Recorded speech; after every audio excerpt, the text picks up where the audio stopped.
Chapter 1. Tuesday, 20th February, 1810. Middleton, Northamptonshire.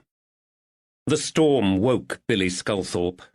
His slanting eyes flew open in horror when the first flash of lightning rent the air.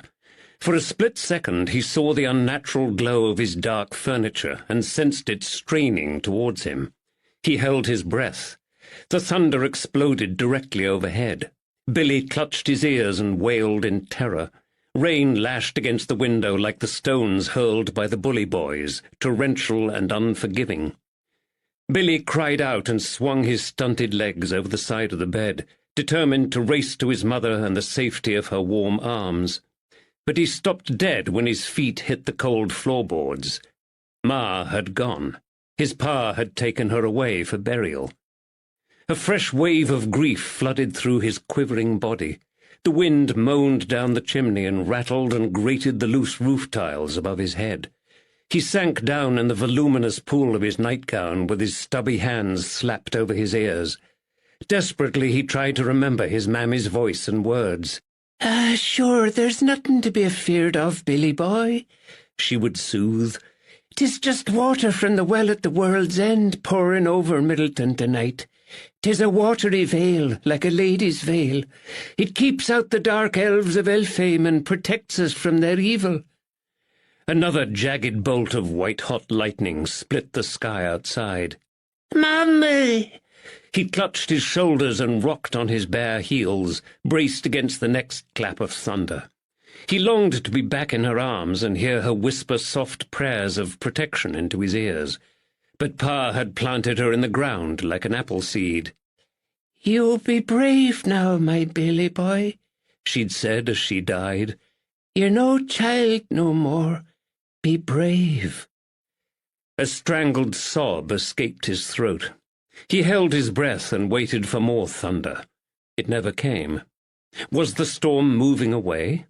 His ears strained against the howling wind and the rain hammering down on the tiles, demanding entrance like the little folk. No, he had it wrong. Ma always said the rain kept the fairies away. They curled up inside the leathery leaves of evergreen bushes during a storm. The wind still bent the boughs of the trees and rattled the panes in the window, but the thunder had gone. He released his breath in a noisy gasp of relief and felt a surge of pride in his own bravery. Mammy would be pleased. Suddenly the old oak at the end of their yard groaned with the weight of the wind, and Billy's innards lurched. The hair stood up on the back of his neck as the ancient tree shifted and creaked again. It was Black Agnes. She was rattling the branches with her iron claws. Soon she would reach inside the cottages of the village to snatch the children with her metal talons and drag them back to her cave. She would skin them alive, devour their raw flesh, and then tan their hides to wear as an apron around her waist. Black Agnes rattled the oak tree again, and he knew she was here for him. Fear bubbled up inside his gut. Black Agnes wanted his hide for a trophy. Another fork of brilliant light shot down like a serpent to bite the earth. "She will see me!" Biting back his scream of fear, he staggered to his feet and lurched towards the door. "Ma!" He threw up the latch and burst out onto the landing. "Mammy!" he screamed. He stopped short and blinked at the strange sight before him. The door to his mother's bedchamber stood open. 3 silent, dark-faced creatures watched him from inside the room. A pocket lantern on the floor cast their demon shadows onto the crumbling plaster walls behind them. The whites of their eyes glowed unnaturally bright against the blackened skin of their faces. One of them held his ma's chair in his hands. Billy knew them in an instant. The water from the well at the world's end had failed to protect him. The liquid veil of safety had been ripped apart, and the dark elves of Elfame had streamed through the rent from their world into his. They were in his home, seeking out his father's gold and stealing his mother's furniture. There was a witch at his back, and now the dark elves stood before him, their faces as black as pitch. Billy sobbed, sank down onto his haunches, and clutched his face in terror. "'Tis the cretin," growled a voice. Suddenly one of the elves gave a blood-curdling yell and leapt forward with a cudgel grasped in his claw. Warm urine poured down Billy's frozen leg and splattered over his bare foot. His short arms flailed helplessly in defence. It was no good. The blow fell, and the cudgel crashed into the side of his head. Searing pain, a blinding flash of light, then nothing. Chapter 2. Thursday, 1st March, 1810. Market Harborough, Leicestershire. The Leicester-bound stagecoach swerved off the road and plunged into the shallow ford on the outskirts of Market Harborough. Detective Stephen Lavender braced himself for the impact as the lumbering vehicle hit the river, slowed and lurched over the rocks on the riverbed. For a brief moment the ceaseless rumble of the carriage wheels that had reverberated in their ears since they left Northampton was silenced and replaced with the hiss of splashing water and the grating of churning pebbles. The coach lurched up the opposite bank of the Welland and rejoined the road. The clatter of hooves and the incessant racket started again. "I'm so sorry, Treacle." Across the aisle, Constable Woods apologised profusely to the pink-cheeked and startled young girl into whom he had pitched when the carriage left the road. The collision had knocked her reticule out of her hands. Still apologising, Woods bent down to retrieve it from the floor. Wood's embarrassment was short-lived. With a blast of his horn, the guard heralded their arrival into the town. The coach swerved into Lubbenham Lane and swept under the carriage archway of the Bell Inn. The exhausted drivers reined in the horses, and the ostlers leapt across the stable-yard to meet them. In a few moments the steaming animals were unbuckled and led away, while other men attached the harnesses to fresh horses that stamped and snorted impatiently. Lavender stood up stiffly, opened the carriage door and climbed down into the yard. A welcome blast of cold evening air stung his face, and he relished its freshness after 2 days spent in the stuffy atmosphere inside the coach. It was nearly 6 o'clock, but the nights drew in early at this time of year. Lanterns glowed around the walls of the yard, illuminating the frantic activity around him. Servants and porters bustled around the coach, loading and unloading trunks and valises for the next leg of the journey. Out of the corner of his eye he watched Woods retrieve their luggage. The landlord, a small, sharp-faced man with huge sideburns, appeared. "Welcome, welcome! Frederick Newby at your service, gentlemen!" he boomed in a surprisingly large voice for someone of his diminutive stature. "We have good beds, commodious rooms, hot meals, a well-supplied larder, and the best of liquors for those who wish to avail themselves of our hospitality."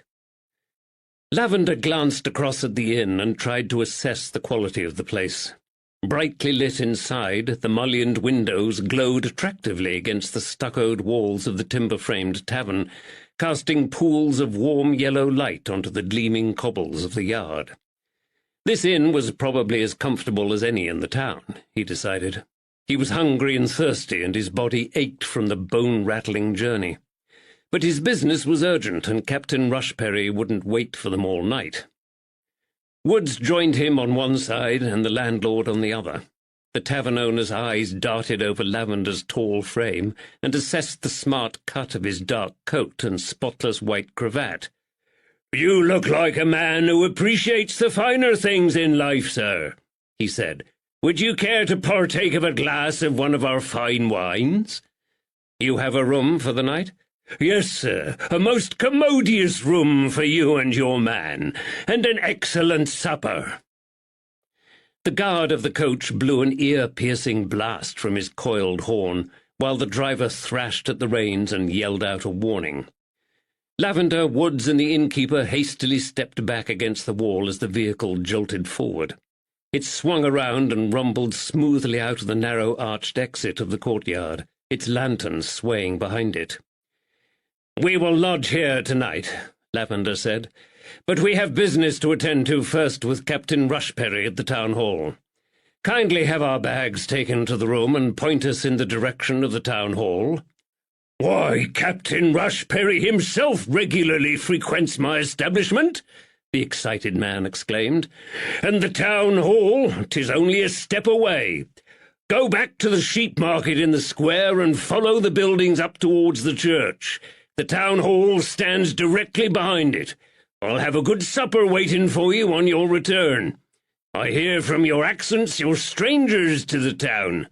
'Tis far better you return here tonight to our comfort than end up in that filthy den of sin, the Angel." Both police officers glanced up curiously. "What's wrong with the Angel?" Woods asked. Their host shook his head sadly and dropped his voice to emphasize the seriousness of his next comments. "The landlord encourages the rabble from the new canal," he said. "The wharf hands and those dirty bargees. There's heavy drinking and fights there every night. 'Tis not the place for a discerning traveller like you, sir." Lavender bit back his smile.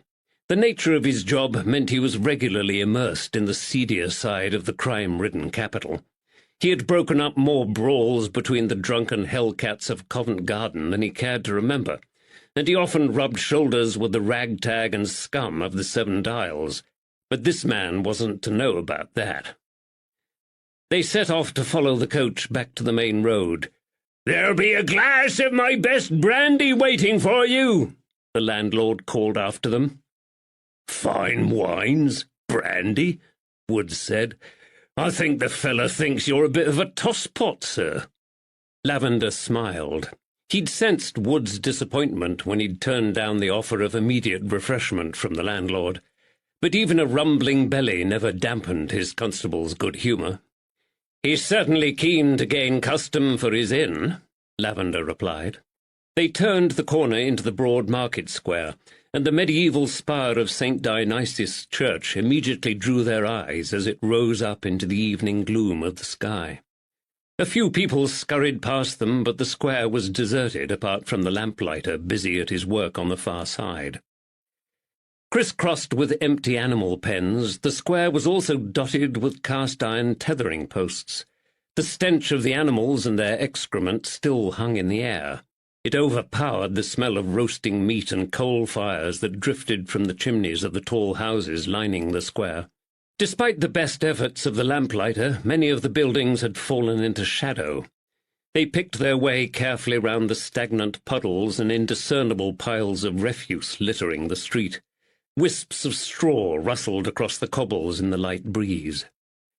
The town suddenly felt eerie and hostile to Lavender, and he had a surge of homesickness for his warm and spacious home back in Marylebone, followed by an intense pang of longing for the dark-eyed woman who waited for him there.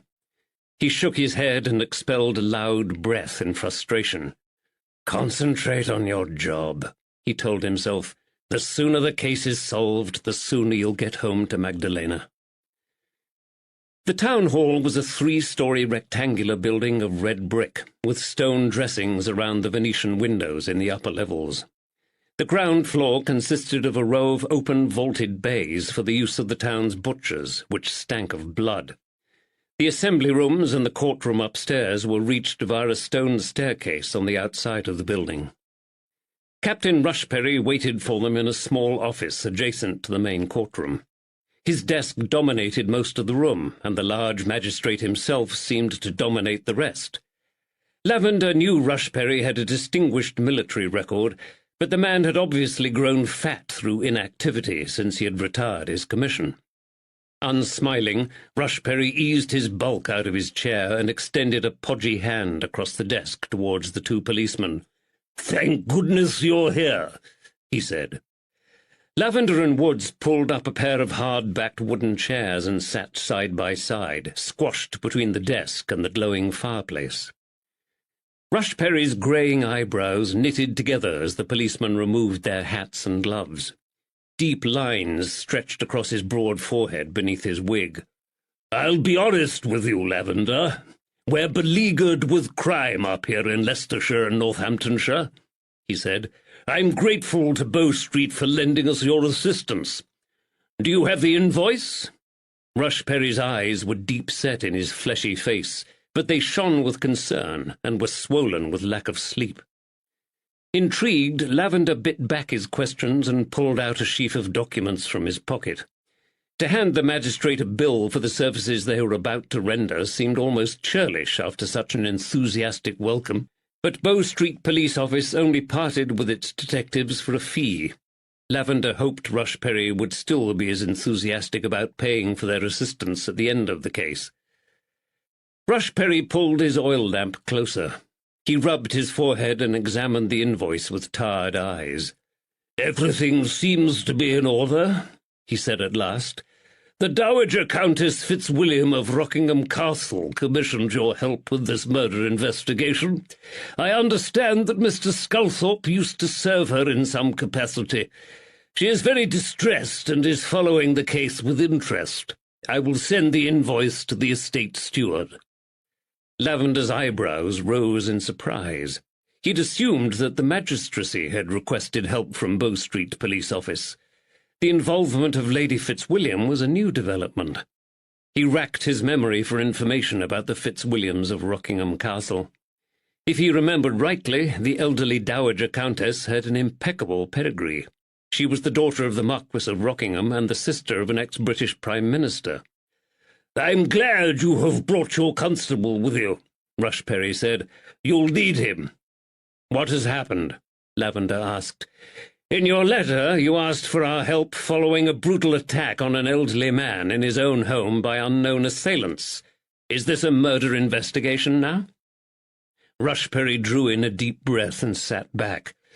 "Yes, the situation has changed. When I penned that letter to Magistrate Reed, I believed we were dealing with robbery and assault." He paused. "Unfortunately, we now need your help to solve a murder." "The victim has died?" Rushperry nodded. "William Sculthorpe passed away 2 days after the attack. He never regained consciousness sufficiently to tell us about his assailants. Due to the viciousness of the assault on such an old man, the coroner has ruled out manslaughter and decided this is cold-blooded murder." "Poor old beggar," said Woods. "The shock of the attack probably did for him as well." "Quite," said Rushperry. "I see you're a compassionate man, Constable Woods." "Well, we've all had parents, haven't we?" Woods said. "How old were the poor fella?"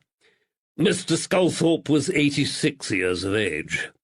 A spontaneous growl escaped Wood's lips, and his fists clenched in his lap.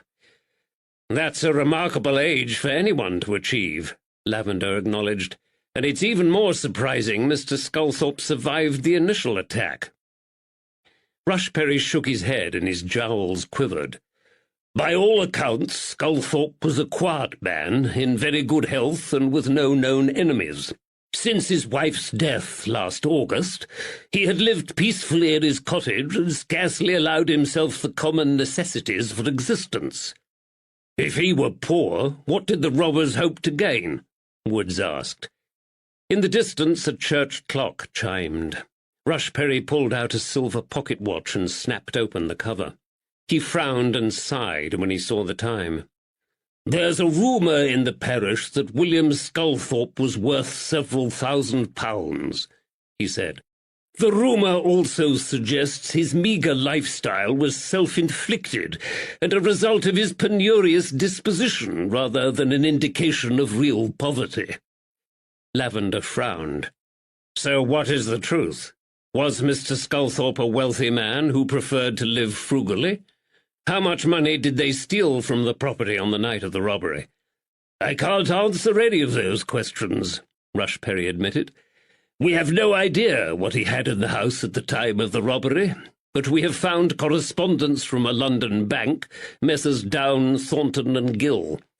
I have written to them, informing them of Sculthorpe's death and asking for clarification of his financial affairs, but as yet I have had no reply. Gentlemen, I'm afraid I shall have to leave in a few minutes. I have another meeting at 7 o'clock in Foxton. Unfortunately, I can't defer my departure for more than another 5 minutes." "Of course," Lavender said. "We won't detain you much longer." Rushperry pulled a ledger from beneath a pile of papers and handed them across to Lavender. We held an inquest at the Bell Inn here in Market Harborough 2 days after Sculthorpe died. The coroner's report is contained in this ledger, along with statements from the doctor and a witness." "There was a witness?" Lavender asked. "This should be helpful." "There were 2 witnesses, but their accounts differ in content. One man claims there were 5 murderers, the other said 3.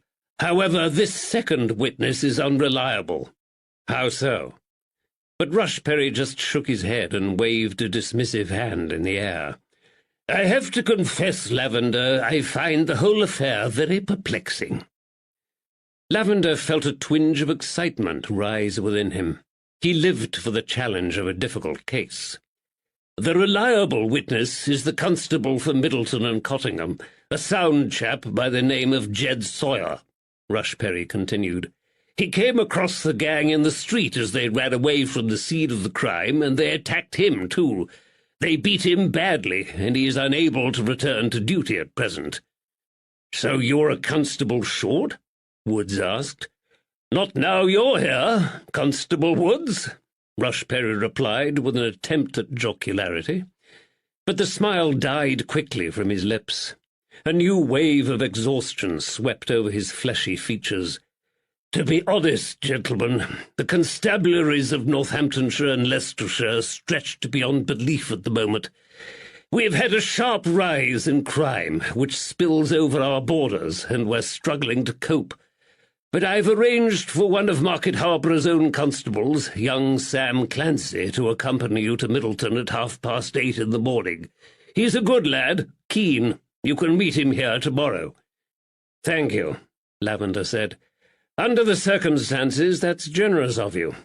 What are these other crimes you're dealing with?" The magistrate raised his left hand in a gesture of helplessness. "We have the Luddites in the north breaking the machinery in the mills, and now we face a rise in petty theft and drunkenness since the canal wound its way through the 2 counties." "I've heard the canals can bring great prosperity to an area," Woods said. "Yes, you're right, Constable. The price of our coal has halved since the canal reached Market Harbour last year. But canals also bring troublemakers in their wake. On top of this, we have just had a nasty murder to deal with down in Wellingborough. And if that wasn't enough, there is another gang of thugs robbing and terrorizing the area south of Market Harbour." Lavender sat up straighter. 2 weeks ago," Captain Rushperry continued, his voice rising in indignation, "these villains entered the house of my fellow magistrate, Robert Marriott. They aimed a pistol at his wife Elizabeth and robbed them." "Were they hurt?" Lavender asked. "No, but they put them both in fear of their lives. Fortunately, these criminals are known to us, and to the rest of the country. The local news sheet, the Northampton Mercury," and here his scowl revealed just what he thought of the Northampton Mercury, "has dubbed this gang the Panthers, and has sensationalized their crimes." Wood's eyebrows rose, and a smile twitched at the corners of his mouth. "The Panthers, eh?" "Yes, they're named after one of their leaders, Benjamin Panther. They are notorious. Robert Marriott recognized them when they broke into his home in Preston Deanery. They're armed and dangerous. Every available constable we have in Northamptonshire is trying to find these devils. We just don't have the men to deal with yet another murderous gang up here on the Leicestershire border, and I'm grateful to get your assistance." "Is it the same gang who attacked Mr. Sculthorpe?" Lavender asked sharply. Rushperry threw up his arms in another gesture of despair. "That, detective, is one of the things I hope you will find out. The Panther gang usually threaten their victims with pistols, and poor William Sculthorpe was beaten to death. I can't help but mark the difference." Lavender nodded, rose to his feet, and put on his gloves. Woods stood up beside him. "We won't detain you any longer tonight, Captain Rushperry," he said. "We have plenty to think over, and I'm sure Constable Clancy will be a great help tomorrow." He tucked the ledger Rushperry had given him into the inside pocket of his coat. "I will be back here next Tuesday," Rushperry said. We always hold a petty session of the magistrates' court here on a Tuesday. If you need me, I can be reached at home, the Elms on the Leicester Road. Oh, and by the way, Lavender, can you call on Lady Anne Fitzwilliam at Rockingham Castle at 10 on Saturday morning? It's just a courtesy visit. You know how these things work, but it shouldn't take long." Lavender nodded. "And one last thing before you both go."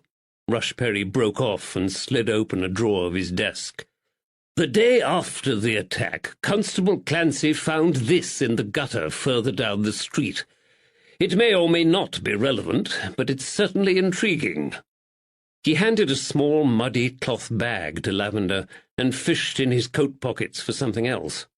"This may have been used to carry away some of the stolen money from Sculthorpe's cottage." Lavender took off his right glove, inserted his hand into the opening of the bag, and examined the limp rag in his hands. "A nondescript item, probably used for carrying coins," he decided.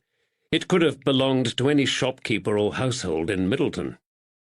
Rushperry finally found what he sought. He pulled a crumpled note out of his inside coat pocket and passed it across the desk.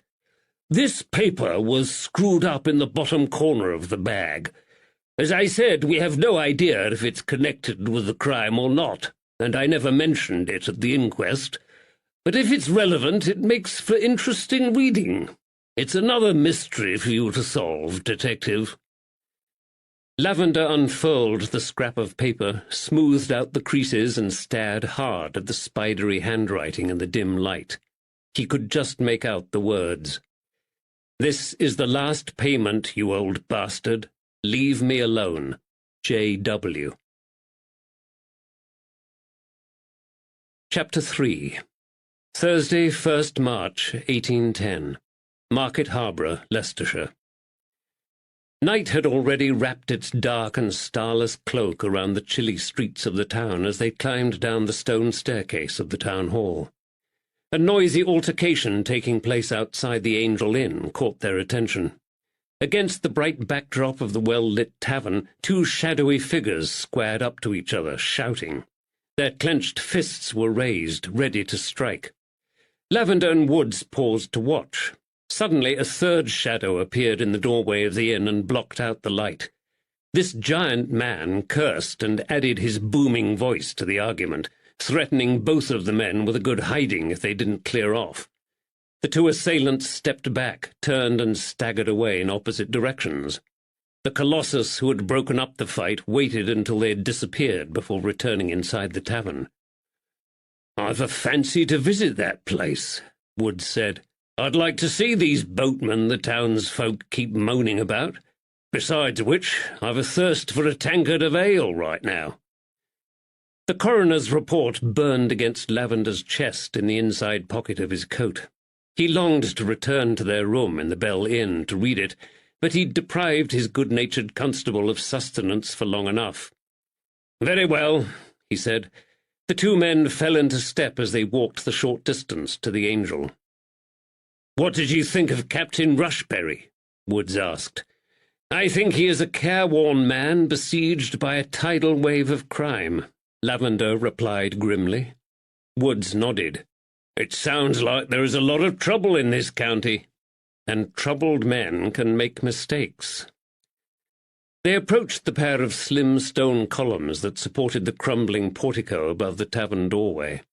Wall lanterns on either side of the entrance cast pools of light on the short flight of steps up to the door, above which a plaque bore the words, "Albert Kilby, licensed to sell beers and strong liquors." Woods stopped in his tracks and pointed up to the sign. "Me ma were a Kilby before she married me da," he said. "Her family worked the northern rivers and cuts on barges, but she were in service for a while before she wed." "I didn't know that." Lavender knew Tilda Woods for many years before her death.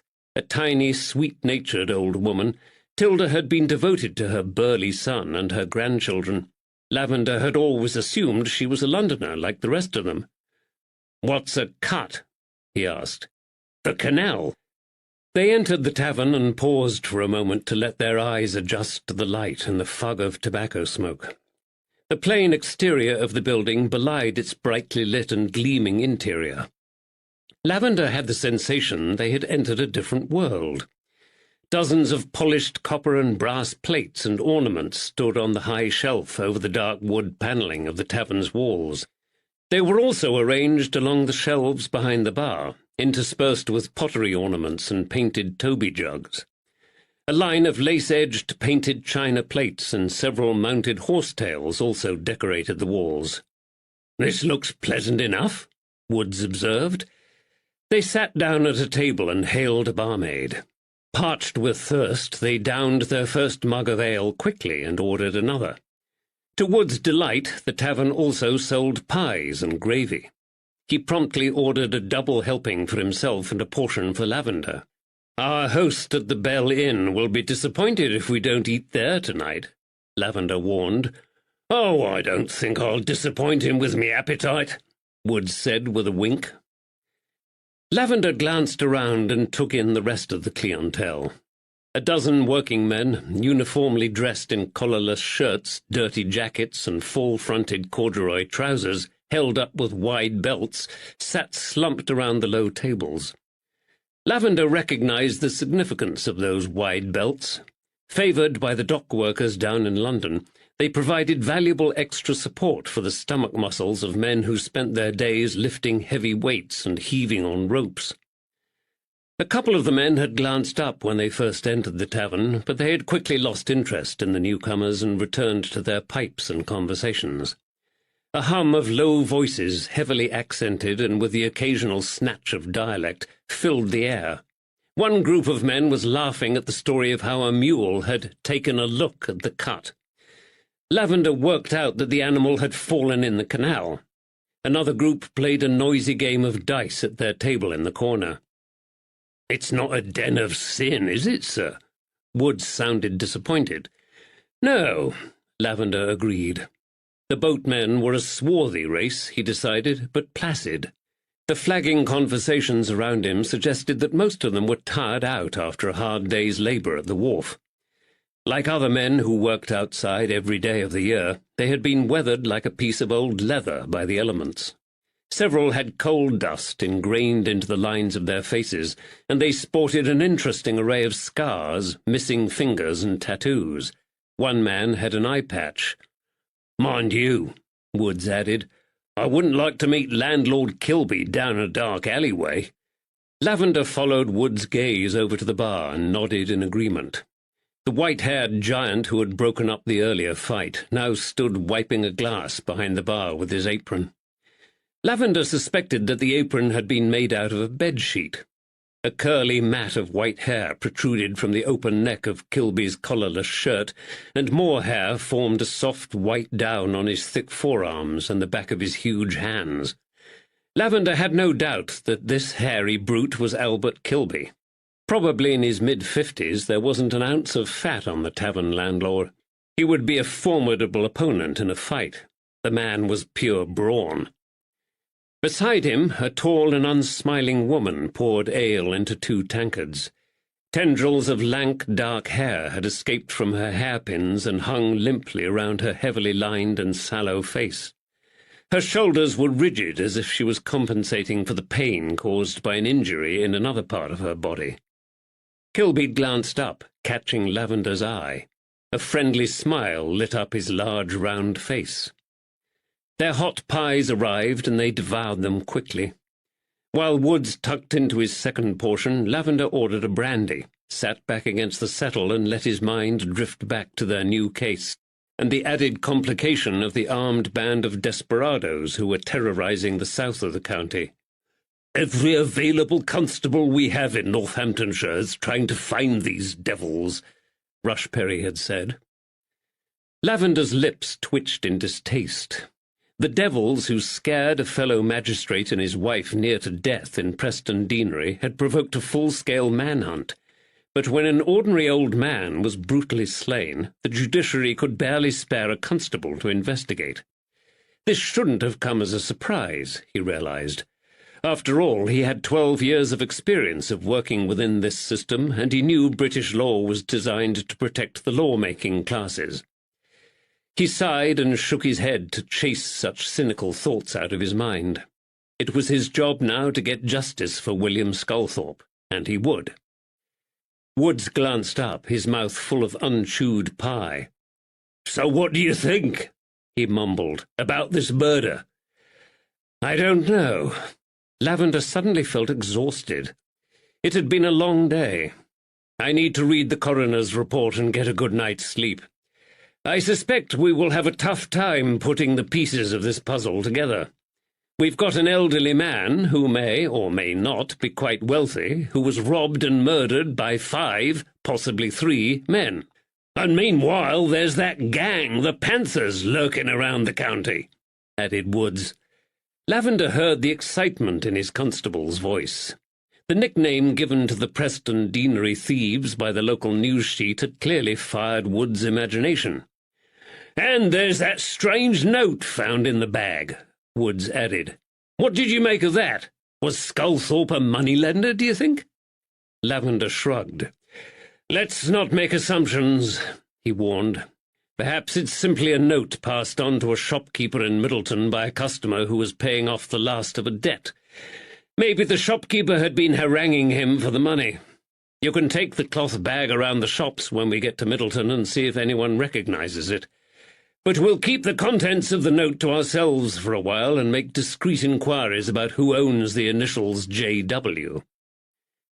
The giant shadow of the landlord fell across their table. "Ardoo, gentlemen," said the Colossus. "Albie Kilby, landlord. Is everything to your satisfaction?" "The pie was excellent," Lavender said. "And the gravy," Woods added, wiping the last of it off his chin with his sleeve.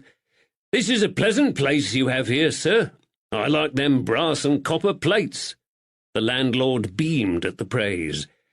"That were my Rose's doing," he said, pointing to the thin, sullen woman behind the bar.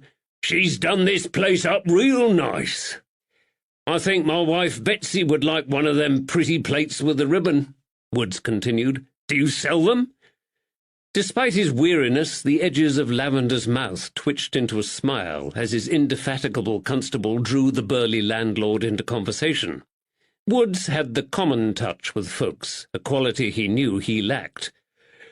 "I'll ask my Rosie if she has one to spare," Kilby said.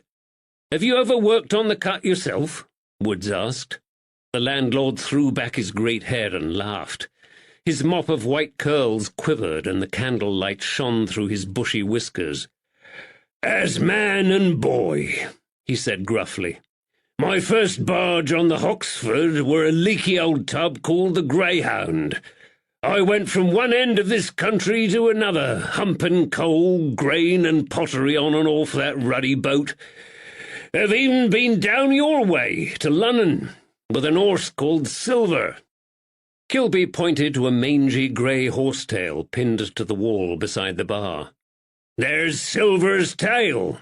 You keeps your luck in the tails of your horses," he said. "You should never throw them away. Toxford's been troublesome for years at the London end, mind," he added. "What with the tides and the flash locks, the Grand Junction Canal'll be a far better road for the narrow boats when they've finished building it." Lavender smiled at the idea of the boatmen calling the canals roads. "What brought you to Bankside?" Woods asked. Again the landlord pointed to his wife. "My Rosie inherited a tidy sum from her uncle, and a Bankside tavern to boot.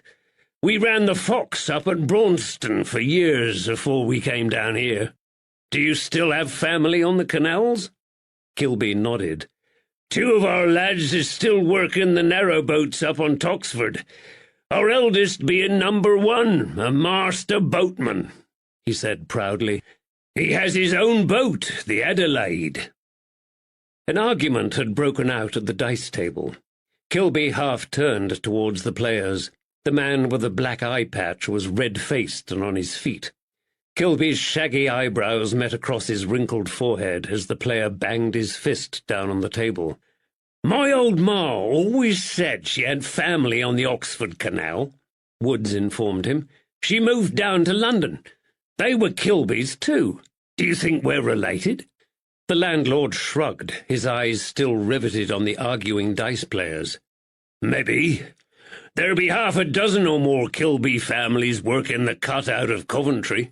What were her name?" Matilda Mary Kilby." The huge man suddenly tensed, and his broad shoulders jerked. "I've never heard of her." Abruptly, Kilby turned away and went to warn the dice players to behave. "Shame that," Woods said, and resumed his assault on his second pie. They finished their drinks, pulled down their hats, and returned through the chilly marketplace to the empty tap-room at the Bell Inn. Their zealous host was at their side within seconds of their return. "Gentlemen, good to see you back from your business. I have taken your luggage up to your room, and a fire has been lit. Now, what can I get you? We have a lovely mutton stew and dumplings, or there's lamb cutlets." Woods grinned. "I feel partial to a bowl of mutton stew." "I'm afraid I seem to have lost my appetite," Lavender murmured. He smiled and shook his head. "Perhaps just a glass of brandy for me?" He had known Woods for 12 years, but he still found himself in awe of his constable's gargantuan appetite. Lavender took a guttering candle from one of the window-sills and removed himself to a table in the quietest corner of the tavern. Unbuttoning his coat, he pulled the coroner's report out of his pocket and spread the loose papers out on the table before him. His tired eyes had trouble deciphering some of the handwriting in the poor light, but he wanted to start on the case. Woods chatted a while with their host, then sat down opposite Lavender to eat his third supper of the evening. "I don't know where you put it all," Lavender said. "I'd have had indigestion after the second pie." Woods belched, grinned happily, and slapped his thigh. "Hollow legs," he said. "Anyway, what's in those there papers?" Lavender pushed back a lock of dark hair with a weary hand. "I've only read the result of the autopsy on William Sculthorpe so far," he admitted. "The old man's heart gave out 2 days after the attack. This was the cause of death. The doctor who carried out the autopsy said Sculthorpe took a severe blow to the face and had deep lacerations on the back of his head as well. The laceration and swelling down the right-hand side of his face made the old man unrecognizable." Wood's spoon of stew hovered momentarily in mid-air before continuing its steady rhythm towards his mouth. Lavender noted his constable's hesitation, and the corners of his mouth twitched with humour. "The bleeding had been severe," he added wickedly.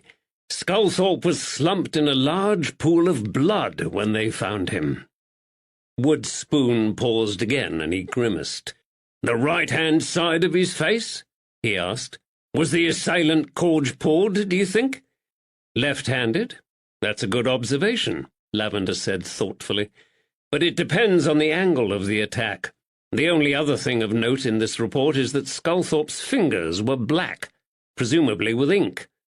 Perhaps he were writing something the day he died." Lavender shrugged, laid the paper on the table, and pulled out another sheet. "This is a statement from Dr. Wallace, the physician who attended the dying man." "Is he one of them who saw the murderers?" "No. Despite his own injuries, Constable Jed Sawyer raised the alarm, and after his neighbours discovered Sculthorpe unconscious and bleeding in his home, they fetched Dr. Wallace. At first, everyone feared the old gentleman was dead, but Dr. Wallace discovered Sculthorpe's insensibility arose from the wound he had received to his head and face and the large quantity of clotted blood which had settled in his mouth." Once again the spoon hovered in mid-air. Then Woods dropped it back into the bowl with a clatter. "I think I'll leave the rest," he said. Lavender hid his smile. With proper assistance, Sculthorpe recovered slightly, although he never regained his wits. Dr. Wallace describes similar injuries to those mentioned in the autopsy, but he adds that Sculthorpe was half-conscious, covered in blood, and appeared to be having palpitations. The doctor was alarmed at the bright redness of the old man's complexion. Oh, and Sculthorpe lay in a pool of his own vomit. Woods shoved the bowl firmly away from him across the table. "I'm surprised he could see Sculthorpe's face beneath all the blood. he said. Lavender didn't respond. His eyes focused on the last paragraph of Dr. Wallace's report, and he frowned. "What's the matter?" Woods asked. "It looks like Captain Rushperry forgot to tell us something important." "What?" "After Dr. Wallace had done what he could for the old man, he went upstairs and attended to Sculthorpe's injured son." "Son? What son? Rushperry never mentioned a son." "No, he didn't," Lavender agreed, "which is rather strange. Sculthorpe's son is known as Billy Sculthorpe. He was also viciously attacked by the villains." Woods frowned. "Were he badly hurt?" Lavender nodded. "He'd been knocked unconscious by a blow to the head." "Heaven and hell! So there's 3 of them injured by these thugs, the 2 Sculthorpes and Constable Sawyer." "Yes." Lavender shifted through the papers on the table, looking for something. "Most strange. And there's no witness statement in this report from Billy Sculthorpe either. The only other thing is a statement from Constable Sawyer." "Perhaps Billy Sculthorpe were too badly beaten to give one," Woods suggested. Lavender gathered up the pile of papers and replaced them in his inside coat pocket. "That's enough for tonight, Ned," he said firmly. "I'll read Constable Sawyer's account of events tomorrow, and we'll learn more when we arrive in Middleton.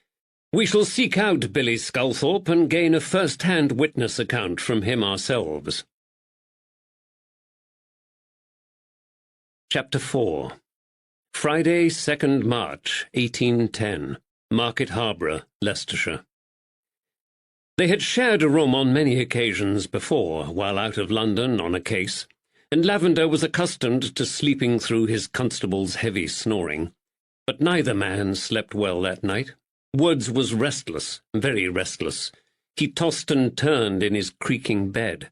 He murmured and called out in his sleep. At one point Lavender heard him calling out for his mother.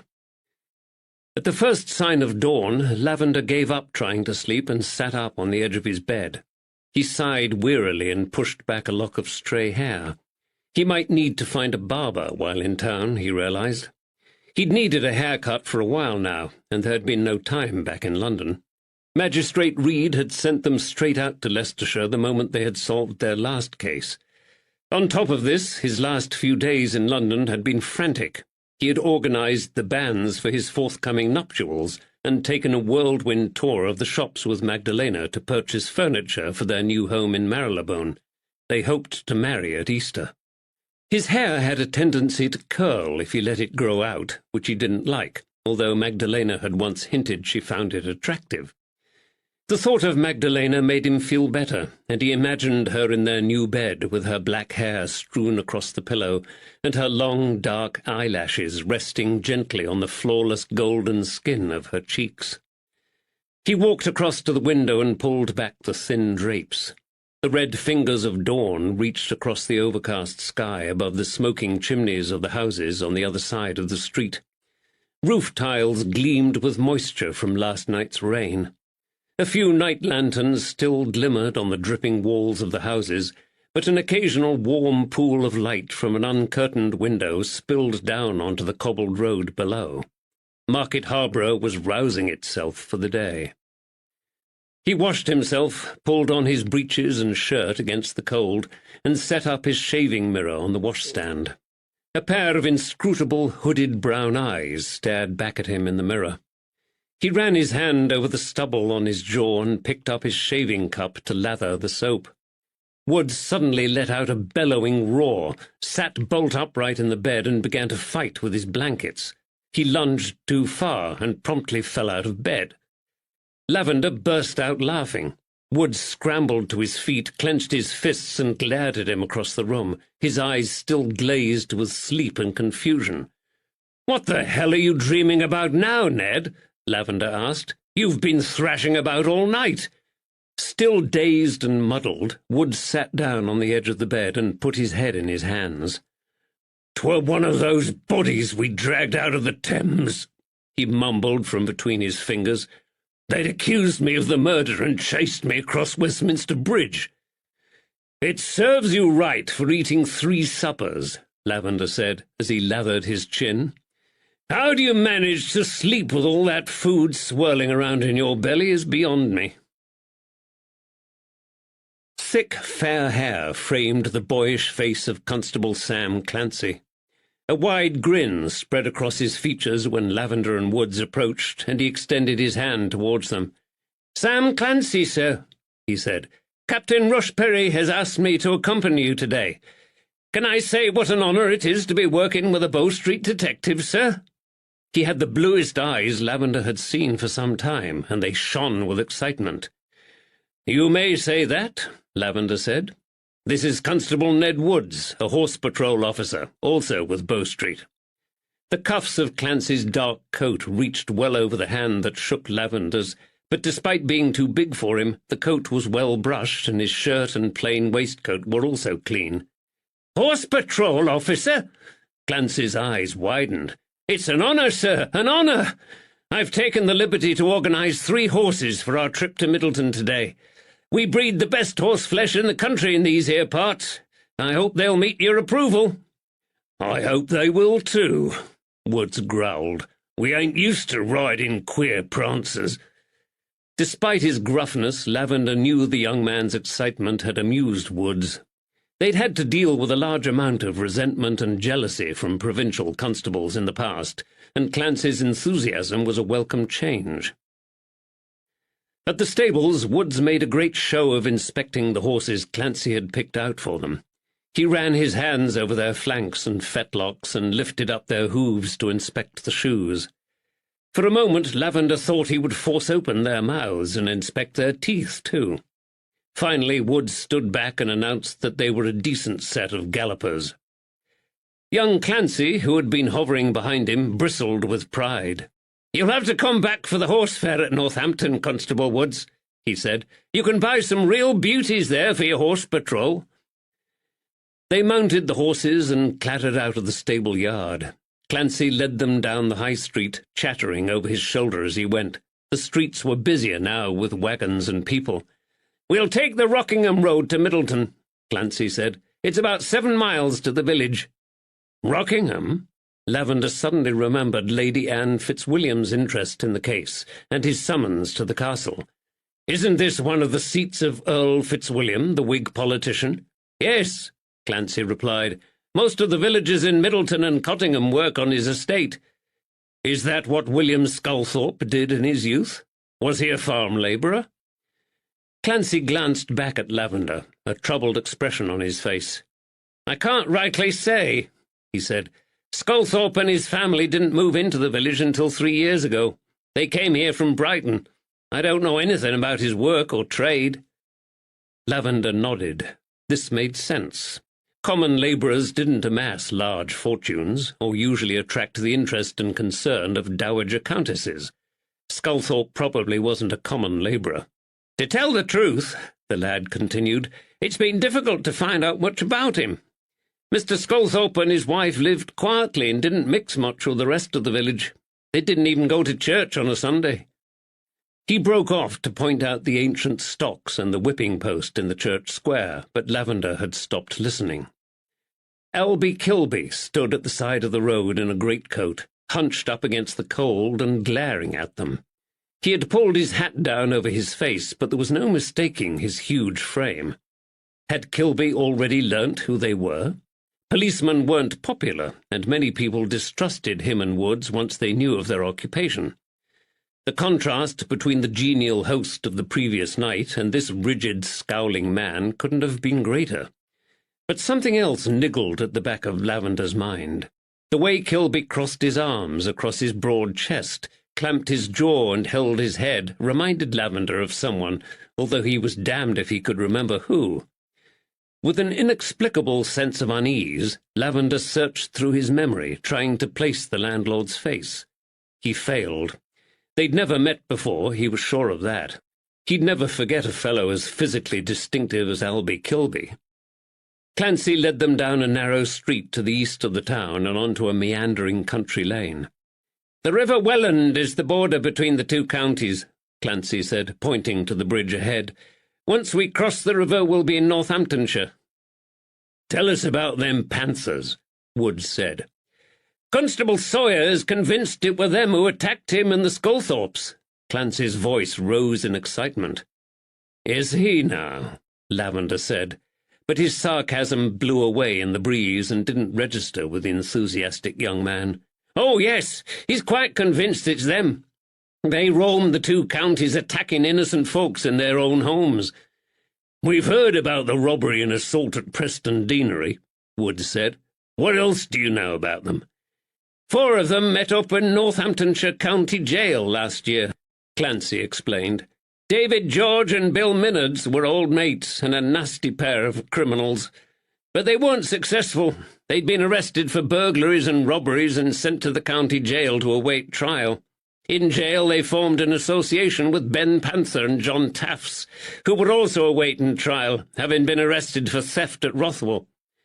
Wait a minute, Woods said. Are you telling us you already had these villains locked up last year? Embarrassment flitted across the young constable's face. Yes, 4 of them appeared at the summer assizes. George and Minards were both found guilty and sentenced to transportation, but Ben Panther and Tafts were released because of lack of evidence.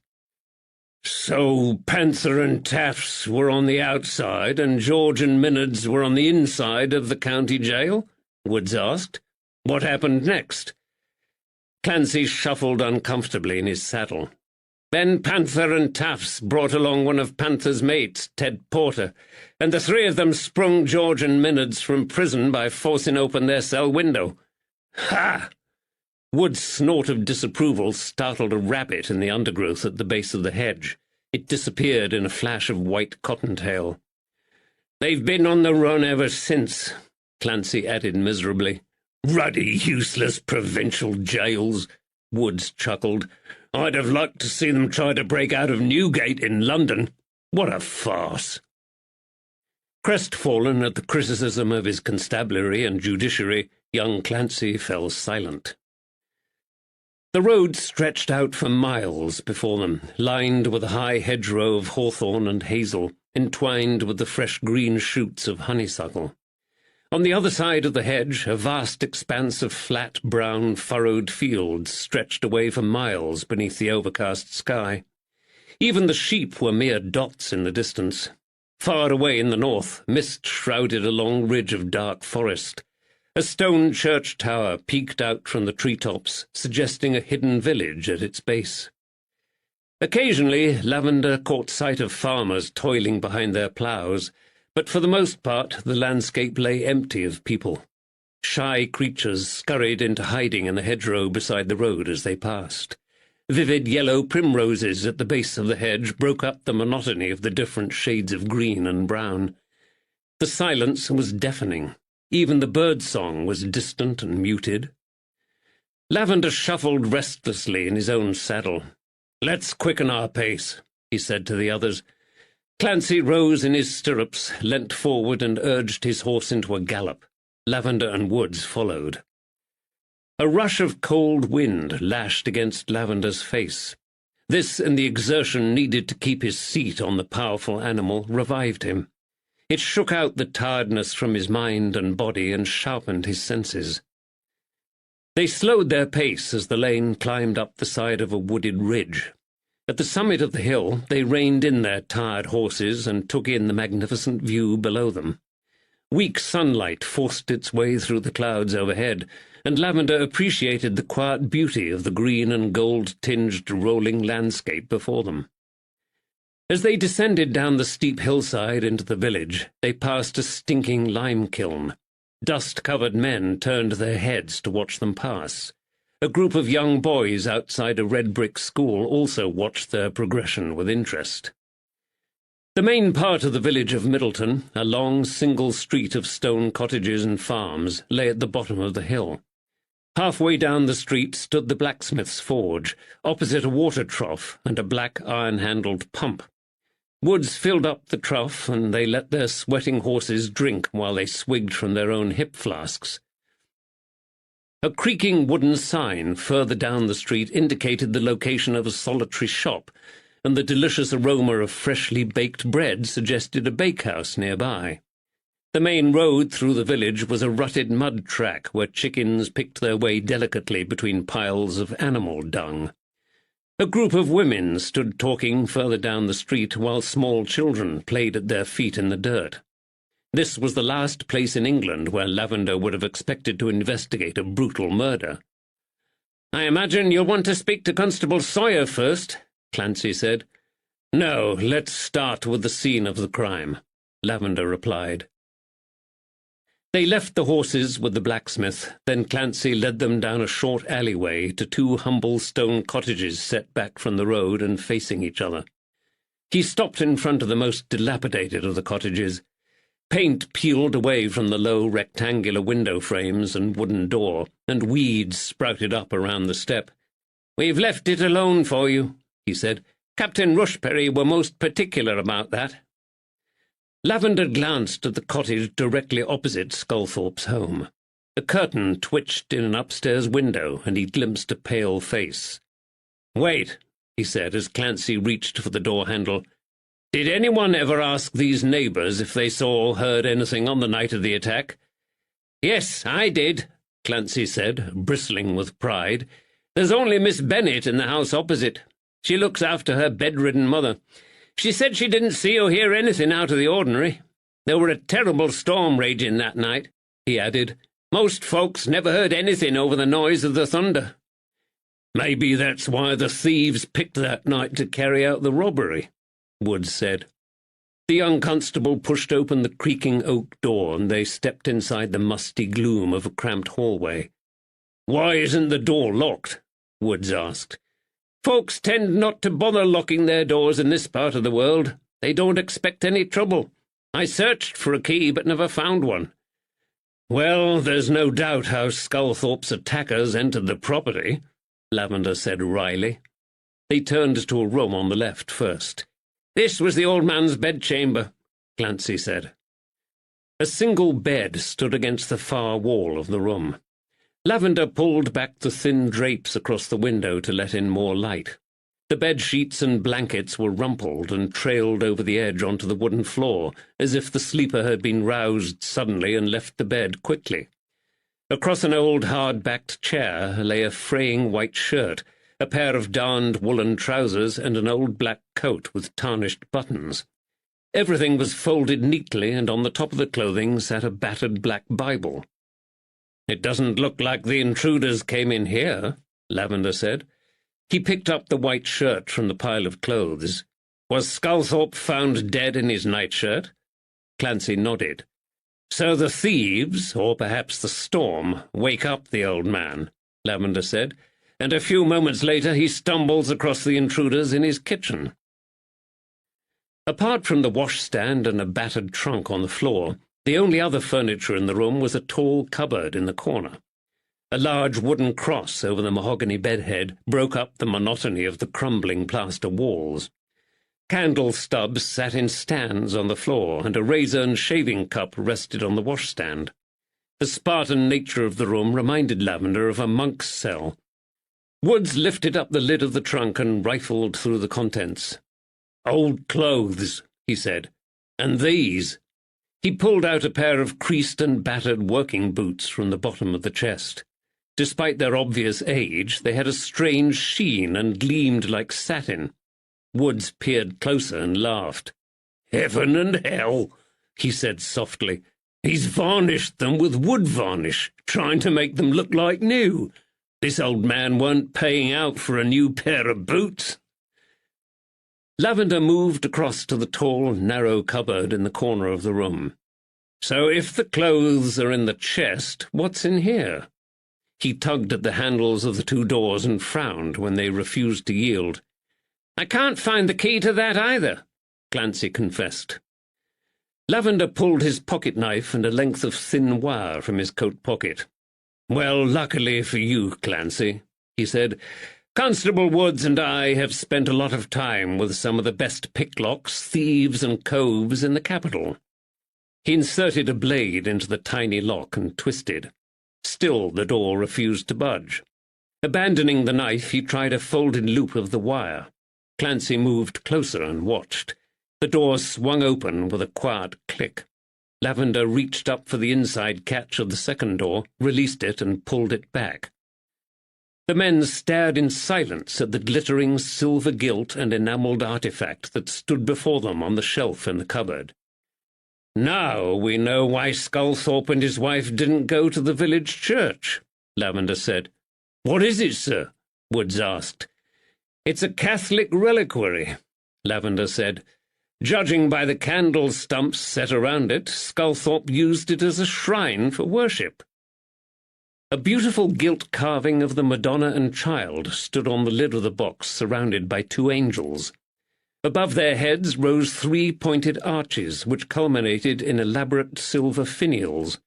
Although the artifact was only some 10 inches high, the arches and finials emphasized each apex and gave the impression the figures were seated in a cathedral of immense proportion and wealth. Translucent blue enamel was used as a background for the main carving and also on the fragile and decorative side panels.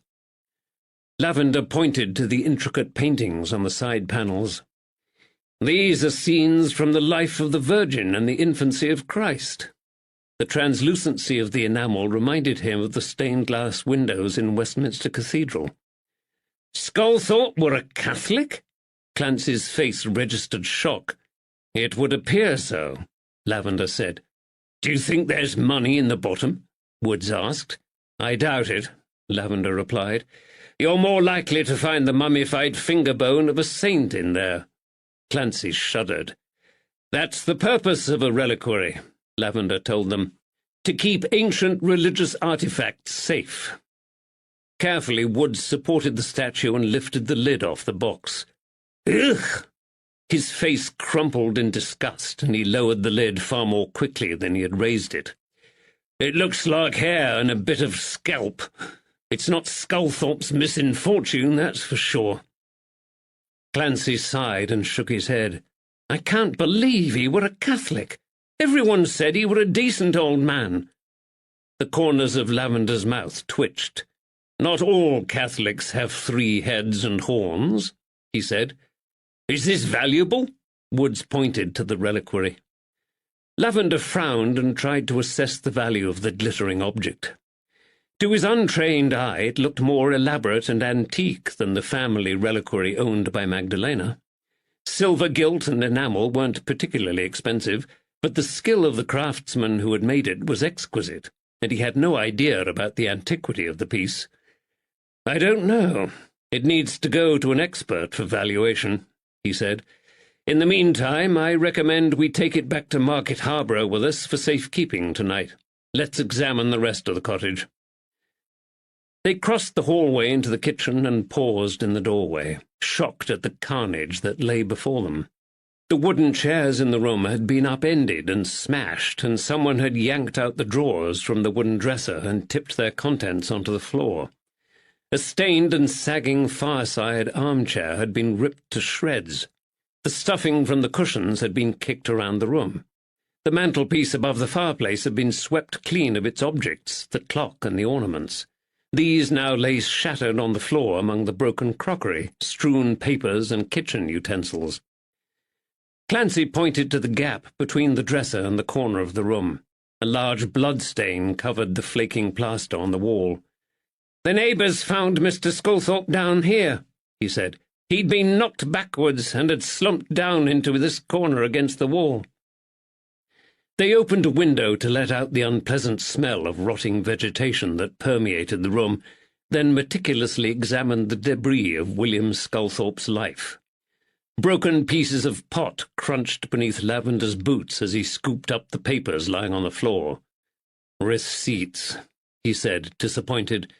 "Receipts for everything: food, coal, socks, and tobacco." He had hoped to find more detailed accounts or correspondence among the scattered papers. He moved over to the fireplace and examined the inside of the chimney for secret ledges and alcoves. His glance rested on the greasy pan and the cracked and dirty food plates thrown on the floor by the hearth. He picked up the iron pan and sniffed it. "Fried ham," he said. "Sculthorpe had fried ham for his last supper." A black residue on the bottom of the pan attracted his attention. He poked it, drew back his blackened finger, and sniffed. Frowning, he put down the pan and moved into the scullery at the back of the kitchen. The food shelves were bare apart from a half-empty basket of rotting mushrooms. He carried it back into the kitchen and moved over to the light by the window. "Here's the source of the smell," he said. "What is it, sir?" Woods asked. Lavender poked the congealed mass at the bottom of the basket again and lifted his inky hands to show the other two men who had gathered round. "Coprinopsis atramentaria," he said. "Ink-cap mushrooms. No wonder Dr. Wallace said Sculthorpe's fingers were black when they found him." Clancy frowned. "Aren't they poisonous?" "Not usually," Lavender replied. "Only if ingested with alcohol. Did Sculthorpe drink spirits or ale?" "Yes, I think so," Clancy replied. He moved across to the other side of the room and pulled out a bottle from under the table. "It's half full," he said, "and it's brandy." Lavender took the bottle from him and raised his eyebrows at the label. "It's expensive brandy as well. It looks like our victim wasn't quite so miserly when it came to treating himself to some of the finer things in life. Is there any evidence he had been drinking this on the night of his death?" They glanced around the debris. Woods bent down and picked up the shattered remains of a glass. Carefully he ran his finger along the residue on the bottom and licked it. "Brandy," he confirmed. "But what does this mean?" Clancy asked. "It means," Lavender said, "we now know why William Sculthorpe had palpitations, vomited, and was red in the face when Dr. Wallace went to assist him. The man had poisoned himself with ink-cap mushrooms and brandy.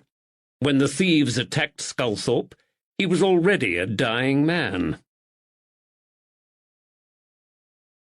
Chapter 5. Friday, 2nd March, 1810. Middleton, Northamptonshire. "Does this mean we're no longer looking at a murder charge?" Clancy asked.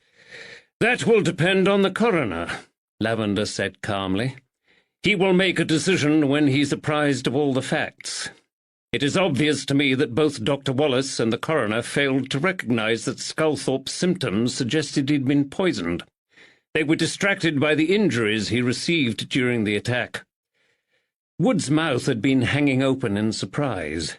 He closed it and shook his head. "I'm not surprised about that. Who would have thought the poor old fellow had poisoned himself on the day he was attacked? We're still looking at a vicious robbery where 3 people were badly injured," Lavender said. "We need to catch those villains and bring them to justice, whether they were ultimately responsible for Sculthorpe's death or not. I wouldn't want to be in that coroner's shoes and have to sort out this pickle," Woods said. Lavender turned to Clancy. "Where did the neighbours and Dr. Wallace find Sculthorpe's son?" Clancy led the way up the narrow wooden stairs and paused on the landing between the 2 bedrooms next to an ominous dark stain on the wooden floorboards. "The neighbours found Billy Sculthorpe here," he said.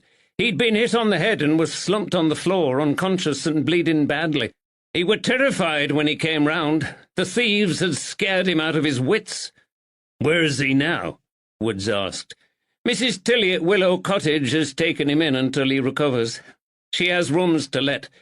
Captain Rushperry has agreed to pay for it until Sculthorpe's financial affairs are settled. Dr. and Mrs. Wallace have accommodation there too.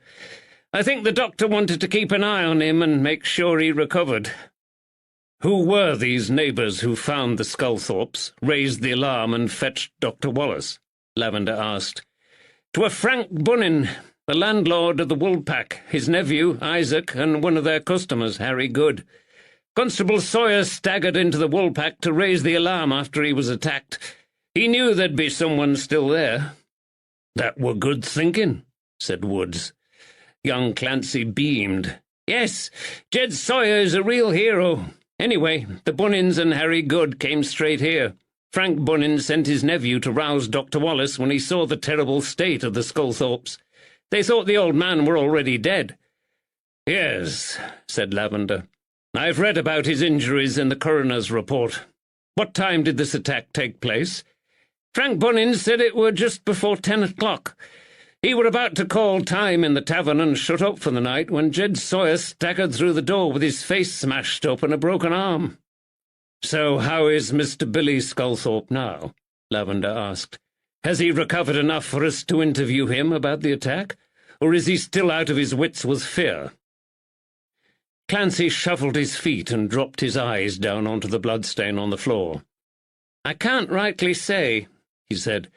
"Captain Rushberry told me to leave him alone. He weren't to be interviewed." "Why's that?" Lavender snapped. "Billy Sculthorpe's a bit simple-minded." Clancy glanced up, embarrassed. "He's an imbecile." "An imbecile?" "Yes." Clancy fixed Lavender with his troubled blue eyes. "You know, one of those simpletons who never go out. Sculthorpe and his wife kept him shut up in the house. The villagers knew he lived here, of course, but no one ever saw him." "His evidence will still be valuable," Lavender said. Clancy shook his fair head. "He said 3 dark spirits attacked him that night, but Constable Sawyer said there were 5 villains." "Dark spirits?" "Yes, elves or summat." Clancy tapped his head. "He's touched, feeble-minded." Lavender sighed. He now understood what Captain Rushberry meant when he said one of the witnesses was unreliable. Lavender remembered a similar situation up in Northumberland the previous year. On this occasion he'd overlooked the mute, childlike brother of the missing heiress Helen Carnaby during his investigation. This had been a terrible mistake, and an innocent young woman had paid with her life. "We still need to speak to Billy Sculthorpe at some point," he said firmly. "Let's examine these rooms while we're here." The first bedchamber they entered was Billy Sculthorpe's. Lavender and Woods stopped in surprise at the entrance. "Gawd's teeth!" Woods exclaimed. Lavender felt the hairs stand up on the back of his neck. Sheets of paper were stuck all over the rough stone walls of the room, covered with pencil drawings of fantastical and sinister mythical creatures. Slavering, red-eyed wolves glared out at them, disturbed from their feast of maggot-ridden carrion. Venomous serpents curled around the pages, crushing their prey to death in their coils. Scowling Valkyries hovered in the corners like angels of death. Billy Sculthorpe obviously had a fevered imagination. Lavender pulled a drawing from the wall and examined it.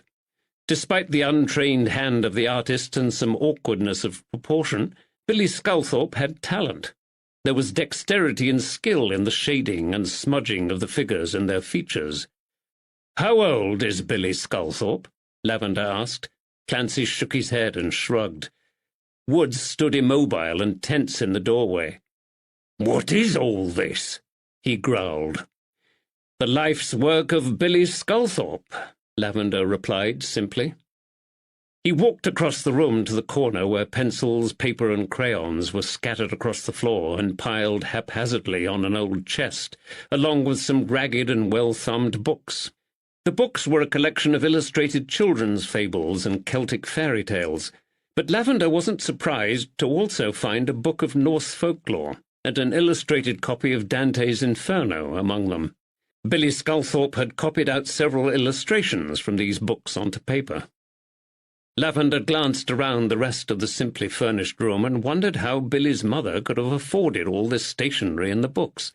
Books were not common among working people, but then again, he reasoned, most of them didn't have a jewelled reliquary in the closet either. "It looks like the thieves didn't venture inside here either," he said. The thin blankets on the bed were rumpled, but there was no sign of disturbance anywhere in the room. "They were probably too spooked by these damn pictures to step over the threshold," Woods said with a scowl. Lavender smiled. "What's the other room across the landing?" "It's the bedchamber of the late Mrs. Sculthorpe," Clancy said. "How do you know this?" Woods asked.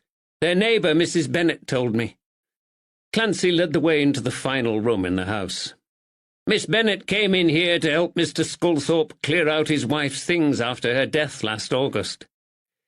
This bedchamber had been ransacked by the thieves. Chairs were piled on a chest in one corner, and the rug in the opposite corner had been pulled back, exposing the floorboards. Several of the boards had been prized up. Lavender and Woods walked across to the gaping chasm they had left exposed. "We've no idea what was in there," Clancy said. "Captain Rushperry thinks this is where Sculthorpe kept his money hidden." Woods dropped to the floor and shoved his hand into the hole beneath the floor. He drew it out, empty. "Nothing." "Sculthorpe must have told the thieves about this hiding place before they knocked him senseless to the ground," Lavender said. "You think so?" Clancy asked.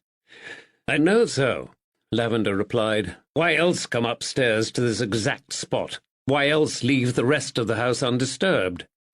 "It makes sense, sir," Woods said. "If Sculthorpe hadn't told them about this place, they'd have soon turned over the other rooms in the house. They'd have forced open the cupboard in his bedchamber for a start and soon discovered that reliquary thing."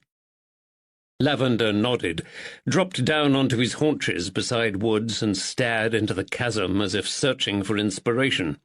He tapped on the floor with his fingers as his mind whirled. "They must have disturbed Billy Sculthorpe with the noise they made prising up the floorboards," he said. "Billy will have come out of his room onto the landing to investigate, and they attacked him there." He stood up. "I think we have seen everything there is to see here. I'm disappointed we haven't found any accounts ledgers.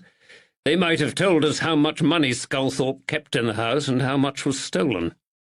Clancy looked impressed. "Do you want to meet Constable Sawyer now?" he asked. "No." Lavender glanced out of the window at the cottage opposite. "I want to meet the neighbour, Miss Bennet." Clancy's eyes widened. "But she said she didn't see anything." "It can't but help to ask her again, son," Woods said. Clancy's mouth dropped open slightly, then he clamped his lips together. Silently he led them back down the stairs and out of the cottage. Lavender rapped on the door. It opened immediately, and the pinched face of a middle-aged woman peered out at them. She had a mop of frizzy grey hair beneath her white cap and a pair of spectacles balanced on her thin nose that magnified the size of her troubled brown eyes. "Miss Bennet, I'm Detective Stephen Lavender from Bow Street Police Office in London. This is Constable Edward Woods." "Good morning, Miss Bennet," Woods said.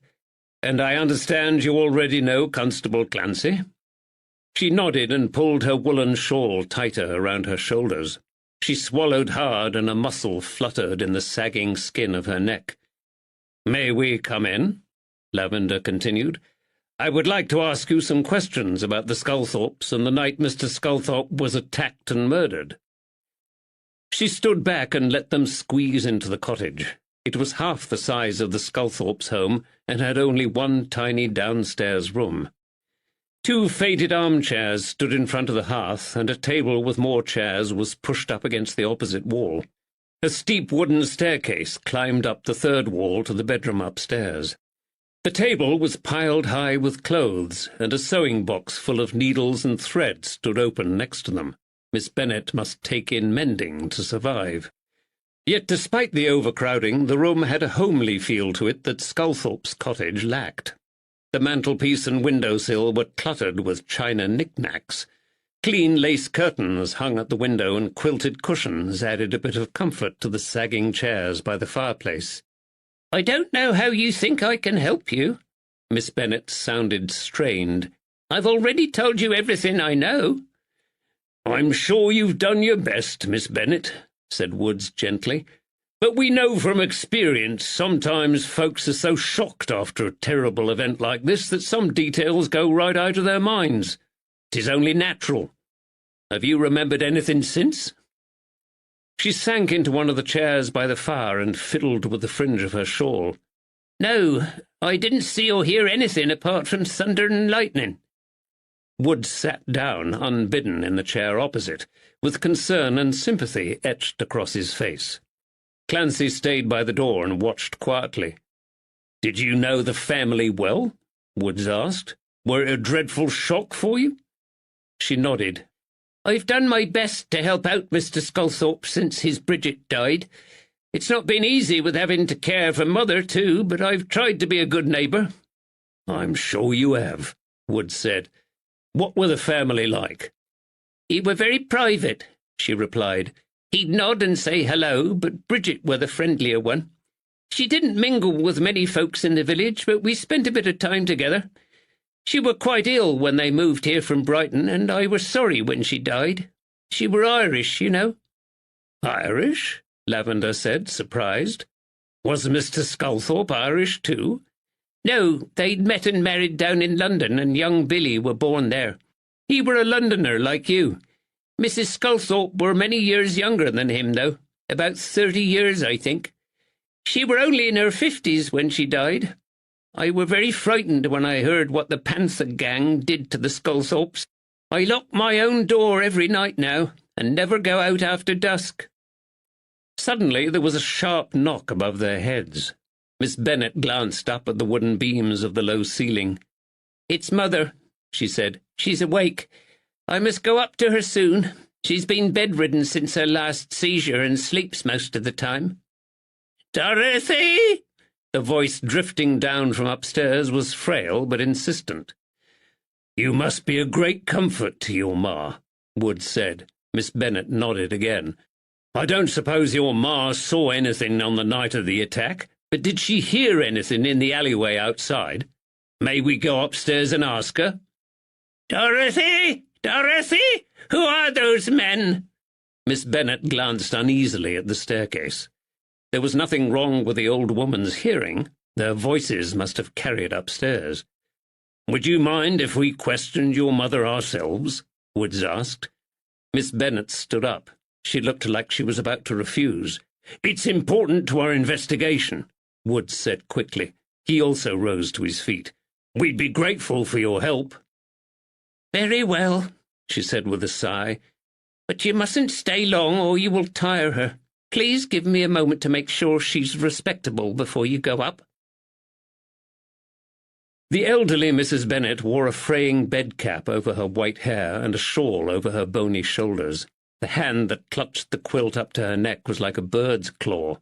She reminded Lavender of a little sparrow, sharp and alert. Woods introduced everyone and asked the questions. "Yes, I heard them scoundrels," the old woman said immediately. "You never said so before," her daughter exclaimed. "Well, no one asked me, did they?"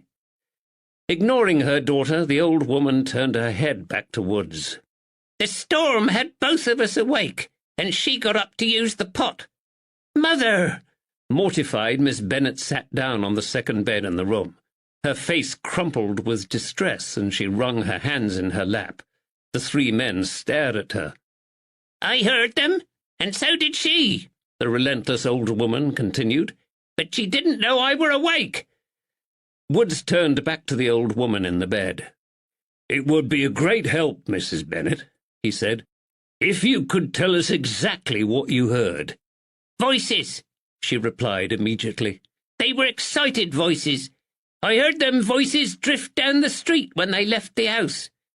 "How many voices did you hear?" Lavender asked.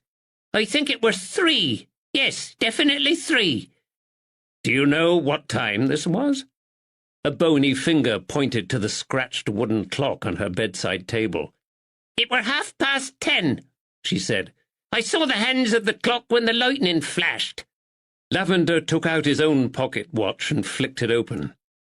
"I thought it were strange for the old man to have company so late at night," Mrs. Bennet continued. "He normally went to bed by 9. Ask her." She pointed at her daughter. "She'll tell you the same." Silence fell in the room. Lavender turned back to Miss Bennet, who sat hunched forward on the bed, her head lowered. "It were like Mother said." Her voice crackled with emotion. When I rose, I looked out of the window and I saw 3 men leaving the Sculthorpes. They were laughing and went up onto the high street." "Where a few moments later they bumped into Constable Sawyer," Lavender said. "Thank you, ladies," Woods said. "This has been very helpful." "I'm sorry I didn't say something before." Miss Bennet turned her face towards the policeman. Her large eyes were wet with tears behind their spectacles. "But I was so frightened by what had happened. I thought if I spoke out, those panthers would come back to hurt us." "Silly goose," said her mother. Chapter 6. Friday, 2nd March, 1810, Middleton, Northamptonshire. "Well, I'll be damned," said Clancy as they walked back into the village high street. "I never thought for a minute Miss Bennet were withholding information from me when I questioned her." "Sometimes a bit of persistence is needed, lad," Wood said kindly. Lavender halted in his tracks and glanced around the quiet road with its terraces of light stone cottages. The smell of fresh baking still permeated the air, and his stomach rumbled. It was a long time since breakfast, and the long horse ride had sharpened his appetite. "Is there a bakehouse in the village?" he asked. "Yes," Clancy replied. "Mrs. Tilly at Willow Cottage. Her who lets out the rooms. She also runs the bakehouse." "Take us there," Lavender said. Wood's eyes lit up at the mention of food. "It still doesn't make sense, though," Clancy said. He led them across the road and back down the street in the direction from which they had first arrived in the village. "There were 5 men who attacked Constable Sawyer, and this was before the tavern shut at 10 o'clock. So how did 2 women see and hear 3 men leave Sculthorpe's cottage at 10:30? "They didn't," Lavender said. "Their bedroom clock is 15 minutes fast. I checked it against my own pocket watch. They saw the thieves leave Sculthorpe's house at 10:15. "My goodness!" Clancy glanced at Lavender with fresh respect. "I'm learning a lot today." They approached an L-shaped stone building set back from the road. A weather-beaten sign reading "Willow Cottage, Rooms to Let" swung in the breeze above their heads. A pretty garden bordered the short path to the front door, full of yellow primroses and tall, large-leaved lemon and pale lilac hellebores. "Oh, we haven't started yet," Woods reassured Clancy. "Stay by our side, lad, and you'll be amazed." When Lavender pushed open the low door, a tiny bell jangled to announce their arrival. They ducked below the lintel and entered. The bakehouse was the converted kitchen of the cottage. A large black range and several bread ovens filled most of the rear wall. In the middle of the warm room stood a long, well-scrubbed oak table, covered with loaves, pies, and tarts of every size, shape, and description. Behind the table stood a neat, brown-haired and heavily freckled woman in a frilled white cap, a striped dimity dress, and a large white apron. Her sleeves were rolled up, and her forearms were speckled with flour and freckles. "Good day, Constable Clancy," she said, smiling. "Hungry again, are you?" Clancy grinned. "Who's your friends?" "Mrs. Tilly?" Lavender asked. She nodded. "I'm Detective Stephen Lavender from Bow Street in London, and this is Constable Woods." She bobbed a curtsy. "Pleased to meet you, sir. You've come to catch the gang who murdered poor Mr. Sculthorpe, I suppose. How can I help?" "Is Dr. Wallace at home?" Lavender asked. "I understand he lodges here. I would like to have a word with him, if possible." She shook her head. "I'm afraid Dr. Wallace is out at his surgery in Market Harborough. There's only Mrs. Wallace here at the moment." Lavender bit back his disappointment. "The doctor practices medicine in Market Harborough?" "That's right. They're just lodging here for a few months while their new house is made ready in the town. They've recently moved down here from Glasgow with their son, Jack. I'm afraid Dr. Wallace doesn't return home until about 7 in the evening." "I'll call on him tonight," Lavender said.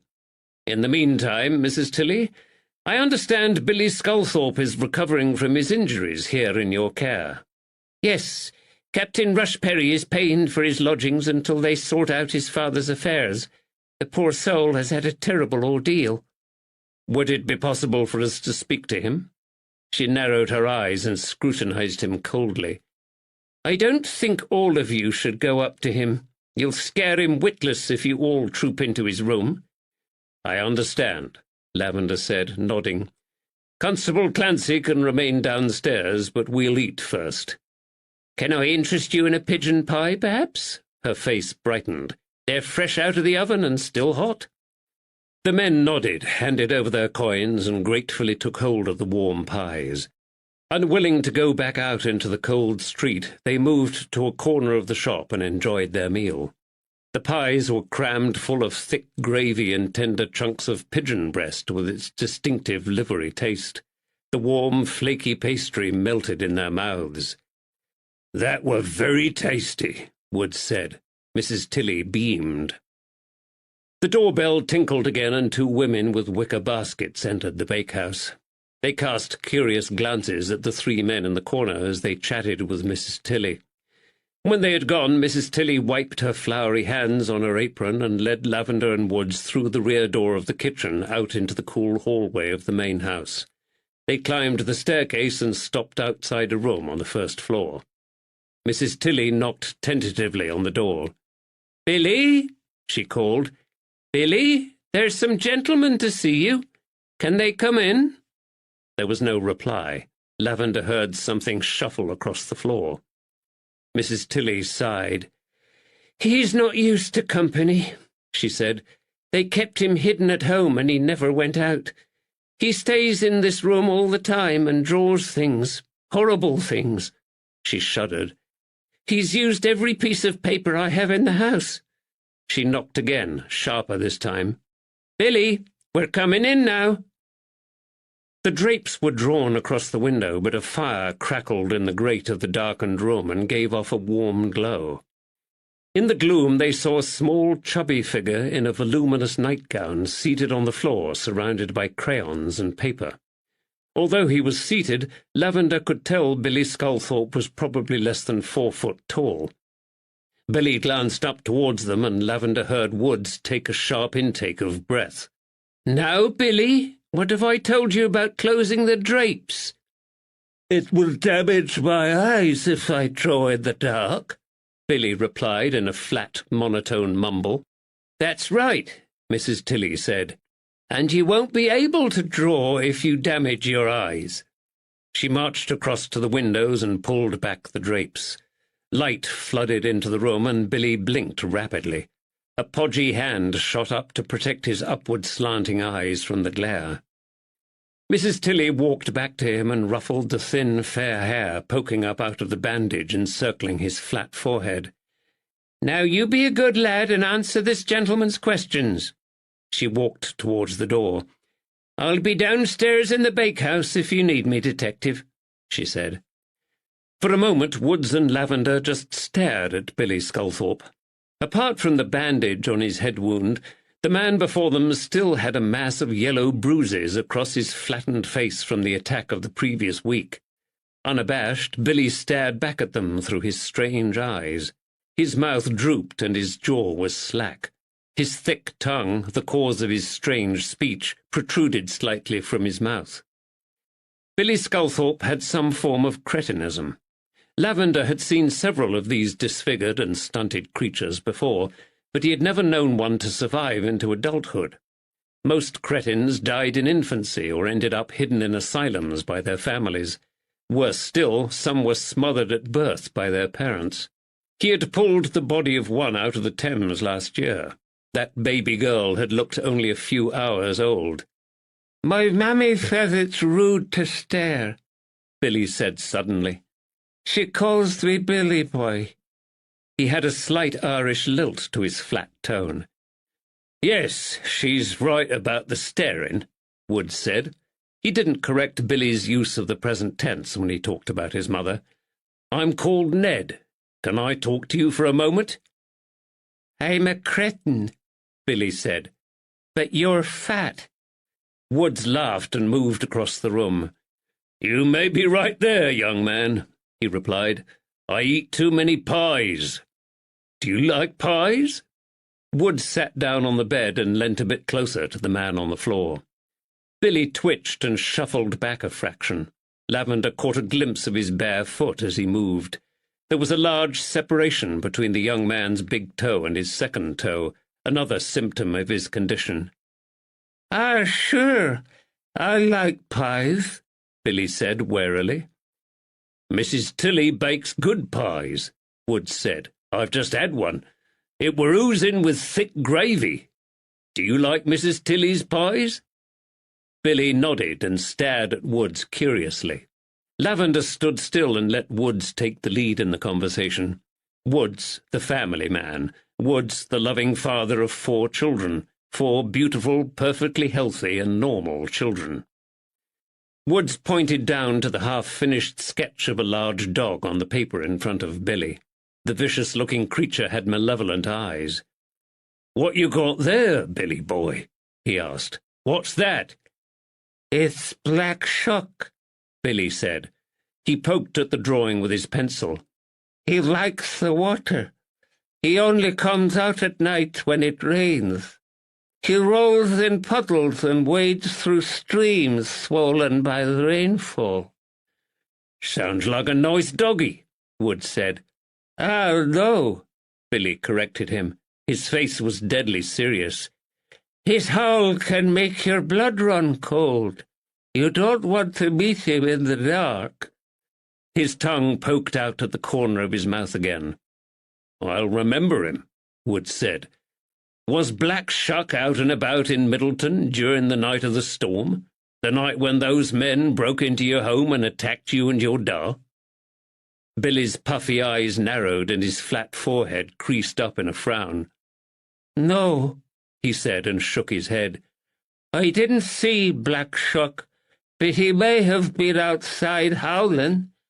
I wouldn't have heard him over the thunder. Black Agnes was abroad, though," he added. "She tried to steal the children."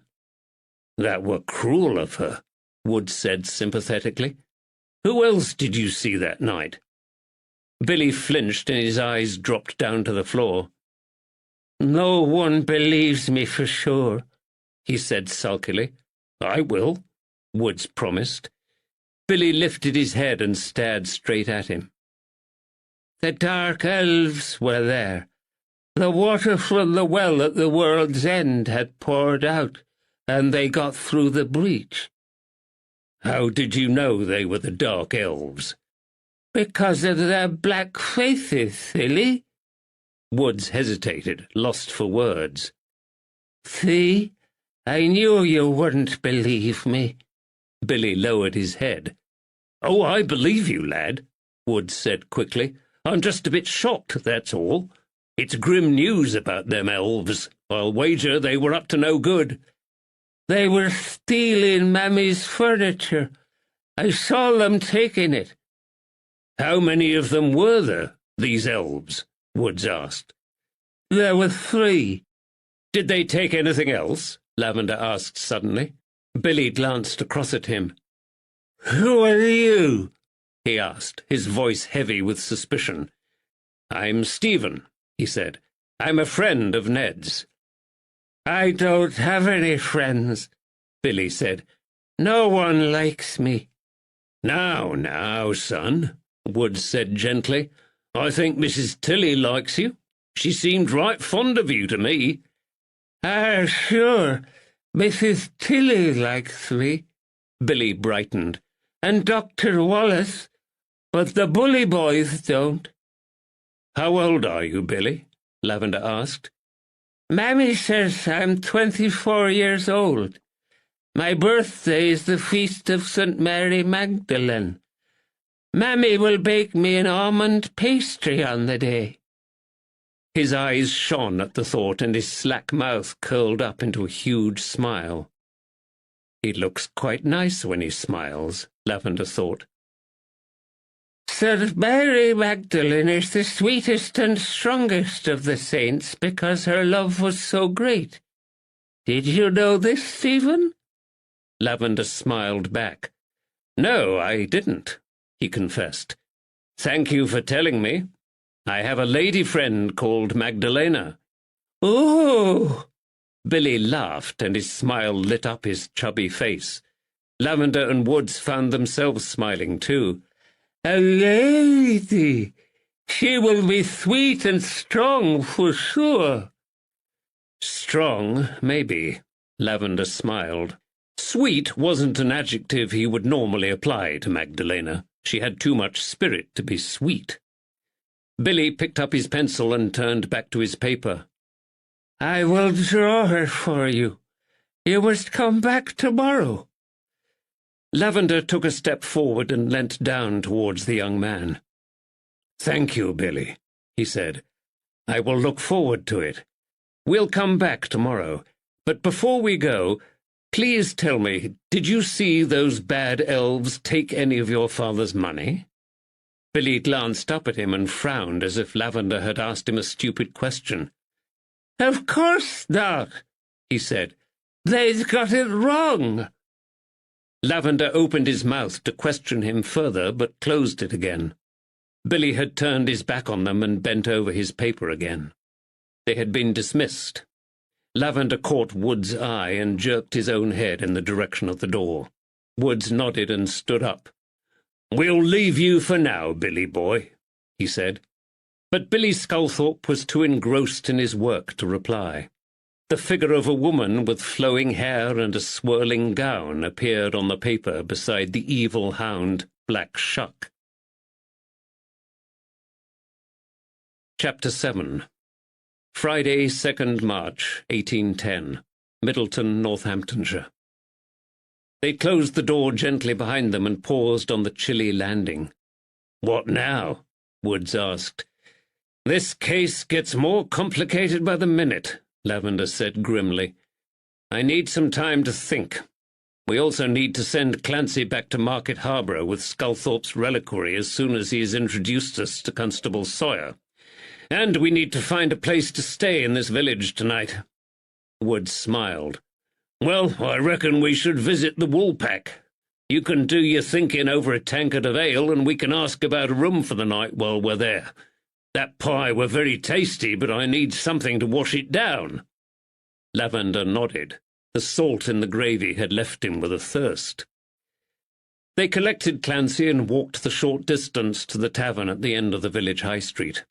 This double-fronted house had low rectangular windows on either side of the door, and a wooden sign above it that read Francis Bunning, Cobbler.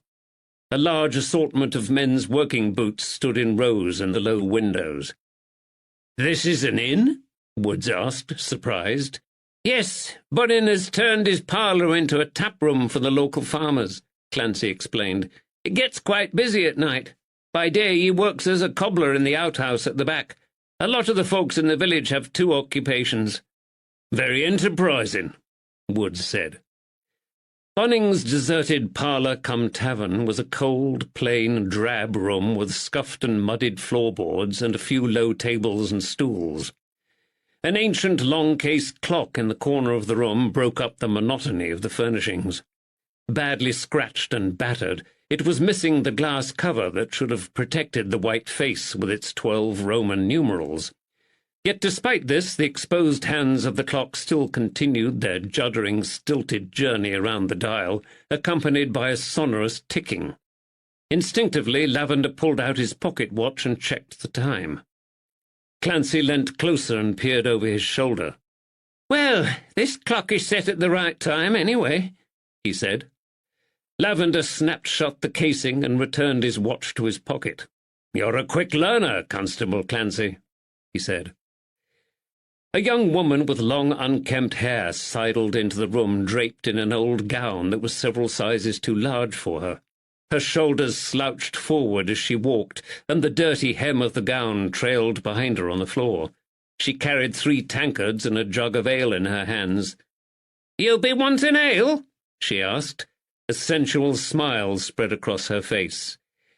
"If you don't mind so early in the day, Susie," Clancy said pleasantly. "How you keeping, by the way?"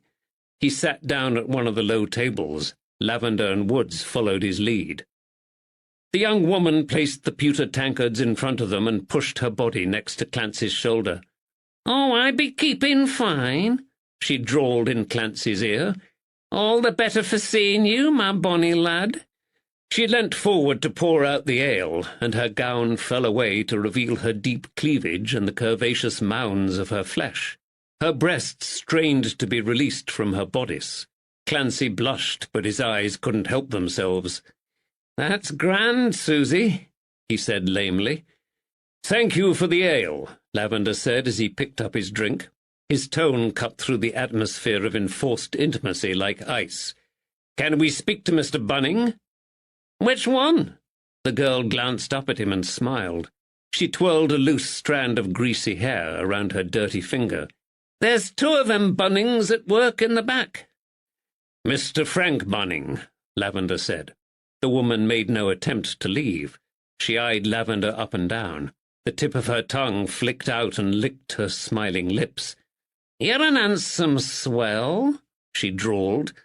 "Do you have a sweetheart?" "I do," Lavender said. "We're to be married soon. Leave the jug on the table before you go." The girl scowled at the abrupt dismissal and sidled back out of the room. "That's Susie Dickon, Bunning's housekeeper," Clancy said. "He took her out of the poorhouse to work here." Woods drained the last of his ale from his tankard, gave an appreciative belch and reached for the jug. "Looks to me like she's the kind of gal who keeps more than the kitchen range stoked on a night," he said with a wink. Clancy smiled. "Bunning's smitten with her," he whispered. "There's rumours he plans to marry her." "Good luck to the man," Woods said as he refilled his tankard. "Those gals from the poorhouse can be jiltish ladybirds." A bald, plain-looking man in his mid-40s appeared, wiping his hands on a soiled cloth. Shoemaker's tools, pliers, and a hammer poked out of the pocket of his grey apron. Frank Bunning had an unhealthy complexion and small, nervous eyes. Despite the chill of the room, he also had beads of sweat across his pale forehead. Lavender introduced himself and Woods. "I've already told Constable Clancy everything there is to be said about that dreadful night," Bunning said, frowning. "I don't think there is much I can add." "Tell me again," Lavender said. Bunning shrugged. "'Twere a bad night," he said. "That storm brewed for hours. Some of my regulars came in early and disappeared back to their homes before the rain came. By the time the storm broke, I only had a couple of customers still in here." "Can you remember who they were?" Lavender asked. Bunning's large white forehead creased into a frown. "Old Pete Jarman were one of them. He never misses a night, does old Pete. He spends hours sat by my fire with a single tankard of ale." "Anyone else?" Bunning shook his head. "I can't remember," he said. "But I remember the shock when Jed Sawyer staggered through the door and told us he'd been pounced upon by a gang of villains." "What time was this?" Lavender asked. Bunning pointed to the old clock in the corner. "'Twere just afore 10 o'clock, a quarter off the hour. I'd just checked the time and were thinking about shutting up for the night. There didn't seem to be much profit in staying open for longer." "What kind of state were he in?" Woods asked. "Sawyer, I mean." "A bad one," Bunning replied. "His face were blooded and the bastards had nearly broken his arm. He'd had to run for his life." "What happened next?" Lavender asked. He wanted to ask what a nearly broken arm was, but decided to stick to his main line of questioning for the moment. "Well, me and my nephew, and Harry Good, he was still here, we raced down to Sculthorpe's cottage as fast as we could. I thought the old fellow had already gone, but when Dr. Wallace arrived, he said Sculthorpe was still breathing." "Did you see or hear anyone in the street when you left here?" "No, the streets were deserted. Sawyer said the gang had run off in the opposite direction. The whole village was shut indoors, waiting out the damned storm." "This Harry Good?" Lavender asked. "Who is he?" "He's a labourer up at the home farm. Why?" "I wondered if he'd been in the tavern all night." Bunning frowned as he struggled to remember. "Yes. No. He'd come in a few minutes earlier. He said the storm had woken him up, and he might as well sit in here with a brandy as at home." "And he arrived before Constable Sawyer came through the door?" "That's right." "You've been very helpful, Mr. Bunning," Lavender said. "Just one final question. Did William Sculthorpe ever drink in here?" Bunning nodded. "Yes, he were partial to a glass of brandy," he said. "He once let it slip that Lady Anne from Rockingham gave him a bottle or two now and then. When it ran out, he'd come in here." Lavender frowned. "Lady Anne Fitzwilliam sent William Sculthorpe brandy?" Bunning nodded. "It's about the only thing I know about him. Quiet, brooding old fellow he was. When he came here, he'd buy a glass and sit with old Pete by the fire. A right pair of miserable bookends they were." "This is helpful," Lavender reiterated. Well, I does what I can. Bunning seemed embarrassed by the compliment. What happened that night was shocking. Sculthorpe was a miserly old beggar, but he didn't deserve to die like that. Lavender asked him about a room for the night, and the landlord confirmed he had an empty bedchamber upstairs. Suddenly they heard the outer door open and felt a draught of cold air swirl through the room. In the hallway outside a man laughed. "Afternoon, Susie," said a loud voice. "My, you look like a rum duchess today." "It's Constable Sawyer," Clancy said, rising to his feet. A stocky man in an old black coat with tarnished silver buttons entered the room. A dirty sling held his right arm against his chest. Susie Dickens sidled in behind him, grinning. Clancy greeted Jed Sawyer warmly and introduced Lavender and Woods. Sawyer grasped Lavender's hand like a vice and shook it firmly. "Jedediah Sawyer, sir, at your service." Sawyer was about 50 years old. A shaggy, unkempt mane of grey hair fell down to his shoulders from beneath his hat. Sawyer turned and gave Clancy a friendly slap on the back. The younger man staggered beneath the force of the blow. "Is he doing well, assisting you in your inquiries?" Sawyer asked. "He's a good lad, is Sam.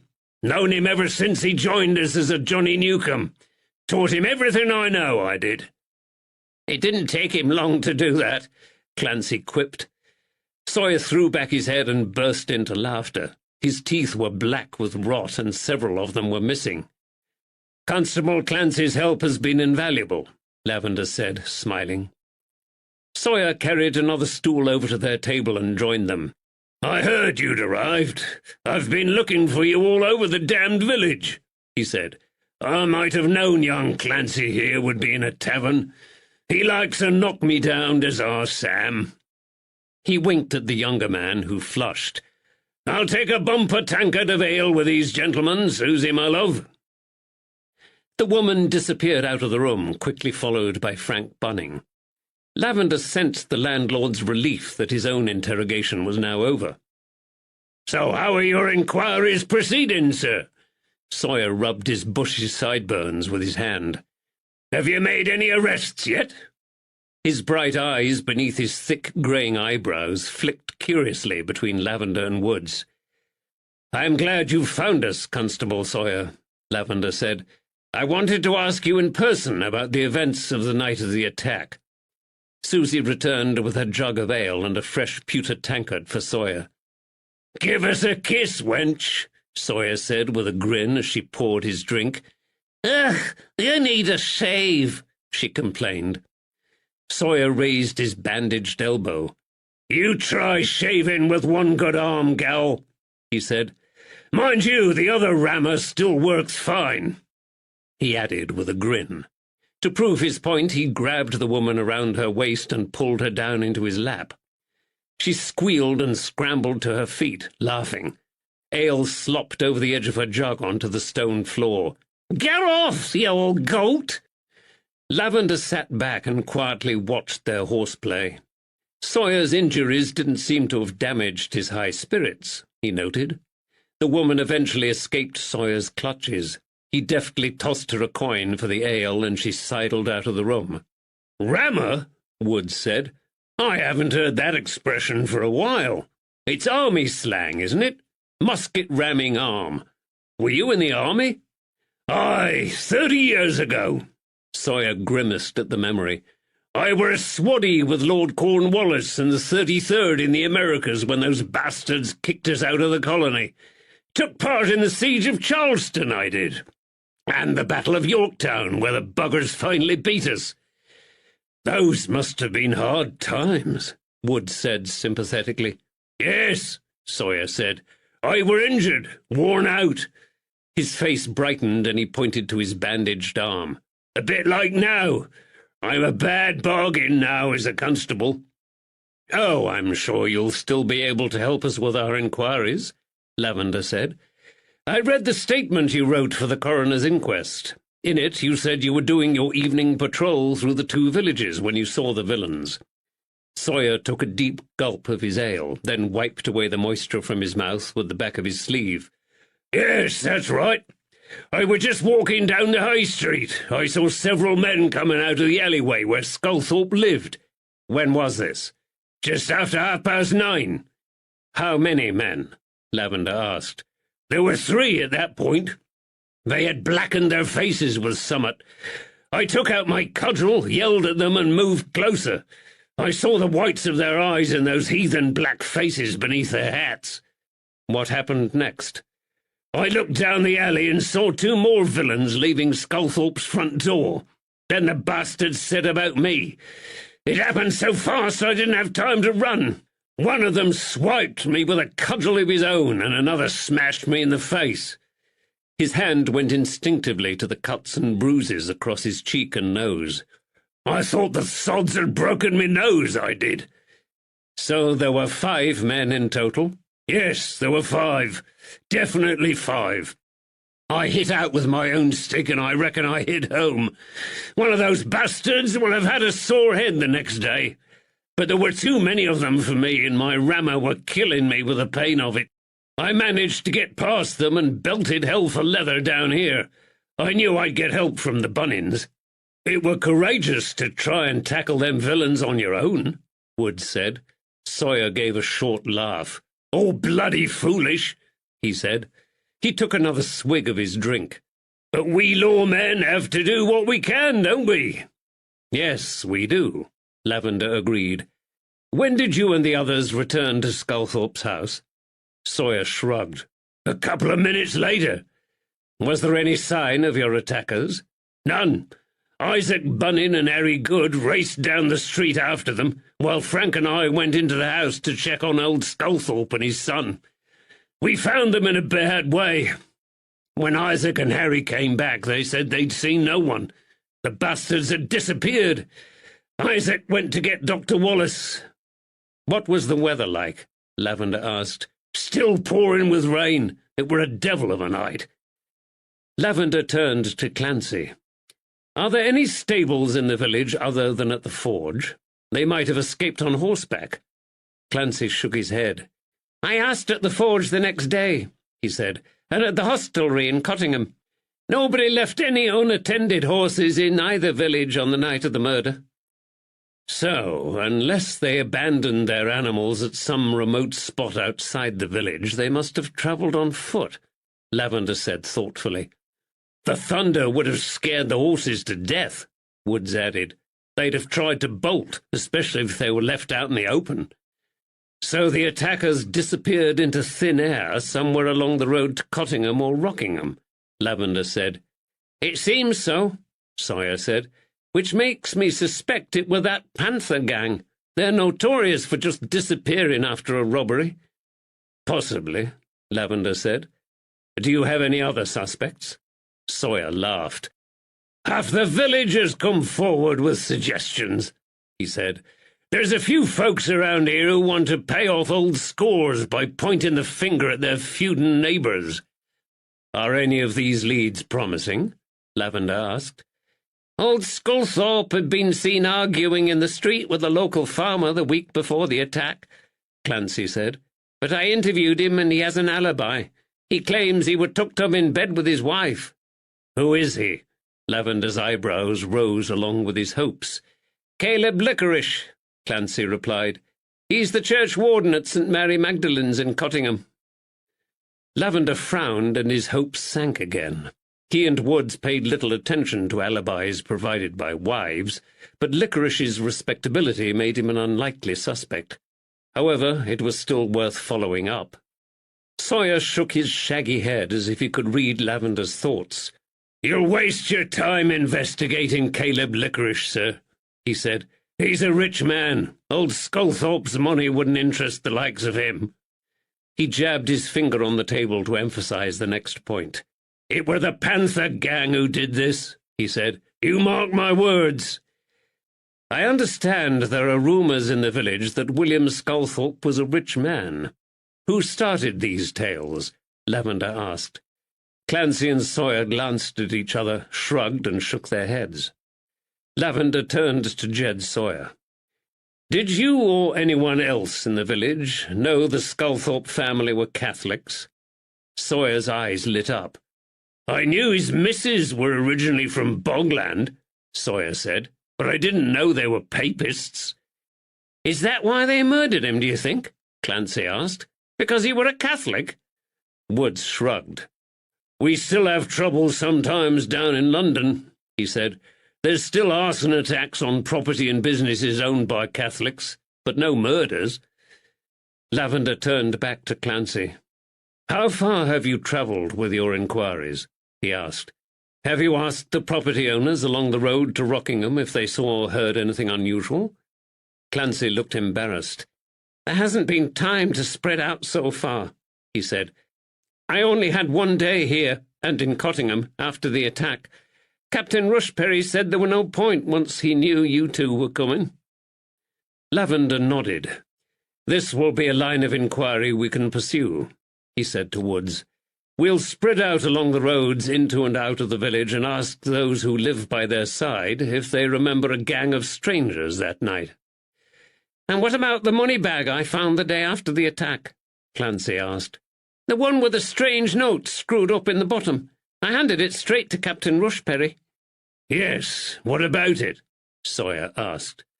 Both constables watched Lavender curiously. He shrugged. "I suspect it's nothing," he said. "An angry note from a customer pursued by a shopkeeper for a debt." He rose to his feet. Woods and Clancy followed his lead. "You have been very helpful, Constable Sawyer," he said. "We'll leave you in peace now to enjoy your ale. Take care of your bad arm." "Any time, Detective," Sawyer said. He tapped the sling. "This is healing nicely, and I'm no slacker. I should be able to return to work soon and help you catch these blackguards." Chapter 8. Friday, 2nd March, 1810. Middleton, Northamptonshire. They returned to Sculthorpe's cottage and collected the silver reliquary for Clancy to take back to Captain Rushperry in Market Harborough. Lavender breathed a sigh of relief as he watched the young constable canter away down the high street with the precious object carefully wrapped in sackcloth in his saddlebag. "Why are you so keen to get rid of him?" Woods asked. "You've been frosty with both young Clancy and Sawyer all day." "It's your imagination, Ned," Lavender said. "Let's take a walk. I need to clear my head." Woods shrugged and fell into step beside him. They walked in the direction of Cottingham, striding in companionable silence. The rows of light stone cottages ended abruptly, and the road took them into an area of common land that had been cleared and divided into strips for the villagers to grow vegetables and herbs. To their left, the meadow sloped downhill into the Welland Valley. In the centre of the meadow, a rush-fringed duck pond glimmered in the weak sunshine. Sheep, lambs, and geese grazed on the lush grass. Ahead of them, the road veered up to the right and entered Cottingham, Middleton's neighbouring village. The two communities were less than half a mile apart. Stone cottages with slate roofs and smoking chimneys lay dotted up the wooded hillside. At the summit of the ridge, the towering medieval steeple of the Church of St. Mary Magdalene, with its arched belfry windows, finials, and stone tracery, rose majestically above the treetops. Lavender had made inquiries about the church before they left the tavern.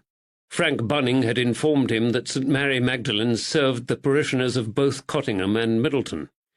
Magdalene, Magdalena.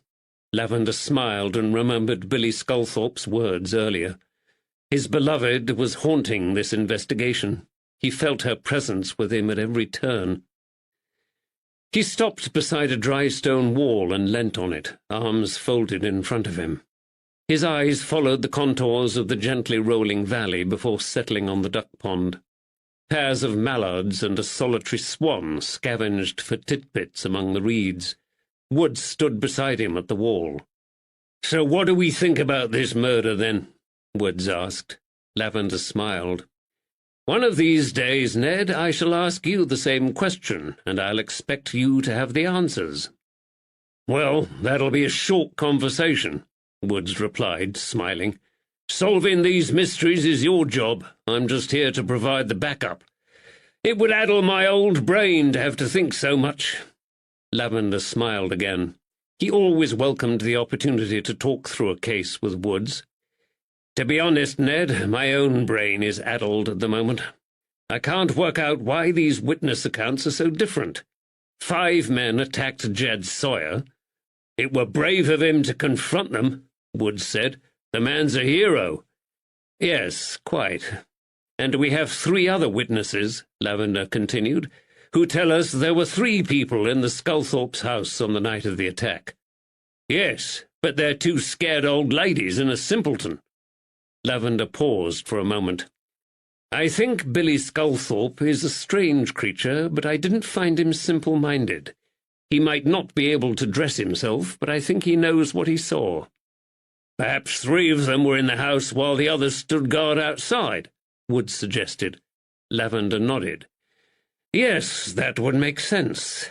And perhaps the 3 men Miss Bennet saw leaving the house after 10 o'clock were Sawyer and the other men he had recruited to help Sculthorpe. Maybe she didn't see the robbers, maybe she saw the rescuers. But what is the motive for this crime, Ned? Theft, surely. If so, why lash out at the old man and cause fatal injuries after he had already told the thieves where he hoarded his money? Why hurt him when they had already got what they wanted? In my experience, this is more akin to an act of vengeance or hatred. It's also at odds with the modus operandi of those devils, the Panthers. The what, sir? Their modus operandi, or their method of working. Rushperry told us the Panthers are armed. I assume they jam a pistol barrel into the temple of their victims and make them hand over their money and jewels. As far as we have heard, the Panthers have never beaten anyone senseless during a robbery." Wood's eyes widened beneath his shaggy grey eyebrows. "So you don't think it were them?" "Not at the moment," Lavender said. "And then there is the location and the weather to consider. Look around you, Ned." He swept his arm around over the wall and pointed at the rolling fields, the secluded woods and the quiet villages on either side. A flock of crows rose cawing from the treetops in the copse below. The men stood in silence and watched the noisy birds as they wheeled and circled in the sky. "What am I looking at, sir?" Woods asked eventually. "The isolation, Ned. Sculthorpe was reputed to be a rich man, although we have found no evidence of this yet. But who knew about his alleged wealth? Rumours started in Middleton would barely have spread beyond Rockingham. So how did a gang who operate in the south of the county hear about the thousands of pounds William Sculthorpe allegedly kept in his house?" "I see what you're getting at," Woods said. "But how does the weather figure in all this?" "On the night of the robbery it rained heavily and a terrible storm raged. Bad weather is the best thing to keep the villains and coves off the streets of London. This robbery was planned out in advance, but not by villains with a long way to travel. Such a gang would have turned back once the storm broke and left the robbery until a night when the weather was better. After all, there was no rush. William Sculthorpe wasn't going anywhere." "Unless they deliberately used the noise and disruption of the storm as cover for the attack," Wood said. "Yes," Lavender sighed. "But my instinct is this is a local job. I think the thieves are members of this community who scurried back to their dry homes afterwards. However, we need to prove this. Tomorrow I want you to travel up and down the roads in and out of Middleton. Knock at the door of every dwelling place you find and ask questions about the night of the storm. Let's establish beyond a doubt that no one saw or heard the gang entering or leaving the area." Woods nodded, but Lavender felt him hesitate. A slight frown spread across his constable's broad forehead. "It seems too much for a small county such as this," Woods said slowly, "to be plagued with 2 gangs, both with 5 members, hell-bent on robbery and mayhem." Lavender smiled at Wood's reluctance to let go of the idea that the Panther gang were involved. "According to Captain Rushperry, the Northampton Mercury has whipped the whole county into a frenzy of this Panther gang. So when 5 men are seen running away from the scene of a crime, everyone makes an assumption and imaginations become fevered. So who were it who robbed Sculthorpe?" Well, I don't know yet, do I? Lavender said peevishly. Give me some time, Ned. I've only been here a day. We need to learn more about William Sculthorpe, his life, and his enemies. From what we have seen and heard so far, Sculthorpe was a secretive man. He's an enigma. I want to know more about him. We shall return to see Billy Sculthorpe tomorrow and ask him about his father, and perhaps my interview with Lady Anne at Rockingham Castle will shed some more light on the past history of this man. Woods nodded. Yes, he said. I were a bit surprised to find out she supplied him with bottles of the best brandy. Lavender nodded. Captain Rushperry told us Sculthorpe had been in service with Lady Anne, but this generosity towards a former employee goes beyond the kindness usually shown to servants. A cold breeze had blown up. Lavender pulled down his hat and stepped back from the wall. Instinctively, Woods followed him. So what do you want us to do now? Lavender glanced up at the sky. The sun was already sinking in the west. He fished inside his coat pocket, pulled out the ragged money bag Rushperry had given him, and gave it to Woods.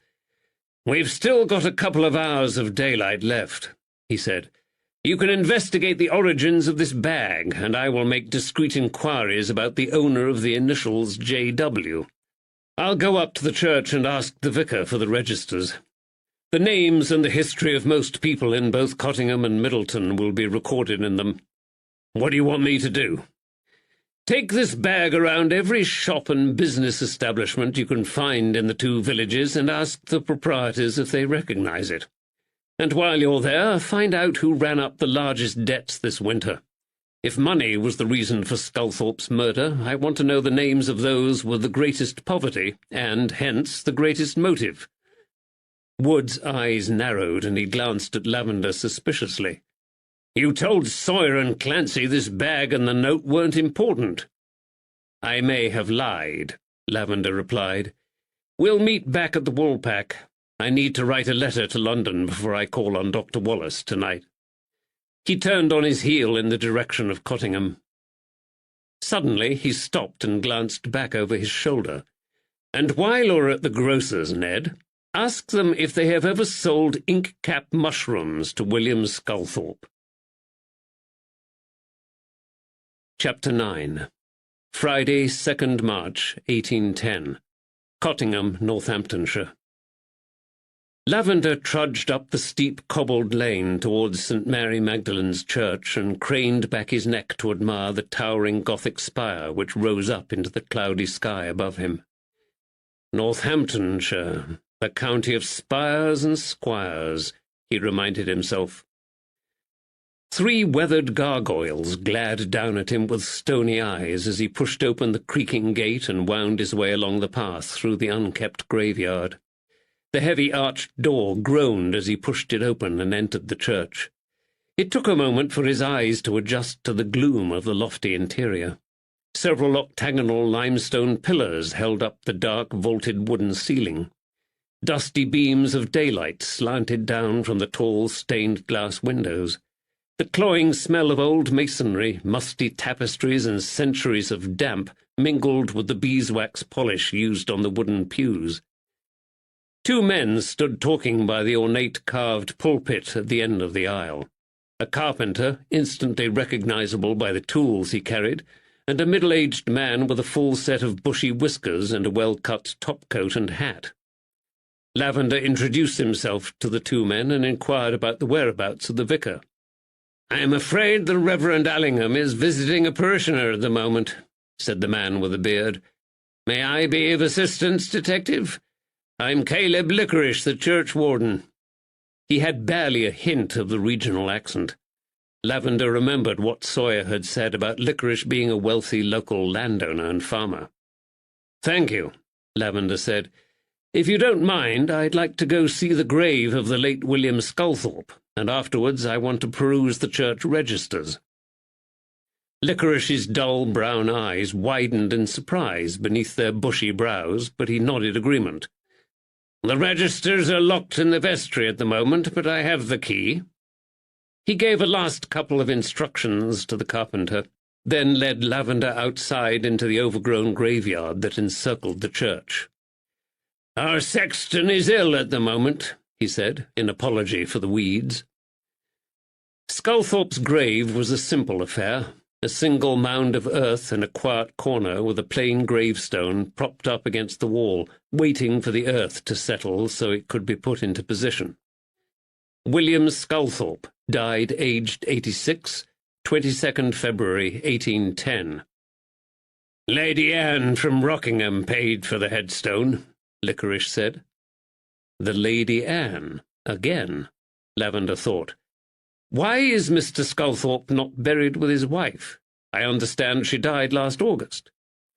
Licorice's mouth set in a thin line of disapproval before he answered. "She isn't buried here," he said. "She had expressed a wish to be taken home to be buried, and that's what Mr. Sculthorpe did." "What, to Ireland?" Lavender asked sharply. "No, Mrs. Sculthorpe was from London, and she wanted to be laid to rest there. This was a ridiculous notion, if you ask me, but he took her body back to be buried. Reverend Allingham warned Sculthorpe he was too elderly to undertake such a long and distressing journey, but he insisted. I understand his neighbour, Miss Bennet, took care of his backward son while he was gone. When Mr. Sculthorpe was murdered, we organised a simple ceremony here after the inquest." Lavender nodded. A cold breeze tugged at their hats and flapped their coat-tails. "How well did you know William Sculthorpe?" Licorice stiffened. "I didn't know him at all. He never attended church, and my farm is several miles away in Rockingham. Our paths never crossed, but as the local churchwarden I was involved in the arrangements for his funeral." "You said your paths never crossed, Mr. Licorice, but I understand you argued with him in the street the week before he died. What was that about?" "I have already explained this to Constable Clancy." Licorice's voice turned to ice and his face darkened with anger. "I simply tried to persuade him to come to church. A slothful attitude to church attendance is an affront to God. I was concerned that a man of his age should make his peace with God before it was too late. And I was right. Sculthorpe died without God's blessing and forgiveness." Lavender's eyes narrowed. Licorice avoided his gaze. "I gather you didn't know that William Sculthorpe and his family were Catholics who worshipped quietly at home." Licorice gasped, and disapproval followed by anger flashed across his face. "No, I was not aware of that. And neither, to my knowledge, were the Reverend Allingham or the Lady Anne. I must inform them immediately." Lavender opened his mouth to ask another question, but Licorice hadn't finished. "Why, this is the essence of Lucifer! Sculthorpe's lunatic son must be baptized into the Anglican Church. We watchdogs of the fold cannot be silent with the evil of popery in our midst." A wave of disgust swept through Lavender, but he held back the angry retort that leapt to his own lips. He was suddenly sick of Caleb Licorice. "Take me to the vestry," he snapped. "I wish to see the church registers." Licorice unlocked the gloomy vestry, gave him a pile of dusty registers, and left him alone to read them. Lavender pulled up a chair at the desk and lit a candle. As he flicked through the birth, death, and marriage registers of the parish of St. Mary Magdalene, the first thing that struck him was how rarely the Reverend Allingham had been called upon to administer to the needs of his flock. There had only been 2 weddings since Christmas. Lavender's maternal grandfather had been the popular dean of St. Saviour and St. Mary Overy in Southwark before his retirement, and not a week had gone by without him being called upon to perform marriages and baptisms. Of course, Southwark was a far larger and more overcrowded parish, but it didn't look like business had been brisk for the vicar of Cottingham and Middleton over the last year. As Lavender turned back the pages of the fusty old registers, he saw several names he recognised. Mrs. Tilly at the bakehouse had an extensive family within the community. The name Tilly cropped up frequently in the registers. Jed Sawyer had married in the church 8 years ago, and his 2 children had been baptized there. The labourer Harry Good had married at St. Mary Magdalene 10 years ago. And, according to the baptism register, he and his wife already had 6 children, including a set of twins. Some woman called Martha Bunning had died a couple of years ago. Was she the wife of Frank Bunning, the landlord of the Woolpack, perhaps? Or maybe the mother of Bunning's nephew, Isaac? Lavender stopped speculating, refocused on his task, and looked for names to match the initials J.W. A young woman called Jane Webb had borne 2 illegitimate children in the parish, and both bore her surname, but apart from her, the only other family whose surname began with a W were the Winns, and none of them had a first initial J. Disappointed, he sighed and closed the tattered covers of the registers. Pulling on his gloves and hat, he left the vestry. Licorice and the carpenter were still in the church. Lavender took Licorice aside and asked him about the whereabouts of the woman called Jane Webb and the Wynn family. "Jane Webb left the area last summer," Licorice informed him with a sneer, "and she took her bastards along with her. She went to Coventry, I understand. We were glad to see her go. There's no place in Cottingham for women with loose morals and fallen ways. As for the Winns, well, there's only old Simon and his wife left. They're both elderly and in the poorhouse at the edge of the village." Lavender thanked him and took his leave, grateful to be back outside in the fresh air, away from the stench of bigotry that swirled around Caleb Licorice like flies buzzing over a carcass. Chapter 10. Friday, 2nd March, 1810.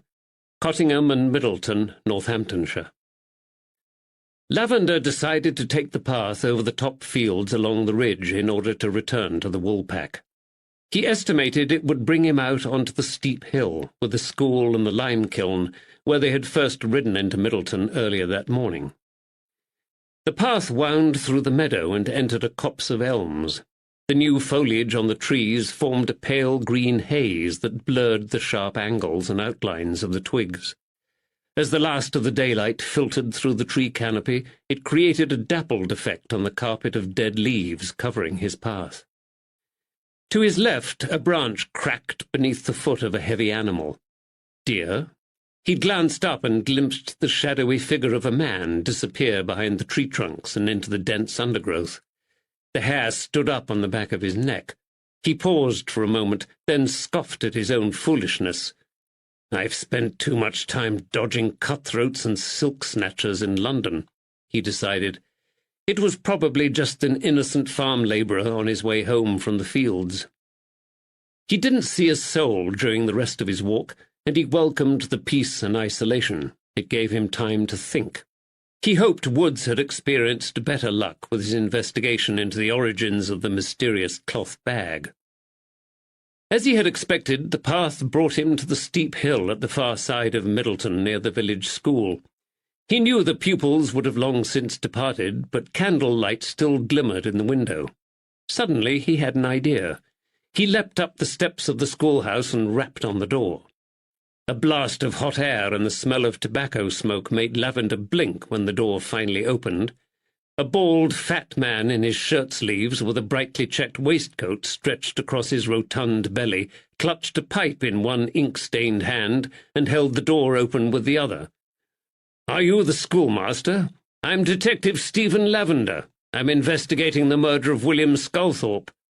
"Ah, yes, poor old fellow," said the man. "I'm Mr. Howard, the schoolmaster. How can I help you?" If Mr. Howard was surprised by Lavender's request to see the school register, he didn't show it. He led Lavender into the warm schoolroom, forced his bulk down into his chair, and slid the register across the desk to the detective. A pile of papers covered with childish scrawl sat on the corner of the desk, a quill abandoned and dripping by their side. Howard puffed on his pipe while Lavender scanned through the names in the book. It didn't take him long to go through the register. The school only had 10 pupils, and the only boy with a surname starting with W was John Debussy Wallace, aged 12. "Is this Jack Wallace, the son of Dr. Wallace?" he asked. "That's right," the schoolmaster confirmed. "The boy is named John, but I understand he's called Jack at home." Wallace. Dr. Wallace. Lavender hesitated. What had Mrs. Tilly said about the family? That they were lodging with her while their new house was being refurbished in Market Harborough? It sounded like the Wallaces were just passing through the village, but he resolved to find out the first name of the doctor.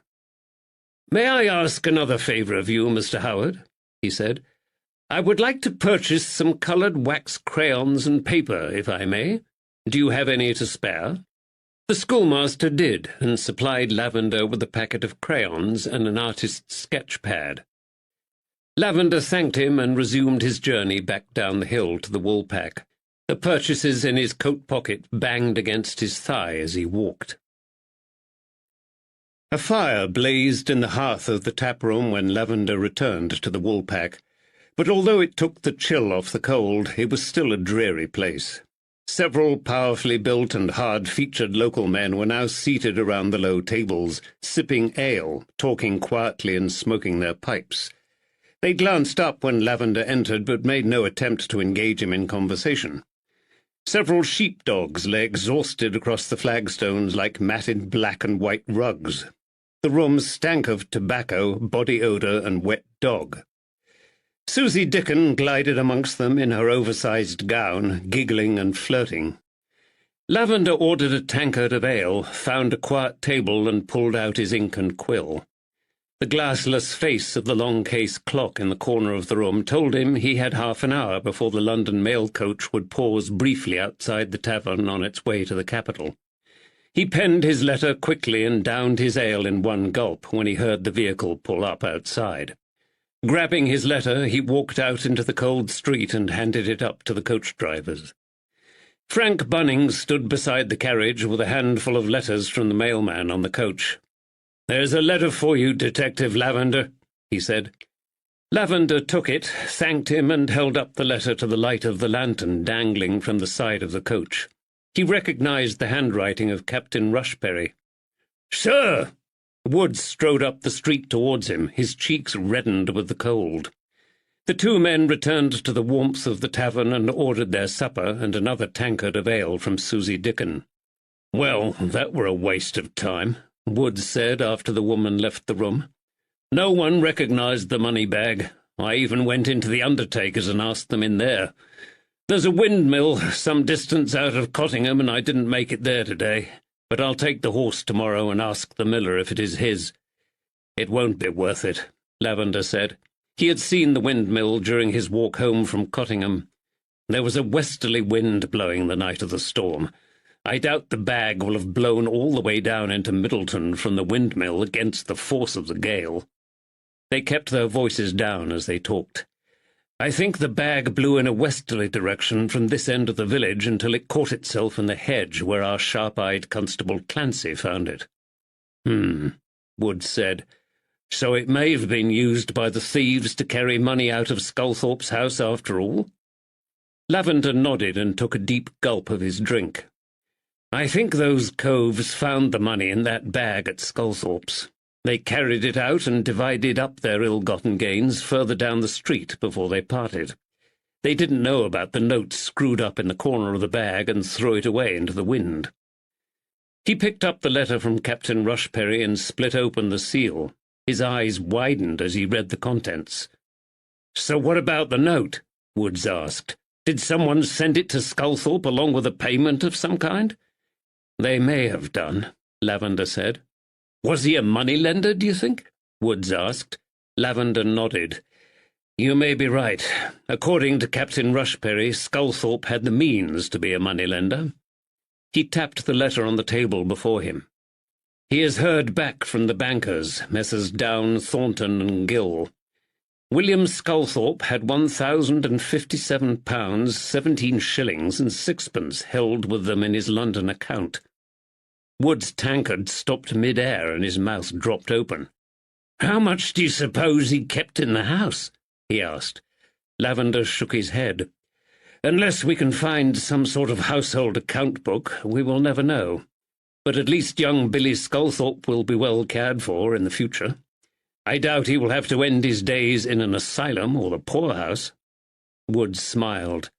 If I didn't know you better, I'd say you've got a soft place in your heart for that young man, and don't deny it.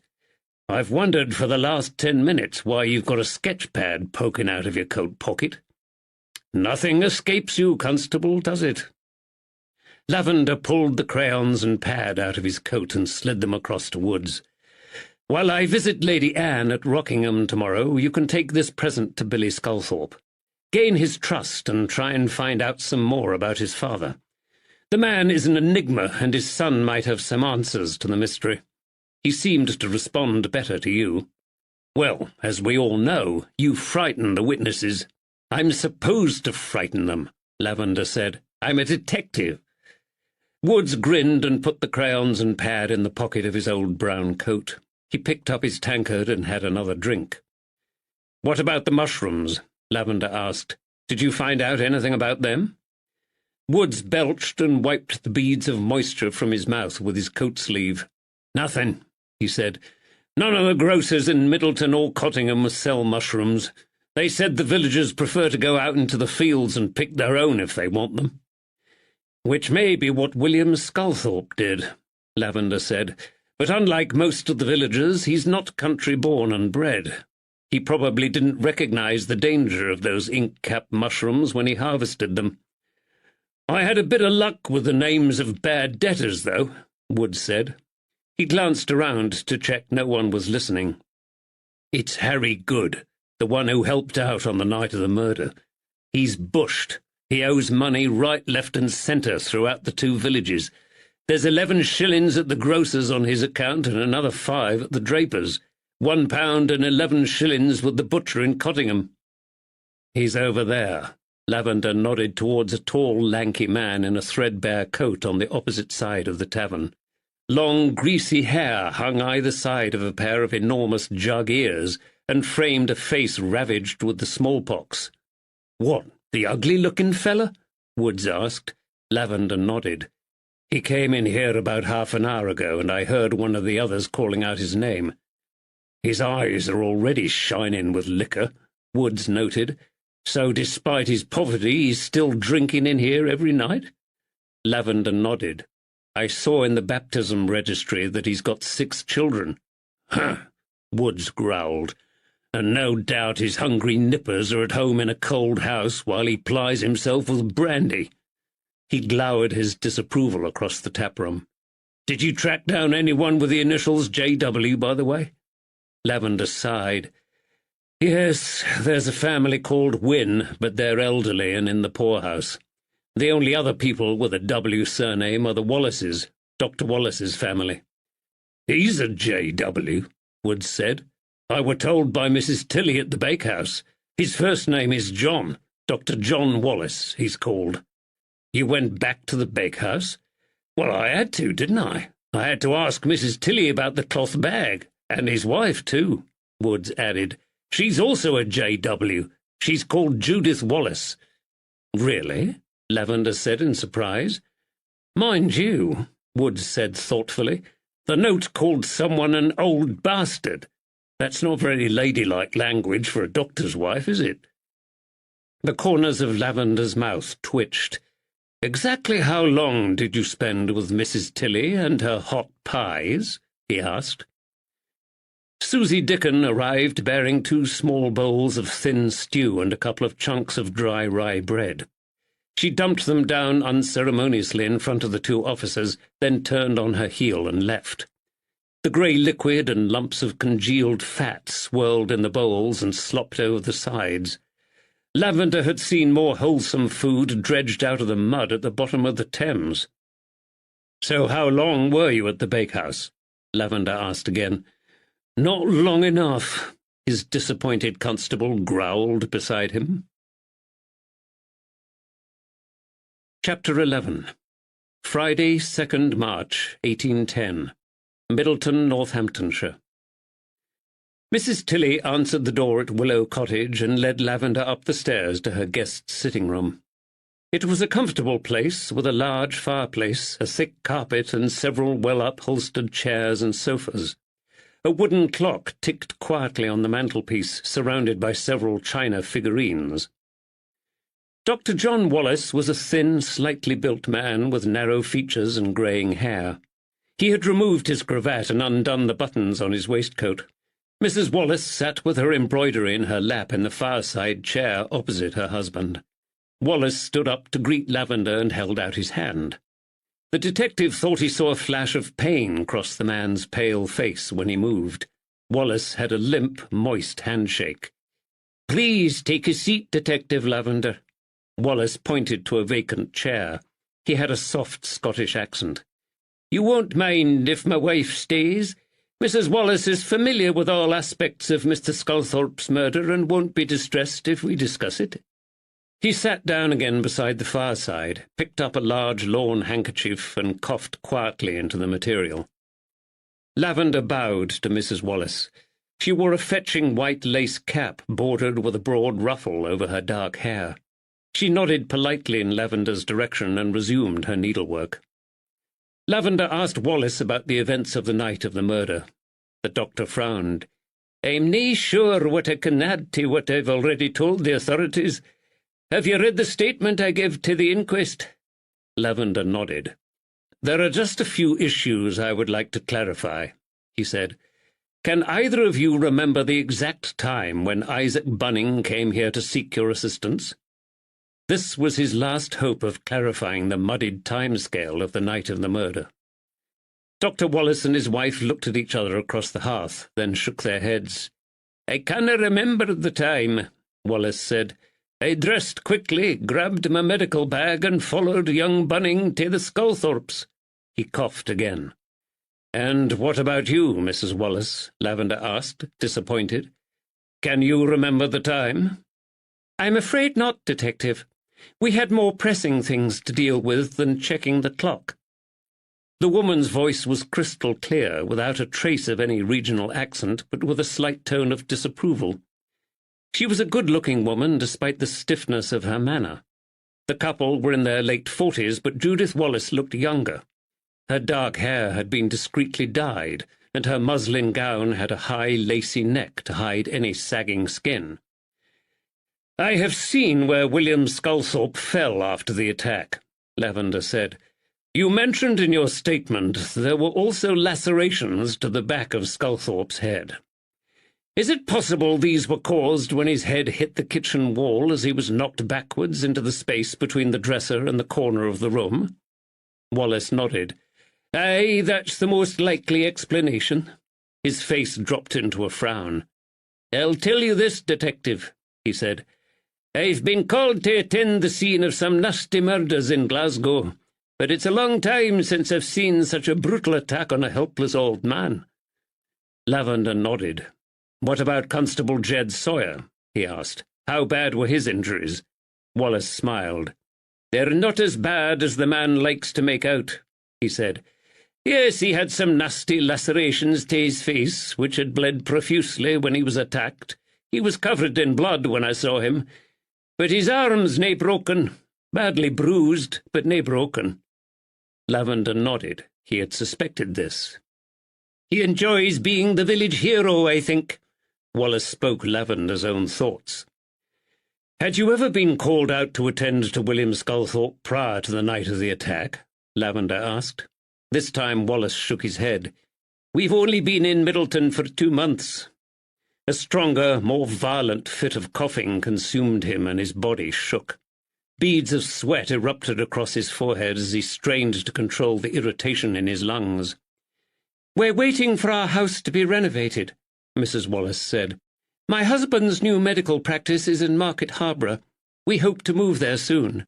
Mind you, this hasn't stopped the locals in Middleton from taking full advantage of the fact they now have a doctor in their midst." Wallace smiled as he spoke. "Normally they have to call on Dr. Roberts in Rockingham for medical assistance, but there have been several occasions when my presence has been requested instead." "Some people are far too forward," Mrs. Wallace said coldly. "They take advantage and forget you have a long ride to and from Market Harborough every day." Lavender hid his smile. Judith Wallace might be reserved, but she was clearly very protective of her husband. "Did you ever get called out to attend to Billy Sculthorpe?" he asked. "Aye," Wallace confirmed. "The wee fella had an infection and his father was worried about him." Lavender was pleased to hear William Sculthorpe had not balked at the cost of a doctor for his son. Perhaps the old man had had a softer side to him after all. "On this occasion, how did William Sculthorpe Senior seem to you?" he asked. "I need a general idea of his health and lifestyle." "He seemed in perfect health," Dr. Wallace said. "The man was sprightly for his age and walked a good deal." He turned towards his wife. "You met him several times on your morning walks, didn't you, Hen?" Mrs. Wallace shrugged. "Yes, but we barely passed the time of day. The man simply grunted and nodded in reply to any greeting." She bent her head back down over her needlework. Lavender watched her for a moment, then turned his attention back to her husband. "I understand young men with Billy Sculthorpe's condition are often prone to infection," he said, "and they can have a number of other problems related to their condition. A weak intellect, for example, hearing problems and cloudy eyes caused by cataracts." Wallace smiled. "Well, I've never found anything amiss with Billy Sculthorpe's eyesight or his hearing, if that's what you're asking, Detective. However, his imagination runs wilder than a capercaillie in a pinewood." "I've noticed," Lavender smiled. "There's a good deal of debate in the medical world about the causes of cretinism," Dr. Wallace continued. Another coughing fit threatened to erupt, but he paused, cleared his throat, and it subsided. "And some professionals are undertaking research into this condition. So far they have discovered there may be several forms of cretinism, each with its own particular symptoms and causes. I once read in a medical report that suggested this deformity was connected to stagnant air or bad water," Lavender said. Wallace shook his head. "That's disputed. There are too many cretins, too widespread across the population for that to make sense. We're 10 years into the 19th century now, and the medical profession is taking great strides. It's determined to leave antiquated medieval notions behind. There have been new reports and evidence that this malformity is often inflicted on the children of older parents." Lavender's eyebrows rose in surprise. "This is a new development," he said, genuinely interested. "And it would make sense regarding Billy Sculthorpe. His father must have been in his 60s when Billy was born." Wallace sat forward and shook his head. "You misunderstand me, Detective. This theory requires the mother to be elderly, but the theory is not proven." He fought back another coughing fit. "May I ask what prompted your move to Northamptonshire?" Lavender asked, although he thought he already knew why. Glasgow was a notoriously unhealthy and squalid city, rife with cholera and consumption. Wallace glanced down awkwardly, but his wife had no qualms about answering Lavender's question. "My husband has not been well," she said. "The air in Glasgow and the conditions in the city do not agree with him. Lady Anne at Rockingham Castle secured John this position in Market Harborough. We hope this move will help him to regain his health." "The coffin is always worse at night," Dr. Wallace said simply. Lavender picked up his hat from the low table at the side of his chair and rose to his feet. "My apologies," he said. "I have detained you both for too long already. You have been most helpful." "Our pleasure, Detective," Wallace said. As Lavender strode back towards the Woolpack, he wished he had questioned the Wallaces further about their connection with Lady Anne Fitzwilliam. Why had she helped the Scottish doctor find a new position? The Dowager Countess seemed to have a finger in every pie and be involved in the lives of many of the Rockingham estate's tenants. He shrugged. Hopefully his trip to Rockingham Castle tomorrow would answer that and several other questions that troubled him about Lady Anne's involvement in the case.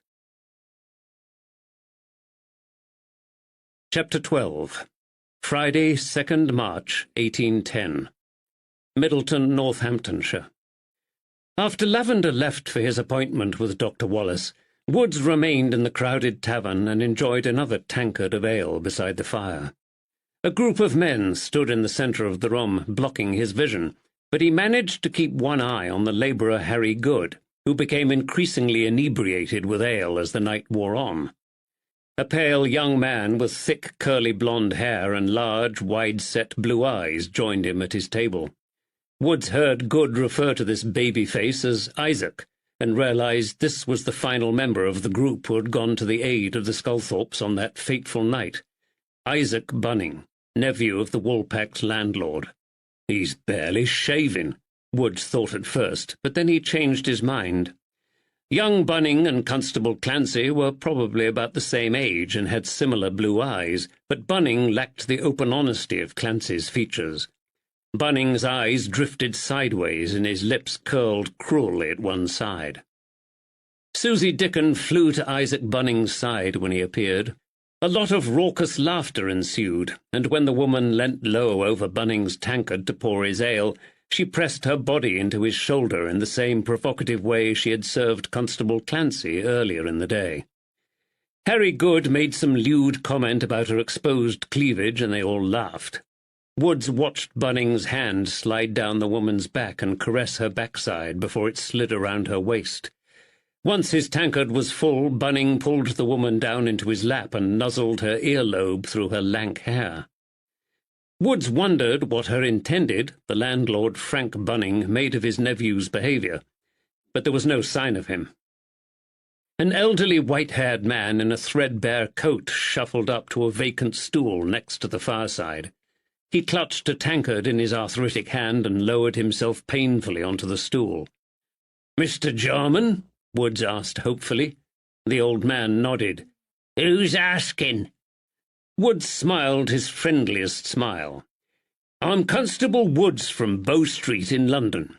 We've been called up here to investigate the murder of your friend, Mr. William Sculthorpe." "Oh, aye? I'd heard you were coming. From London, aren't you?" "Yes, that's right." Did the old man's hearing fail him? "Can I buy you another tankard of ale, Mr. Jarman?" Jarman's rheumy eyes crinkled up in delight as he smiled. "That'd be most kind of you, Constable," he said. He placed the tankard on the table in front of Woods. "That be mine," he said. "I've drunk from this tankard since I were a boy." Woods nodded and gestured across the room to Susie Dickon for service. She scowled and dragged herself up from Isaac Bunning's knee. Once she had served them, Woods turned back to Jarman. "I understand Mr. Sculthorpe was an old friend of yours." The old man seemed to recoil slightly and frowned. "I can't say we were friends. We'd just drink together sometimes, that's all. Mind you," he added, "Bill Sculthorpe were old, all right, very old. You're right about that. He were the oldest man hereabouts." "We're trying to find out some more about Mr. Sculthorpe." "He were 86 years old," Jarman said. "He were the oldest man hereabouts. I'm 71 next month. I'm the oldest man in Middleton, now Bill Sculthorpe's passed." A toothless smile of pride spread across his face. Woods relaxed and smiled back. This would take longer than he had anticipated. 71 years of age," he said. "Congratulations, Mr. Jarman. That's a considerable achievement." "Aye, I'm the oldest man in Middletown now." "Do you know about William Sculthorpe's trade?" Woods asked cautiously. "Did he ever talk about his work with you?" "Can't say as he did. He hadn't worked for years, hadn't old Bill. He were 86, you know." "Why did he move his family here from Brighton?" "Can't say as I know." Jarman paused for a moment and stared down at his drink. "His missus were from Ireland, if it's any help." Woods hid his disappointment behind another smile. "Didn't he tell you anything else about his life at all?" Jarman shook his head. "Why should he? He only called in here for a glass of brandy when he'd run out of liquor in the house." "Did he drink brandy every night?" Woods remembered the poisonous concoction of brandy and ink-cap mushrooms Sculthorpe had taken on the night he died. "Aye, but I hadn't seen him for a week or two," Jarman added. "I think he'd got another bottle." Woods decided to change tack with his questioning. "I understand you were in here on the night of the murder." "Yes, I were." "What did you see?" "I saw all manner of hell break loose." The old man sighed. I saw Constable Sawyer burst through the door. He pointed a shaky hand at the entrance. He was shouting and covered in blood. What happened next? Woods asked gently. The toothless grin dropped from the old man's face, and he looked a little distressed. Frank Bunning, and them two, he waved an arthritic finger in the direction of Harry Good and Isaac Bunning, dashed off with Sawyer to the Sculthorpes. It must have upset you. Jarman nodded. I was sorry, though, to hear what had happened. He didn't have much conversation, didn't William Sculthorpe, but I was sorry he died like that. He preferred to sit quietly, sip his drink and watch folks. Watch folks? Aye, he allus watched folks and listened to their chatter, did William Sculthorpe. He were the oldest man in Middleton, you know. A man shouldn't get to 86 and then die like that. I agree. Another thought struck Woods. Were Frank Bunning and his nephew in here all night? Frank Bunning were here, bobbing in and out of the room. His nephew came in later with Harry Good. So Isaac Bunning arrived later with Harry Good? Aye, 'twere just before Frank started to shut up for the night. Was it? Loud laughter from across the tavern distracted Woods. Susie Dickens sat back down on Isaac Bunning's knee. I'm the oldest man in the village now, Pete Jarman repeated proudly. Woods nodded, still distracted by the two men and the barmaid. Suddenly the door opened and Frank Bunning entered the room. Susie Dickon leapt up from his nephew's lap. I tell you one thing about that night, though, the old man said, and leant forward conspiratorially. Yes? He opened up late. Woods frowned and gave his full attention back to the old man. Who did? Him. Frank. Jarman's bony, crooked finger jabbed in the direction of the tavern landlord. I had to wait outside in the cold for him to open up. His clock was slow. I told him so, but he wouldn't have it. Woods frowned and glanced at the glassless clock in the corner of the room with its juddering and exposed hands. It was slow on the night of the murder, you say? Aye. The loud sound of ripping made Woods glance up. Susie Dickens' earthenware jug smashed onto the wooden floorboards, and she screamed. The trailing hem of her oversized dress had caught beneath Isaac Bunning's stool. Broken shards of pottery lay scattered in a dark pool of ale across the floor. You blithering idiot! She screamed at Isaac. Every man in the tavern burst out laughing, including young Isaac. The barmaid let out a foul curse and flew at the young lad like a hellcat. He hunched his shoulders and threw his hands over his head to protect himself from the assault. Let the lad be, Susie, the landlord called out. She ignored him, grabbed handfuls of Isaac's blonde curls and yanked his head backwards. Frank Bunning moved across, grasped the snarling woman around the waist and half lifted, half dragged her out of the door. Methinks the lady doth protest too much, Wood said quietly.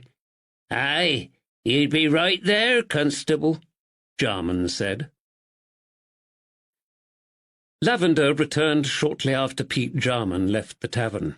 Woods told him the information he had gleaned from the old man. What do you think it means, sir? He asked. Lavender glanced at the battered long-case clock in the corner of the room. He frowned and shook his head wearily. I don't know, Ned, he said. If this clock was slow on the night of the murder, then Frank Bunning was wrong about the timing of events, but the significance of this news eludes me. Perhaps in the morning I'll be able to make more sense of it. Let's retire for the night and make a fresh start tomorrow. The landlord led them up the narrow wooden staircase to a cramped bedroom with a low ceiling. It contained 2 mattresses and little else. Woods had seen more comfortable prison cells in Newgate. Bunning pointed to the dying embers in the grate. We lit a fire a few hours ago to take the chill off the room. It hasn't worked, Woods thought. I'll be down the corridor if you need anything, Bunning added. He pointed to the door at the end of the corridor. Isaac is the next room to mine, and Susie sleeps upstairs in the attic. I'm sure we'll be fine. Lavender said. The landlord nodded and left them in peace. Lavender held up his candle and looked round the miserable room with distaste. "No doubt this place has bugs," he said. "I don't think I'll notice." Woods yawned. "My old bones are that weary even old Nick wouldn't wake me tonight. I'm sleeping in my coat, though." He flopped down onto his lumpy mattress and wrinkled his nose in disgust at the unpleasant smell emanating from the mouldy straw beneath him. He knew Lavender would sit for a while longer and even try to make a few notes by the dim light. Wood sighed heavily, thankful that the main responsibility for solving this blasted case didn't sit on his shoulders.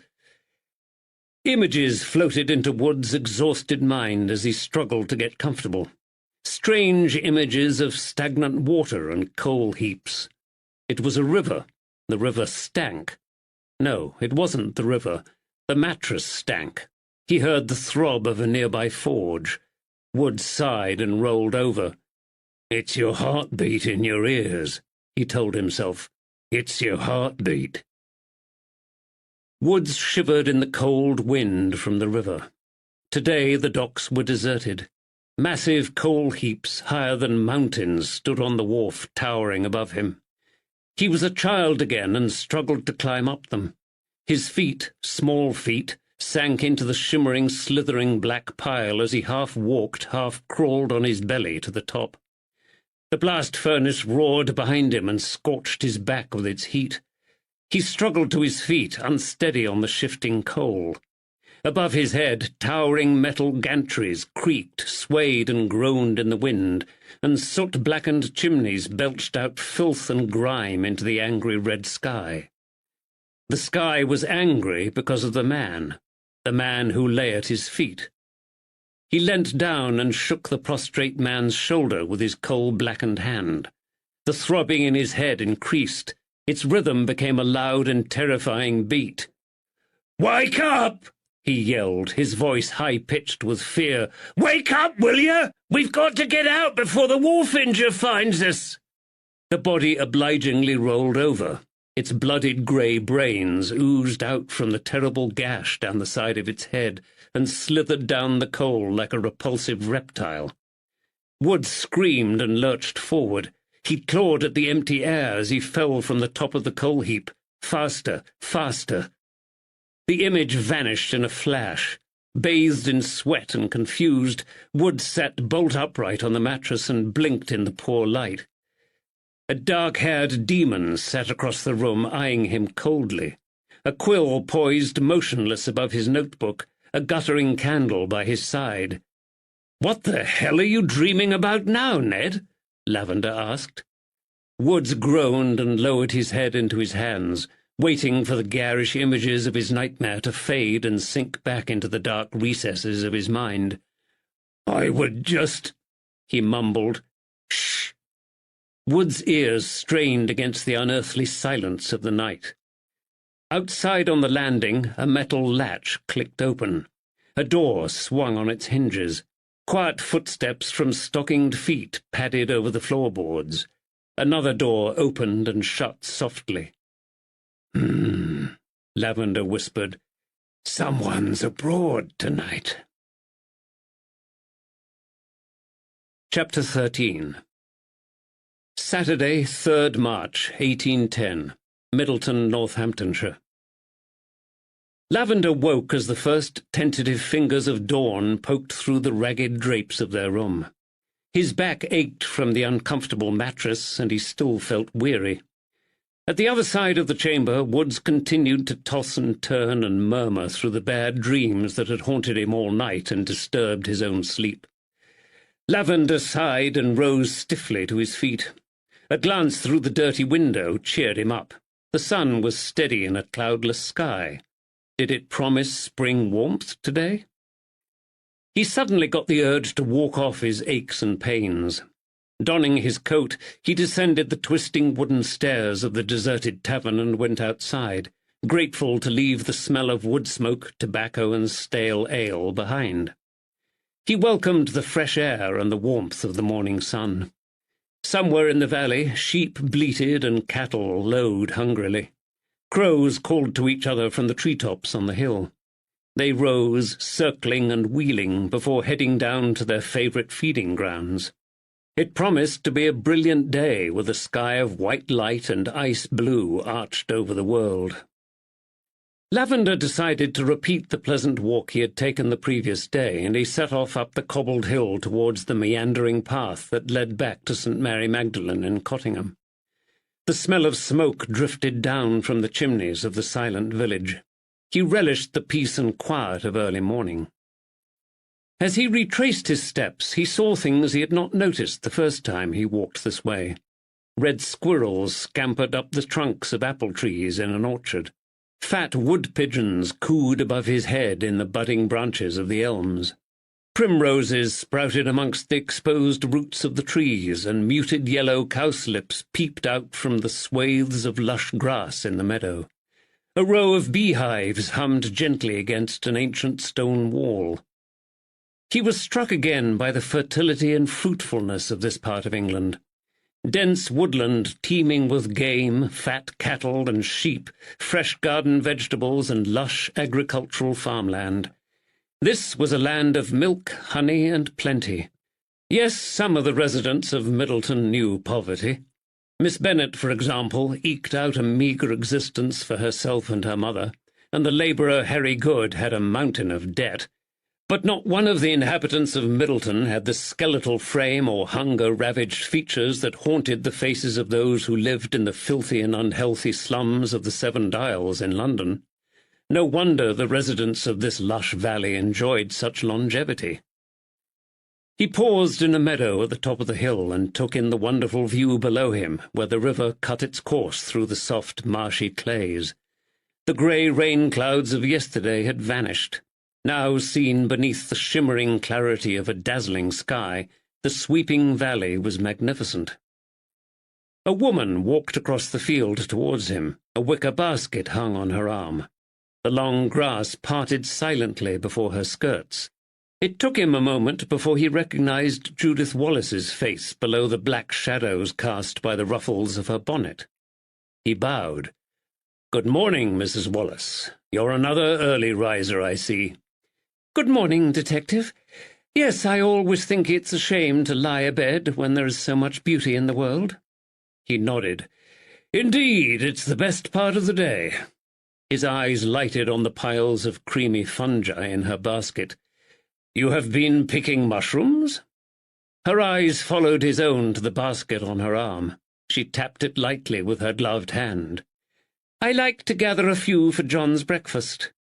"Those are field mushrooms, Agaricus campestris, I believe." "Yes, you're very knowledgeable, Detective." She sounded surprised. "I don't suppose you're able to pick your own mushrooms in London?"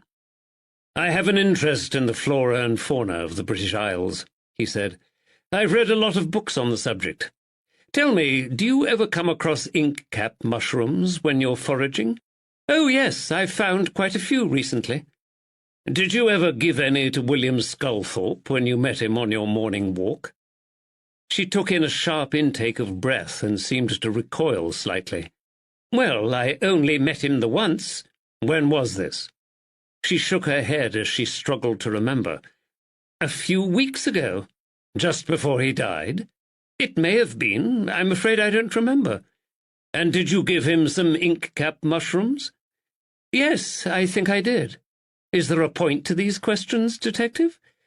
"There's nothing to worry about," he said.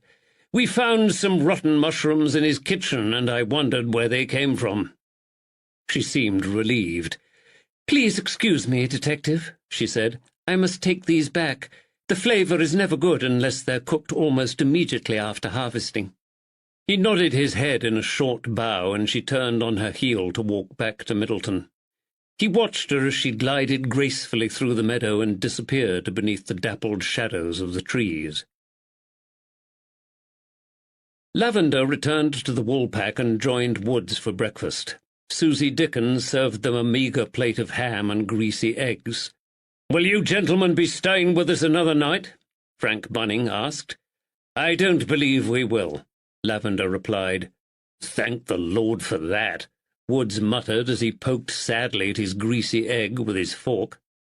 Lavender retrieved his horse from the forge and set off on the short journey to Rockingham Castle for his appointment with Lady Anne Fitzwilliam.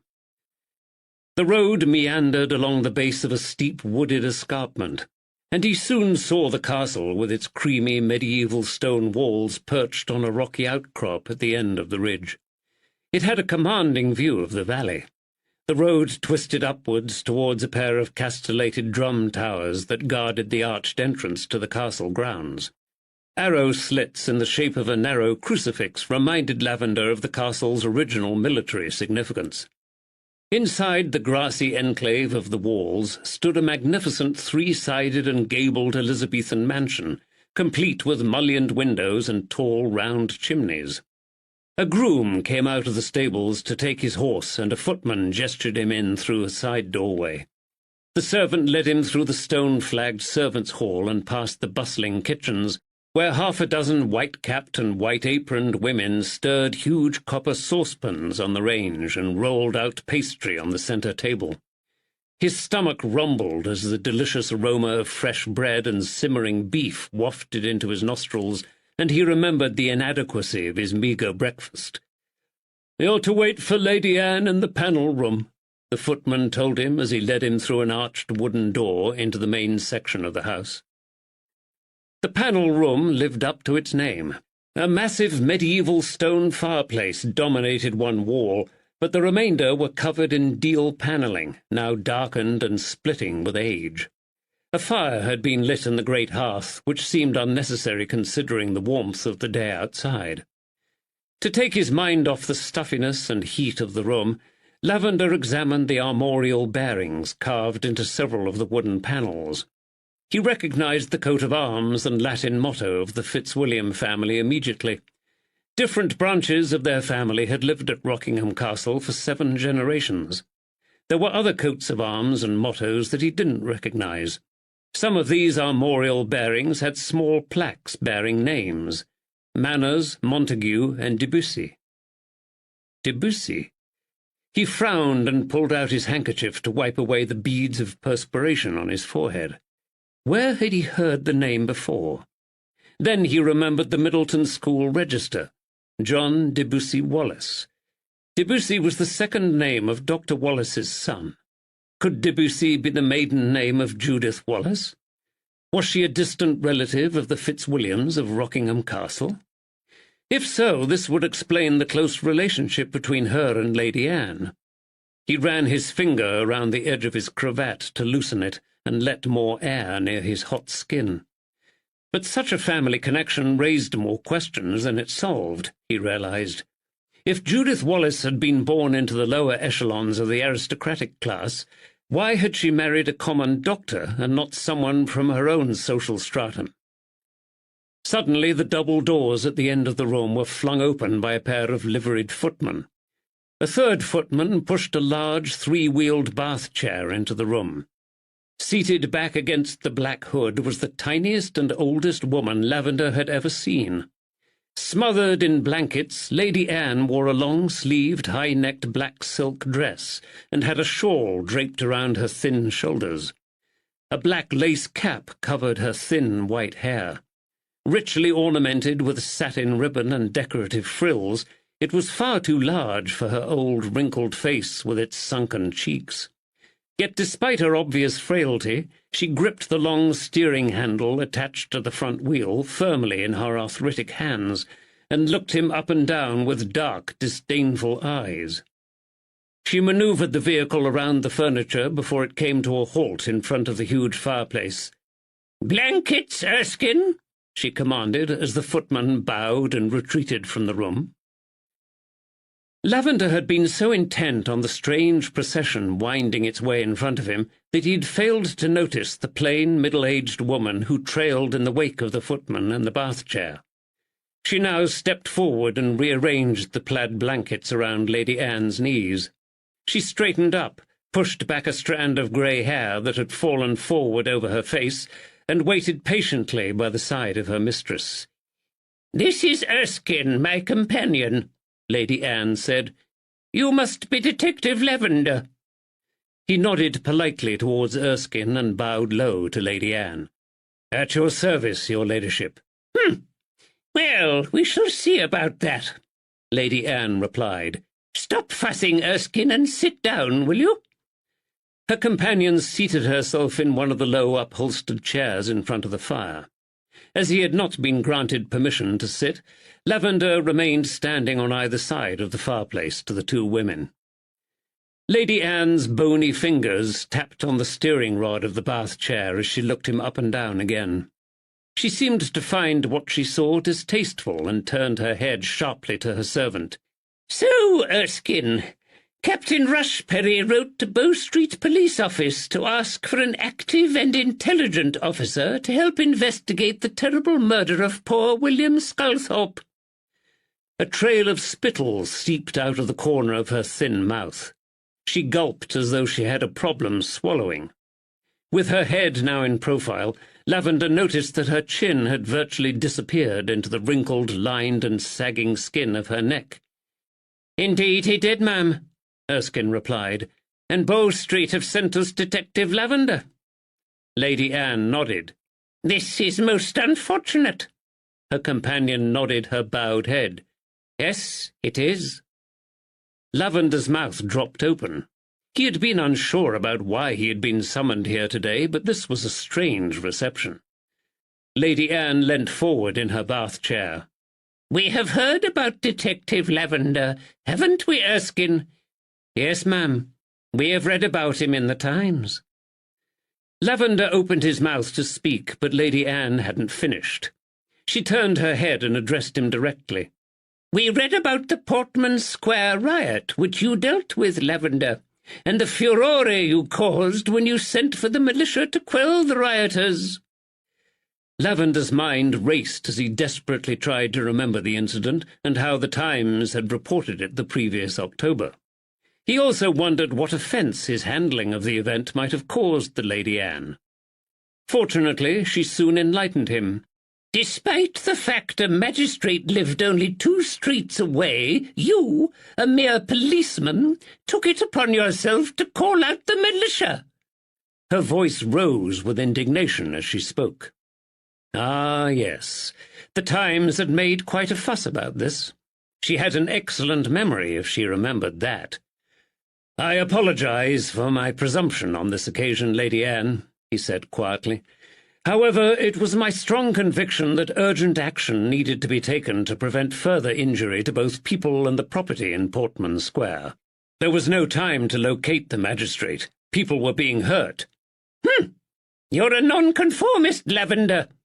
And a glob of spittle landed on the blanket as she spat out the words, "You're a social heretic with an arrogant disrespect for the natural order of law." He bowed his head and hoped she would see the gesture as one of contrition, rather than an attempt to hide the smile in his eyes and the one that itched at the corners of his mouth.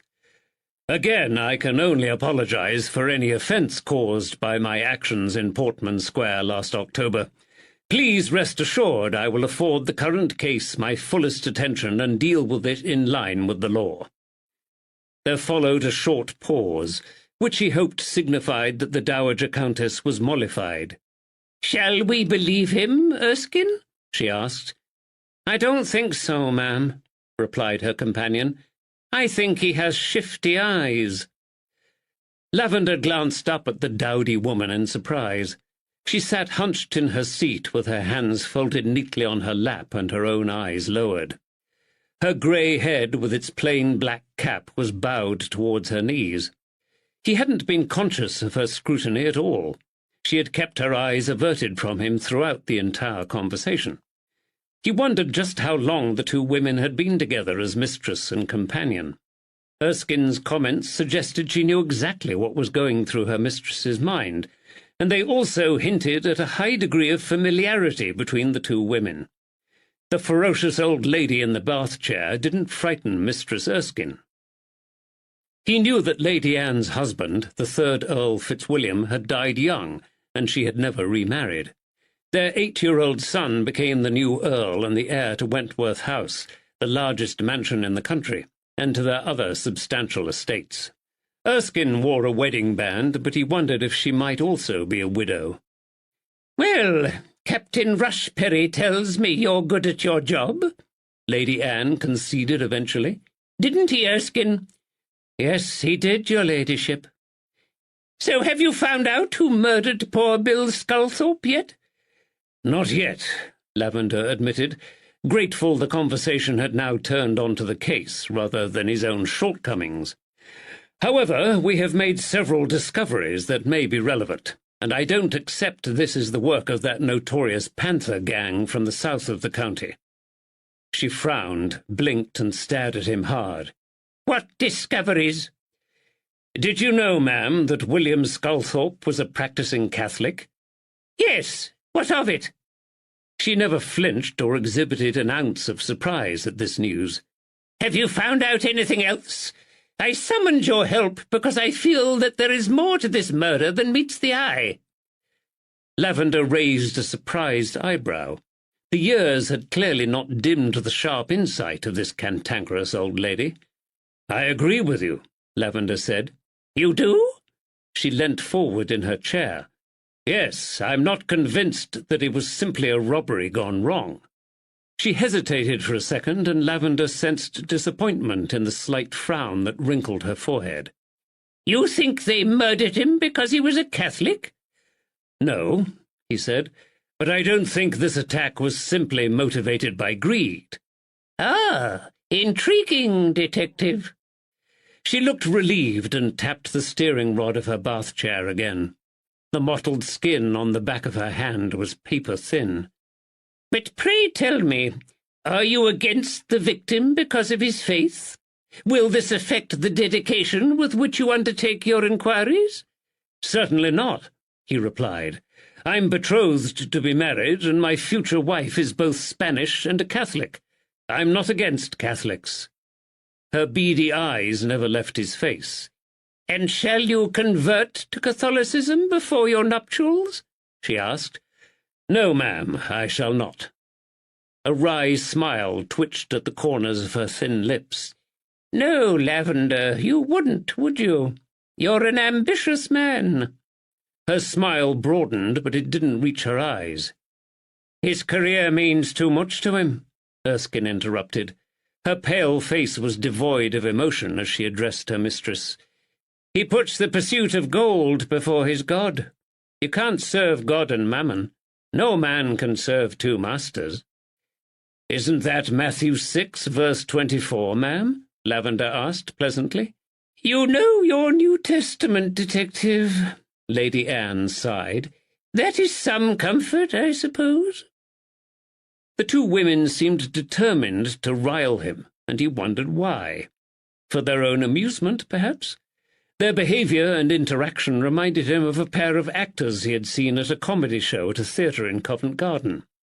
The two performers had worked together to ridicule several members of the audience. Another thought jumped into his mind. "Do you follow the old faith yourself, Lady Anne?" he asked. She gasped at his perception, then frowned. "It's not the old faith, Detective. It's the one true faith," she retorted. "And yes, I have been a Catholic since I was a young woman. Do you know your politics, Lavender?" "I do." Where was this interrogation leading? "Then you will know of my son, William Fitzwilliam, the Whig politician." "Indeed I do, ma'am," Lavender replied, "and I know he's favoured by the Prince of Wales. There is much talk of a possible regency this year. If this transpires, Earl Fitzwilliam may follow in your brother's footsteps and become the next Prime Minister. There can't be many great houses in the country that can boast of 2 Prime Ministers in their number." She nodded. "You're well informed, Detective. But what you may not know is that my son intends to reconcile Catholics to British rule in Ireland by delivering Catholic emancipation and ending the Protestant ascendancy." "I would welcome a Catholic Emancipation Act, Lady Anne," he said. "I believe the current system of inequality to be both unjust and unsustainable. The threat to the nation from the Jacobites receded decades ago. To continue to deprive a large section of British citizens of their right to buy land, enter universities, or serve in Parliament, the military, or the magistracies is both unfair and probably detrimental to the country. She said nothing, but her gaze seemed softer. But to return to the case in hand, he continued, I'm curious about William Sculthorpe. I understand he once worked for you, ma'am. Will you tell me in what capacity? She waved a thin hand dismissively in the air. All you need to know, detective, is William Sculthorpe once performed a great service for me, for which I rewarded him generously. Will you tell me what that was? I will not. Needless to say, I have retained a great affection for the old curmudgeon ever since. I can't bear to think of him hewn down by cowards. I need you to solve this dreadful case, detective. Are you familiar with the profession or trade he followed in his youth? I am not. Was part of his reward for this great service he rendered unto you an occasional bottle of expensive brandy? Lady Anne smiled broadly and revealed her gums. The brandy was a joke, detective, Erskine said. A joke? What joke did a dowager countess share with a common man like William Sculthorpe? Bill Sculthorpe was 86 years of age. Next month I will also be 86 years old. Lady Anne bristled with pride. Congratulations, ma'am, he murmured. There are not many people who achieve this great age, Lady Anne continued, and Bill Sculthorpe and I were determined to outlive each other. Twice a year, on Sculthorpe's birthday and at Christmas, I would send him a bottle of brandy in the hope he would drink himself to death.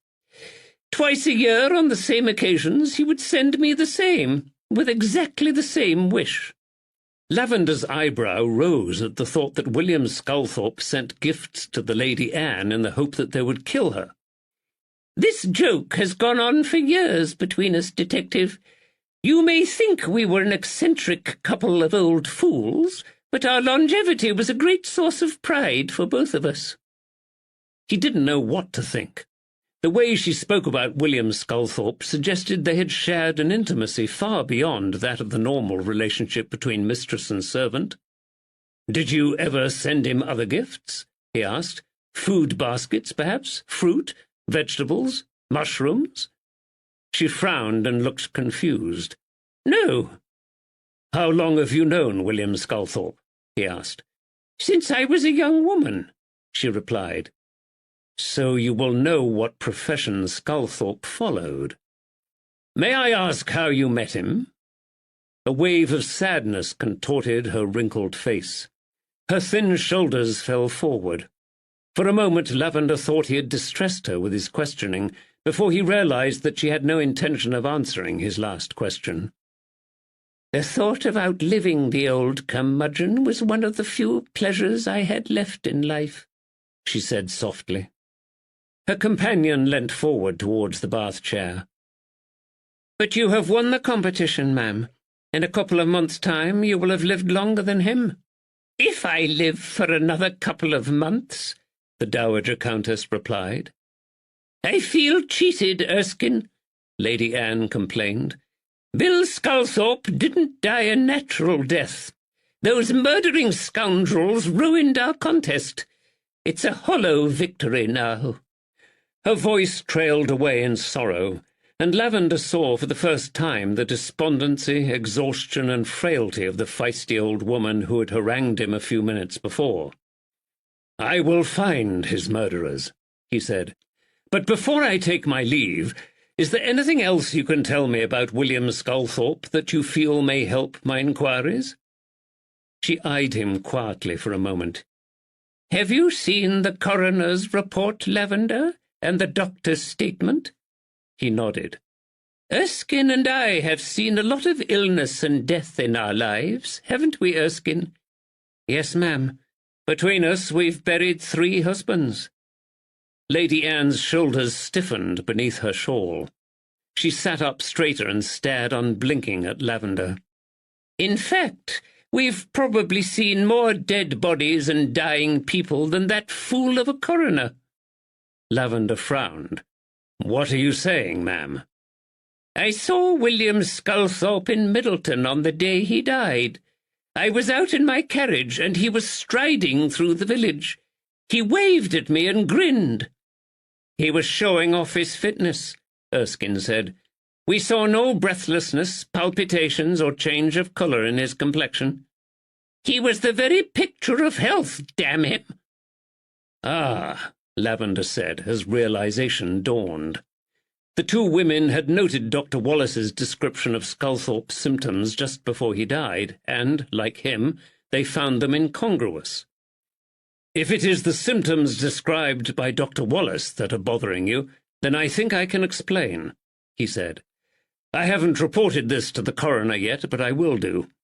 I found evidence of ink-cap mushrooms and brandy in the remains of Mr. Sculthorpe's kitchen. I believe he had ham and mushrooms for his supper that night, and washed it down with a glass or two of your brandy." Lady Anne gasped. "The stupid fool!" "Yes, it looks likely that he poisoned himself." Lady Anne began to drum her bony fingers on the arm of her bath chair. "He poisoned himself," she repeated slowly, and turned to her companion. A knowing glance passed between them. "What are you thinking?" he wondered. "Where did he get those poisonous mushrooms?" Lady Anne asked. He hesitated. "I'm unsure at the moment, but we are trying to find out." Lady Anne sank back down against her cushions and sighed. He couldn't read her expression now. "You are an intelligent man, Lavender," she said. "I need you to keep an open mind during this investigation. Something is not right about William Sculthorpe's murder. I can feel it in my old bones, and I think you feel it too. You can take me back to my room now, Erskine. I need to rest." Lavender bowed, a little surprised at such an abrupt dismissal. Erskine rose, stepped behind the bath chair, and took hold of the handles. But as the two women moved towards the door, Lady Anne held up her hand to stop. She turned back to Lavender. "I want you to catch those murdering scoundrels who attacked William Sculthorpe, Detective. That is why I am financing the investigation into his death. I don't want you to leave any stone unturned, not one. Do you take my meaning?" Lavender bowed again. "Yes, ma'am." "I wish you the best of luck with your investigation, and please don't forget to enlighten me about the outcome." Chapter 14. Saturday, 3rd March, 1810. Middleton, Northamptonshire. Woods found Billy Sculthorpe sitting in exactly the same place as the day before, still in his voluminous nightgown and surrounded by his beloved drawings. His slanting eyes crinkled with pleasure when Woods walked into the room, the grin stretching across his flat face from ear to ear. "Dad, you came back," he said in his strange, muffled voice. Due to the warm weather outside, there was no fire in the grate today, and the sash window had been raised to allow in some fresh air. The noisy rumble of farm wagons in the street below drifted in through the open window. Woods grinned and sat down on the edge of the bed close to the young man. It wasn't often he got such an enthusiastic welcome. Billy swiveled around on the floor and rifled through his piles of paper. "It's good you and Stephen have come back," he said. "I haven't finished the picture of this Magdalene." He lifted up a drawing, turned and held it out to Woods. "I'm afraid that Sir Stephen has to work today," Woods said, "but he has sent you this gift." Disappointment flashed across Billy's face, and he glanced at the closed door, obviously hoping Lavender might still appear. Then his eyes lit up at the sight of the new crayons and pad of paper Woods held out towards him. Billy's excitement in the simple gift was moving. How much kindness and company had the young man known in his life? "I'll take the picture to him if you want," Woods said. "I'm sure Stephen will like it." He took the drawing from Billy, and the corners of his mouth twitched in amusement. In true Billy style, Magdalena had mutated into an evil witch. The biblical beauty with flowing hair and a swirling gown now had vicious red eyes, claws instead of fingers, and a bloated toad sat on her left shoulder. "I drew Stephen, too." Billy shuffled through the piles, looking for another piece of paper. "But I only did his eyes and hair. I couldn't remember the rest." He handed Woods the top half of Lavender's head for inspection.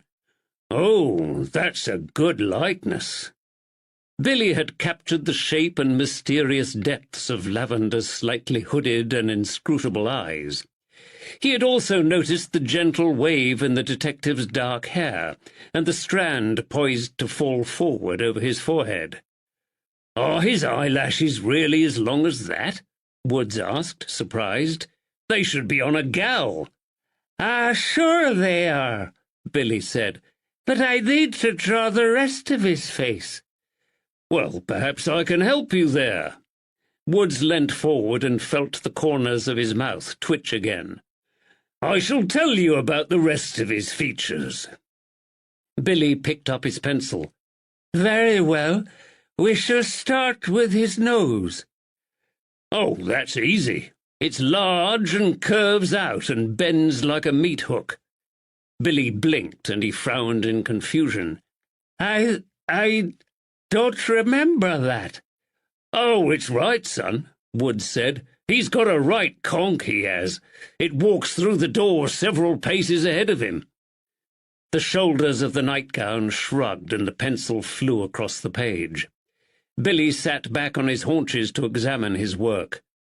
"It looks like a goblin's nose," he said. "Yes, but you've forgotten the wart." "The wart?" "Yes." Woods tapped the left-hand side of his own nose. "It's a big one, just here.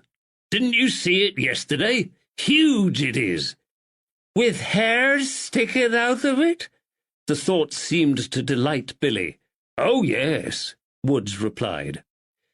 Billy returned to his drawing with renewed enthusiasm, and the pencil flew across the paper once more. "I can remember his mouth," Billy said. "He had a kind mouth, and his face lit up when he smiled." "Ah, but don't forget about his missing teeth," Woods said. "Missing teeth?"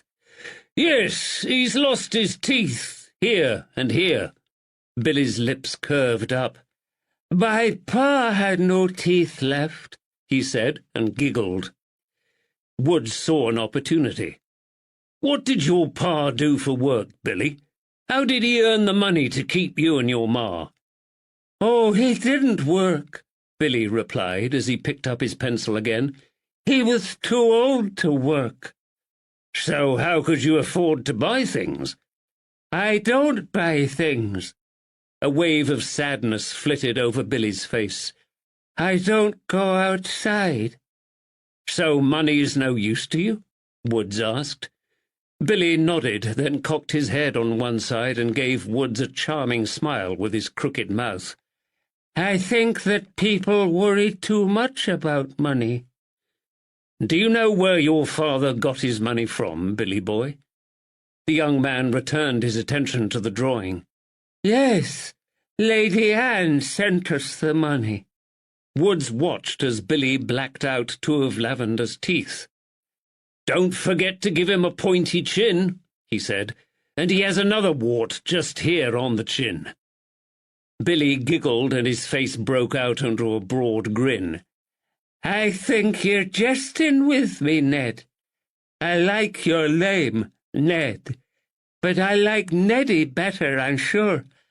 I shall call you Neddy." Woods smiled.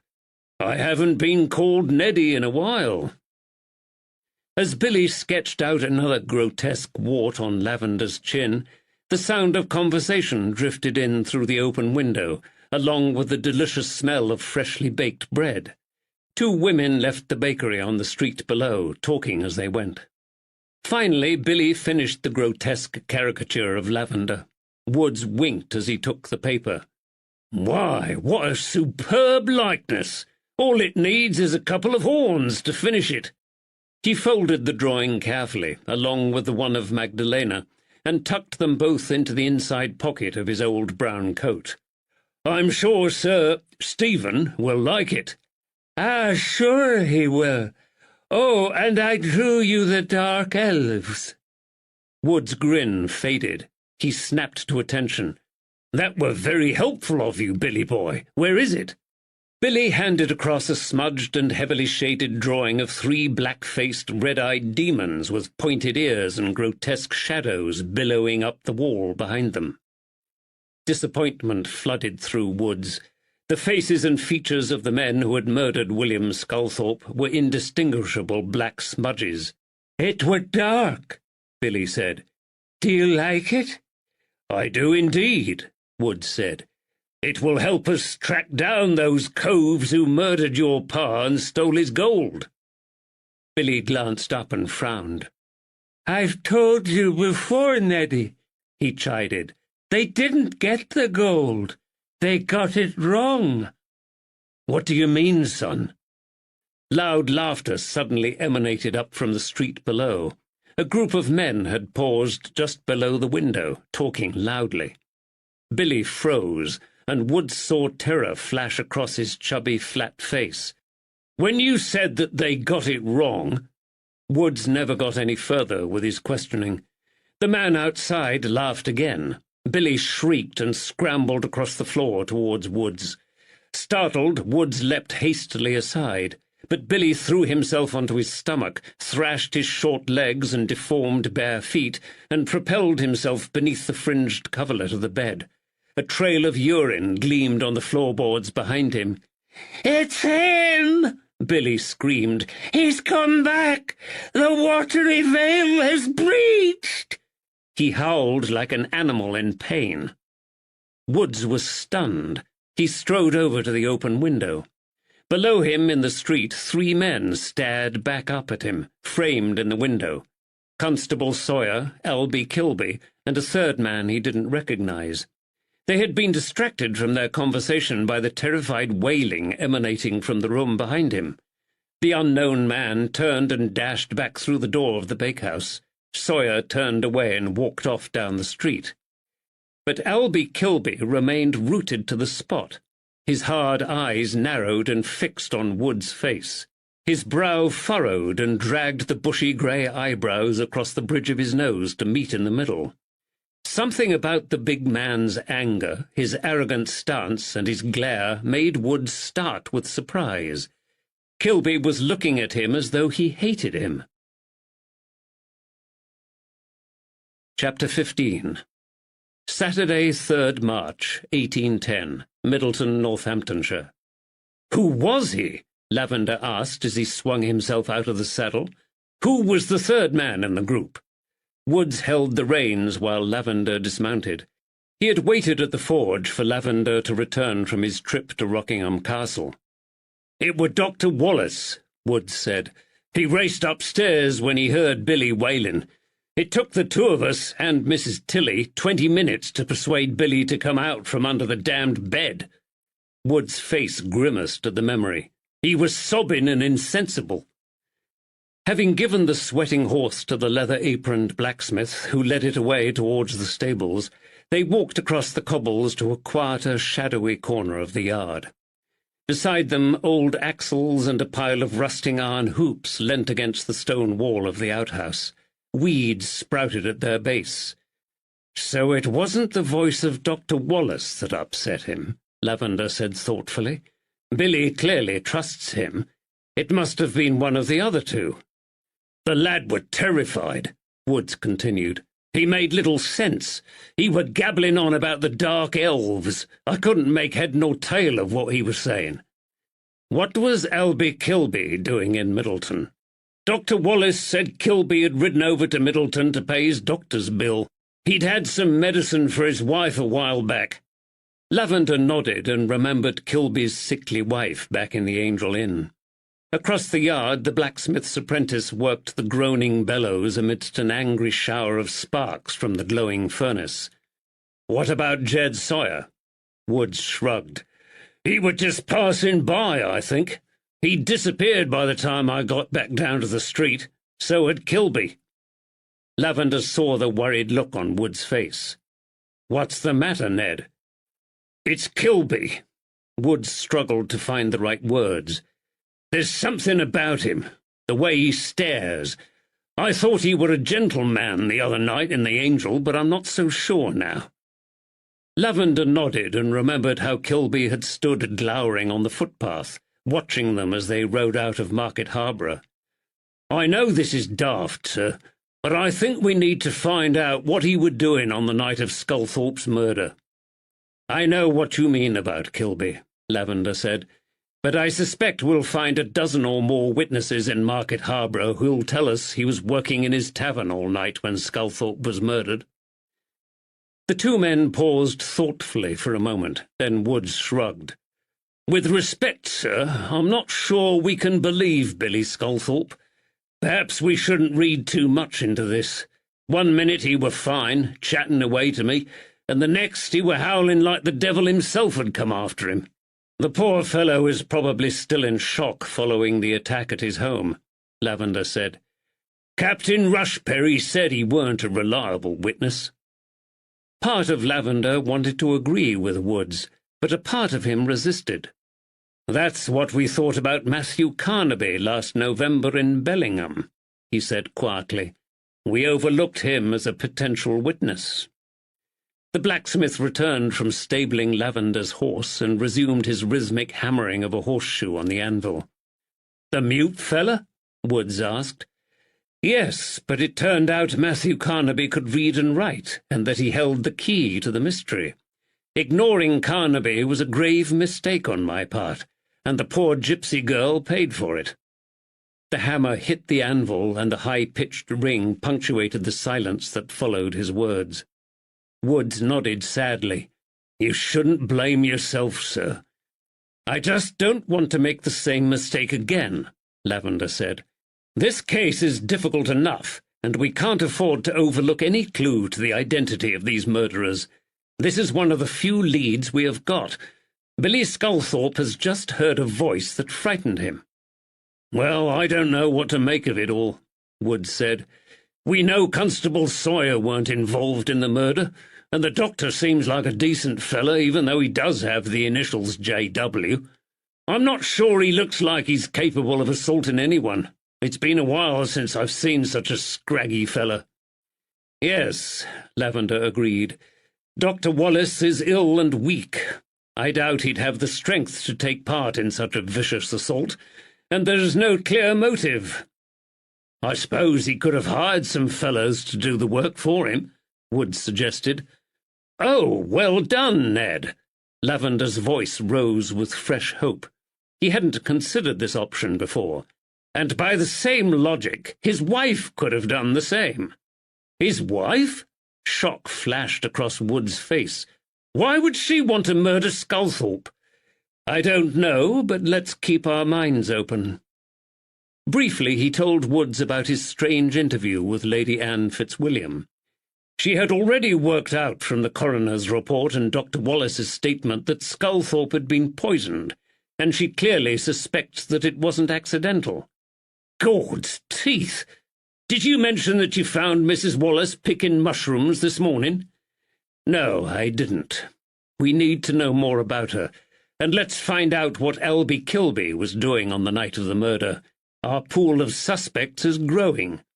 "Oh, and there was something else, sir." "Yes?" "Billy said again how those thieving coves had got it wrong when they were searching for his father's gold." Lavender stared at him thoughtfully.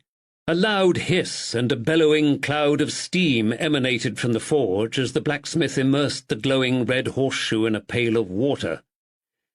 "Yes, I remember Billy said that yesterday." He paused for a moment, then frowned. "Do you think we've missed something, Ned?" Woods shrugged, his broad face expressionless. "Let's go back to the Sculthorpe house," Lavender said. "Let's take another look." Lavender forced open the creaking, unlocked door of Sculthorpe's dilapidated cottage, and they stepped inside into the musty gloom of the hallway. Woods ducked his head beneath the low door frame and followed him up the short flight of wooden stairs to the spot on the landing where he knew Billy Sculthorpe had been attacked. Lavender frowned and tried to picture the scene witnessed by the young man on that fateful night. It was dark. 3 shadowy figures with blackened faces moved around his mother's bedchamber, one carrying a piece of furniture. There wouldn't have been much time.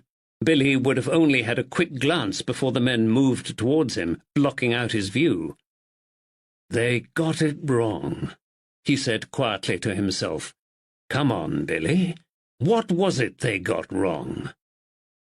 The narrow bed with its frayed coverlet stood against most of the side wall.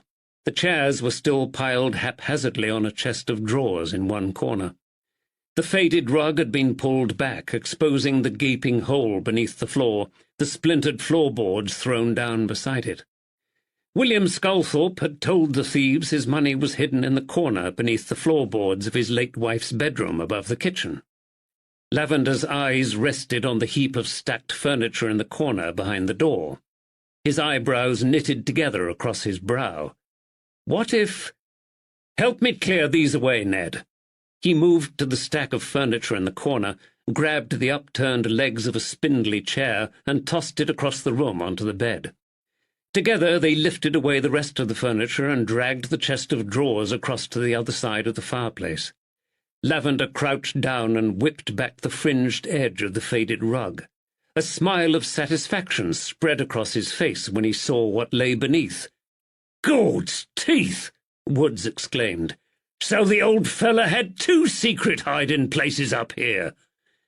An area of the floorboards, about a yard square in size, had been chopped into lengths for easy removal. Years of dust had caked the gaps in between the wooden planks, but there was no doubt they had uncovered another secret storage place belonging to William Sculthorpe. "What do you suppose—" "Pass me the poker," Lavender interrupted. "The time for speculation is over, Ned. With any luck, this cavity will contain some answers to the mysteries that bedevil us." Using the poker and Lavender's pocket-knife, the 2 men levered up the wooden planks. "No one has moved these for a while," Woods grunted. With a loud crack and a shower of dust, the last piece came away from the floor. They peered down into the hole. A heavy wooden box, blackened with age and fastened with a rusty clasp, lay in the void.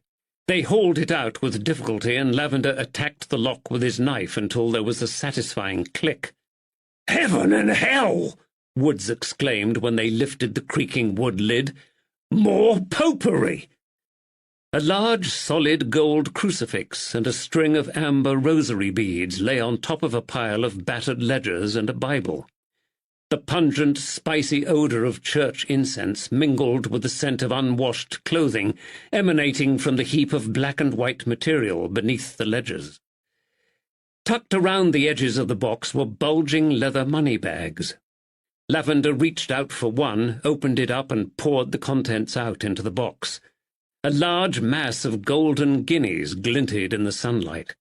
Lavender scooped up a handful and let them trickle back down between his fingers, trying to assess how many lay there. 30, perhaps? 50? His constable whistled softly and grinned. "Just look at those yellow boys," he said. His eyes shone as they flitted between the gleaming coins in Lavender's hand and the other bulging pouches. "Young Billy Boy were right when he said those thieving villains had got it wrong. The bloody sapheads pulled up the floorboards in the wrong part of the room and piled the damn furniture on top of a tidy round sum."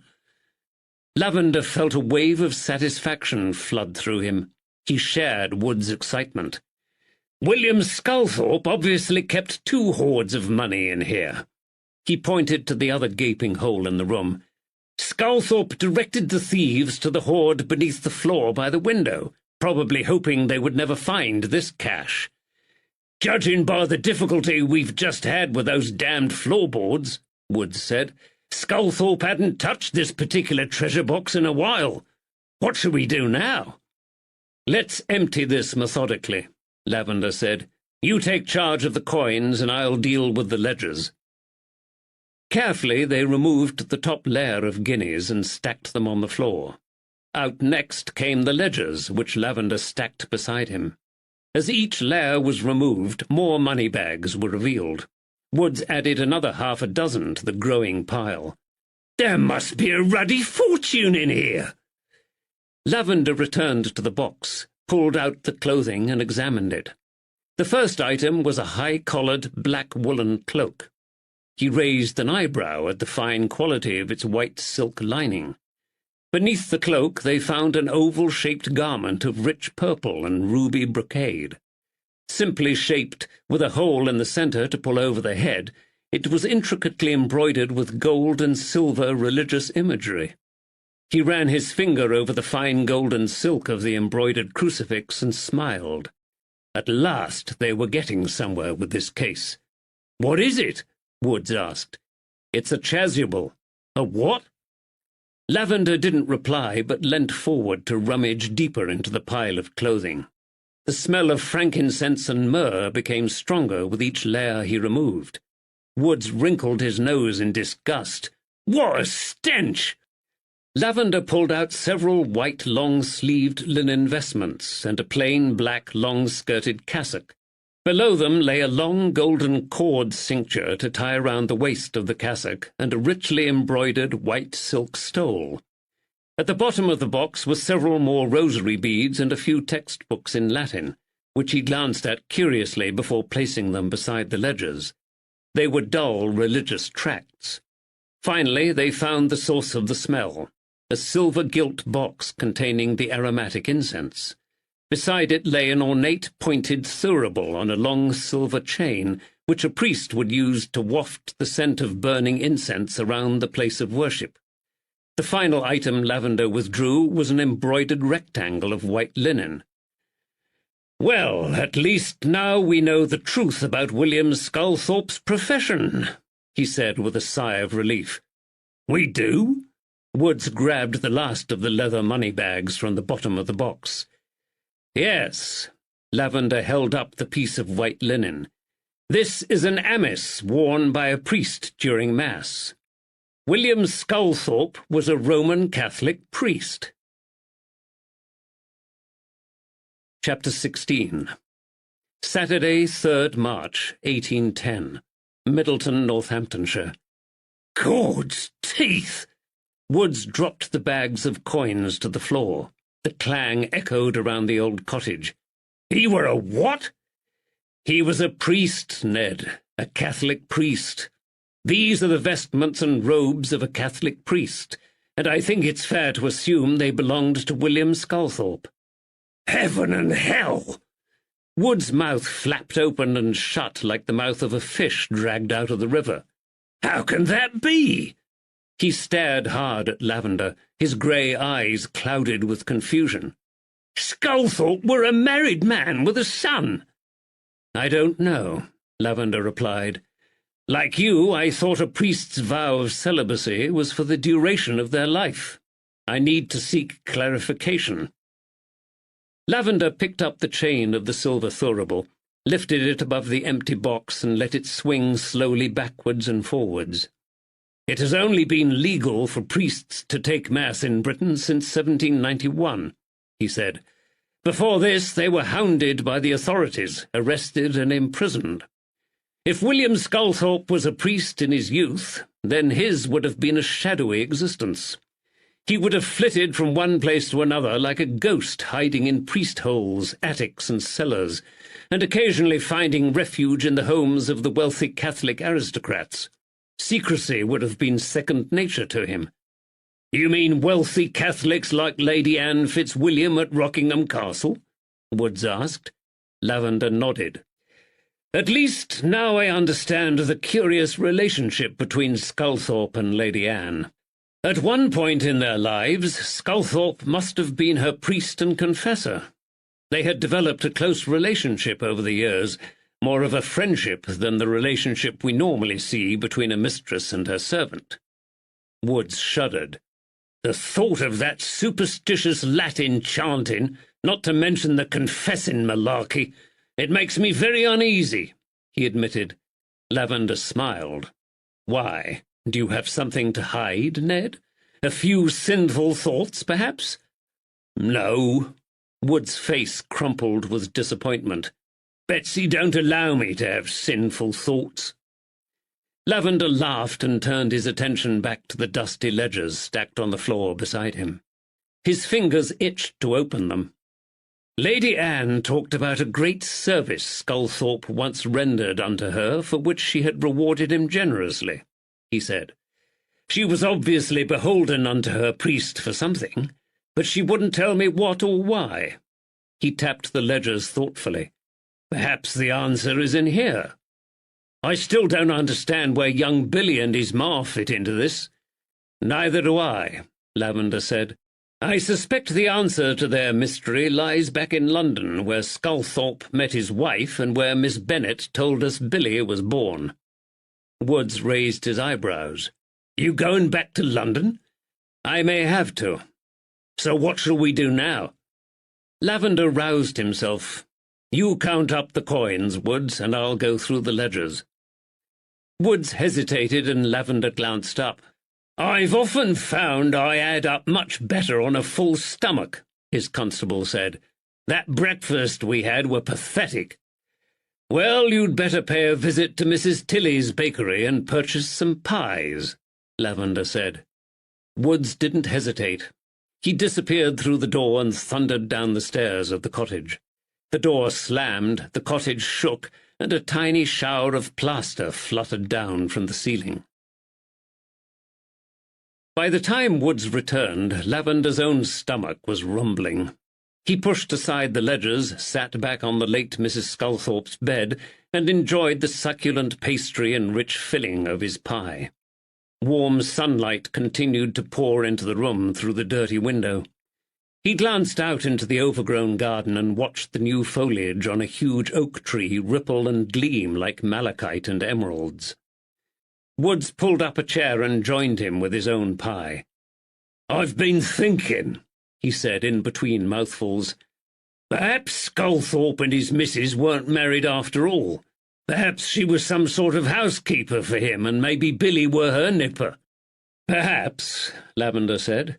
This would certainly explain why the Sculthorpes had separate bedchambers, although such an arrangement is also common with elderly couples when one becomes ill. Maybe Sculthorpe let her use his name to stop the gossip-mongers and their tittle-tattle. Lavender nodded and reached for his hip flask to wash down the pie with some brandy. He took out his handkerchief and wiped his mouth. I have had a cursory glance at the account ledgers, he said, and it looks like Sculthorpe kept separate accounts for his 2 caches of money. He pointed towards the stack of leather money-bags on the floor.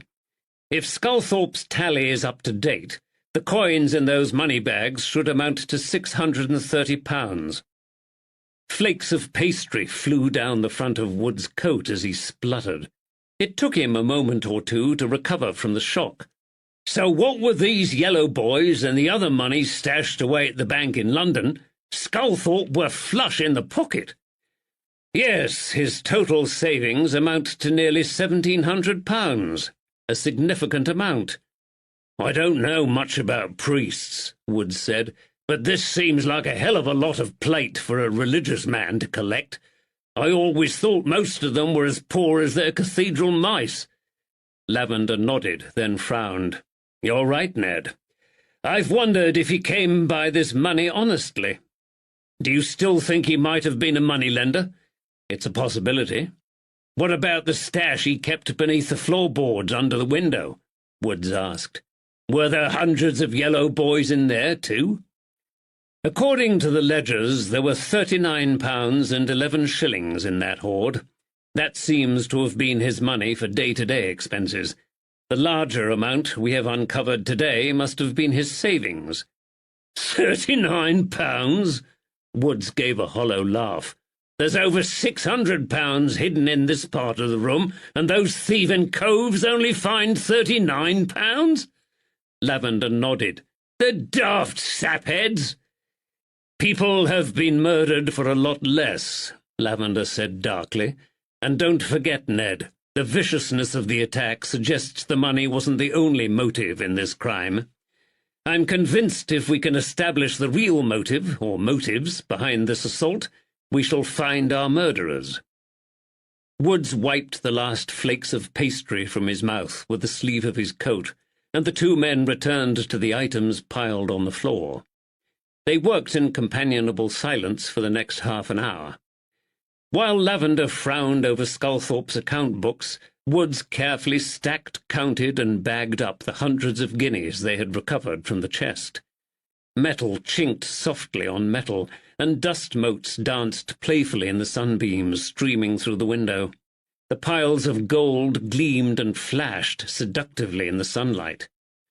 £630, Woods said as he dropped the last coin back into a pouch. He rocked back on his heels and looked across to Lavender, who had a pencil and a notebook in his hand.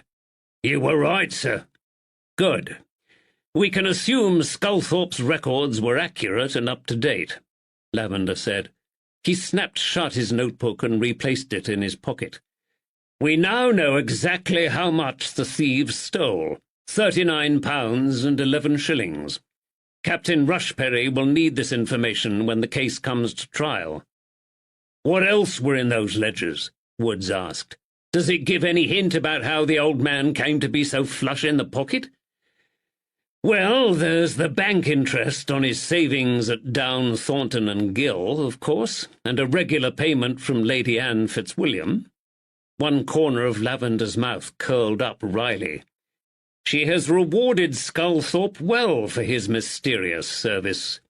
These books only go back 5 years, but she has paid him a generous allowance of £10 a month for the last 5 years. Woods whistled, but Lavender hadn't finished. "He records her payments each month from Lady A. He has also supplemented his income from various other sources over the years." "What were those?" "He just used initials, but since Sculthorpe moved to Middleton, he received regular payments from several other people. CL, MTT, IB, JD, and JW. JW? Woods exclaimed. "So the note Clancy found in the money bag were for Sculthorpe after all?" Lavender smiled. "So it would seem. But were Sculthorpe a moneylender?" Lavender frowned. "It's still not clear. We need to track down some of the owners of these initials and question them about their relationship with Sculthorpe. JW may have eluded us over the past 2 days, but these others won't. I'm convinced the answer to the mystery of Sculthorpe's murder lies in that innocuous list of initials. I'm sure CL is the churchwarden Caleb Licorice, with whom Sculthorpe argued the week before his death, and IB may be the landlord's nephew, young Isaac Bunning. IB are unusual initials to own." "Heaven and hell!" Woods exclaimed. "So this is a great discovery after all." "Yes, the ledger says that CL paid Sculthorpe the greatest amount every month, 1 guinea. Woods let out a spontaneous whistle. "A guinea every month?" Lavender nodded. "CL is rich." "Constable Sawyer told us Licorice had plenty of plate," Woods said. "Right, where shall we start, sir? Shall we round up Licorice and young Bunnin?" "Maybe tomorrow," Lavender said. "This afternoon we need to return to Market Harbour and report back to Captain Rushperry. We may need his help, and I have to catch the mail coach back to London." "You'll return into London?"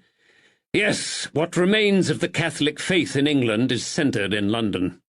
I should be able to find out more about the Sculthorpe family there, but I will need help from my contacts within the Catholic community. They're notoriously suspicious of any of the establishment authorities and very distrustful of London police officers."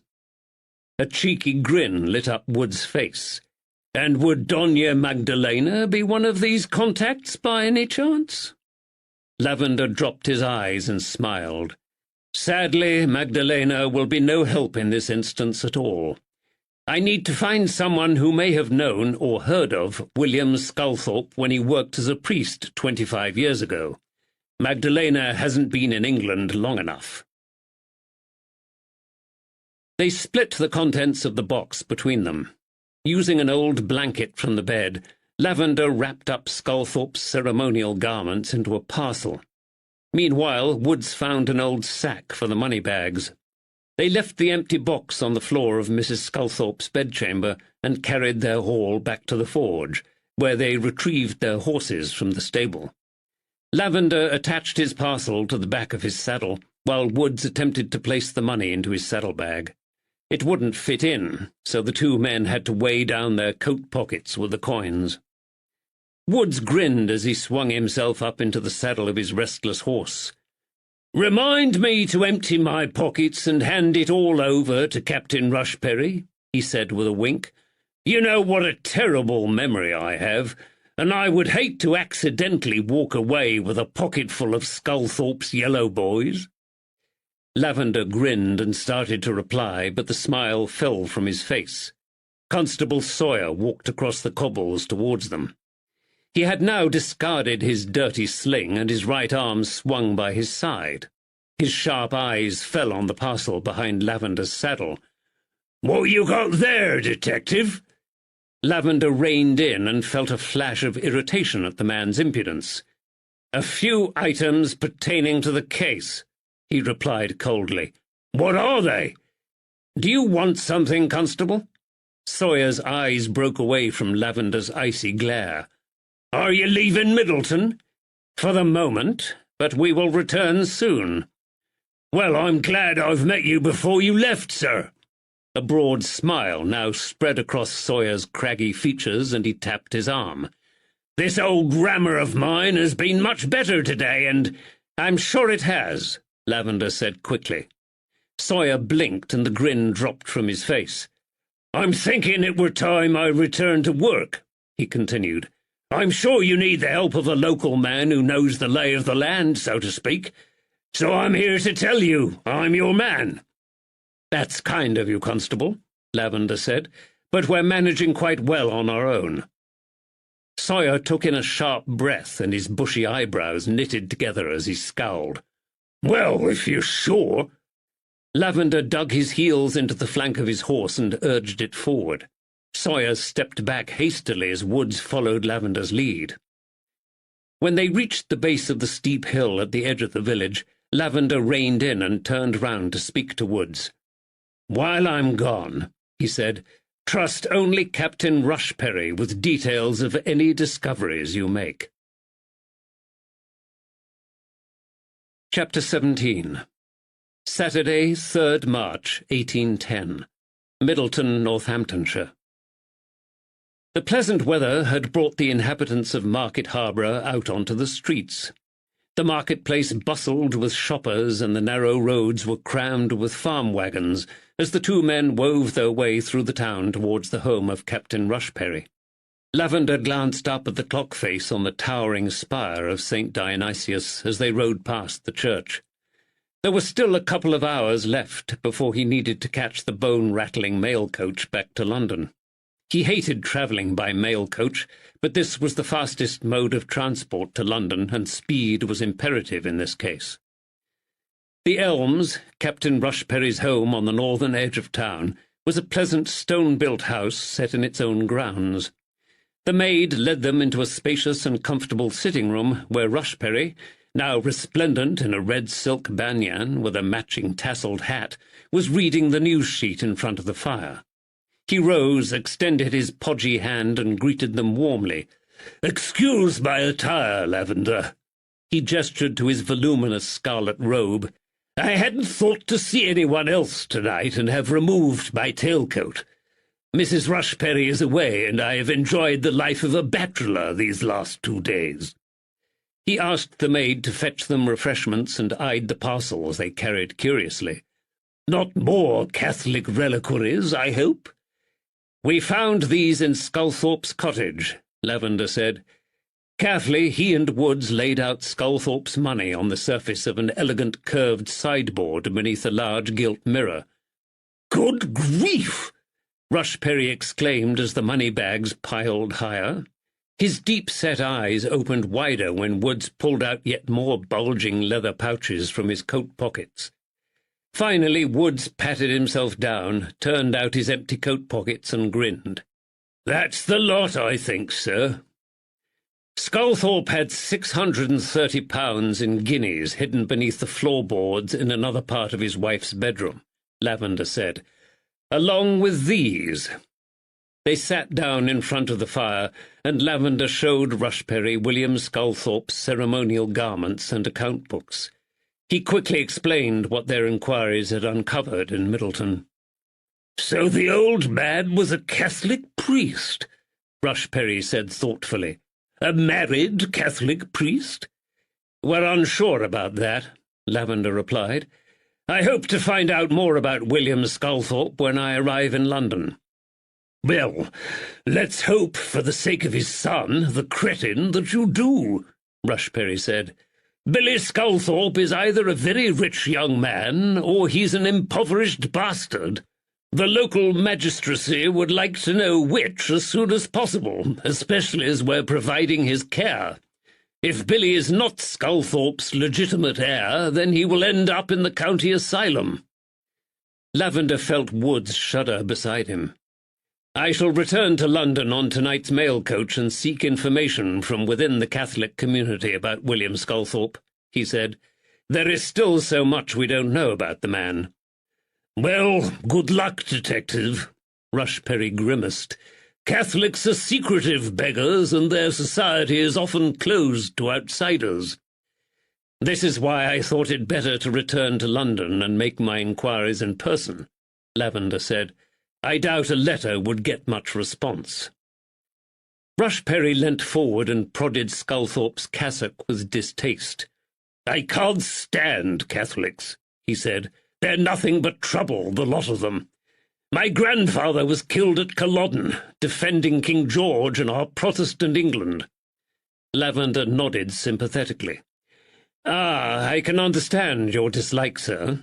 But there will be a lot less trouble now the last of the Stuart claimants to the throne has died and the papacy has recognised the Hanoverian dynasty as lawful rulers of England, Wales, Scotland, and Ireland."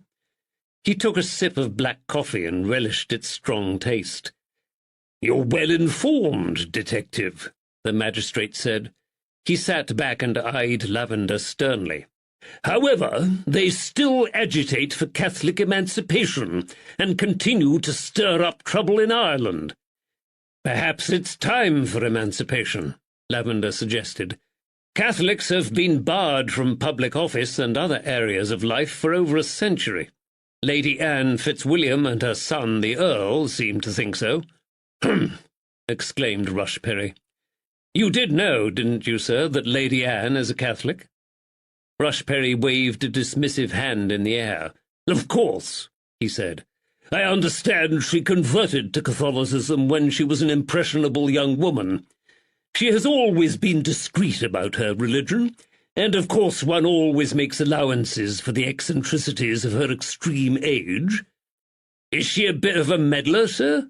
Woods asked. The same question had gone through Lavender's own mind several times over the last few hours. "No, not at all." Rushperry shuffled his bulk on his seat and changed the subject. "So what about William Sculthorpe?" he asked. "Why did he receive payment from others in the village? Do you think he was a moneylender? Had he made himself unpopular by charging usurious levels of interest on his loans?" "Actually, no," Lavender replied. "This was our first theory, but I've now discarded it. The ride back to Market Harborough has cleared my mind. There are several things that don't make any sense." "Like what?" "For a start, there is no record in his accounts that he loaned money to other people." Wood's cup of tea paused midway from his saucer to his lips. "So why did those folks give him money?" "I suspect William Sculthorpe was a blackmailer." Wood's cup clattered back down into his saucer. "A blackmailer? How so?" "Well, it's the inclusion of Caleb Licorish's initials on the list and the fact that Harry Good's initials are not there. We know Good is in debt to most of the shopkeepers in the area.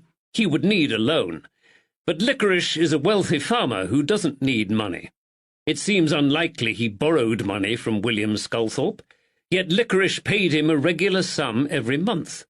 I think Sculthorpe was blackmailing Licorice. This is why they argued in the street. Sculthorpe found out something about Licorice which the farmer wanted to keep quiet. Pete Jarman, Sculthorpe's drinking partner at the Woolpack, told me the old man liked watching folks and listening to their chatter, Woods said thoughtfully. And of course he were a priest and used to hearing all sorts of secrets in confession. We don't have any evidence that Sculthorpe worked as a priest while he lived in Middleton, Lavender reminded him, and Licorice is a zealous Anglican who hates Catholicism. Rushperry frowned. I feel I need to remind you, Detective, that Caleb Licorice has been a respected member of the community for as long as I can remember. Yes, the man is overzealous at times, but there has never been a whiff of scandal attached to his name, as far as I know. Perhaps something happened in his youth, Woods suggested. Good thinking, Constable, Lavender said. Most of us did something foolish and regrettable when we were young. In which case we may never learn the truth, Rushperry said. An idea flashed into Lavender's mind. Would it be possible for one of your clerks to go through the old court records and see if Caleb Licorice was convicted of a crime in his youth? He asked. I appreciate this is pure speculation, but there are certain things we need to rule out or to confirm during our inquiry. Rushperry looked surprised, but he nodded. I'll set a man on to this on Monday, he said. In the meantime, what do you two propose to do? Woods will remain in the area, Lavender said as he drained the last of his coffee. He has a list of leads to follow through, and he will also try to identify the other people in Middleton with those initials we found in Sculthorpe's account books. We need to know why they gave money to Sculthorpe. I have never been wholly convinced the motive for this crime was simply theft. I think there is far more to it, and that other motives such as revenge and hatred are at play here. Once we have established these motives, then I believe we will find our killers. Meanwhile, I shall return to London, as we discussed, and try to learn more about our mysterious priest. Well, as I said before, good luck with that, Detective, Rushperry said. I hope it won't be a wild goose chase for you. Lavender smiled. Never fear, Captain Rushperry. I have some excellent acquaintances amongst the Catholics in London. Darkness had fallen when Lavender clambered aboard the mail coach and settled back in his seat for the return journey to London. The feeble oil lamp above his head flickered and smoked, causing one of the other passengers to cough frequently into her handkerchief.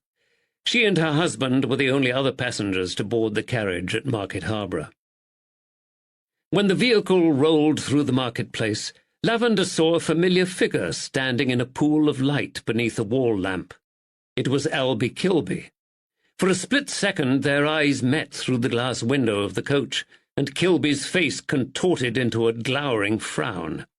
In that split second, a shocking realization seared into Lavender's mind. Good God! His stomach clenched in horror. Instinctively he stood up and reached out for the handle of the coach door. His startled brain urged him to leap out of the vehicle and race back to Woods, but the coach jerked and threw him back into his seat as it gathered speed. Beneath the white muslin of his starched cravat, a vein throbbed in his throat.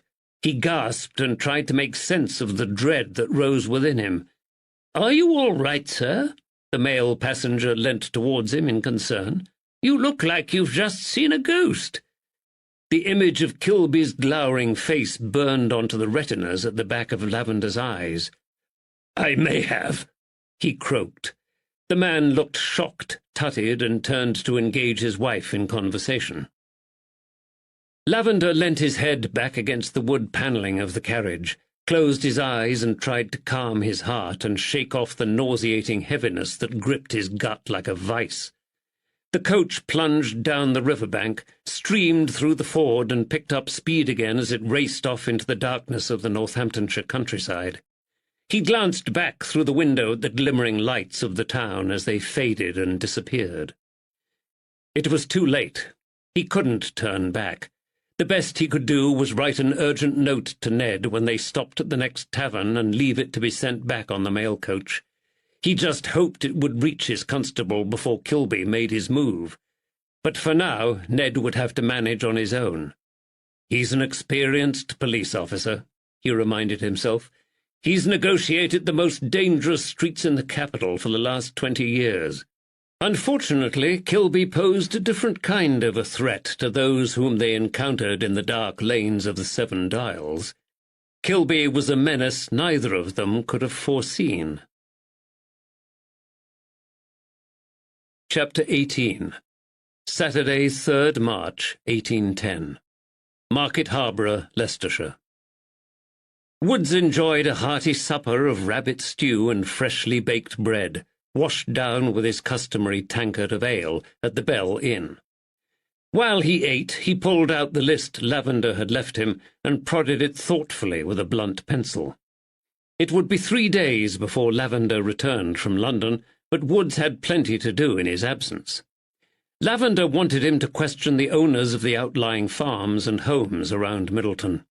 They needed to know if anyone had seen or heard Sculthorpe's attackers leave or arrive in Middleton.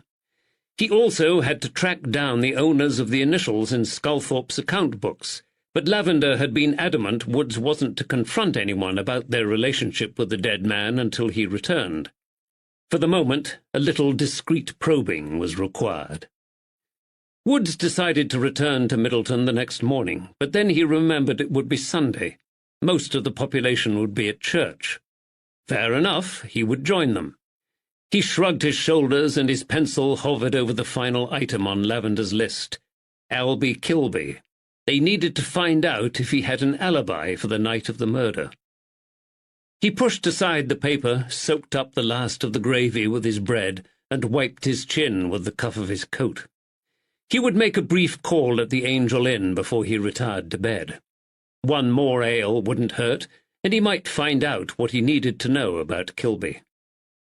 The tap-room of the Angel was as colourful and cheerful as he remembered, although a thick fog of tobacco smoke hung heavily in the air, and dulled the gleam of the brass ornaments and the sheen of the painted water jugs that lined the shelves. Several groups of grimy and hard-featured working men sat around the low tables with their pipes and packs of cards. But there were no polite nods of recognition for him this time. When they glanced in his direction, several of them frowned and stopped what they were doing. An awkward silence descended on the room, broken only by the gentle crackle of the fire in the grate. Woods shrugged and walked over to the bar. There was no sign of the giant, white-haired landlord. Kilby's tall, stooped wife appeared to be alone in the tavern tonight. She glanced at him anxiously through the curtain of lank hair hanging around her sallow and unsmiling face. Dr. Wallace had told him Mrs. Kilby had been ill, and he felt a stab of sympathy for the woman. Whatever ailed her must be serious for Kilby to call in help from a doctor. "Evening, Mistress Kilby," Woods said pleasantly. His voice rebounded across the quiet room. "Evening, officer." She swallowed nervously. "Officer? So their secret was out, was it? Well, there's no sense in denying it," he decided. "Would you care for a tankard of ale, sir?" she asked. "That would be most welcome, madam." He climbed up onto a tall wooden stool, conscious of the eyes boring into his back like daggers.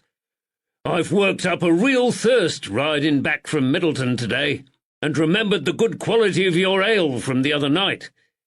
She blushed at the compliment and busied herself pouring out his drink. Her hair fell forward again and hid her eyes. Woods raised his voice to make sure the silent men in the tavern heard him. "We're investigating the terrible murder that took place in Middleton. The fearful attack on an old man and his son?" She nodded and handed him his drink. "Aye, 'twere a dreadful thing to do to such a frail old man." "Quite," Woods said. "It were the night of the great storm. Do you remember it?" She nodded again. The weather was a safe subject to discuss. "I do," she replied. "The tiles rattled on the roof all night and kept me awake. When we woke the next day, one of the stables were flooded." Woods noted the "we" with interest. "When were that?" asked a voice behind him. Woods turned on his stool. A swarthy man in a collarless shirt and dirty jacket stared back at him. The back of the man's huge hands were covered in tattoos. "When were the storm?" "'Twere about a fortnight ago," volunteered another fellow from a nearby table. "The rain got through my sheeting and soaked the timber. I thought the damned boat would sink with the extra weight." The man with the tattooed hands nodded sympathetically. "I were down Coventry way 2 weeks ago with a cargo of coal. I'm glad I missed it." "Did you have much business here at the inn that night?" Woods asked the landlady. She shook her head. "No, I'll be closed up early. Everyone had gone back to their homes. There weren't much point in staying open." This was a new development. "What time did you shut?" Woods asked. His mind raced as he tried to work out how long it might have taken a man to ride to Middleton in that atrocious weather. She shook her head again and moved away from the bar with a jug of ale to top up the tankards of the other men. They had resumed their card games now and relit their pipes, satisfied the London police officer had no interest in them and their affairs.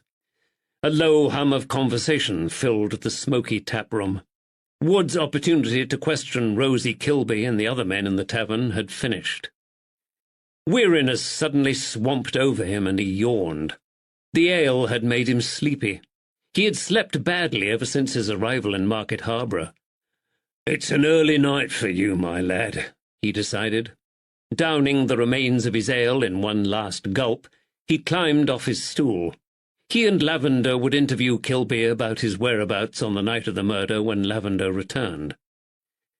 Woods left the inn to take the short walk back to his lodgings. The cloudless night sky was ablaze with stars, and the full moon flooded the marketplace with silvery light. But the temperature had dropped from the earlier warmth of the day. Woods buttoned up his coat, pushed his hands deep into his pockets, and set off down the chilly and deserted street. Wisps of straw and litter rustled across the cobbles. Suddenly he heard the sound of footsteps behind him. An icy chill ran up the back of his neck.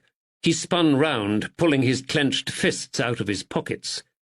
There was no one behind him, but he thought he glimpsed a shadowy figure dart down one of the many alleyways leading off the marketplace.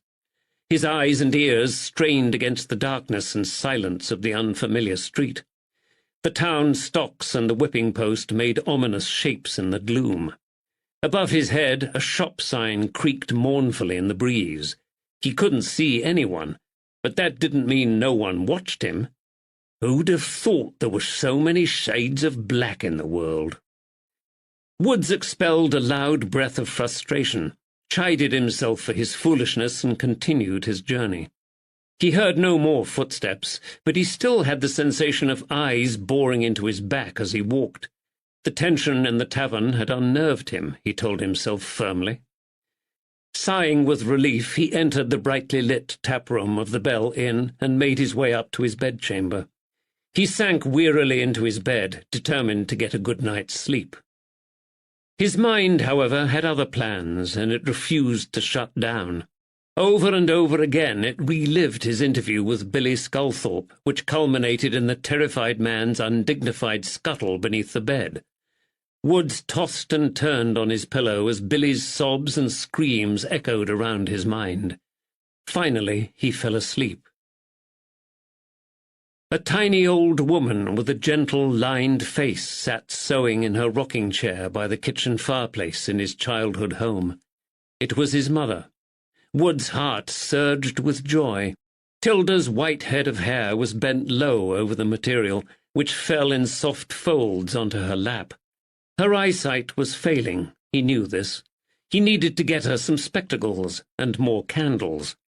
The silver needle glinted in the firelight as she held it poised above her work in her long, arthritic fingers.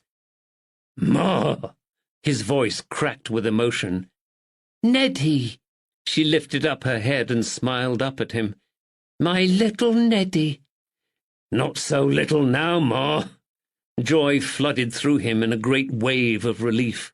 She wasn't dead after all. Suddenly her smile disappeared and disappointment and pain stretched across her face. "Why did you kill him, Neddy?" she asked. "Who?" he gasped with confusion. She nodded her white head towards the prostrate body lying at his feet. He stepped back in alarm. His heart leapt in his chest. It was the dead man from the docks. Or was it the dead man in another dream? The bloody grey brains still oozed out from the gash on the corpse's head. This time they slithered down over the striped rag rug on his mother's kitchen floor. "I'm disappointed in you, Neddy," she whispered. Heartbroken, he opened his mouth to scream out his denial and jerked awake. The dream disappeared in a flash, but its vividness left his heart racing and the blood pounding in his ears. Cursing, he swung his feet over the side onto the cold floor. His fingers trembled as he lit the bedside candle. Then he cradled his head in his hands and tried to pull back the image of his mother's smile before it melted away back into the sleepy recesses of his mind. But all he saw was her heart-wrenching disappointment. He swallowed down his sadness, and the action hurt his throat. For a few moments he remained still, trying to make sense of this latest nightmare. Neddy was his mother's pet name for him. Billy Sculthorpe had called him Neddy the previous day.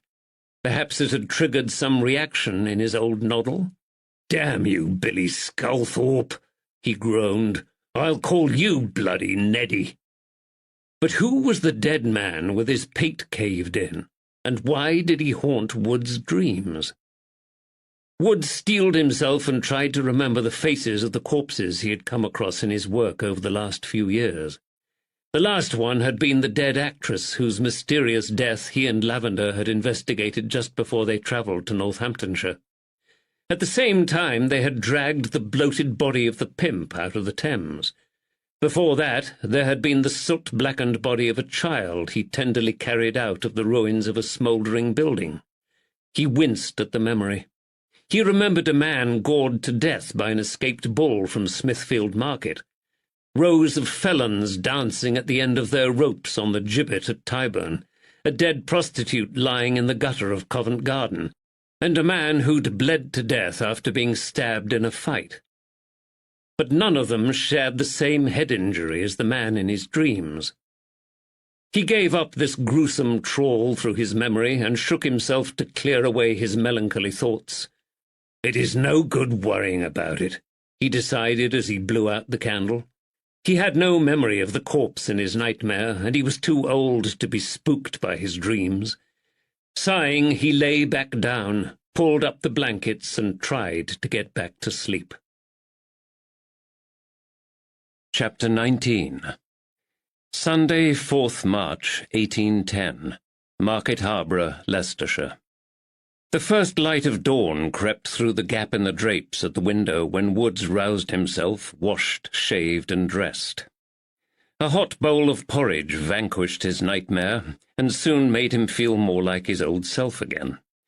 He had just laid down his spoon when he remembered he was about to return to the miserable fare dished up by Susie Dickon in the Woolpack at Middleton. He promptly ordered a second bowl of porridge and a plate of eggs and ham from the landlord as well.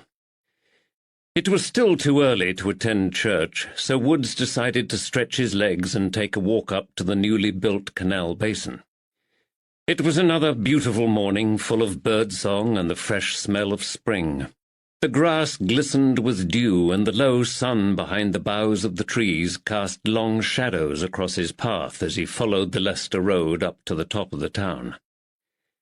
Market Harborough Canal Basin was far smaller and much quieter than the filthy, crowded docks he had grown up with beside the Thames. It had an unfinished air about it, too. There was a single rectangular basin and a solitary, hastily erected wooden warehouse. But it was still a hive of activity. In front of the warehouse, a crane hauled tea chests out of the hull of a barge. Sweating men heaved on the chains and the ropes, their shoulder muscles taut beneath their filthy jackets. Beside them, the wharfinger yelled at them to be careful with their precious cargo. On the far side of the basin, a group of men shovelled coal into barrows from the hull of another barge, and the basin echoed with their shouts and the dull thud and scrape of their shovels. They wheeled the squealing barrows along a narrow plank off the boat, and added the coal to the mountainous piles of glistening fuel on the wharf. As each barrowful shimmered down the side of the coal heap, it released a choking cloud of black dust. Meanwhile, a gang of grubby children raced in and out between the piles of coal. The irritated wharfinger glanced across the water, cursed and yelled out a threat to the youngsters. Wood smiled as he remembered the numerous times when he and his childhood friends had been chased away from the Thames waterfront by furious stevedores.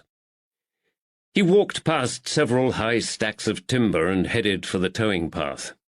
He had no idea if the path was open to the public or not, but he doubted if anyone would try to stop him now most of the town knew he was a police officer.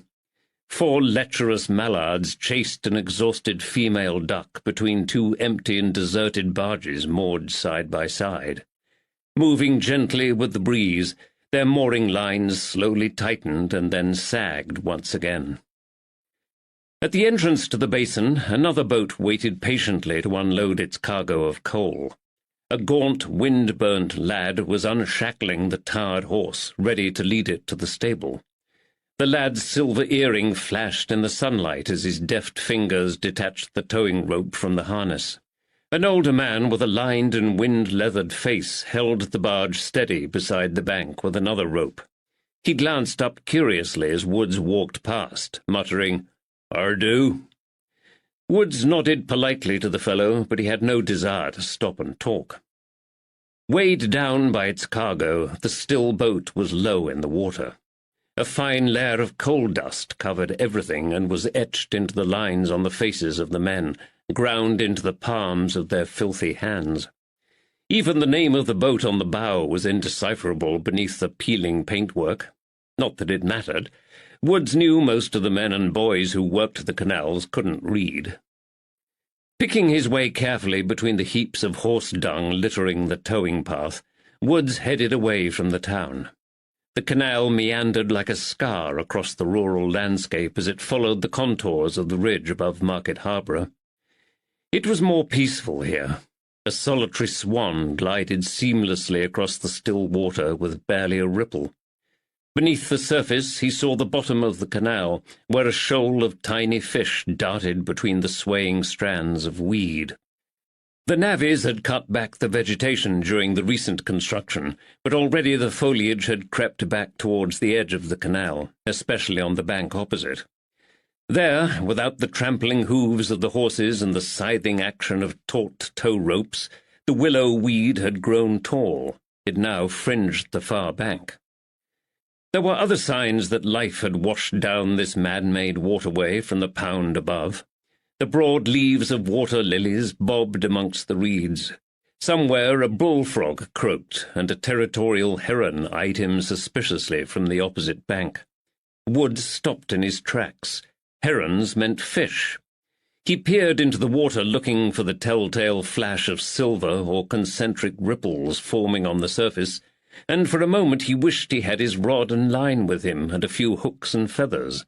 It would be a peaceful place to sit a while and fish. Suddenly the hairs stood up on the back of his neck, and despite the warm sunshine, he shivered. It was the same uneasy sensation he had felt last night in the deserted town square. Someone was watching him. But when he spun round, there was no one there. His ears strained against the gentle lapping of the water on the bank and the bird-song, but he heard nothing.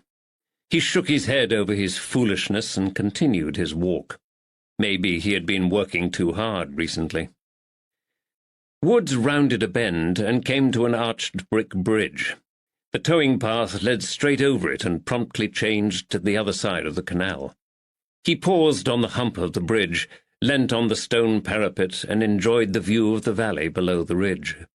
This was the kind of countryside Woods liked best, an open vista with gently rolling hills. He sighed when he thought of Betsy and his children back home in the noisy, overcrowded capital, and he wished he was sharing this with them. His little nippers had never seen the countryside. Not real countryside like this.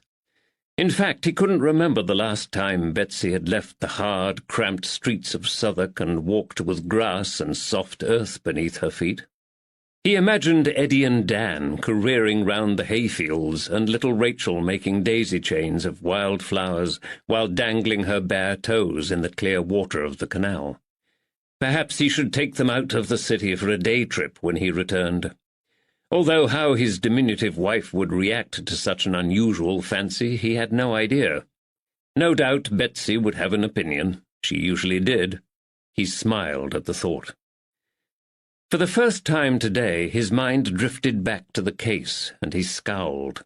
Senseless murder, vicious assault, blackmail, poisonous mushrooms, and secretive Catholics skulking around the local villages spoiled the image of the rural idyll he'd enjoyed only a few moments before.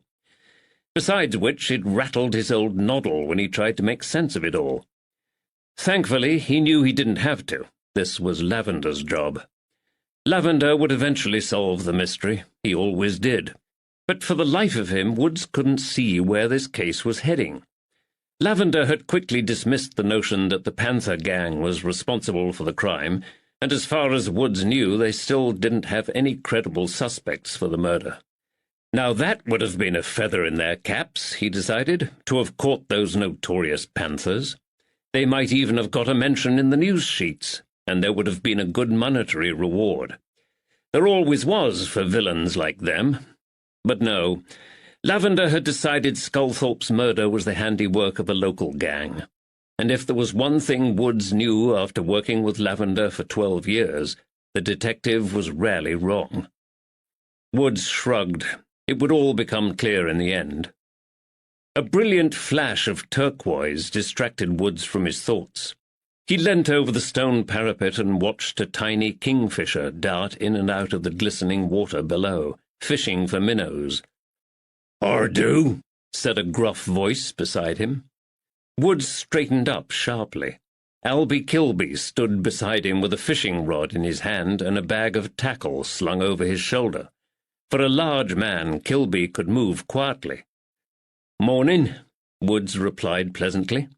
He stepped aside to let Kilby pass, but the landlord wasn't going anywhere. He stopped, leant over the parapet next to Woods, and stared moodily at the canal below. The broad shoulders beneath his greatcoat hunched up around his thick neck. His face was now in profile and backlit by the sun. His thick mop of curls gleamed pure white, but they did nothing to soften the scowl on his heavily lined face. "They tell me you've become a Bow Street runner," Kilby growled. The question was phrased in a strange way, Woods thought, but the answer was simple enough. "Yes, I'm a horse patrol officer with the Bow Street Police Office in London." Kilby shook his head sadly. "I were never expecting that." "What do you mean?" The landlord roused himself and straightened up, but he avoided eye contact with Woods. "When I first met you and the other feller, the Angel, I never thought you were police. I didn't expect that." "Why should you? As I told your wife last night, I'm here with Detective Lavender investigating the murder of William Sculthorpe in Middleton." Kilby nodded his bowed head slowly. "Yes, that were a bad do. Where's this detective now?" "Detective Lavender has had to return to London." "So you're alone?"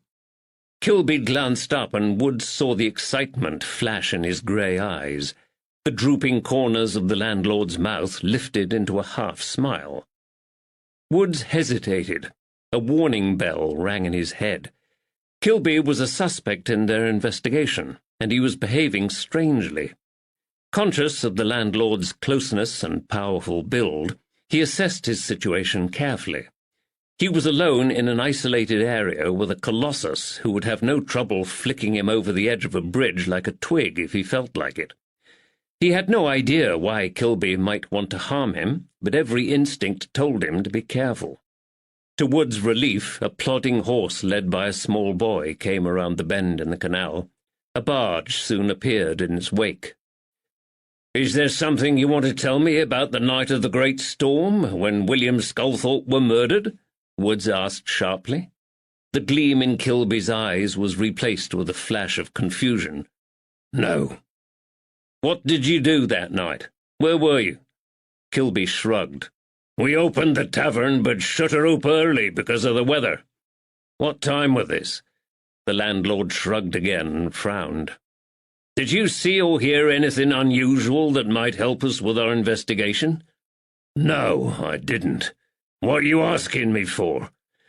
It's my job. Ah, your job, Kilby echoed. His throat slowly strangled his words. Your damned bloody job. Wood's mouth dropped open in surprise.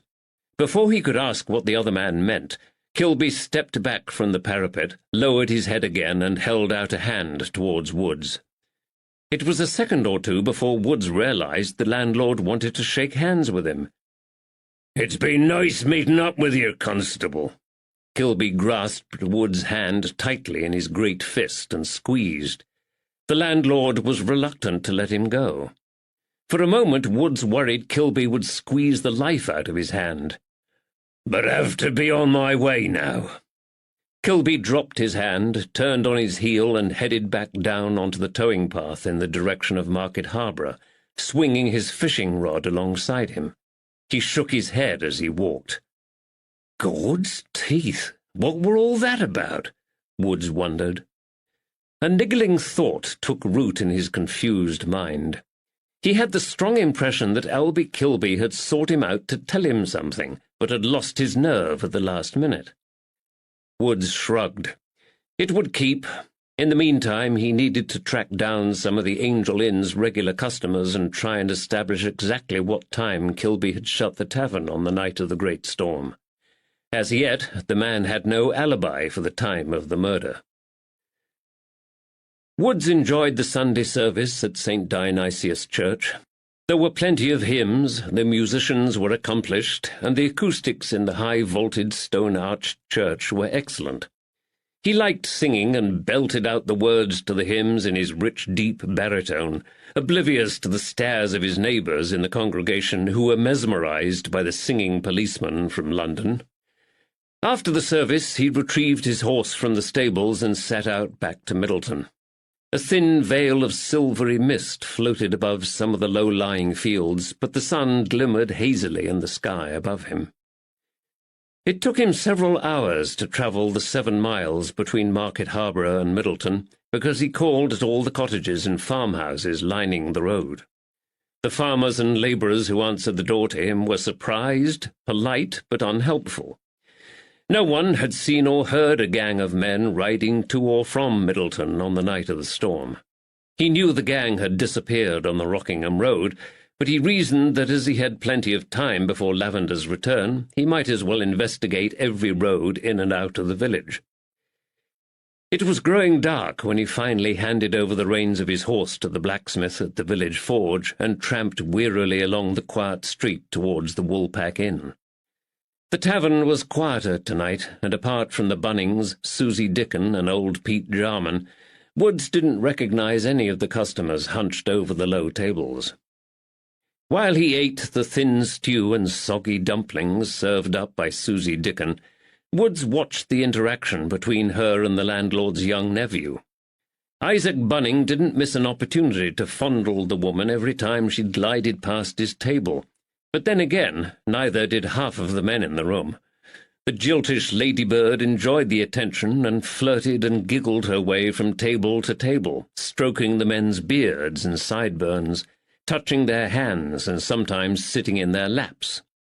As soon as Frank Bunning appeared, everyone behaved with decorum around Susie, and the woman became quieter, more dignified and less tactile. Woods cursed as he jarred his tooth on a sharp piece of gristle. He spat it out and stared down at the unappetizing slop before him. He didn't recognize the meat and wondered if the damned woman had skinned an old cat for his evening meal. As if on cue, Susie let out a peal of laughter. Frank Bunning was absent from the room, and once again she was sitting on Isaac's lap. The young man fondled her left breast. It was obvious to Woods that Isaac's feelings for Susie weren't those a nephew normally held for the woman betrothed to his uncle. But how far had lust led Isaac and Susie? Had they consummated their relationship? And if so, had William Sculthorpe known about this? Did he threaten to tell Isaac's uncle and blackmail the young man for cash? Is that why I.B. was amongst the list of initials on Sculthorpe's list? Woods remembered again how Pete Jarman told him that William Sculthorpe liked to watch folks and listen to their conversations. He also remembered the movement they had heard out in the upstairs corridor during their first night at the inn.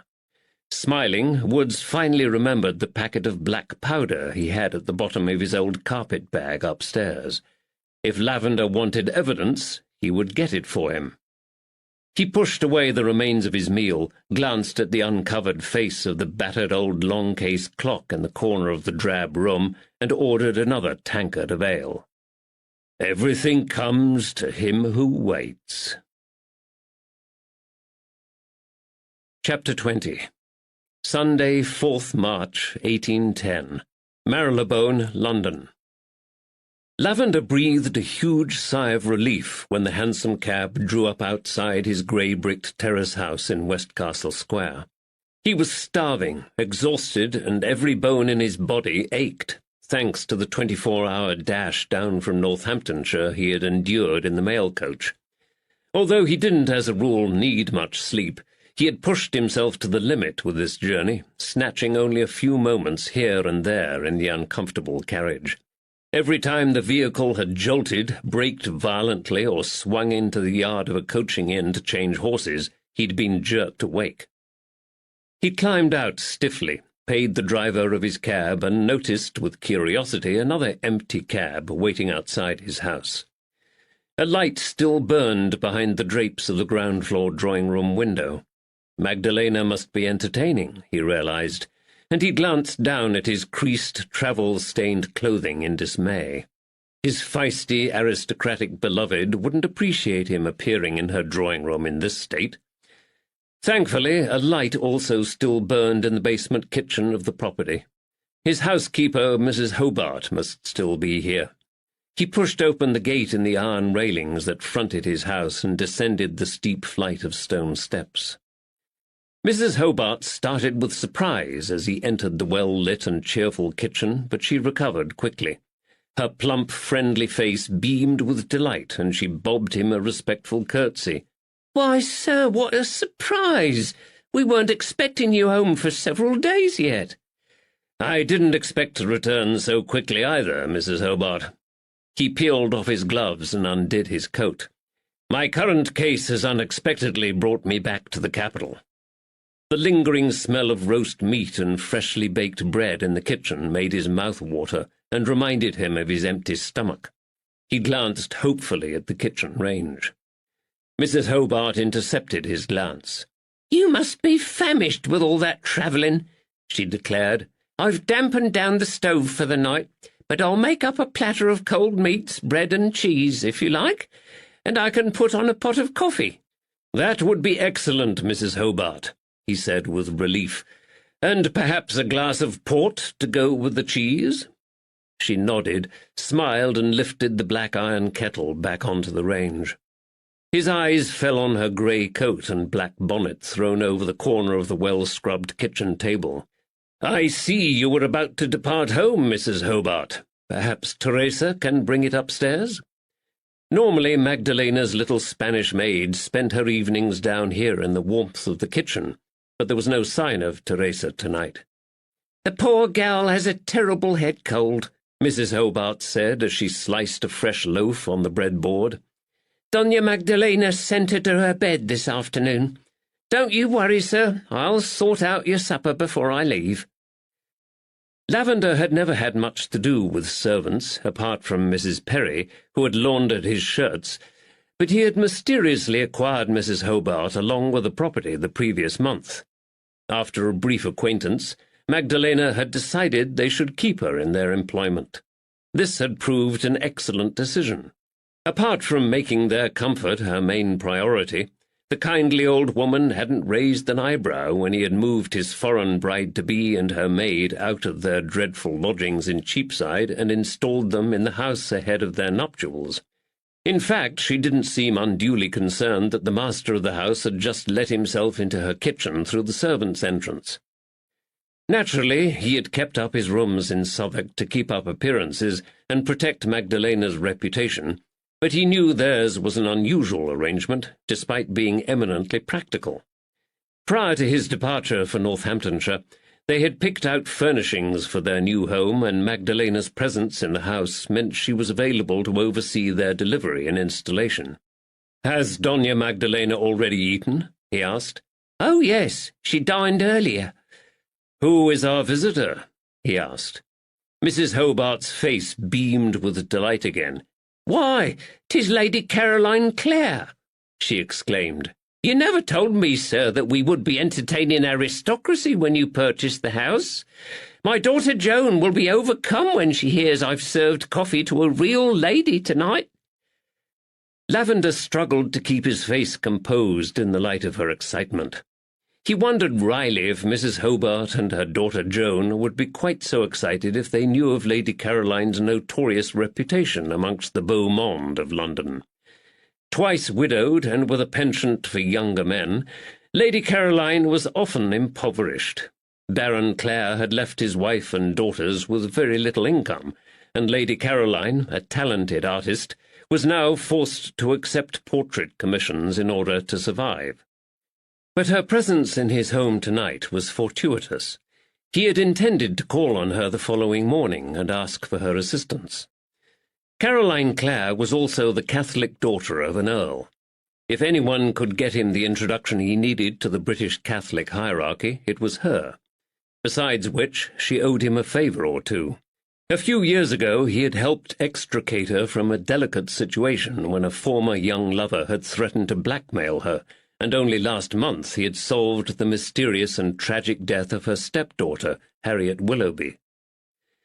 He now needed to clean himself up and change as quickly as possible. Despite her notoriety, Lady Caroline liked her men clean and fresh. He didn't want her aristocratic nose wrinkling in disgust at the smell of him. "Please excuse me, Mrs. Hobart, while I use your scullery to wash myself and change my shirt," he said. "The road from Northamptonshire is very dusty." His housekeeper raised her grey eyebrows at such unconventional goings-on, but the smile never left her face. Picking up his travelling bag from the tiled floor, he headed for the chilly scullery at the back of the kitchen. Middleton, Northamptonshire. Back at the Woolpack, Frank Bunning was shutting up his tavern for the night. Woods downed the last of his ale and climbed the narrow wooden staircase up to the miserable bedchamber he had previously shared with Lavender. The room still seemed cramped, even though he now occupied it alone. The smell hadn't improved, he noticed. He lowered himself onto one of the lumpy mattresses and waited patiently by the light of his guttering candle, listening. For half an hour or so, all he heard were the roof tiles shifting above his head in the breeze, and tiny showers of soot slithering down the chimney. The last drunk left the tavern below and staggered up the street, singing raucously as he went.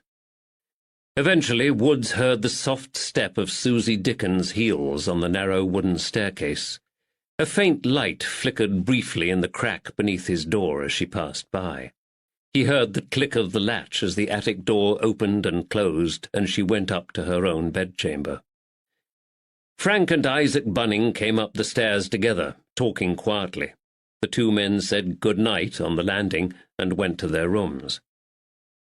As the quiet of the night enveloped the building, Woods opened up his old carpet bag and rummaged through it.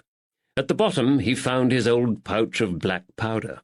He weighed it in his palm and realized he would have to use it sparingly. There wasn't much left. His ears strained for any sound of movement. Woods took off his boots and quietly let himself out onto the landing. He left his candle in his room, but with the door open he still had enough light to find his way to the men's bedchambers at the end of the corridor. Frank Bunning was already snoring, but he heard movement within Isaac's room. A candle still burned. Its light glimmered beneath the door. Woods undid the pouch, stooped low, and sprinkled the fine black powder along the floorboards. As he backed up the corridor, he silently prayed that neither of the Bunnings would leave their rooms and catch him bent double over the floor of the landing. That might take some explaining. Only when the last of his precious powder had fluttered out of his pouch onto the floor in front of the door that led up to Susie's attic bedchamber did he beat a silent but hasty retreat back into his own room. There was nothing to do now except wait until dawn. Woods blew out his candle and settled himself down for an uncomfortable night's sleep on the stinking pile of mouldy straw these people called a mattress. Just as he drifted off to sleep, he heard the soft click of a door latch and someone moving stealthily down the landing. Woods smiled to himself in the darkness. What was that silly expression a toothless old Ethiopian sailor had once told him down at the docks? Softly, softly catches the monkey. Chapter 21. Sunday, 4th March, 1810. Marylebone, London. Lavender pushed open the door of the drawing-room. Washed, shaved, and now wearing a fresh shirt and a burgundy cravat beneath his gold-striped silk waistcoat and a freshly brushed coat, he felt clean and refreshed. Magdalena and Lady Caroline were draped elegantly across the dark blue velvet sofas in front of the blazing fireplace. They were leaning towards each other, engrossed in conversation like a pair of sisters, and he wondered at the close friendship that had sprung up between his beloved Spanish fiancée and Lady Caroline in such a short time. It was hardly surprising the two women had become such good friends, he realized. They were both widowed young, shared a love of Magdalena's Spain, and had their religion in common, although neither of them bothered God much with supplications. In addition to this, they were both impoverished aristocrats with plenty of determination, spirit, and resilience in the face of adversity. "Stephen!" Magdalena rose to greet him. Her beautiful face glowed with delight, and the sound of her soft Castilian accent sent a wave of happiness coursing through his veins. "How lovely," she murmured. "I didn't expect to see you for days." Her dark, smouldering eyes met his, and a spark of mutual understanding and attraction flashed between them again. He wanted to embrace her and press his mouth over her soft lips, but he had to be satisfied with kissing the hand she offered to him. "We're not married yet," she reminded him with her eyes, "and we're not alone." "How are you, Magdalena?" he asked. "Happy to see you." She gave him a brilliant smile. "It has been a good day. This morning I also received a letter from Sebastian." "Is he well?" Sebastian, Magdalena's young son, was away at boarding school in Hertfordshire. "I think so." She frowned. "He writes to me in English this time, but I can't decipher some of the expressions he uses. We may need your investigative powers to translate the letter." "Ah, schoolboy slang." Lavender shook his head in mock solemnity. "I'm sorry, Magdalena, but this task may be beyond the skill of a principal officer. Even Bow Street's finest can't penetrate the mystery of the language and codes of a British schoolboy." Magdalena laughed and led him over to the fireplace, where Lady Caroline remained seated with her silver-topped walking cane resting against the side of her chair. Lavender bowed and kissed Lady Caroline's hand. "Good evening, Lady Caroline. As always, it's a pleasure to see you." And it was. Caroline Clare had walked with the aid of her cane since the coaching accident that killed her first husband, but she was an attractive, witty, and intelligent redhead who turned heads in every room she entered. Tonight she wore black ostrich feathers in her pearl-studded turban, reminding him that she was in mourning following the unexpected death of her stepdaughter. "It's a pleasure to see you again, Detective," she said. Lavender appreciated the comfort of the soft upholstery of the cushions on his aching bones as he sank down into his chair next to the fire. "Have you eaten, Stephen?" Magdalena asked. "Mrs. Hobart is preparing me a cold platter as we speak." he reassured her. "I'm afraid this is a brief visit, ladies. The case I'm investigating has brought me home, but I must return to Northamptonshire as soon as possible, and I have to confess I'm exhausted through lack of sleep. I shall have to return to my rooms in Southwark very soon." "What a shame," Lady Caroline murmured. "You work too hard, Detective." "Would you like a brandy, Stephen?" Magdalena asked. "That would be very welcome." She rose gracefully and glided across to an elegant rosewood console table where she poured him a generous measure. The candlelight caught the gleam of the glossy black curls on the top of her bowed head as she bent over the crystal decanter. The candlelight also revealed the translucent quality of her diaphanous white gown. Lavender caught a tantalizing glimpse of her slender waist and curvaceous hips as she moved. Reluctantly, he tore his eyes away from Magdalena and turned his attention back to their guest. "I'm relieved to see you here tonight, Lady Caroline," he said. "I need to ask for your assistance with my current case."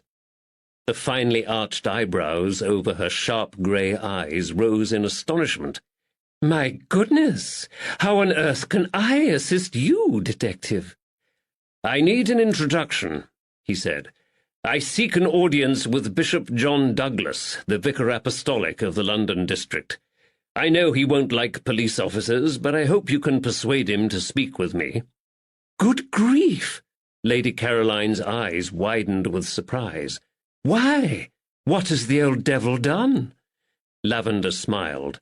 "Nothing criminal that I'm aware of," he replied. "I simply hope Bishop Douglas might remember something about an elderly priest called Father William Sculthorpe.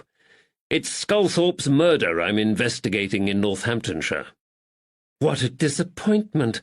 John Douglas is such a dry old stick.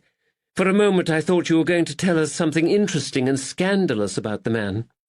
He smiled again. "I'm sorry to disappoint you." Magdalena returned with his brandy, and he took a long drink. The tension eased from his tired body and mind as the amber spirit hit the back of his mouth and warmed his throat and stomach. "Bishop Douglas is easy to find," Lady Caroline said. "The London Catholics use the chapel at the Sardinian embassy as their base, and have done so for the last few decades. No doubt he will be there. He's very old and rarely travels far." Lavender nodded. Old. This was good. The older the better. He desperately needed to talk to someone who remembered William Sculthorpe's early life. The brandy, warmth, and comfort fired up a devil inside of him. "Does Bishop Douglas know who you are, Lady Caroline?" he asked. "Of course he does," she exclaimed in surprise. "I've attended Mass several times. At least, well, several times this year. Bishop Douglas is very aware of who I am." Magdalena smiled. "I think Stephen is teasing you, Lady Caroline." Lady Caroline's face relaxed into a smile. Lavender had no doubt the bishop would recognize Caroline Clare instantly. Even the most devoted and celibate priest couldn't fail to be affected by the charm, confidence, and elegance of her presence. Tonight she wore a black see-through chiffon overgown above her exquisitely embroidered and decorated silk dress. Lavender had never professed to be an expert on women's fashion, but he suspected Lady Caroline was overdressed for taking coffee with Magdalena, and wondered if she had another engagement later that evening. "Well, that's settled, Detective," Lady Caroline declared. "I shall take you to meet Bishop Douglas in the morning." "Shall I call for you at about 9 o'clock?" Lavender asked. "Good heavens, no. That is a most uncivilized time of the day. No, you may call for me at 11. Lavender's heart sank. He had another call to make after he had met the Vicar Apostolic, and he wanted to take the mid-afternoon coach back to Northamptonshire. "Perhaps we could compromise and meet at 10 o'clock?" he asked. "Oh, very well," she said, "although what my maid will think to such early rising I can't say." "Shall I come too?" Magdalena asked. "I'm not sure that this would be a good idea, my dear," Lady Caroline said. The moment Bishop Douglas finds out you're betrothed to Stephen, he will want you to arrange a Catholic wedding service.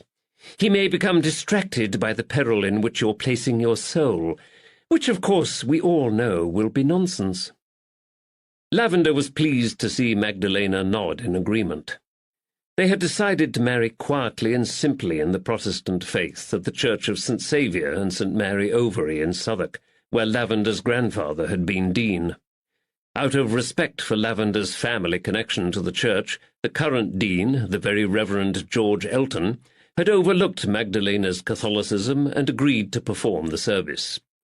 "It doesn't matter in what building you take your vows, my dears," he had said to them.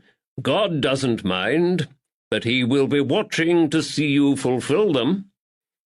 "In fact, Detective," Lady Caroline continued, "Bishop Douglas may try to convert you to Catholicism, with or without Magdalena in the room." "I will bear this in mind," he said wryly. "Talking about our wedding, Stephen," Magdalena said, "they called the banns at St. Saviour's for the second time this morning, and no one objected." He laughed and smiled at her fondly. "Did you think someone would?" "Well, not everyone is happy you're marrying a Catholic," she said awkwardly. "Magistrate Reed at Bow Street, for example." "Magistrate Reed wants me to remain married to my job," he interrupted, more sharply than he intended. He softened his voice when he saw the surprise in her eyes. "Reed will come around to the idea, and as for the rest of our friends and my family," he paused and smiled, "they're so relieved I have finally found a woman who will have me that they will object to nothing. They're just so happy to see me settling down in marital bliss." The two women smiled. "We shall marry as soon as I finish this case in Northamptonshire and return to London," he promised her. "Ah, the joys of a union across the faiths," Lady Caroline said. "You may be interested to know, Magdalena, that Bishop Douglas once had the audacity to inform me that because my first husband was Jewish and we'd eloped, my marriage wasn't a true marriage in the eyes of God." Magdalena's dark eyes became troubled. "What did you reply?" "I fixed him with my most piercing stare, my dear, and told him if God had opened his eyes and looked into our bedroom, he would have been left in no doubt that ours was a true marriage of both body and soul." Magdalena's hand fluttered over her mouth, and she stifled a laugh. "What did he say to that?" The jewels in Lady Caroline's rings flashed in the candlelight as she waved her hand dismissively in the air. "Oh, he shuffled away and never mentioned it again. But this is why I think you need to keep Bishop Douglas ignorant about your relationship with Detective Lavender and your forthcoming marriage at St. Saviour's." "I understand," Magdalena said again. Lady Caroline reached out for her silver-topped cane and rose stiffly to her feet. "Anyway, I shall leave you two lovebirds in peace for tonight. I can see you only have eyes for each other, and I'm now in the way. Besides which, I agreed to dine with Henry Duddles at Almack's, and I'm already half an hour late." There was a tap on the sitting-room door. Mrs. Hobart had arrived with Lavender's supper tray. She placed it on a side table and went to fetch Lady Caroline's cloak and hand muff. When she returned with the garments, Lavender helped Lady Caroline into her cloak and escorted her outside to her carriage. Once back in the drawing-room, he sank wearily back into his fireside chair and pulled his supper tray towards him. "Please excuse me, my darling," he said. "I'm ravenous." "Enjoy your food, Stephen." She picked up her embroidery basket. While he ate, she sewed with her eyes lowered and her dark eyelashes highlighted against the deep golden skin of her flawless cheeks. They chatted for a while about domestic matters and the arrangements for their wedding. Contentment flooded through him as he watched her. The soft candlelight made Magdalena look younger than her 29 years. He watched the soft movement of her breasts as they rose and fell with the rhythm of her breathing. His loins stirred and his heart swelled at the prospect of a lifetime of evenings spent by this fireside with this beautiful, vivacious, and intelligent woman, and soon he would be able to wake up every morning with her in his bed. He was a tactile and physical man, and she was his feminine equal. He wanted a marriage of deep intimacy with Magdalena. He wanted it to stretch out interminably into their old age. He could see them in 30 years' time, finally exhausted with passionate love-making and napping companionably by this fireplace. He would have his arm around her, and she would rest her greying head on his shoulder. He still couldn't believe he had persuaded this amazing woman to be his wife. Many years ago he had loved another woman, but death had cheated him of his bride and taken Vivienne for its own. "Not this time," he murmured softly to himself. "Not this time." She glanced up at him and smiled. "Did you say something, Stephen?"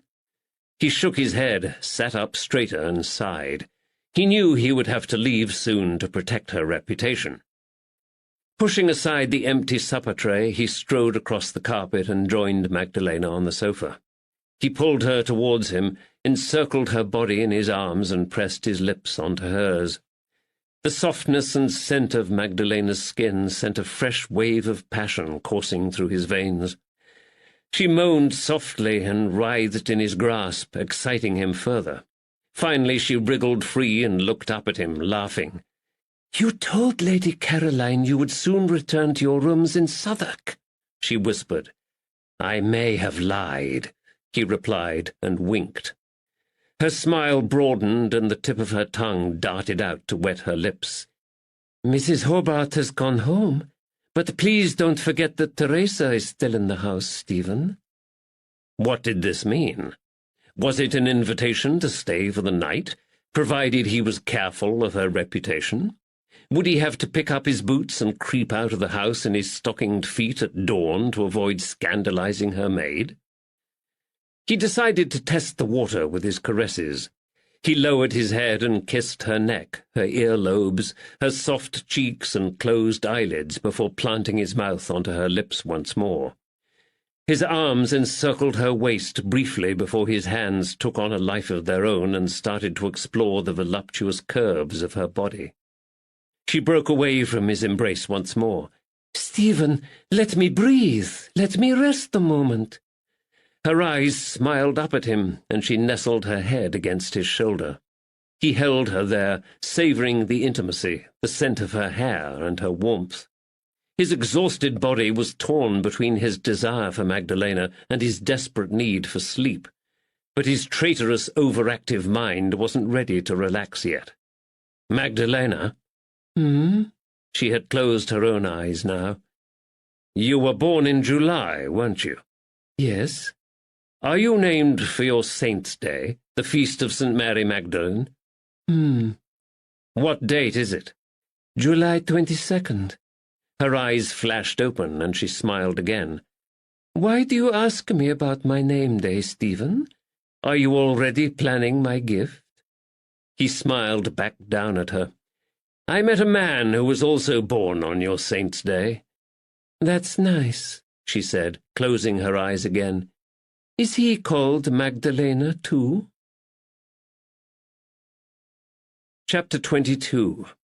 Monday, 5th March, 1810. Middleton, Northamptonshire. Wood's rumbling stomach woke him well before dawn. He knew that it would. His supper had been so poor the night before, it was inevitable he would be famished by early morning. Ignoring his hunger, he pulled on his coat against the cold and relit the candle. He left his bedchamber in his stockinged feet and quietly retraced his steps back out onto the cold landing. Dropping down onto his haunches, he held the candle a few inches above the floorboards. He could only just see the outline of footsteps in the fine powder against the age-darkened and filthy wood, but he saw enough to satisfy himself. A pair of man's footsteps led to the door at the bottom of the attic staircase, and a second pair had returned via the same route. Susie Dickon had received a nocturnal visitor in the night, but her visitor was already back in his own bed. Carefully, Woods followed them to the door of Isaac Bunning's bedchamber. Woods grinned. "Naughty boy," he whispered beneath his breath. Gently, he brushed away the powder into the cracks between the floorboards. It looked likely that William Sculthorpe had been blackmailing young Isaac, and now they knew why. Isaac Bunning was laying with the woman his uncle intended to marry. Woods devoured the meagre, greasy breakfast served up at the Woolpack, then beat a hasty path down the main street to Mrs. Tilley's bakery for some proper food. Woods also suspected that Mrs. Tilley might be able to help him with the next part of his inquiries. Lavender wanted him to identify the owners of the initials in Sculthorpe's account book, and he'd suggested Woods use the parish registers in St. Mary Magdalene's Church in Cottingham to help him with this process. But Woods knew Mrs. Tilley's bakehouse was the pulsating heart of the village. If anyone could tell him who owned the initials MTT, JD, and JW, it would be her. The doorbell tinkled above his head when Woods entered the bakery. The delicious aroma of freshly baked bread and pastries wafted from her ovens. There were no other customers, and Mrs. Tilley was kneading dough at the large wooden table in the centre of the warm shop. The sleeves of her striped dimity dress were rolled up, revealing her strong, freckled forearms. She thrust her hands into the soggy dough, raised it in the air, then dropped it back onto the table with a resounding slap. She gave him a welcoming smile. "Good morning, Constable. What can I help you with today?" "I'm hoping you might be able to help me with our investigation, Mrs. Tilley." Her eyes widened with surprise. "Ooh, I'll do what I can." "We've uncovered some initials in an old notebook owned by Mr. Sculthorpe," Woods told her, "and we're trying to work out who he were writing about." "What are these initials?" Using a large, flat knife, she deftly sliced the dough into quarters and shaped each piece into a loaf. Woods reeled off the list of initials they were investigating. "MTT?" A smile lit up her face. "Well, that's easy. It's Morgan Turnbull Thatcher. He owns the haberdashery in Cottingham." She covered the loaves with cloths, pushed them to one side of the table, then wiped her floury hands on her apron. "Really?" Wood's face flushed with delight. His quest for information rarely met with such immediate success. He remembered the draper. He had met Morgan Turnbull Thatcher on Saturday while traipsing around the two villages with Sculthorpe's money bag. Come to think of it, Mr. Turnbull Thatcher had been unusually nervous while Woods was in his shop. The man's hands had trembled when he examined the tatty cloth bag. Woods pulled out his notebook and pencil and made a note of Morgan Turnbull Thatcher's name. "Yes, he just calls himself Morgan Thatcher, but his full name is painted above the lintel of the shop door," Mrs. Tilley continued. A shadow passed across her face beneath her frilled white cap. "He hasn't done something wrong, has he?" "No, no," Woods reassured her. "We're just trying to work out who Mr. Sculthorpe were writing about in his notebook." Satisfied, she nodded. "Oh, and the J.W. will be Dr. Wallace, of course. He attended young Billy a few weeks back when he were ill. That'll be why Mr. Sculthorpe wrote about him." Woods bit back his disappointment. "Isn't there anyone else hereabouts with the initials J.W.? She paused and screwed up her broad face as she tried to remember. "I don't think so. There were a woman called Jane Webb, but she left the village last year." "And what about J.D.?" he asked. "Well," she laughed, "I'm not sure where to start there." "What do you mean?" "It's the Dickens," she said. "The relatives of that Susie Dickon from the Woolpack. A whole tribe of them lives in those run-down cottages at the other side of Cottingham. Every one of them is as poor as a church mouse, and several of them are right villains." She raised her flower-whitened hand and checked off the Dickens using her fingers. "There's old Josiah Dickon, his son Jim, and Jim's son Jim. Then there's Jack Dickon, his brother Joseph Dickon. Oh, and Joan and Ginny Dickon. Ginny has a son called Jerry, and there's a cousin called Jacob, too. He's been up before the magistrate for poaching." Woods tried to make notes of these different Dickons, but gave up by the time she had reached Joan Dickon. He snapped his pocket-book shut and put it back in his pocket with a frown. Investigating J.D. would be more complicated than he had imagined. It wouldn't surprise me if some of those Dickens had something to do with the robbery at Mr. Sculthorpe's. Mrs. Tilly's face darkened and she lowered her voice. They're a bad lot, that family. Jack Dickens hurt a man in a tavern brawl, and he had another brother called Simeon who were transported for theft. You've been very helpful, Mrs. Tilly. It's my pleasure, Constable. She waved her hand over the loaves, pies, and tarts stacked high on her well-scrubbed oak table. Now, is there anything else I can help you with? Woods grinned and asked her for a small loaf cut into chunks. He had a busy morning ahead of him by the sound of it, and he needed to keep up his strength. Smiling, she obliged and cut up the loaf with her bread knife.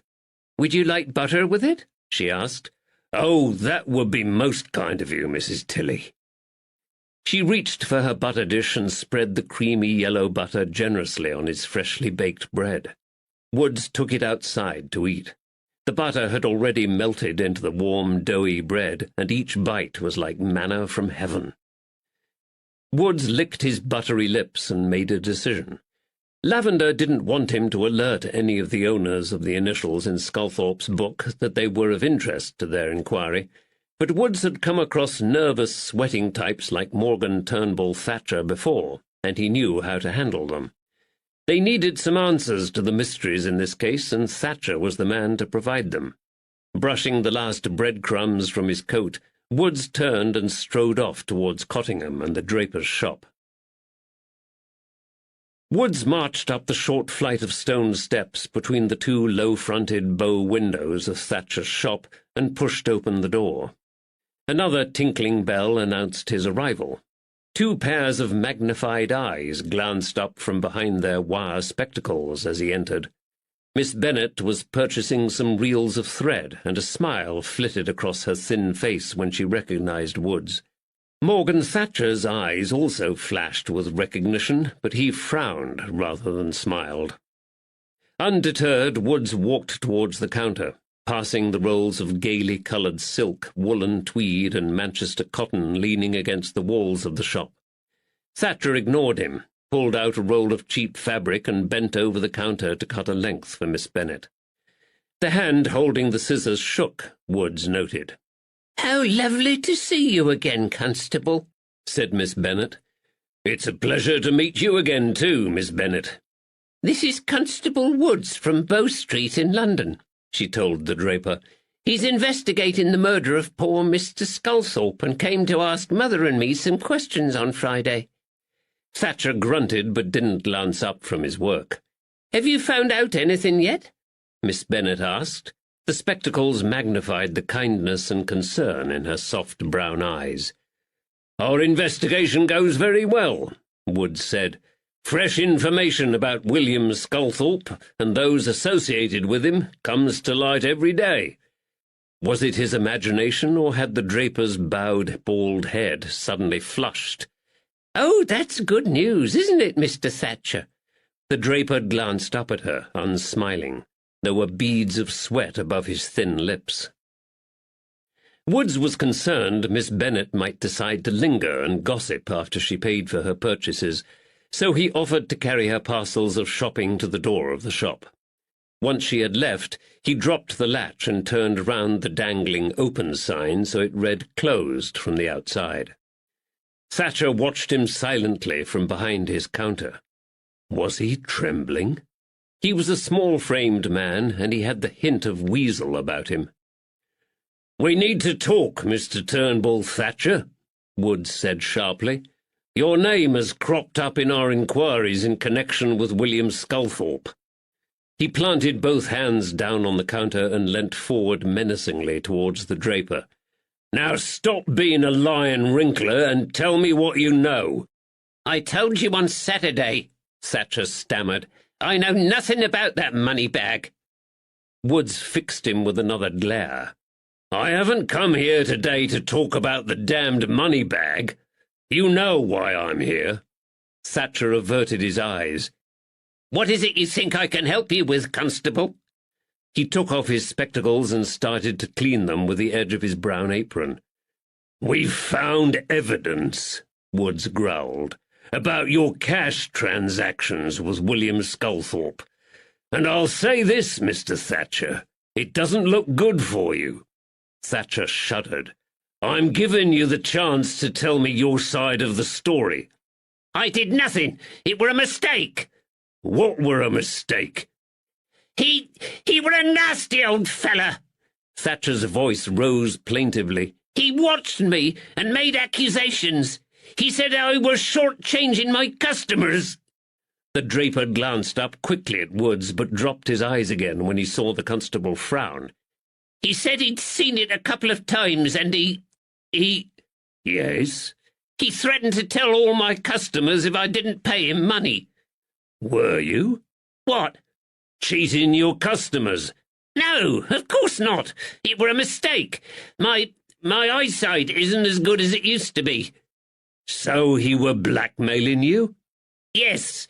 I had to pay him 3 shillings a week."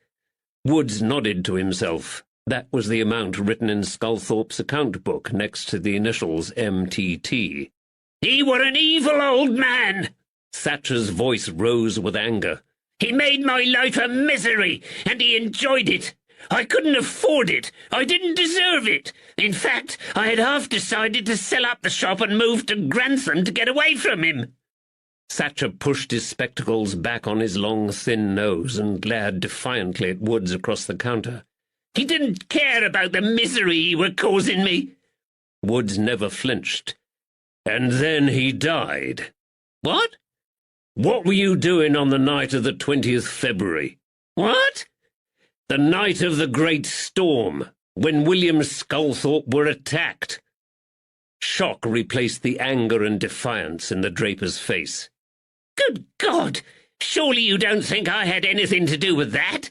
I'm an honest, God-fearing man." "Where were you that night?" "Here," Thatcher squeaked. "in our rooms above the shop, all night, with my wife." Wood stood back, and a wry smile of triumph twitched at the corners of his mouth, desperate to spread across his face. "Don't make that move to Grantham just yet, Mr. Thatcher," he said. "I may want to talk with you again." He turned on his heel and walked out of the shop. Behind him, Thatcher let out a gulping sob. Chapter 23. Monday, 5th March, 1810. Marylebone, London. Lavender's hired carriage arrived promptly at 10 o'clock at Lady Caroline's home in leafy Lincoln's Inn Fields, but she made him wait for another half an hour before she finally appeared at the door of her home.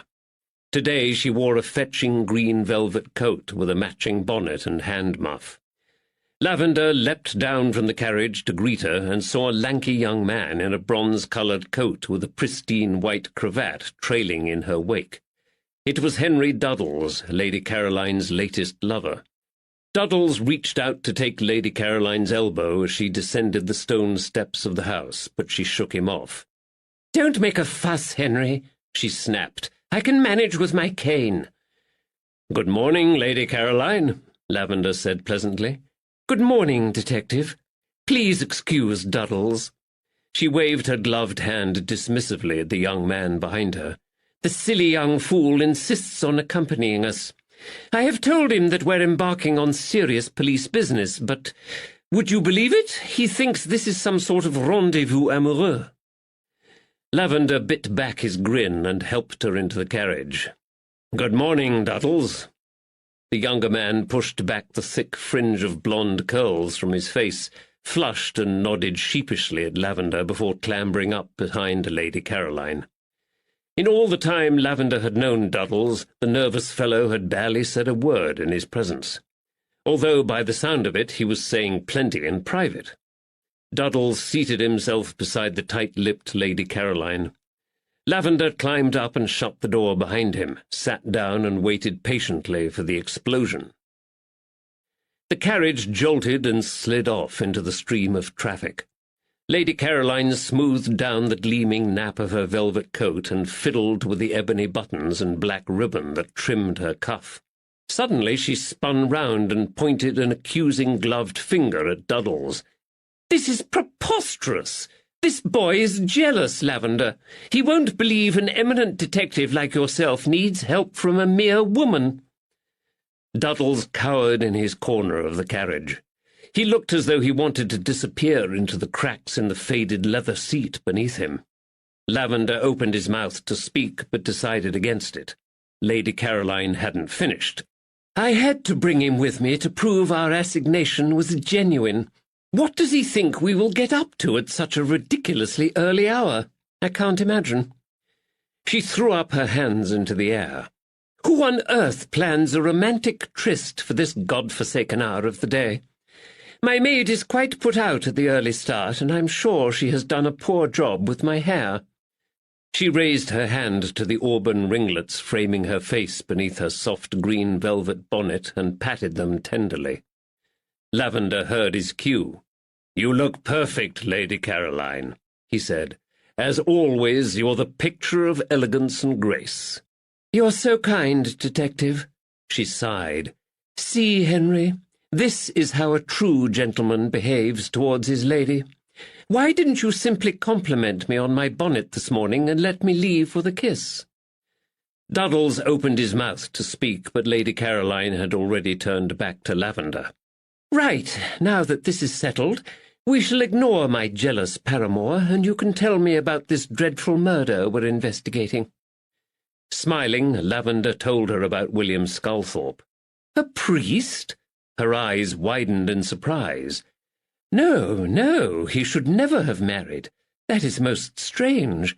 Are you sure the young man is his son?" "No, I'm not," Lavender admitted. "I don't know who he is. William Sculthorpe was a priest in the London area about 25 years ago. I don't suppose you remember a Father William Sculthorpe, do you?"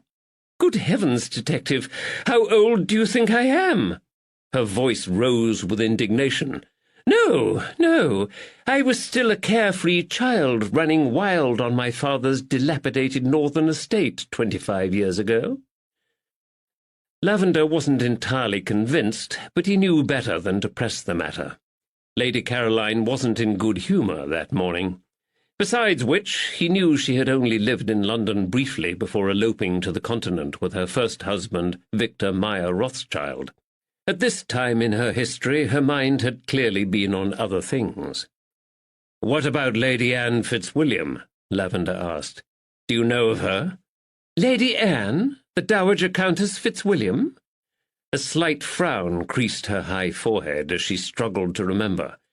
"I have met her once or twice. She's very old, isn't she? I think she lives in the country and rarely comes to London. I know her son, of course, Earl Fitzwilliam, a charming man and very sympathetic to the notion of Catholic emancipation, although I don't believe he's converted to the religion like his mother." Lavender nodded and thanked her. "And what about the name Debussy? I suspect the Debussys may also be Catholic sympathizers, minor relatives of the Fitzwilliams. Does the name mean anything to you?" "I'm afraid not." She sighed wearily and turned towards the carriage window. Soft rivulets of rain now ran down the glass, obscuring their view of the pedestrians and shoppers on the crowded pavement outside. "You know, Lavender," she said, "I think there is too much fuss made about religious differences. After all, we all worship the same God, don't we? No matter what we call him, Jehovah, God, or even Allah. I met some charming Arabs while travelling with Victor in Spain." "I agree," Lavender said. "Men and women should be judged on their character and their actions, not on their beliefs. There are good and evil amidst the followers of every faith." Her mood lifted and she laughed. "And there speaks the detective whose job it is to track down the evil ones. Which brings us back to your mysterious priest. He certainly sounds like a naughty boy." Their carriage drew up outside the cream facade of the elegant chapel behind the Sardinian embassy. Lavender had not been here before and was surprised at its size. A large white dome rose up at the rear of the church into the cloudy sky and towered above the smoking red-brick chimneys of the neighbouring buildings. Prior to the Relief Act of 1791, this chapel had been the only place in London where Catholic worship was legal for thousands of people who still followed the faith. It was the chief place of refuge for persecuted Catholic priests, and inevitably the focal point for several anti-Catholic riots. The rioters had set it on fire on several occasions. Bow Street constables, including his own father, were often sent to detain or harass the British citizens who attended Mass at this chapel. Lavender decided it would probably be best to avoid mentioning this family connection to Bishop Douglas. His Excellency would have lived through those troubled times, and the bishop would be very wary once he learnt of Lavender's profession. There was no point in aggravating the man further. "You can stay in the carriage, Henry," Lady Caroline told Duddles firmly. "As you can see, Detective Lavender and I have some serious business to attend to. You'll just get in the way with your chatter if you accompany us any further. Lavender, you may help me down." Crestfallen, the young man sank back into his seat, while Lavender helped Lady Caroline out of the carriage and into the grey drizzle of the street. They entered the chapel through a pair of great oak doors. Lavender removed his hat and was instantly struck with the brightness of the lofty white aisle and the French and Italian influences on its architecture.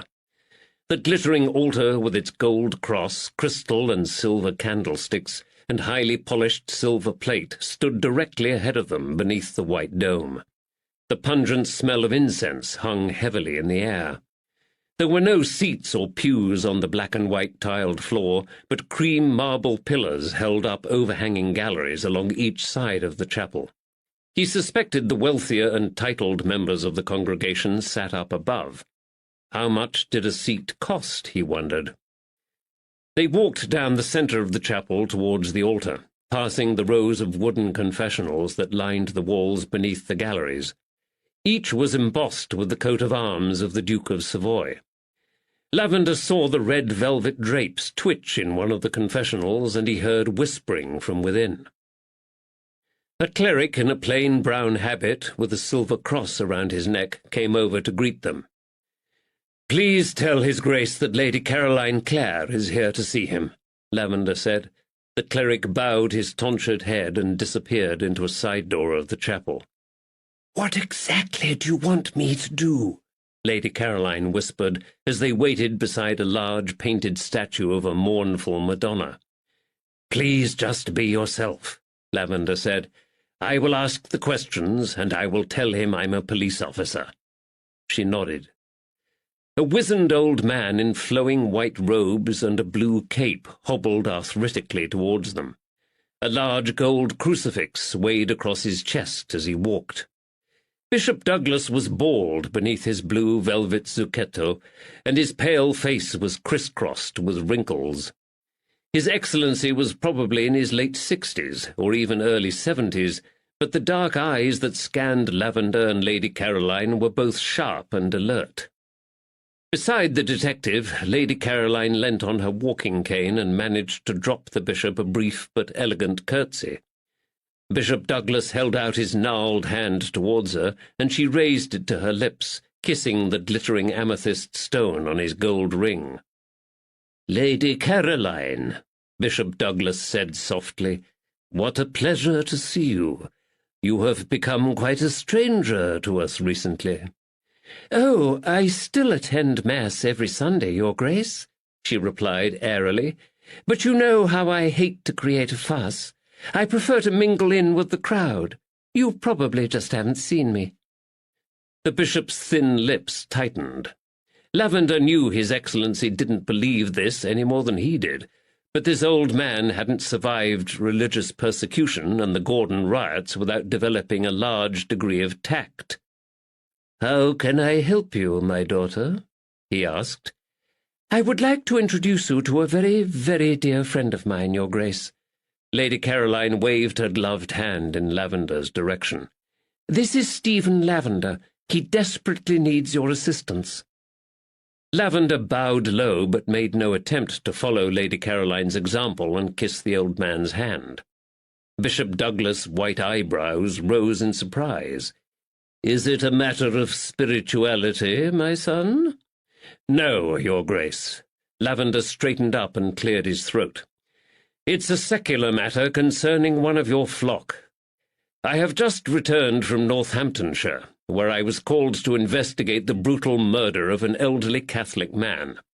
I believe he lived and worshipped in London 25 years ago, and you may even know of him." Bishop Douglas crossed himself and shook his head sadly. "Ah, the weakness and frailty of mankind," he murmured. "Such a terrible loss." "The murdered man was 86 years old," Lavender added. "Pray tell me, Mr. Lavender, are you a thief-catcher, a constable?" Lavender took in a deep breath. "No, I'm a principal officer with the Bow Street Police Office in London. I was summoned up to Northamptonshire to investigate this terrible crime by Lady Anne Fitzwilliam of Rockingham Castle." "Ah, the Lady Anne Fitzwilliam." Lavender caught the slight look of alarm in the old man's eyes when he mentioned Bow Street, but the bishop's face softened again when he heard Lady Anne's name. "Well, I'm not sure how I can help you, Detective Lavender, but I will try. Shall we retire to my office and discuss this terrible incident further?" Lavender bowed his head again. "I'm most grateful, Your Excellency." "Don't thank me yet, young man. There may be nothing I can do to assist you." Bishop Douglas turned back to Lady Caroline. "Would you care to take my arm, my dear? I can see that you struggle to walk." Lady Caroline gave him her most enchanting smile, slipped her arm through his, and inquired about his health. As Lavender followed the hobbling old man and limping woman out of the chapel and into the bishop's office, he allowed himself a wry smile. It was unclear who was supporting whom. Hopefully, thanks to Lady Caroline's charm and the influence of the Fitzwilliams, those ardent supporters of Catholic emancipation, he would get some answers today. A thick Turkish carpet covered the floor of Bishop Douglas' office. In front of the window, an oak Chippendale desk gleamed with inlaid brass ornaments and the glossy veneer of rosewood. A small fire burned in the grate, and in the alcoves beside it the fireplace was flanked by two tall ebony and gilt Baroque cabinets inlaid with pietra dura. It looked to Lavender as though the cabinets had been specially commissioned from their 17th-century craftsmen. Each panel depicted the life of a saint.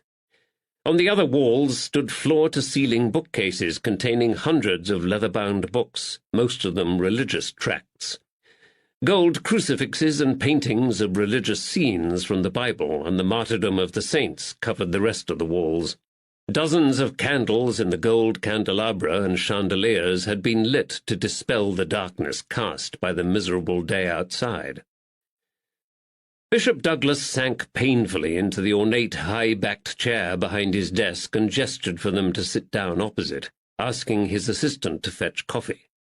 Seating herself on one of the chairs facing the bishop, Lady Caroline chattered to him about various aristocratic members of their congregation. Lavender sat beside her, glad that his back was turned against most of the gilt and ornate opulence of the furnishings.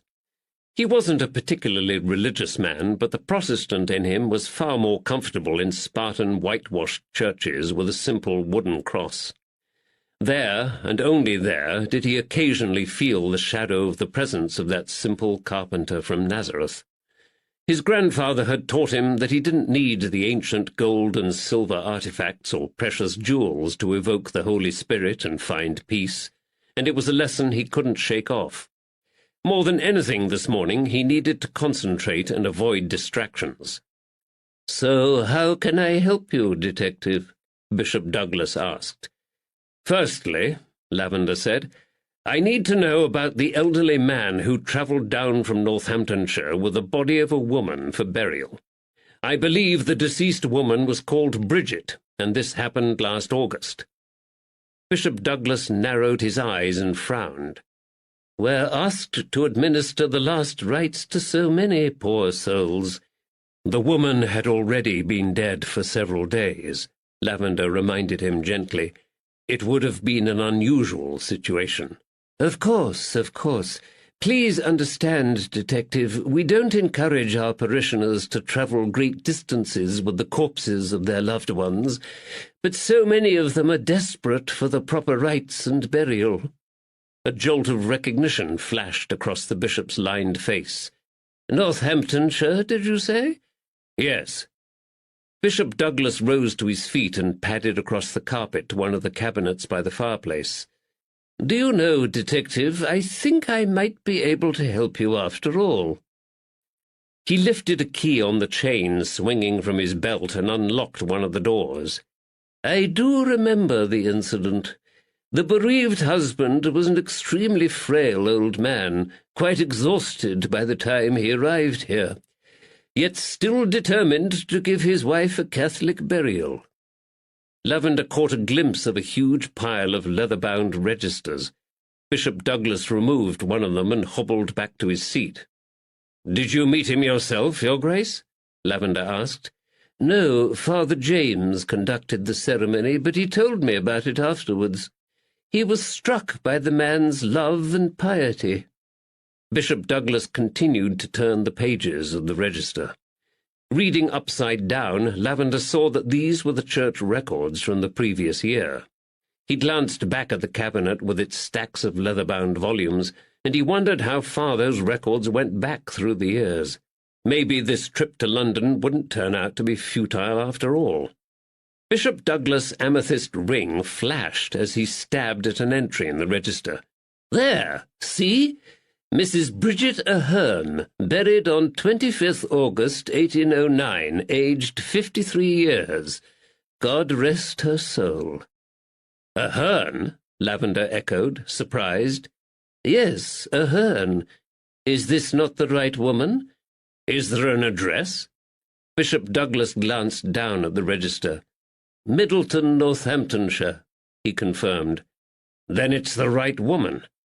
Lavender's mind raced, trying to work out what William Sculthorpe had been up to. Why did he bury her as Bridget Ahern when the woman was known as Bridget Sculthorpe? There could only be one explanation. She wasn't his wife. She was Bridget Ahern, and she wanted the service that blessed her life and sent her soul to her God to use her proper name. In order to honour her wishes, Sculthorpe had to bury her corpse away from prying eyes in Northamptonshire. Both Lady Caroline and Bishop Douglas were watching him curiously. "Do you know if the man called himself Mr. Ahern?" he asked. Bishop Douglas shrugged. "I presume so. He certainly told Father James he was her husband. I take it this is the elderly man who has now been murdered back in Northamptonshire? God rest his poor soul." Lavender took a deep breath. "Yes," he said slowly, "but his name wasn't William Ahern. It was William Sculthorpe, and I believe he used to be one of your priests." For a moment Bishop Douglas froze with shock. Time stood still in his opulent office. Lavender heard the fire crackle and the distant rumble of traffic outside in the street. Bishop Douglas turned red in the face and coughed violently. He leant forward over his desk and gasped for breath. His shoulders heaved as each fresh spasm racked his body. Lady Caroline leapt to her feet and hurried to his side, but the hideous seizure afflicting the bishop showed no sign of abating. The dreadful hacking of the old man made Lavender cringe. He went to the crystal decanter on a side table and poured out a generous measure of brandy. By the time he turned round, Lady Caroline was thumping the bishop on his back. With tears streaming down his pale face and his hands flailing in the air, Bishop Douglas signalled for her to stop. "Are you choking, Your Grace?" she asked frantically. "Is something caught in your throat?" He also waved away the glass of brandy offered to him by Lavender. They stepped back and hovered helplessly, unsure what to do next. The bishop's assistant suddenly appeared with the coffee. The man took in the situation at once, placed the coffee on a small table, and hurriedly left the room. He returned immediately with a glass of water. "It might be best if you wait outside, your ladyship," he said, as he held it up to the lips of the choking bishop. Lavender and Lady Caroline hastily left and returned to the cool interior of the chapel. "Have we killed him, do you think?" Lady Caroline whispered when they were alone. Her eyes were wide. "I hope not, for your sake at least," Lavender replied. "How many Hail Marys would you have to say in penance before you received absolution for killing a bishop?" She slapped him on his arm lightly with her gloved hand. "Naughty boy." The corners of her mouth twitched with amusement. Chapter 24. Monday, 5th March, 1810, Middleton, Northamptonshire. Woods found it hard to disguise his glee as he strode back down the cobbled hill towards Middleton. He beamed from ear to ear across his broad face, and he had to shove his clenched fists in his coat pockets to stop himself punching the air in jubilation. The sunshine warmed his face, and birds sang joyously in the nearby trees.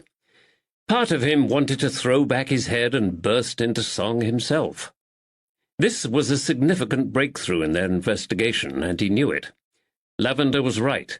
This case was far more complicated than it had initially appeared to be.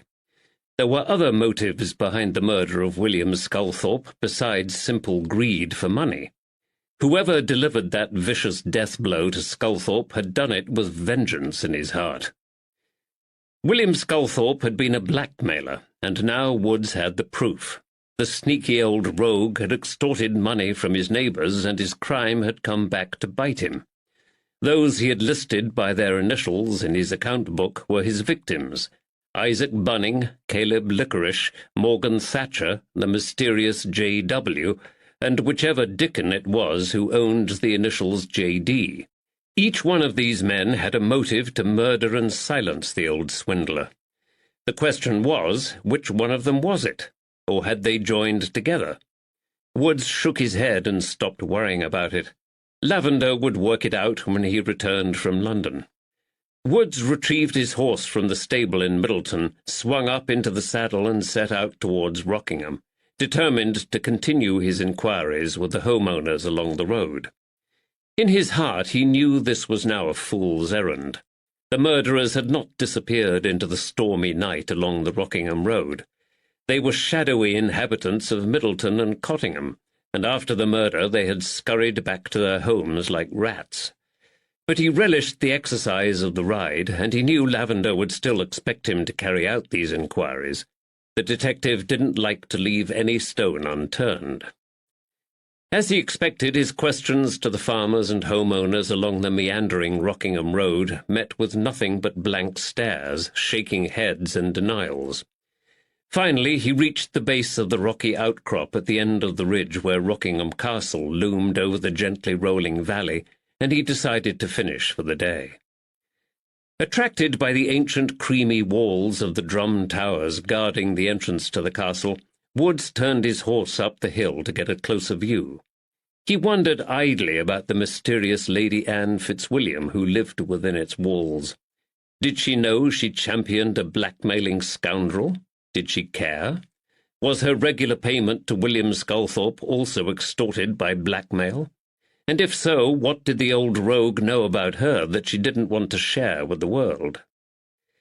The afternoon sun disappeared behind a cloud, and a chilly breeze sprang up out of nowhere. At the top of the hill, Woods reined in his horse and asked directions from a man with a cart. The fellow pointed out the Uppingham road and told Woods it would take him back to Cottingham. Woods thanked him, leant forward, and set off at a gallop. The horse's mane lashed across his face, and the cold wind bit into his cheeks. His route took him across the top of the escarpment, and now and then the trees cleared sufficiently for Woods to enjoy the view of the glistening river Welland meandering through the valley below. It was an exhilarating ride. By the time he reached the isolated windmill at the top of Cottingham, he was breathless with the exertion, and so was his horse. He reined in the animal beneath the creaking sails, dismounted, and led the horse to drink at the stream emerging from the nearby woodland. Woods dropped to his haunches, filled his flask, and enjoyed a good drink of the fresh, crystal-clear water. Weariness swept over him, and he rubbed his eyes. These disturbed nights were sapping his energy. Damn those bloody nightmares! He tied up the horse to a low-slung branch of one of the nearby trees and picked a flat, grassy spot on the soft earth of the glade for a rest. His tired body ached to lie down. It can't hurt to take a nap, he thought, as he stretched out and closed his eyes. There was something soothing about the rhythmical creak of the windmill sails and gentle trickle of spring water, he decided. Even the ground here was more comfortable than that ruddy mattress at the Woolpack. Just a little nap, he thought, and then I'll head back to Market Harborough for a more comfortable night's sleep. Soon he was swimming in slow motion in the rich gravy of one of Mrs. Tilly's pigeon pies. Or rather, he was struggling to swim in one of Mrs. Tilly's pigeon pies, but he didn't panic. 1 minute he sank below the surface of the gravy, the next he leisurely kicked his way back up. His arms and legs flailed against the thick gloopiness of the gravy, while his shoulders bumped against gigantic bobbing chunks of pigeon breast and peas the size of cannonballs. He could taste the salt in the back of his throat. He reached out towards the soft walls of pastry surrounding him, but it flaked off in lumps in his hand. "Come on, you daft saphead," he reminded himself. "There must be a way out of here." But he couldn't see it. Above him the pie crust loomed up into the sky, a sheer unassailable wall of deliciousness rising up to the bright white light of heaven. He sighed and swam around the circular wall of his edible prison. Although he kept floundering and the gravy plastered his hair to his head and got into his ears, he wasn't scared. He knew he had to die sometime, and there was something satisfying about the thought that he was destined to drown in a lake of warm, salty gravy. Perhaps they would bury him in the pie. It would make a change from the usual wooden surcoat. If they did bury him in this pie, then he would have plenty to eat in the afterlife, just like those old Egyptians and pagans who were buried with food and drink. Now that was a good thought. Suddenly a huge hand punched its way through the pastry. A shower of flakes floated down onto his gravy-soaked head, and the fingers tried to grasp his arm. Albie Kilby's great hand reached out for him, offering him a lifeline. "Grab my hand, Neddy," Kilby yelled from the other side of the pie wall. "I'll save you, Neddy." Wood's blood turned to ice. He knew that bloody voice. Agonizing memories of the past surged and stabbed at his fevered mind. The warm gravy turned into an icy sludge, and the walls of the monster pie crumbled with a roar. The thick liquid surged towards the breach, sweeping Woods along with it. He heard it thunder over the precipitous edge, and he braced himself for the fall. Woods jerked awake with a yell and sat up abruptly. He was frozen, and darkness had fallen around him. Confused, he blinked and peered into the dusk, trying to make sense of where he was. His ears heard the movement behind him. Instinctively, Woods threw himself sideways into a roll, but it was too late. A heavy object landed a stinging blow to the left side of his head. He roared in agony as the crack exploded in his ear and searing pain rebounded around his skull. Lights flashed in front of his eyes, and he fought down a wave of nausea. He scrambled to his feet with one fist clenched and the other fumbling for the pistol in his coat pocket. It wasn't loaded, but his assailant wouldn't know this. He glimpsed the back of a large figure in a dark coat and hat disappearing into the shadows of the trees 50 yards away. Ferns swished behind the figure as it vanished into the gloomy undergrowth. "Come back and fight like a man, you cowardly bastard!"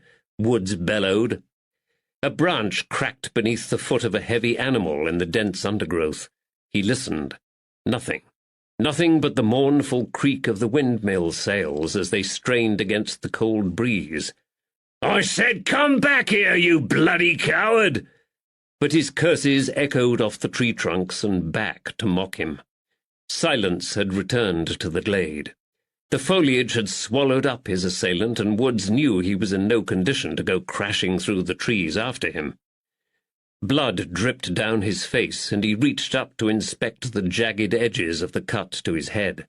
More warm blood oozed over his fingers as he tenderly examined the wound. The sensitive tissue of his ragged ear stung like hell and bled profusely. It had already begun to swell. His head ached, but his ear seemed to have taken the worst of the glancing blow to his old noddle. He needed to wash off the blood before it ran over his eye and obscured his vision, but every instinct screamed against turning his back on his attacker and walking to the stream. His feet were rooted to the spot. A bloodied cudgel, fashioned from a large branch, lay on the trampled grass where he had slept only a few moments before. Anger surged through him, and he cursed himself for his foolishness. He had let down his guard and nearly paid a heavy price for it. There were at least 3 murderers living in this area. These sneaking curs had heartlessly slain a frail old man. Now one of them had tried to kill or maim him so he couldn't do his job. If it hadn't been for that damned dream, the bastard would have succeeded too. If he hadn't jolted awake when he did and sat up, the assailant might have killed him. The dripping blood became a steady stream, and nausea gripped his stomach again. Finally, he tore himself away from the scene of the assault and staggered over to the stream. Each footstep sent a new jolt of pain to his head. He dropped to his knees on the muddy bank, splashed the ice-cold water over his face, and scooped up several large mouthfuls to drink. Somewhere in the woods a nightingale warbled its cheerful song. Woods felt calmer now and more alert. The cold water revived him, and it took the sting out of his pain. The sod wouldn't catch him napping again. His thoughts returned to his strange dream. He heard Albie Kilby's oh-so-familiar voice again, and he saw his outstretched hand. "I'll save you, Neddy." Woods swore as those buried memories jerked back into the forefront of his mind. Raw memories that slashed at his old heart like a knife blade. Memories he had suppressed for years. Heaven and hell! Why hadn't he recognized Kilby before? It was as if the blow to his head had opened the floodgates and swept away a blockage. The vicious, swirling waters of the past were unleashed like a torrent into his mind. He saw it all again, the dangerous, grimy docks, his mother, and Albie Kilby. Albie Kilby stood before him in the docks. Albie Kilby leaning over a dead man with his pate caved in. Fueled with renewed anger, Woods strode across to his horse and hauled himself up into the saddle. He knew he should head for the woolpack and rest up a while, but he'd had enough of this damned village and its murderous inhabitants. Besides which, he had a more pressing matter to deal with now. Wheeling the animal around, he pointed her in the direction of Market Harborough and dug his heels into her flanks. As the animal accelerated to a thundering gallop beneath him, and the bitter wind lashed at his injured head, a new and grim realization dawned on Woods. He and Lavender had come to Northamptonshire to find a murderer, and now he had found one. Chapter 25. Monday, 5th March, 1810. The Sardinian Embassy Chapel, London. Father Colin, the bishop's assistant, invited Lavender and Lady Caroline back into the office. "Bishop Douglas is very shaken," he informed them. "He hasn't been well for some time and must conserve his strength. Please state the rest of your business quickly so he can rest. He has asked me to remain for the rest of your appointment." Lavender nodded. Bishop Douglas was still taking small sips of water from the glass when they re-entered the office. He clutched a lawn handkerchief in his hand, but his coughing spasm had abated, and some colour had returned to his sunken cheeks. Lady Caroline expressed her sympathy, and Bishop Douglas thanked her. Father Colin pulled up a chair at the back of the office and sat down. "I'm sorry you're unwell, Your Grace," Lavender said. "I will now be as brief as I can.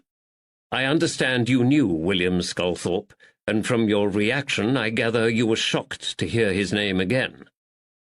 Bishop Douglas took another sip of water. When he spoke, his voice was a whispery rasp, as if his throat had been ravaged by thistles. "Yes, William Sculthorpe was a Catholic priest here in London. But no, I haven't seen nor heard of him for over 20 years. I thought he had retired to Brighton a long time ago." "He did spend some years there," Lavender said, "but he recently moved to Northamptonshire. Can you tell me what you remember about the man?" The bishop sighed. There was a short pause while he struggled to find the right words. "Unfortunately, every organization has its bad apple, Detective, and Father William Sculthorpe was ours. No one, it seems, not even a priest, is immune to the weakness and frailty of mankind." "I understand," Lavender said. "Can I rely on your discretion?" Lavender nodded. "I do not want to cause any embarrassment for your church, Your Grace. What you tell me will be for my ears alone." Lady Caroline leant forward. "You have my assurance, Your Grace," she said in serious, hushed tones. "Detective Lavender is an honourable man. He's privy to certain aspects of my life I wouldn't want a soul to know, and he has always been discreet." Bishop Douglas eyed her curiously. "I trust you have also shared these aspects of your life with your confessor, my daughter?" Lady Caroline hastily sat back in her chair. "Whatever happened here 25 years ago," Lavender said, "probably has no bearing on William Sculthorpe's murder, but it's important to me to try and understand this man better. I believed his character to have been bad, and I think this may be why he was slain so viciously." Bishop Douglas nodded and cleared his throat. "Father William wasn't devout and prayerful in his habits. He was a man of two gods. He also worshipped the god of Mammon, one of the 7 princes of hell." "How so?" Lavender asked. "He was a thief, a swindler, and a blackmailer." Lavender felt a surge of satisfaction in his chest. He had been right. "Money disappeared from the church coffers," Bishop Douglas continued. "Gold plate and artifacts also vanished. After an investigation, we discovered the thief was Father William, but we couldn't get them back. He'd sold them." "What sort of artifacts?" Lavender asked. "Valuable artifacts that had been in the possession of the Catholic Church for centuries. There were ancient relics and gold and silver plate we had saved from the chaos of the Reformation and numerous other purges against our church. It was only small things at first, then our thief grew bolder." Lavender thought of the thousands of pounds amassed by Sculthorpe during his lifetime, and wondered how much of it, if any, had been acquired honestly. Who did he blackmail, and why? Bishop Douglas shrugged. "I can't remember their names. All I know was that several members of our congregation went to Bishop James Talbot, my predecessor, and complained about Father William. They said Father William used things they told him in the confessional to try and extort money from them." Lady Caroline gasped and threw her hand over her mouth. "Heavens save us from such a fiend!" The 3 men in the room glanced at her curiously. "He was questioned but denied everything," the bishop continued. "The man had a compulsion for money, an obsession for gold." Lavender nodded. He remembered the bags of gold sovereigns they had unearthed in Sculthorpe's house. "When was this? When did these incidents occur?" "I think it was in either 1783 or 1784. "Did you bring in the law?" Lavender asked. The bishop shook his head and let out a small laugh. "You have to take into consideration the religious hysteria of the times, Detective. Catholic worship, especially taking Mass, was banned. Prejudice against us was rife, and attacks on our property and our persons were common. We priests scurried around the countryside like guilty fugitives, seeking refuge where we could. To many of our flock we were a frightening liability, and Catholicism in England was dying out. The future of the faith here hung on a knife edge. He took a deep breath and a drink of water before continuing. To have revealed Father William's crimes would have been the final straw for many of our congregation, who might have abandoned us in disgust. Outside of our circle, such a scandal would have only fueled the anger and hatred in the country already prevalent against Catholicism. No, Bishop Talbot decided to quietly remove Father William from office and ban him from ever participating in the rites of our religion as a priest again. He was thrown out of the church and excommunicated by the Pope. And that's when he disappeared to Brighton, Lavender said thoughtfully. Do you know if Lady Anne Fitzwilliam was aware of Sculthorpe's, Father William's, disgrace? I don't know the answer to that question, the bishop confessed, but I suspect not. Lady Anne is a very kind and generous woman. At one time Father William was her confessor. I'm not surprised to hear she's paying for this inquiry, but I doubt she would have done so if she had been aware of Father William's disgrace. Lavender murmured, unconvinced. You don't know about the mysterious service Sculthorpe once rendered unto the Lady Anne. Despite Sculthorpe's disgrace, the Dowager Countess was still fond of the former priest and beholden to him in some way. Do you think Father William was murdered because of his religion, Detective? The bishop asked. No, not at all. You may rest at ease on that score. I don't think anyone in Northamptonshire, apart from Lady Anne Fitzwilliam, knew William Sculthorpe was a Catholic. That is a relief. I think William Sculthorpe was murdered because he had started up his old tricks again, Lavender said.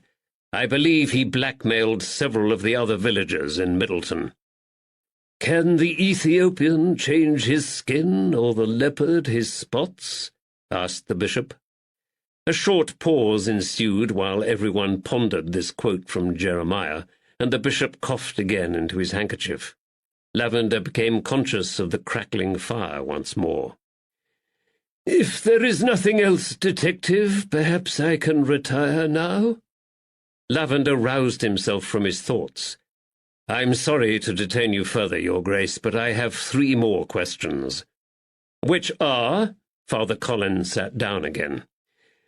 Have you ever known a family who worshipped here called Debussy? I think they may have been distant relatives of the Fitzwilliams.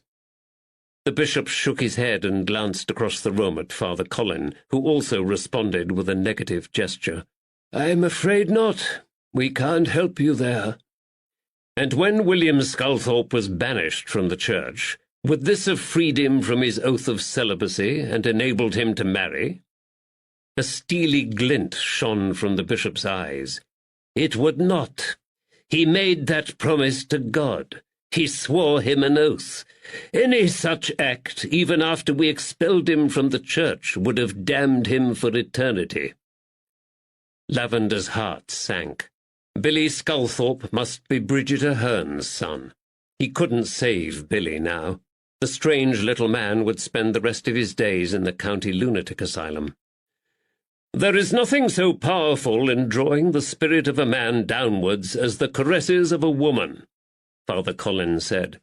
Lady Caroline turned her head and gave the priest her most withering glare.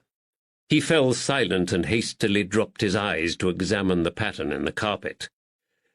"And your final question?" asked Bishop Douglas wearily. "May I be allowed to peruse your church registers for 1783 to 1785? It may help me if I can see the names of the people for whom Father William conducted religious services. Perhaps I can see the baptisms and marriages." Bishop Douglas sat back in his chair, shocked. "That won't be possible," he said. "Those records are private and entrusted into our care." Lady Caroline smiled and leant forward. "I can assure you, Your Grace, that Detective Lavender—" "I'm sure the detective is very discreet, Lady Caroline," the bishop interrupted, "but the congregation of our church have entrusted me with these records of their lives.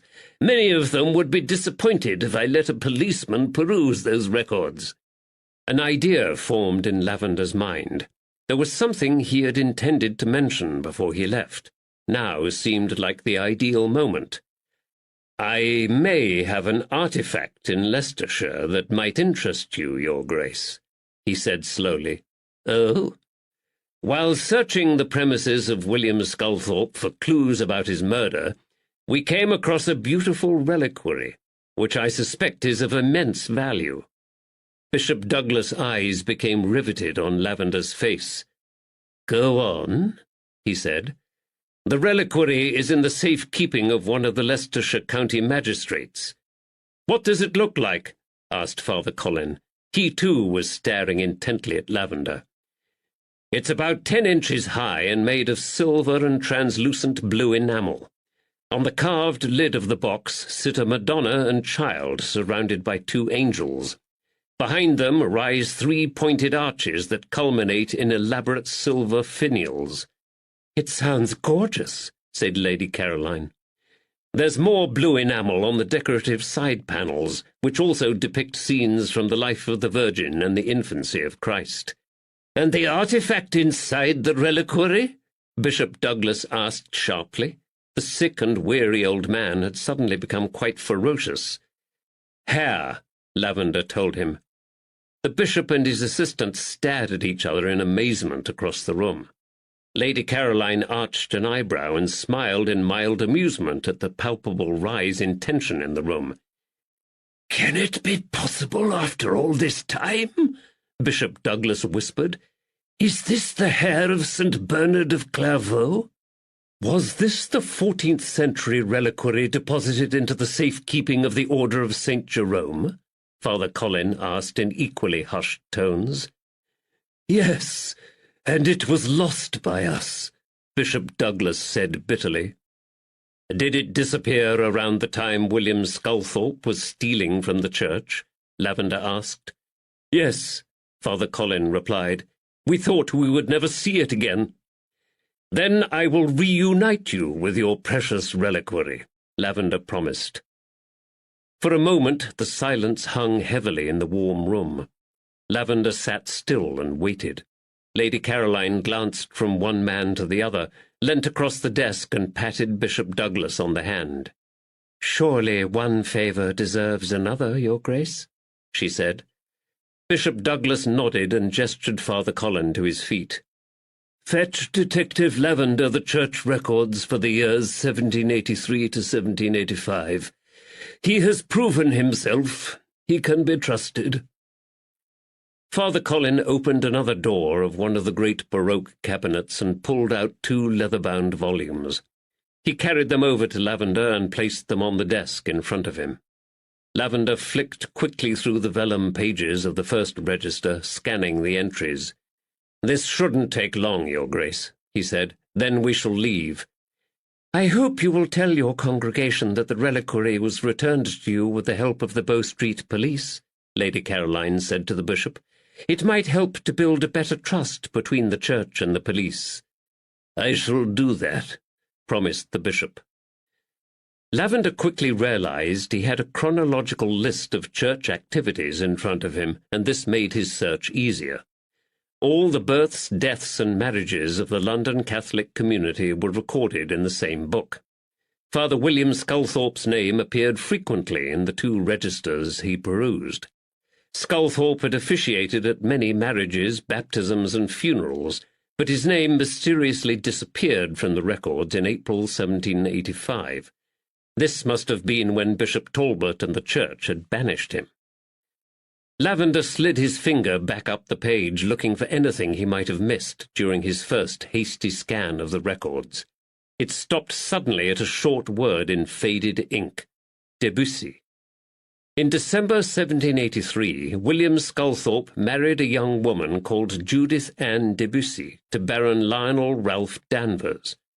Lady Anne Fitzwilliam had been a witness at the ceremony. What did it mean? Judith Debussy. Was she Judith Wallace? The woman in the record was about the same age as the doctor's wife. Had she been widowed and then married Dr. Wallace? And was she the J.D. in Sculthorpe's book? "Did you ever know Baron Danvers?" Lavender asked. "Baron Lionel Ralph Danvers?" "Of course," Bishop Douglas smiled. "I know him well. Baron Danvers is a most devout Christian and a firm supporter of the Catholic Church. A good man. He donates a large proportion of his considerable wealth to the Church and other worthy causes." Lavender's stomach jolted. He had not expected to hear that Baron Danvers still lived. He nearly cried out in shock a second later when Lady Caroline's hand slid onto his leg and lightly pressed his thigh. Fortunately, her intimate gesture was hidden from the view of the other two men.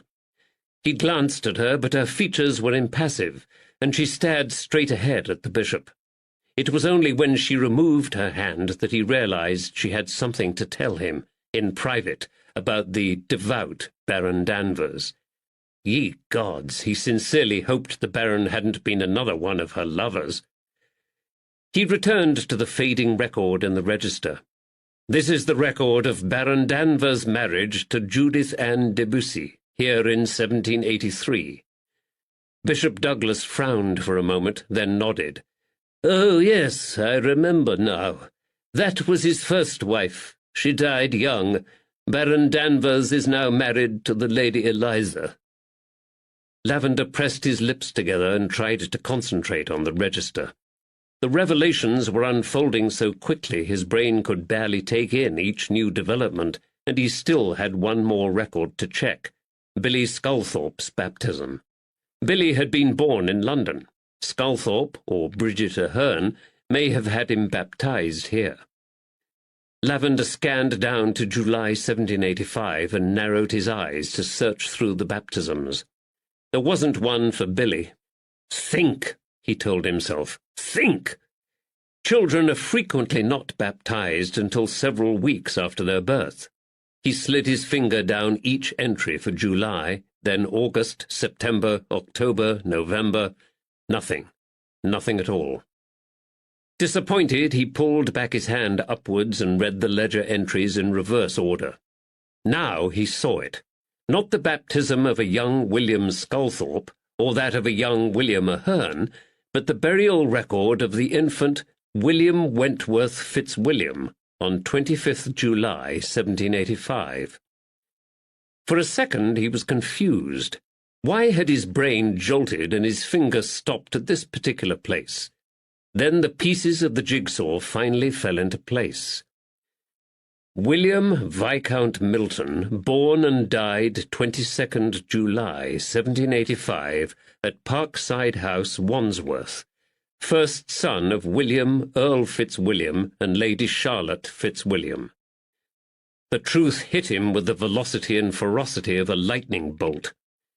Billy Sculthorpe wasn't Billy Sculthorpe, and he wasn't Billy Ahern either.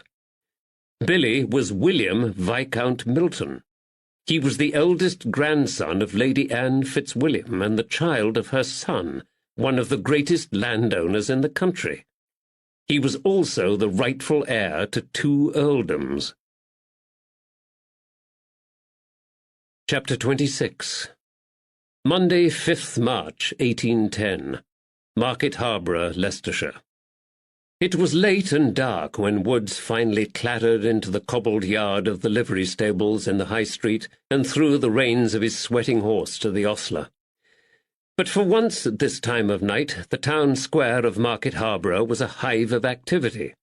Drovers had arrived with their livestock, ready for the market the next day. Barking dogs steered flocks of sheep into the pens. Tethered cattle lowed softly, and farmers hailed each other across the street. A couple of drunken, gaudily dressed whores leant on each other for support as they laughed and stumbled across the cobbles. The stench of the livestock and their excrement was stronger than ever. Woods glanced at the bustling activity, frowned, and stomped towards the Angel Inn.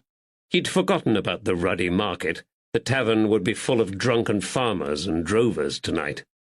He leapt up the steps in front of the brightly lit inn and glanced at the sign above his head. Albert Kilby, licensed to sell beers and strong liquors. Albert Kilby? His arse. The noise hit him the moment he pushed open the door. As he had feared, the tavern was packed.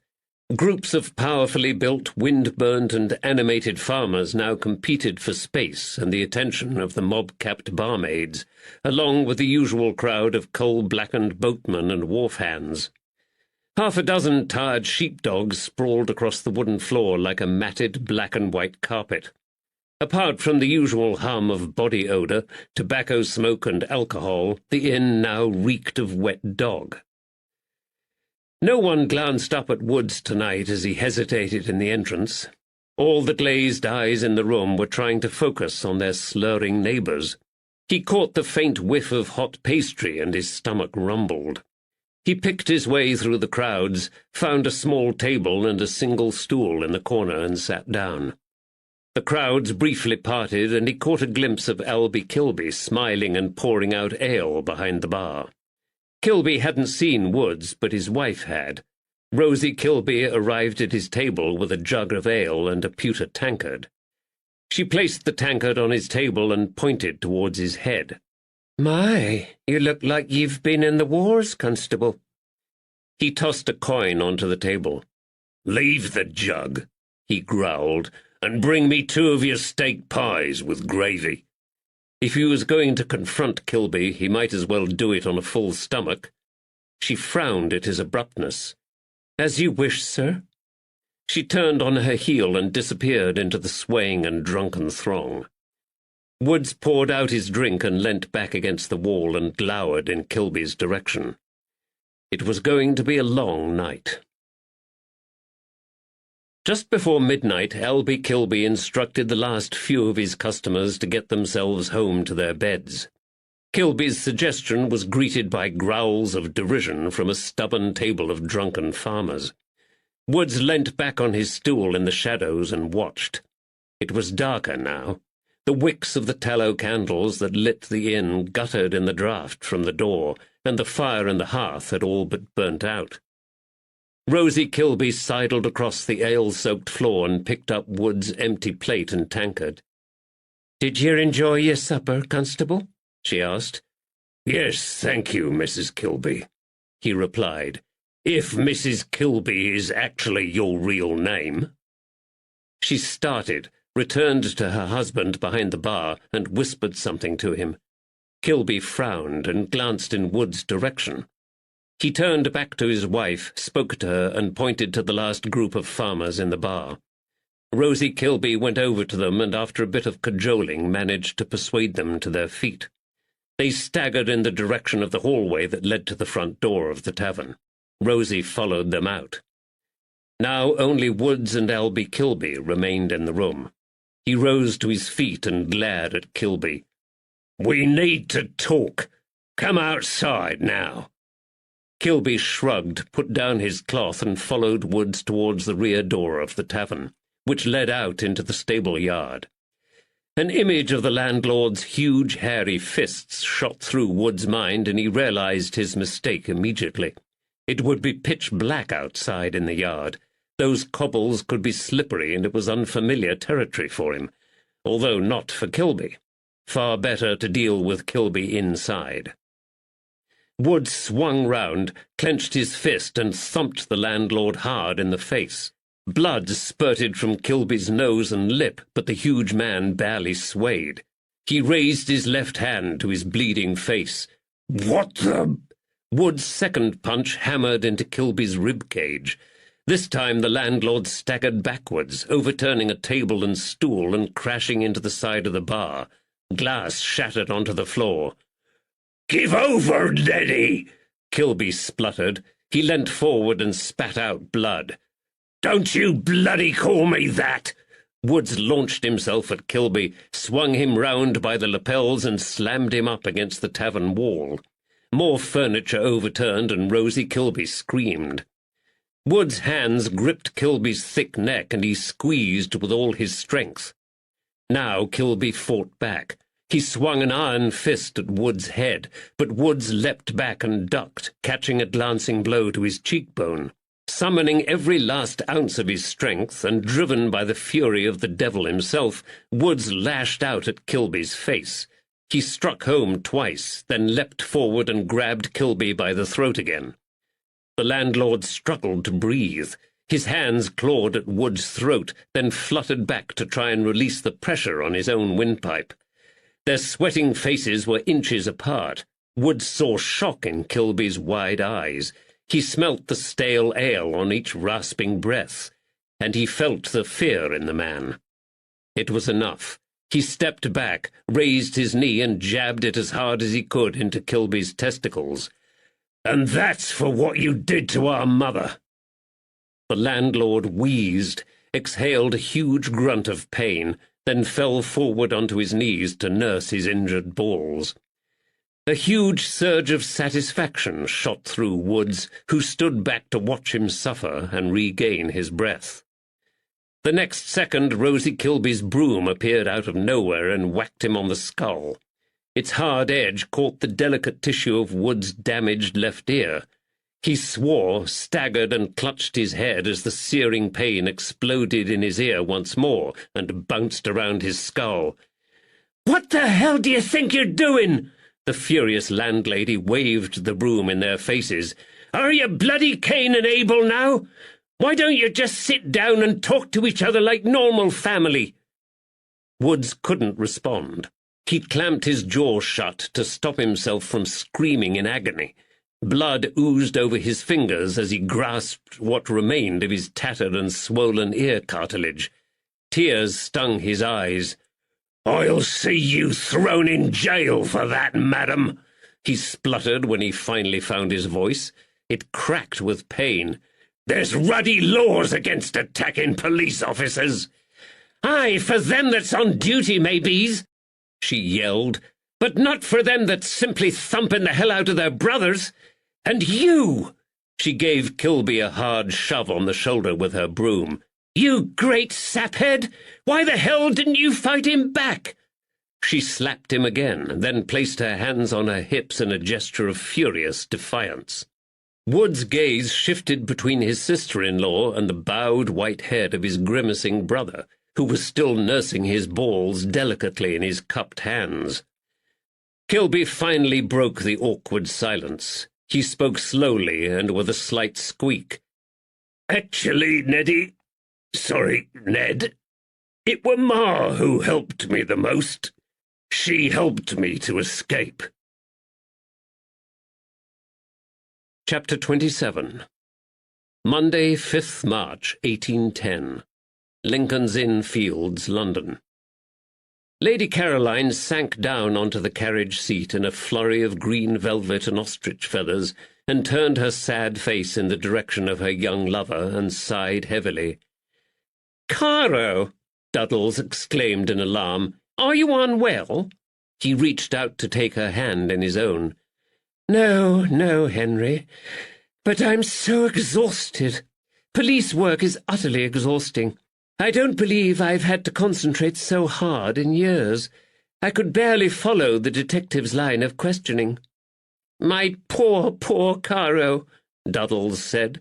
"You must rest when we return home. I shall dab your temple with a sponge of aromatic vinegar to chase away the megrims." "Oh, would you, Henry, darling?" She leant towards him affectionately. "I would be so grateful." Lavender grinned, shut the carriage door behind him, and sat back on the seat opposite her and Duddles. The coach jolted and slid back into the stream of traffic. "You were magnificent, Lady Caroline," he said. "Was I?" "Yes, I would never have managed without your help. Your assistance has been invaluable. Thank you." "See, Henry," she said, "we little women can play an important part in men's business if necessary. Just think, today I may have solved a murder. Have we solved the murder, Lavender?" He smiled. "Yes, Lady Caroline, you have solved the murder." She was so excited it would have been rude to disappoint her with the truth. "I always knew you would be splendid in everything, Caro." Henry Duddles beamed from ear to ear. "But we haven't finished yet." She raised her hand in the air and pointed at Duddles. "You must help Detective Lavender too, Henry. You can help. He needs to know the truth about Danvers. Bishop Douglas doesn't understand the man." "Danvers?" "Yes, Lionel Danvers from Sotherley Park." "Oh, the Middlesex Danvers?" Yes, yes. I know you've joined him on the hunt and been to house parties at the manor." Duddles flushed as he turned to address Lavender directly. His wide eyes looked sheepish and were half hidden by his thick fringe of blonde curls. "Yes, Lionel Danvers, a swell chap. He serves a damned fine port wine from Portugal, and there's plenty of chinks to be won at his card table." "No, no." Lady Caroline rapped Duddles' hand with her fan. "Never mind the wine and the gambling. Tell the detective what you told me about how he treats his horses and his dogs." Duddles nodded. "Oh, he's a brute on the hunt. I've seen him lame a horse with no shoe rather than miss the kill. He's a bit too ready with his whip, too, and not only with animals. He was arrested once for thrashing a footman. Nothing came of the charge, of course." Lady Caroline leant forward towards Lavender. "Bishop Douglas has no notion of the man," she said crossly. "He thinks him a saint because he donates to the church, but he's not." A frown creased Lavender's forehead. "Do either of you know anything about his wives?" Duddles started. "Has he more than one?" Lady Caroline laughed and tapped him playfully on the arm. "No, you silly boy, but he's had more than one. His first wife died some years ago, I think." Duddles sat back in his seat, happy to let Lady Caroline do the rest of the talking. "Lady Eliza is the current Baroness Danvers, but she's very unsociable, and I hardly know her. There have been rumours, of course, but there always are." "What sort of rumours?" Lavender asked. "That he beats her." Lady Caroline's voice was quiet now, her tone grim. "No one ever knows, of course, what really goes on behind the closed doors of any family home, but I've seen her shivering in church on a sweltering August day." "Shivering?" "Yes, shivering, or quivering. One can't always tell the difference. Anyway, she wore a dark blue silk taffeta gown with full-length sleeves and a high neck on that day, which is always significant." "It is?" "Good heavens, Detective, you need a lady assistant. I can see Doña Magdalena will be very busy in future." "I normally rely on Constable Woods to provide me with relevant information about the fairer sex and their clothes." "Well, no wonder British justice is in such a pickle." Lady Caroline shook her head of auburn ringlets and tutted in frustration. "Lavender," she said slowly, as if explaining something to a young child. "Baroness Danvers wore a high-necked gown with full sleeves on that sweltering day to hide the bruises and lacerations on her skin." "Ah, the cad!" Duddles spat out the words in anger, then looked away in embarrassment and anger, fixing his interest on the flower sellers, hawkers, and shoppers ambling along the pavement outside. There was a short silence as the two men absorbed the full meaning of her words. So this was what Lady Caroline wanted to tell him about the devout Baron Danvers when she'd squeezed his leg back in the bishop's office. He felt guilty for assuming she'd had an affair with the brute. Suddenly he understood her preference for smooth-cheeked young bucks like Duddles, who were barely out of the schoolroom.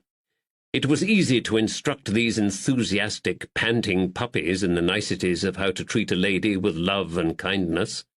Perhaps he should offer to dab Magdalena's temple with aromatic vinegar the next time she had a headache. "I sincerely hope you're going to tell me there is a warrant out for Baron Danvers' arrest," Lady Caroline said with feeling. "Didn't she kill herself?" Duddles asked. Lady Caroline's black ostrich feathers swished as she swung her head towards him. "Who?" "Danvers' first wife. I thought she'd drowned in the River Brent on their estate. Walked into the water naked or something, didn't she? I remember some of the chaps tittering about it." "Good grief!" Lady Caroline's face lit up and she leant forward, forgot herself and gave her consort a pat on his breeched leg. "Well done, Henry. I'd forgotten all about that." A wide grin spread across Duddle's handsome young face. "This will be the Judith Debussy you asked about." Lady Caroline swung round to face Lavender. "I remember it now. It was a terrible scandal." "What happened?" Lavender asked. "They had been married for barely a year.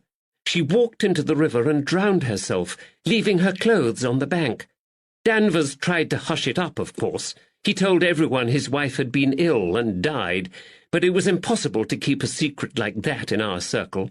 Everyone soon knew about it. It didn't help that Danvers dredged half the River Brent looking for her body. You can't do things like this without attracting comment." "Did he beat her, too?" Duddles asked. "I don't know," Lady Caroline said. "Once the truth was out, Danvers told the coroner and the rest of the world that his wife had been insane. He said drowning herself had been the act of a madwoman." "If he did beat her, I can see why the poor gal threw herself into the river," Duddles said. "Danvers was furious rather than grief-stricken after her disappearance, if I remember rightly." "Why do you think he was so angry?" Lavender asked. Lady Caroline threw up her hands and shrugged. "It was the situation with the heir, of course." "The heir?" "Yes, Danvers didn't have one. Her body was never found, and Danvers had to wait 7 years before he could marry again in order to produce an heir. I believe Lady Eliza has now borne him 2 sons." "Her body was never found." Lavender sat back in his seat and allowed himself the luxury of a slight smile. At last, the complicated pieces of this puzzle were beginning to fit together. The carriage drew up outside Lady Caroline's home, and he leant forward again. "Thank you, both of you. Your help has been of immense value. I couldn't have solved this murder case without your assistance." The cheeks of both Lady Caroline and Duddles turned pink with pleasure. Lavender helped Lady Caroline down from the carriage. She held onto Duddle's arm as they mounted the steps to the front door, and gave him a brilliant smile when he said something that amused her. She turned back to Lavender when she reached the top. "I look forward to hearing you have arrested the brute," she said. Lavender said nothing and waited beside the carriage until they had disappeared into the house. She would be disappointed, of course. There had been no complaint about Baron Danvers from his current wife or from anyone else, but information like this was always useful.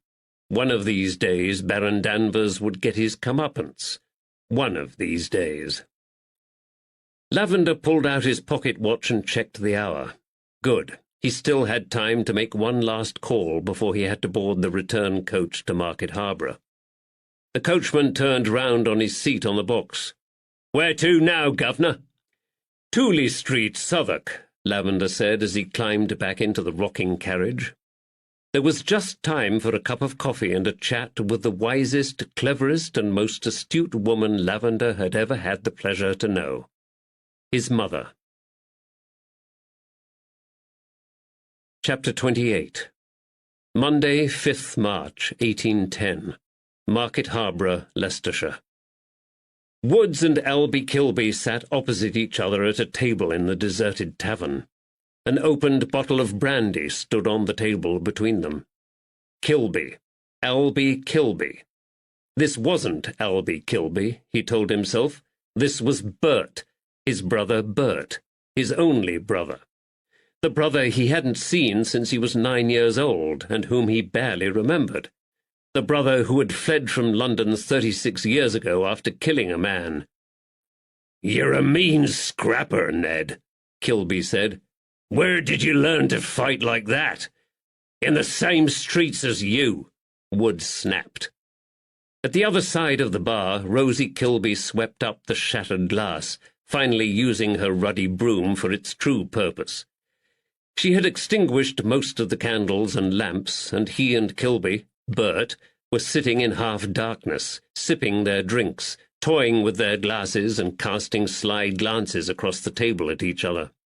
A strained silence had fallen between them. Slowly, Woods felt his anger ebb away as the brandy warmed his innards. Perhaps Rosie was right, and they needed to talk. Kilby wanted to talk. He knew this from yesterday morning by the canal, but the landlord's words and courage seemed to be failing him again. Woods sighed. It would be down to him to start the stilted conversation. But that's what he did, wasn't it? Even Lavender said it. Woods had 20 years of experience of interviewing embarrassed and awkward witnesses, and they didn't come more embarrassed and awkward than the man in the seat opposite. "Begin with something easy, some common ground," he reminded himself, but no words came. Every now and then Kilby raised his hand gingerly to the bruises on his face and his split lip. The dried blood beneath his nose didn't look so vivid in the candle-lit gloom, but Woods was damned if he would feel guilty about that. Bert deserved a good thrashing after the misery he'd caused his family, and Woods was glad he'd given him one. Besides which, the Kilbys had got their revenge when Rosie had bashed him with that brush. His head still throbbed from the blow, and only the liquor kept the pain in his ear at bay. He had no idea what demon had possessed him today and sent him flying back to Market Harborough like a hothead, but he had no regrets. He'd vented his anger and was glad of it, even though part of him knew his gigantic white-haired brother had made hardly any attempt to fight back. Rosie Kilby was right about that. "Look here," Woods said. "What do I call you? Are you Bert still, or is it Albie?" "It would be best if you called me Albie," the landlord said. "Everyone knows me as Albie Kilby now." "You took Ma's family name?" Kilby nodded. "I lived and worked with the Kilbys for years on the Coventry Canal." "Is that where you fled to when you left London? To Ma's folks on the canal?" Kilby nodded again. "I'm known as Ned these days," Woods told him. "Neddy were just the pet name Ma used for me." Kilby smiled sadly. "You don't remember? I called you it too. You probably don't remember." Woods had a flashback to his dream, where he was drowning in the salty gravy of Mrs. Tilly's pie. Kilby's voice rang in his ears again. "I'll save you, Neddy!" Yes, he remembered. He took another hasty drink. It was time to get to the bottom of this mystery once and for all. But how to get there? It was difficult with one's own kin. For a moment he wished Lavender was here to ask the questions. He would know what to ask and where to start. But Lavender wasn't here, and the detective must never know the truth about Albie Kilby. No, Woods had to deal with this on his own. "Common ground," he reminded himself. "Ma died 2 years ago," Woods said abruptly. "She were ill for a while, but it were mercifully quick in the end. She never complained." Kilby nodded sadly. "I know. I were there, at her funeral." "You were?" Woods didn't remember any strangers at his mother's funeral, but then again, had he been looking? All he remembered was the misery of that day, the rain and the oppressive grey clouds. He had wanted to be anywhere in the world but in that damp, windy graveyard burying his mother. If a dark shadow had lurked beneath the dripping yew trees on that grim, miserable and wet day, would he have even noticed? I heard she weren't long for this world." "How so?" "The Kilbys. Word travels slow on the Thames and the canals, but it allus reaches your ears in the end. I came down to London on the coach. I thought I might have missed her passing. I couldn't make myself known to you, of course. I couldn't risk that. But I watched you bury her. I said my own goodbye, like. I saw you with your wife, Bertha. Betsy. Aye, that's it, Betsy. And your 3 nippers." "We've had another child since then," Woods said. "Baby Tabitha." 4 now, is it?" Kilby raised his glass, and the amber liquid glinted in the guttering candlelight. His bust lip curled. A gleam of pride shone out of his eyes. "Well done, little brother. He winked at Woods. "Here's to baby Tabitha, and your missus." Woods had no choice but to join Kilby in the toast to his daughter and to Betsy. Anything less would have been bad luck. Their glasses clinked and they gulped down another mouthful of the fiery liquor. It was odd, really odd. His brother had been dead to him for years. Now this stranger claimed the right of a brother and an uncle to belatedly toast the arrival of little Tabby and to congratulate him and Betsy on their fertility. He felt a flash of resentment, but it subsided almost immediately. "We had 3 who survived," Kilby told him. "All lads and all grown men now. I'd have liked a daughter." Woods reached for the bottle and refilled their glasses before raising his own. "For your sons," he said, "and for Rosie." Their glasses clinked again and more liquor hit the back of Wood's throat. Perhaps this was what other folks did when they met brothers whom they thought were dead. They got drunk. Kilby cleared his throat. He looked embarrassed. "About the broom and my Rosie." "Don't worry," Woods sighed. "Betsy would have done the same." Relief flooded across Kilby's face. Murderer or not, the big man loved his wife. "I'd like to meet Betsy one day," Rosie called out from the other side of the tavern. "It sounds like me and her would be well met and well matched."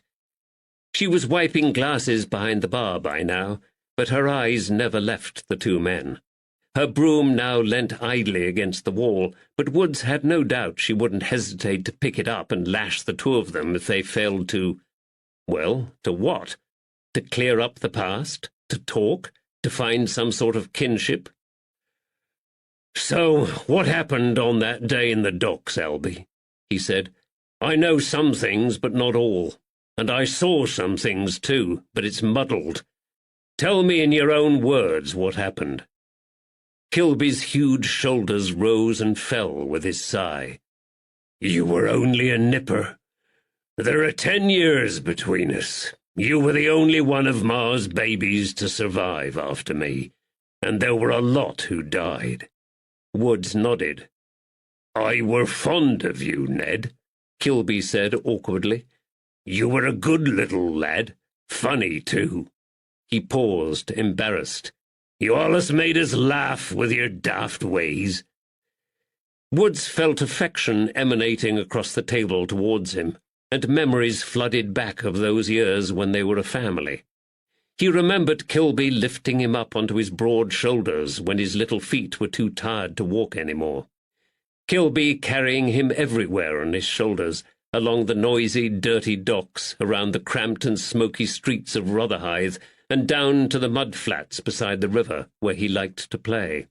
Kilby taught him how to search for winkles in the rock pools and tease out the flesh from the shell with a pin. He taught him how to hunt for crabs and how to fish. Woods remembered trying to fight with Kilby when he was mad, and his big brother laughing as he parried Woods' tiny fists. He remembered Kilby sitting with his ma beside his bed when he was ill, with concern etched across his broad face. "You'll be fine, Neddy. The pain will soon pass." More than anything, he remembered his brother's great beaming smile. "I worship the ground you walked on," he thought. "You were my big brother," Woods said awkwardly and stopped. He didn't want to give Kilby too much hope. It was too early to forgive. He still didn't know what the devil had done. "'Twere difficult for us." Kilby spoke with more confidence this time. "You were too young to know the half of it. Pa left Ma soon after you were born, and I became the man of the house." Woods nodded. "I don't remember him at all." "I were young when he left, and it were hard on me," Kilby said. "I were unhappy and began to run with a bad crowd. I'd stay out late and cause trouble. I started thieving with a gang of young'uns." "Oh?" "We started with the small stuff, as boys do, a bit of snaffling here and there. We took things from shops and dived into the old pocket or two for movables." Kilby's eyes darkened and he reached for the bottle again. The fine white hairs on the back of his huge hand gleamed in the candlelight.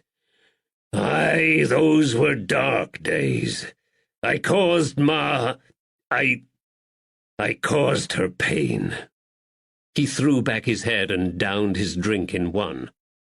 Woods tensed at this confession. "Get to the point," he thought. "Tell me about the gang you ran with."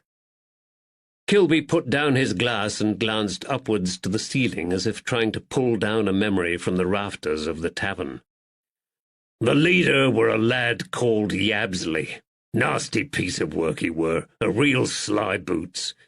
He had pock-marked skin, lanky black hair, and eyes right close together here." Kilby pointed with 2 fingers to the bridge of his swollen nose to emphasize his point. "He also had summat to prove, did Yabsley. His elder brothers and his father were known as real rogues in Rotherhithe. Yabsley hankered after that fame. He had his eyes set on bigger prizes, and he got more vicious as he got older." Woods nodded again. He'd seen it all too often before. Gangs of young lads roaming the streets, out of work and bored. Stealing for food and stealing for fun until it became the only way of life they knew, and the stakes rose along with their daring. "Anyway, we went to rob a smoker's one night, and the owner caught us as we helped ourselves to the tobacco from his shelves. Yabsley beat him bad. The smoker were a right mess, barely alive. I were unhappy about this, but one of the other lads in the gang, Tesh, he were mad as hell. He yelled at Yabsley for his cruel ways. He walked out on us and said he'd finished with us. Yabsley threatened Tesh and said he couldn't leave, that nobody walked out on him. But Tesh went anyway. Yabsley said he'd find Tesh and kill him." Kilby took another sip of his brandy. 2 nights later, we went to steal timber from a boat in the docks, but the lighter man were there and he caught us again. Yabsley cracked him over the pate and pushed the body off the wharf and into the Thames. Woods winced. "I'd had enough," Kilby said. "I didn't want to be part of it no more. I told Yabsley and walked away with his threats ringing in my ears. I were a soft turncoat, and he would do for me if I turned conk on the rest of them." "What happened next?" "About a week later I had a message from Yabsley. He said I were to meet him down on the coal wharf." The coal wharf. Woods felt the blood begin to pound in his ears. He was there again, a small boy shivering in the shadows of the towering stacks of shimmering black fuel. He smelt the stench of the river and the stagnant pools of water. He heard the roar of the blast furnace and the ominous groan of the swaying metal gantries overhead. "Ma asked me not to go, but I weren't afraid of Yabsley. He were no match for me in a fight. That's what I thought he wanted, to fight."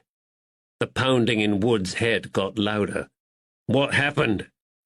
Kilby shook his head. The blood had left his face, and he looked old and strained. "Yabsley had culled me like a bird-wit. He weren't there, but poor Tesh were. He'd taken a bad blow to his costard." Bloodied grey brains oozing out from the gash down the side of his head and slithering down the coal like a reptile. "He'd set me oop for a goal, Ned. They'd killed Tesh and set me oop to take the blame. They wanted me stretched out on the gallows at Tyburn. The wharfinger, coal merchant, and other men suddenly appeared. They saw me leaning over Tesh and began to shout. I looked up and I saw you watching me, horror all over your little face. Run, Neddy, run!" Woods felt nauseous as he watched himself stumble and slither over the coal heaps, trying to get back to the hole in the fence. Tears streamed from his young eyes. He fell over. His hands and knees oozed blood mingled with coal dust. Kilby had asked him a question. Woods shook himself and snapped back to reality. "Sorry?" "I asked you why you were there that day, watching me." "I'd followed you from the house," Woods said simply, knowing with complete certainty this was true. "I'd just rounded the corner and saw you there, leaning over him. I just followed you." Silence. "You allus were a daft little bugger." Kilby shook his head sadly and reached over to fill Wood's glass again, but Woods held up his hand to stop him. "No, my head's pounding enough as it is. Some sneaking cur tried to kill me this afternoon in Middleton, and your missus has just done her best to finish me off with her broom." "Someone tried to kill you?" "Yes. It weren't you, were it?" Kilby gave a laugh and shook his great head. "I'd never do that, Ned. No matter what you did to me. I wouldn't ever hurt you." "I'm beginning to believe you." "I realized who you were when you said Ma's name on your first night in here," Kilby confessed. "I've tried to speak to you a few times about it all since, but I couldn't find the right words. And it didn't help you were police. I didn't know who you were until today, when I got that bash on the head. Were you following me through the town the other night when I left here?" "Yes." "What made you become a lawman, Ned?" Kilby's face creased as if the thought pained him. "The Kilbys never told me about this." Woods shrugged. "The horses, I think. I'm a patrol officer." Kilby turned and glanced fondly at the mangy grey horsetail pinned to the wall beside the bar. "Well, brother, we've got something in common, then." "Yes," Woods smiled. "And there's another thing. Fishing." "You like fishing?" Kilby's eyes lit up with delight. "I should do," he said. "You taught me how to fish, remember?" Kilby grinned, but Wood's smile faded. His mind nagged him again about Kilby's predicament. "Where is Yabsley now?" "Dead, 20 years since. I heard about it from the Kilbys. Someone stabbed him through the heart and sent him to the bottom of the Thames. Then he got what he deserved," Woods growled. "And the other men in your gang? Those who knew the truth about what happened to Tesh, what happened to them?" Kilby frowned and fingered his glass as he tried to remember. "Wilson were hauled up in front of the Beak and sent Bayside on a lag ship, but I've never heard a word about the others." "What about the wharfinger and the coal merchant who saw you with the stiff?" Kilby shrugged.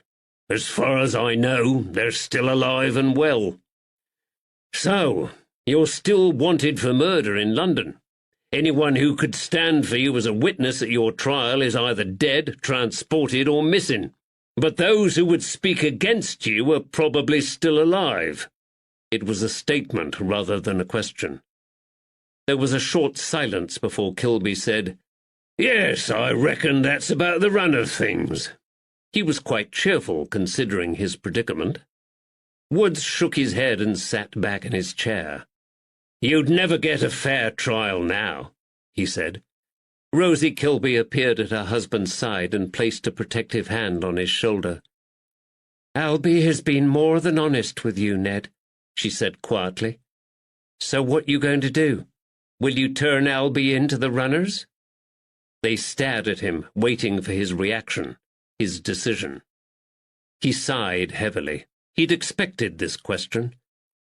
"I'll tell you what I'm going to do, Rosie," he said firmly. "I'm going to sleep. My old noddle is fair swimming with all this. I think my way will be clearer in the morning." He scraped back his chair across the floor and stood up, more abruptly than he had intended. "Thank you for the brandy. I'll bid you good night." "Wait!" Rosie grabbed hold of his arm. "There's a warm room upstairs if he wants to stay the night. It has fresh sheets on the bed, and I'll do you a good breakfast in the morning. I knows you share your brother's great appetite." "My Rosie cooks a damned hearty breakfast," Kilby said, smiling. Woods hesitated, as he always did at the prospect of good food. Things had just taken an interesting turn. Kilby might be unconcerned about his fate, but his wife was fretting. She didn't want Woods out of her sight in case he went to the magistrate to fetch an arrest warrant for Kilby. Woods had been an officer long enough to recognize a bribe of ham and eggs when he saw one. The desperate woman was tempting him with a warm bed and good food. Would Betsy fight so hard for him? He ruddy well hoped so. Sleep would have to wait. The decision had to be made now. Kilby's fate spun on the edge of a sixpence, and all three of them knew it was Wood's hands that flipped the coin. Woods tried to think rationally about the situation. In the eyes of the law, he was probably already an accomplice to Kilby's crime. Instead of turning Kilby into the authorities the moment he recognized him, he had raced back here like a hothead, bided his time until they were alone, and then thrashed the bugger. If he wasn't an accomplice at the moment, by the time he woke up in the Angel Inn tomorrow morning, he definitely would be. Accepting the Kilby's hospitality would be seen as siding with his brother. Yet he believed Kilby's version of events. On top of that, he had started to like and respect him. Kilby had led a decent life since he'd fled London. He'd brought up 3 sons, earned the adoration of his wife and the respect of the local boatmen. It wouldn't have been easy for a fugitive from justice to turn his life around like this. Woods knew that if Kilby went for trial, his brother would hang for sure. Whatever defence Kilby might have had 36 years ago, it was in tatters now. Could he do that to his brother? He felt his mother's presence at his shoulder. "Don't do it, Neddy," she was saying. "Let sleeping dogs lie." And, after all, who was to know? It had all happened so long ago. Provided Kilby stayed out of Rotherhithe, it was unlikely anyone would ever recognize him and associate him with the unsolved murder. "I wouldn't ever hurt you," Kilby had said. Woods believed him. Could he hurt Kilby? No, he couldn't, and he wouldn't. His shoulders relaxed and he smiled as everything fell into place. This would be his secret, his and his brother's. No one else would ever find out, and there would be no harm done. "Well, thank you, Rosie. A warm, comfy bed is just what my old bones need right now, and I'd welcome a fine breakfast in the morning." Relief flooded across both of their faces. They knew the significance of his decision to accept their roof over his head for the night. Kilby got up and began to lock up the tavern. Rosie picked up a lamp to lead him upstairs to his bedchamber. They didn't ask him any more questions, and he was glad. He didn't want to talk any more. As he trailed in the wake of Rosie's flickering candle, another thought lightened his step. He didn't know why, but Woods knew there'd be no more nightmares. It was over. Chapter 29. Monday, 5th March, 1810. Southwark, London. Alice Lavender was sitting by the fireside in the front parlour, her grey head bent over her sewing, when Lavender walked into his parents' house. Unlike many of their neighbours who kept their parlours for funerals, Christmas and Easter, Alice had always insisted her family used theirs every evening. They ate their evening meal at the kitchen table, but once the dirty crockery and pans were cleared away, they would retire into the parlour. John Lavender would smoke his pipe and read out extracts from the daily news sheet to the family. Lavender's mother and sisters would sit at their needlework. Sometimes the girls would play cards, or one of them would play a tune on the scratched old pianoforte. When he wasn't up to mischief with little Elizabeth, the young Lavender would curl up in an armchair with a book, pretending to read but secretly listening to his parents' discussion of national events and politics, and to the older girls gossiping about their friends and neighbours. He knew he had been a quiet child, and his bookish ways had been a disappointment to his active and boisterous father. But his childhood had been a happy one, and many of his favourite memories came from this well-lit room, with its comfortable but worn old furniture and the ancient long-case clock ticking quietly away in the corner. "Stephen, what a wonderful surprise!" Alice put down her needlework and rose stiffly to her feet. Her patchwork knitted blanket slithered off her lap and formed a brightly coloured pile on the floor. He kissed the soft, lined cheek she offered him. As always, she smelt faintly of violets. He loved her scent. "I saw Magdalena 2 days ago," Alice said. "She didn't say you were expected home." "I wasn't," he said. "The case in Northamptonshire has taken an unexpected twist, and I've had to return for a brief visit. Unfortunately, I must be on the 4 o'clock mail coach back to Northamptonshire." He picked up the fallen blanket, handed it to her, and sank wearily into the soft, padded armchair on the other side of the hearth, his father's chair. "Are you well?" he asked. "Yes, thank you, Stephen. There are a few pains in my joints and a few more grey hairs on my head, but Elizabeth and your father look after me very well." She lowered her head and regarded him silently over the top of her spectacles. Many people had commented that her wide-set, slightly hooded brown eyes were virtually identical to his own. "You look tired, Stephen," she said. "You work too hard, and you need to visit the barbers." "I'm fine, Mother," he said, smiling. "Would you like something to eat and drink?" "Yes, please." He glanced around. "Where are Father and Elizabeth?" Lavender's older sisters were married, but his youngest sister Elizabeth still lived with their parents. "Your father is out with a friend this afternoon, and Elizabeth is shopping." A wry smile curled up her lips. "I was enjoying a rare moment of peace." "How is your pain?" he asked. Alice suffered from severe arthritis. She shrugged and smiled. "I barely feel it." "I'll make the coffee," he said, and rose from his seat. His mother held up her hand to stop him. "No, you won't. You shall have a few minutes of rest. I may be a bit slow, but I can still make my favourite son a bite to eat when he comes visiting." He smiled at their old joke. "I'm your only son," he reminded her. "Well, fancy that," she said, and hobbled out of the room. He knew better than to try to argue with his mother. He settled back in his father's armchair. For a moment his eyes rested on the ornaments on the mantelpiece. Alice's collection of porcelain shepherdesses was surrounded by the oval miniature paintings of a young Stephen and his pretty sisters. His proud father had commissioned these miniatures from a local artist. Then he closed his eyes and enjoyed the warmth of the fire. The room smelt of coal smoke and beeswax polish mingled with his mother's violet scent, and his father's aromatic tobacco, smells of his childhood. The next thing he knew, his mother was back in the room, lowering a tray onto the side table. His eyes lit up at the sight of the loaf of fresh bread, the pot of savoury meat paste, and the seed cake on the tray. Assorted crockery, including a cup and the coffee jug, already stood on another table by his elbow. The coffee smelt delicious and strong. "You should have let me help," he said guiltily. "I can manage," she said, as she handed him a plate. "Besides which, you need a rest. Didn't you sleep last night?" "Are we toasting the bread?" Lavender reached for the 2 brass toasting forks that hung with the rest of the fire irons in the hearth. "We can, if you want. Have you seen Magdalena since you returned?" "Yes, I called on her briefly last night. She's well." He stabbed the thick slices of bread with the long metal forks and held them over the flames in the fire. "We'll probably hold the wedding when Sebastian comes back from school in Hertfordshire at Easter.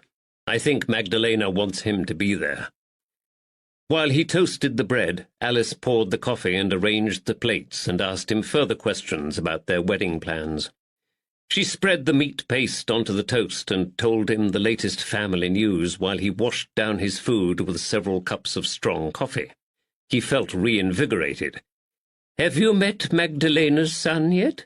She passed him a generous piece of soft, newly baked seed cake. "No, but I'm looking forward to it. He sounds like a lively and interesting young man." "He must favour his mother in his temperament." Alice lowered her head to hide the smile twitching at the edge of her lips. "I'm sure that you and Sebastian will soon learn to love each other. You will make a good father, Stephen. You're naturally kind and considerate, and a great listener." "I think you may be biased in my favour, Mother." "No, those are your qualities. They're what make you such a good son, brother, and friend, and it's those qualities that will ensure you're a good husband and stepfather to young Sebastian." The mention of the word friend reminded him why he was here. He put his empty plate to one side and cleared his throat. "That is an excellent cake," he said. "Please pass on my compliments to Elizabeth." Alice didn't reply.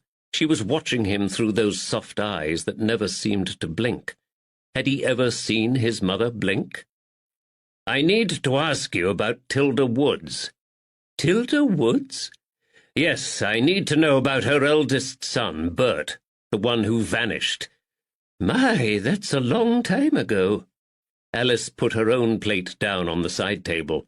She looked troubled. "But she did tell you about him, didn't she?" He paused and waited until his mother nodded a confirmation. "You knew Tilda Woods for how long?" "I first met Tilda over 20 years ago, but she only had Ned with her by then. Stephen, why do you need to know about Bert? Have you found him?" Her question caught him by surprise for a moment. "Yes, I think I may have found him." "How?" "It's staring anyone in the face when they see the two of them together. Bert is a slightly taller but white-haired version of Ned.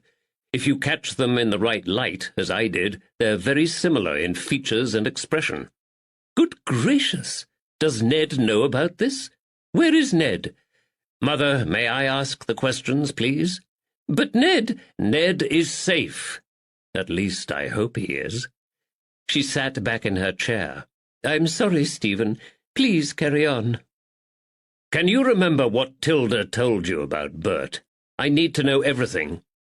"It's such a long time since we last talked about Bert." "Please just try." She sighed and stared into the dancing flames in the hearth for inspiration. "Bert had already vanished by the time Tilda moved to Southwark with Ned. The two of us didn't become friendly until Ned started to work at Bow Street with your father. You know how it is with the police families."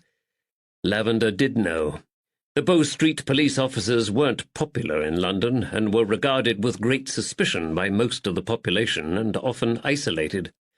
As a result of this, the families tended to live close to each other for support. "Please try to remember what you can. It's important." Alice sighed again and shifted her unblinking gaze onto the lacy curtains of the window. Lavender sensed she was trying to pluck the old memories from the dark recesses of her mind. "His full name is James Albert Woods," she said eventually. "He was called James for his father, but everyone called him Bert to avoid confusion." James Albert Woods. James Woods. J.W. "When he was a young man, he ran with a bad crowd. He got into trouble, a lot of trouble, and broke Tilda's heart. He escaped arrest by the skin of his teeth, she told me. Then one day there was a hue and cry." "Why? What had happened?" "The constables who came to her door said Bert had killed a man down on the coal wharf, and he was now a fugitive from justice." "Had he? Killed a man, I mean?" Alice shrugged her narrow shoulders. "Tilda never believed the accusation. She said Bert had been framed for hanging by some of the others in his crowd." "How did he escape?" Alice smiled. "Tilda kept him hidden for a while in the cellar. Then she smuggled him out of London on a barge belonging to one of her family members. Kilby, I think they were called. Bert told her his version of the events on the wharf, and she believed him.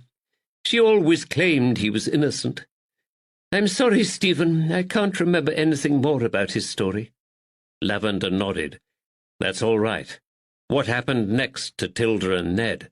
Her face became serious again. "Ned was ill." "Ned? Ill? With what?"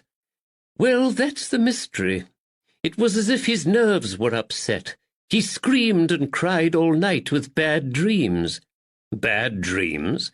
"Yes, he was listless and silent during the day. He stopped eating, and Tilda became anxious for him." "Ned stopped eating?" Alice nodded and frowned. "Yes, it's not amusing, Stephen. Poor Tilda was beside herself with worry. She'd just lost one son, and now she thought she was about to lose another. Ned adored Bert and missed him dreadfully after he fled, but the doctor said Ned's listlessness and nightmares were a symptom of something else, something physical. In the end, he pronounced that the foul air of Rotherhithe had affected Ned's wits. Tilda moved them both here to Southwark. It worked. Ned recovered. Lavender nodded, but he'd stopped listening. His mind was with Ned, alone up in Market Harborough, and the fear that first jolted him when he recognized Kilby now returned to gnaw at his guts. Brother or not, Albie Kilby was wanted for murder. He'd successfully covered his tracks and hidden from the authorities for over 30 years. How would Kilby react if Woods made the connection and confronted his brother with the past? Would Kilby turn violent? Lavender's stomach churned again. He had to get back to Market Harborough as soon as possible. He had sent a note for Woods on the mail coach, but he might have been too late. Was Bert Woods a dangerous man, do you know? Alice shook her head. I don't know, Stephen. And as far as you know, Tilda never saw her son Bert again? No. He brushed a few crumbs off his lap and stood up. I'm sorry, Mother, he said, but I must go now. I know you must. Leaning heavily on the arms of her chair, she raised herself to her feet. It's been lovely sitting and chatting with you, Stephen, just the two of us. Your father and Elizabeth will be sorry they've missed you. A smile creased across her pale face. But I've enjoyed having you all to myself for once. He went to kiss her cheek, but she drew him into her arms and held him to her breast for a moment. Please take care of yourself, Stephen. I will. Take care of Ned. I will. And, she whispered into his ear, when you arrest Bert Woods, remember to tell him that his own mother loved him and thought about him every day until she drew her last breath. He kissed her lightly on her cheek. I will, he promised. Chapter 30. Tuesday, 6th March, 1810. Market Harborough, Leicestershire. Lavender clambered stiffly out of the mail coach into the dark, cobbled yard of the Bell Inn. He was exhausted after the overnight dash from London. It was raining, and a large crowd of people, some of whom stank of liquor, were already at the carriage door, desperate to claim a place on the inside of the vehicle for its onward journey, rather than get drenched by travelling on the outside. Lavender forced his way through the crowd and walked straight into the backside of a fat, wet sheep. What the devil? The animal bleated mournfully and shuffled back into the huddled flock tethered outside the tavern entrance. Lavender wrinkled his nose. The strong, gamey odour of wet lanolin emanated from the animals. Then he remembered. Tuesday was market day in Market Harborough. Everywhere would be busy. The inside of the tavern was as crowded as the courtyard outside, but thankfully the only four-legged animals were a few exhausted sheepdogs sprawled beneath the tables, while their inebriated owners talked and argued with each other or attempted to play cards or dice. Lavender took his luggage upstairs and noticed that Wood's shaving equipment and carpet bag had gone. Perhaps he was pursuing some lead or clue over in Middleton and had stayed at the village for a few nights.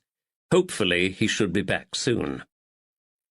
Lavender returned to the tap-room and pushed his way through the drunken farmers until he found an unoccupied table in the corner. He ordered ale and a large plate of meat and potato pie and gravy from the barmaid. He asked the young girl if she had seen or heard from his constable today, but she shook her head and looked confused. He glanced around for the landlord with the huge sideburns and saw Fred Newby on the opposite side of the room, taking part in a heated debate with several of his customers about the price of corn. When she brought him his supper, the barmaid also gave him 2 letters, one of which he recognized instantly as the note he had sent Ned warning him about Albie Kilby.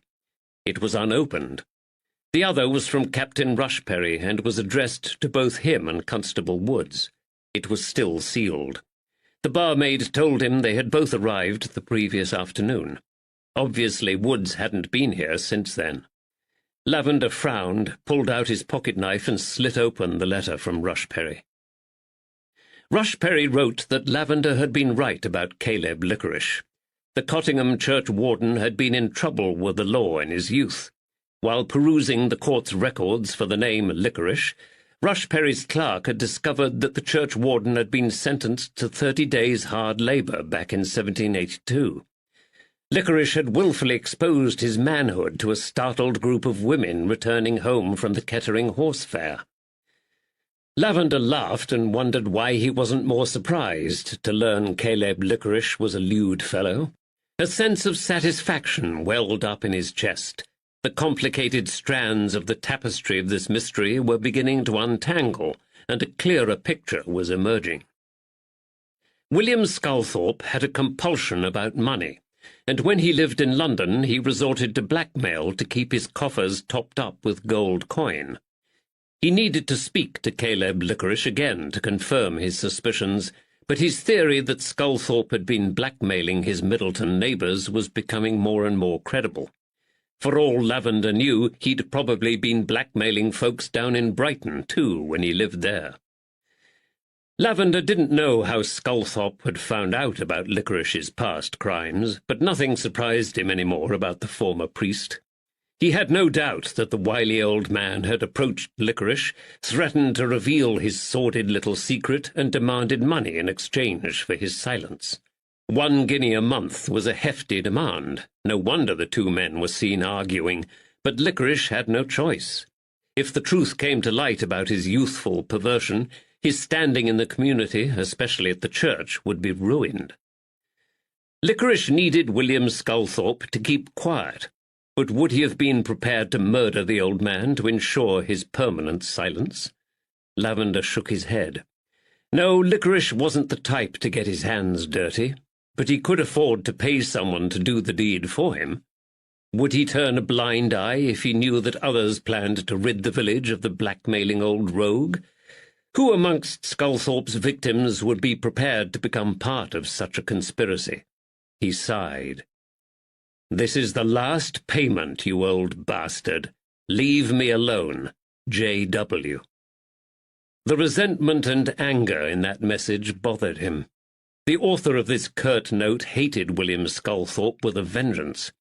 More than any other of Sculthorpe's 5 blackmail victims, Lavender desperately needed to get to the bottom of the mystery of J.W. Hopefully, Woods would have plenty to report to him by now. He glanced at the door, expecting to see the burly figure of his constable walk through it at any moment. Woods knew Lavender was returning to Market Harborough tonight. They needed to meet and speak as soon as possible. Lavender took out his pocket watch and saw it was now after 10 o'clock. Where on earth was Woods? Had some accident befallen him between here and Middleton? Lavender's gut tightened. Had Woods stumbled into the path of one of the dangerous gang of thugs they sought? Had Albie Kilby tried to silence his brother? Lavender rose to his feet. "Landlord!" Fred Newby broke away from his discussion with the noisy farmers and turned his sharp face towards him. He scowled when he recognized Lavender as the one who had hailed him. "Where's my constable? When did you last see him?"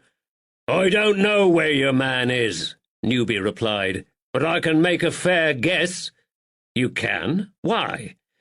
"I think you'll find your constable foxed in the Angel Inn along with the dirty bargees and that Albie Kilby." The farmers around him burst out laughing. "Your constable has spent most of the last 2 days in there, drinking and fighting." "Well, he shouldn't be hard to find unless he's crawled off into a gutter somewhere," said one of the farmers. "Oh, he'll find the tosspot," replied the landlord, pointing a finger in Lavender's direction. "He's a detective. That's what they do, those detectives, find folks. Mind you, it's a rum do when they have to spend their time finding each other." The farmers laughed again and made some ribald comments, but Lavender didn't listen. He was on his way out of the door. It was only a short distance across the market square from the Bell Inn to the Angel, and Lavender strode briskly. But by the time he leapt up the steps beneath the crumbling portico at the entrance of the Angel, His imagination had worked him up to a fevered state. Kilby had done something to Woods. His friend's murdering brother had slit Woods' throat to silence him and then buried the body. Kilby had pickled the body. Kilby had strangled Woods with those great hands of his and thrown his body in the canal. His head pounded as he burst through the door of the tavern, and every sinew of his flesh knew Kilby had harmed Woods in some way. Woods and Kilby were sitting in the nearly deserted taproom, leaning close together over a table. They held tankards of ale and laughed at some shared joke.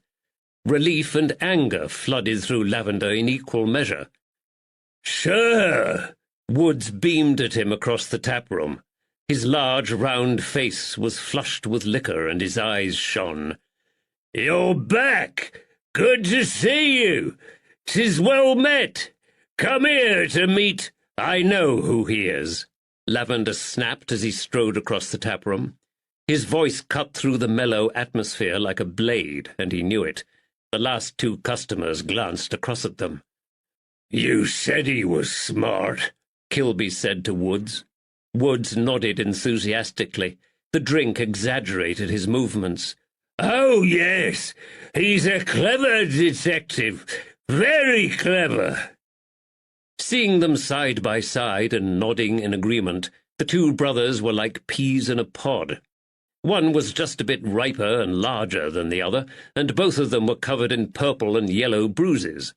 Wood's left ear was bright red and grotesquely swollen, and Kilby had a magnificent black eye.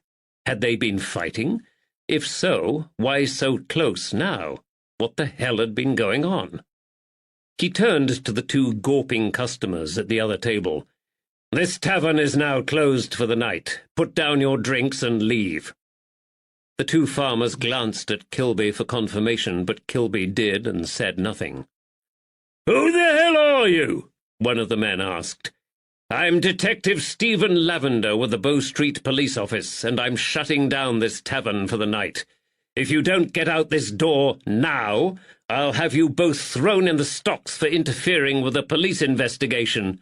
"Oh, all right, fella." The older man of the pair hastily pushed back his chair. "Don't lose your shirt. We were just going anyhows."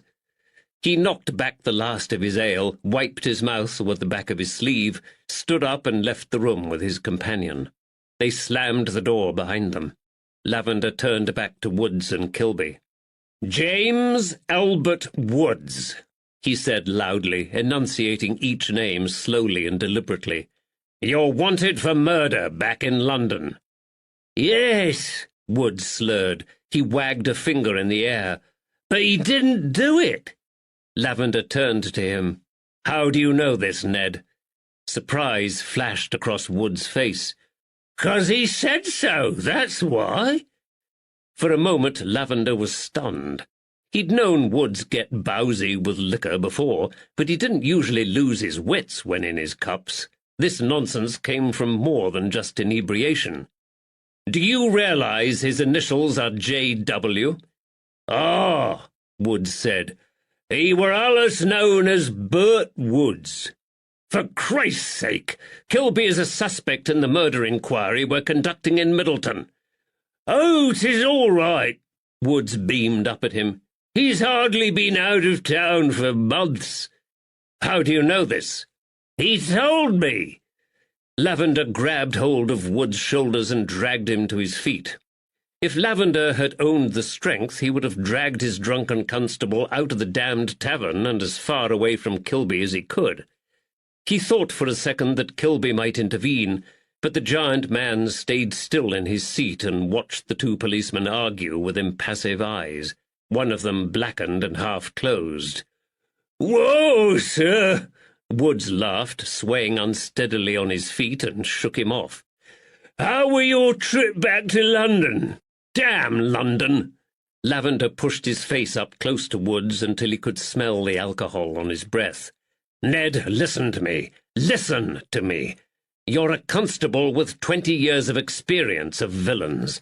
You never take the word of suspects for granted. You know this." Woods shook him off and smiled. "'Tis all right, sir. He's my brother." He screwed up his face in an exaggerated wink. "I'd know if he were a lying wrinkler." "He's a suspected murderer, Ned!"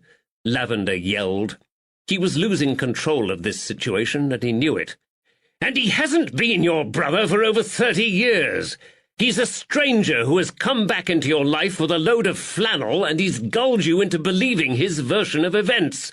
Only a jury can decide if he's innocent or guilty." A flicker of doubt glimmered in Wood's eyes for a second. Then it vanished, and he beamed again. "'Tis all right, sir. He's a good man. Sound." Lavender stepped back. This was getting them nowhere. He needed Woods on his own, and sober. He needed him back at the Bell Inn, sleeping off the effects of the ale and brandy. Only then would he be able to reason with him. Either that, or he would have to grab Wood's head and bang it against the wall in order to knock some sense into him. "Pay your bill, constable," he said. "We're going back to the Bell Inn. You're going to sleep off this illusion and sober up." Woods opened his mouth to protest, but at that moment Kilby pushed back his chair and stood up. Lavender tensed. Even with the table between them, he felt intimidated by the landlord's height and muscular frame. He knew Kilby wasn't as drunk as Woods. "Wait," Kilby growled. "I can see there's trouble between you. I never intended for this to happen. I may be able to help." "Hand yourself in to the authorities and make a full confession," Lavender snapped. "That would help." Kilby shook his white head. "I can't do that, for I weren't the guilty one," he said. "I've never killed no one. But I'll give you some news, summat you'd probably want to hear." "Good for you, Albie," Woods slurred. He fell back into his chair, and his head rolled backwards and then jerked forwards again, much to his evident surprise. "What news?" Lavender asked. "I've had one boatman tell me he saw 5 figures lurking at Saunts Bridge this evening. 5 fellas who didn't want to be seen." "So?" "And I've had news from a wharf hand that there's a barge not properly laden with timber moored in the basin tonight called the Swan. She'll leave at dawn tomorrow." "Leave a gap in the timber," the boatman said to the wharf hands. So they did. They've left a space big enough for men to lie down, men who don't want to be seen. Lavender frowned. "What the hell are you talking about, Kilby?" "At dawn, the Swan will leave Market Harborough with a light load. By the time she gets to Saunts Bridge, she'll have a full load. I've heard you're looking for a gang of 5 men.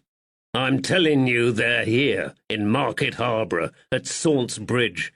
There's 2 different fellas given me 2 different pieces of news, and I've put it together and made one." "Are we talking about the Panther Gang, here, in Market Harborough?" Kilby nodded. "'Tis time we caught those big cats in a trap," Wood slurred as he swayed. Lavender's tired brain raced. He couldn't believe what Kilby was saying. Then again, the Panthers wouldn't be the first fugitives from the law who had chosen to disappear and hide on England's waterways. Kilby knew more about this than any man. Lavender looked Kilby straight in the eyes. "Do you swear on your mother's memory this information is true?" Steady as a rock, Kilby stared back at him out of Ned's soft brown eyes. "I swear," he said. Lavender grabbed Woods by the shoulder again and heaved him back up onto his feet. His eyes never broke away from Kilby's. "I'm taking Ned back to the Bell Inn," he said, "and then I'm going straight to Captain Rushperry. I'll ask him to rouse the militia, and we'll go to Saunts Bridge at dawn to catch these 5 men." Kilby shook his head. "No, the bank is too open round there. They'll scarper before you get near them. You'd be better to wait for them at the next bridge at Bowden Hall. They'll be on the barge and easier to trap." Lavender hesitated, then nodded. "Very well, I'll take your advice. Bowden Hall Bridge it will be. You can meet us there just before dawn." The landlord stared with surprise and scowled. "What, me? What do you want me for?" "If you've told me the truth, you've nothing to worry about. If you're lying to me, Kilby, and sending us on a wild goose chase, then so help me God, I'll have you clapped in irons and transported back to London for trial before you can blink. And if you don't turn up tomorrow, I'll have you arrested anyway. Do I make myself absolutely clear?" Kilby glanced from Lavender to his brother. Woods was now half asleep and swaying gently in Lavender's grasp, with his eyes closed. "And if I'm speaking the truth?" Lavender lowered his voice. "Then you and I have an understanding." He refused to promise anything more. It was enough. Kilby nodded. "I'll be there at Bowden Hall Bridge afore dawn." Relief flooded through Lavender. Without another word, he headed for the door of the tavern, dragging his inebriated constable in his wake. Chapter 31. Wednesday, 7th March, 1810. Bowden Hall Bridge, Market Harborough, Canal Arm. Lavender shivered and stared eastward along the dark stretch of still water. His eyes strained against the gloom for any movement at the distant bend in the canal. Below him, shadowy figures crept along the towing path on his left before disappearing beneath the dark arch of the bridge. Each of them clutched a musket. On the overgrown right-hand side of the canal, the undergrowth rustled and cracked as more militiamen moved into position. There would be no escape for the Panther gang this time. It was just a question of waiting for the Swan to glide into their ambush. The first red smudges of dawn appeared on the horizon, and the smell of coal smoke drifted across from the scattered cottages that made up this small rural community. Out in the fields, sheep began to bleat. Crows called to each other from their nests in the treetops, then rose, circling and wheeling in pairs and groups of 3 and 4 before heading off to their favourite feeding grounds. How long until the Swan appeared around the bend, Lavender wondered. How fast did these horse-drawn barges move? Kilby had been as good as his word and turned up astride a huge horse called Meggie. The gigantic pair made a dramatic sight, silhouetted against the glimmering wall lamps of the market square. The Swan would leave the basin at Market Harborough at dawn, Kilby told him and Rushperry. The boatmen never wasted daylight when they had a load. They would have to slow down at Saunts Bridge so the Panther gang could leap aboard and hide themselves in the cavity beneath the tarpaulin, but this shouldn't delay them for long. Lavender's sharp ears picked up the jangle of harnesses and the impatient stamping of restless hooves further along the road to his right. Woods and Kilby stood with the horses. He heard Woods murmuring to the beasts to calm them. Kilby rarely took his eyes from his younger brother's face and seemed happy to let the garrulous Ned do most of the talking. Lavender had seen that look before on the faces of men gazing at their newborn children for the first time. Kilby clearly couldn't believe that his brother was back in his life again. Lavender had only managed to snatch a couple of hours' sleep last night. He had left Woods snoring in his bed and spent the next few hours rousing Captain Rushperry and the militia. Woods had woken up in a cheerful mood, with no recollection of their argument in the Angel, and a far better head than he deserved. Lavender had not been so lucky. His temples pounded with lack of sleep and exhaustion. The dark-coated bulk of Captain Rushperry joined him on the bridge and followed his gaze towards Woods and Kilby over by the horses. The two brothers had their heads close together again and were deep in conversation. Lavender held his breath and hoped Rushperry wouldn't see the incredible resemblance between the two men. "Woods and Kilby had better be right about this, Lavender," he growled. "They have my confidence." "Huh!" Rushperry cast him a sideways glance. "I'd heard Constable Woods spent a lot of time drinking and fighting in the Angel while you were away in London." Lavender smiled. This was how he gained Kilby's trust, and that of the canal boatmen. It's what they teach us down in London. We get more information this way. It's a strange way of doing police business, in my opinion. Rushperry frowned, but he didn't ask any more questions. Moorhens squabbled in the reeds down in the canal, and a solitary swan glided into view, searching for breakfast in the still water. Slowly daylight spread across the countryside. Trees, distant farmhouses, and the spire of a church took form as the darkness receded. Dew glistened on the damp ground. Then, almost imperceptibly at first, Lavender saw movement. A plodding horse rounded the bend in the canal, accompanied by a solitary man. In their wake followed a barge with another man at the tiller. Weighed down with its cargo, the boat floated low in the water. "Take your positions!" Rushperry hissed at the militia. "Hide the lights!" The last of the militiamen scurried into their places. Two of them crouched next to Lavender and Rushperry behind the parapet of the bridge, their lanterns still burning at their sides. The bridge arch below echoed with the quiet but chilling sound of men pulling back their musket hammers and ramming their shot down the barrels. Lavender thought of his own pistol in his coat pocket, loaded and ready to use. Lavender and Rushperry remained on the crest of the bridge, pulled their hats low over their faces, and watched the slow-moving procession of man, horse, and barge. The man on the bank walked behind the horse, occasionally clipping its flanks with a hazel switch to keep it moving. Only the blackbirds broke the silence that now fell over Bowden Hall Bridge. "It's Davy George with the horse," Rushperry whispered to Lavender. "He's one of the Panther gang. I'd recognize his insolent face anywhere. I saw him in the dock last summer at the Northampton Assizes when they sentenced him to transportation." Lavender nodded and felt a surge of satisfaction. "Who's the man steering the barge?" Rushperry shook his head. "I don't recognize him. He's probably the boat owner. The rest of the gang must be under the hatch or the tarpaulin." The barge glided through the water with barely a ripple. They heard the jangle of the great harness and the steady plod of the horse on the stony path. Lavender held his breath. The procession was almost at the bridge when the magistrate yelled, "This is Captain Rushperry! Hold fast and surrender yourselves to the law!" Davy George turned and sprinted back down the towing path like a hare. The well-trained horse continued to plod forward, but the man at the tiller yelled after George, and so did Rushperry. "Stop, or we'll open fire!" Some of the militia must have misheard their captain.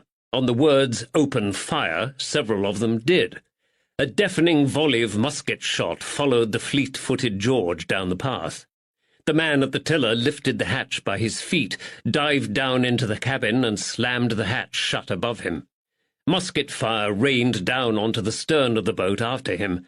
Jagged splinters of wood flew into the air. The acrid smell of gunpowder floated up on the breeze, and the barrage of fire echoed beneath the bridge arch. When the first shots rang out, the horse reared and neighed in terror, then bolted the last few yards under the bridge. Behind it, the strong rope connecting the frightened animal to the barge snapped taut and yanked it back to the edge of the canal. The horse's hooves jerked out from beneath it, and the terrified animal fell into the canal with an almighty splash. Now rudderless and horseless, the boat drifted helplessly towards the bridge, with its bow swung out sideways across the entrance. Davy George was still on his feet and running. One of the soldiers broke cover and raced down the towing path after him. "Come back, you idiot!" Rushperry yelled. "Hold your fire!" There was a sudden flash of blue powder from the drifting barge, and a single shot rang out. The soldier on the towing path screamed, clutched his shoulder, and fell to the ground. "They're firing back!" Rushperry yelled. "Take cover and reload!" Lavender and Rushperry lowered themselves behind the brick parapet of the bridge. Lavender peered cautiously over the edge at the scene below, his pistol ready in his hand. "Davy George is escaping!" one of the soldiers yelled up from the bank. Lavender heard the clatter of hooves on cobbles. Leaning low over the neck of his horse, Woods thundered over the bridge behind them. He turned her sharply into the field, then ran beside the canal and spurred her forward. "He'll get himself shot!" Rushperry yelled. "Give him some cover!" Lavender shouted, and fired his pistol at the point where he'd seen the blue flash of powder. "Fire at the barge!" Rushperry yelled. Another volley of musket and pistol shot rang out, shattering the wooden boat below them. Splinters flew everywhere. The horse in the canal thrashed against the water and screamed again in fear. The rudderless barge drifted closer to the narrow bridge arch. Through the cloud of musket smoke, Lavender saw Woods, still mounted and bearing down on George. He let himself breathe again. The barge hit the side of the bridge with a dull thud and a shudder. The bow swung back, but drifted forward again and jammed into the narrow arch of the bridge. It wedged tight with a sickening crunch of splintering wood. Silence fell as everyone listened, watched, and waited. "It's jammed, sir!" shouted up one of the soldiers. Rushperry raised his head a few inches higher over the parapet. "Throw your pistols into the canal and come out with your hands held up." A single pistol shot whizzed past his ear in reply. Rushperry stepped back hastily, readjusted his hat, and swore. "This is ridiculous," he snapped. "They're stuck, and they know they're surrounded." "How do we get them out, Captain?" asked the young soldier to his left. Rushperry hesitated, unsure what to do. "Is this what they call a standoff, sir?" Lavender's eyes fell on the glass lantern by the lad's side. It was still alight. "What do you normally do, son, when you've got rats trapped in a hole?" he asked. The crouching young soldier looked blank. Rushperry frowned. "Do you have a plan, detective?" "Yes." Lavender grabbed the lantern, stood up and hurled it hard and fast over the parapet down onto the tarpaulin of the barge. "Let's burn them out!" The glass lantern shattered on the taut, oiled cloth stretched over the timber cargo. Blue flames danced across the surface of the tarpaulin, igniting everything they touched. "For God's sake, Lavender, we want them alive! Stand fast, men! Prepare to take prisoners!" It didn't take long for the dry timber to burst into flames. Above the crackle of burning wood they heard shouts and frantic movement aboard the barge. Choking grey smoke and flaming embers billowed up out of the mouth of the bridge arch.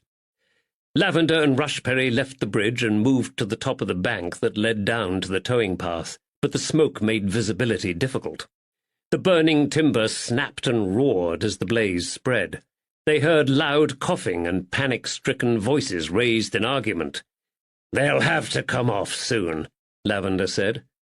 The heat intensified, and the vaulted arch of the bridge magnified the roar and crackle of the inferno. "Look!"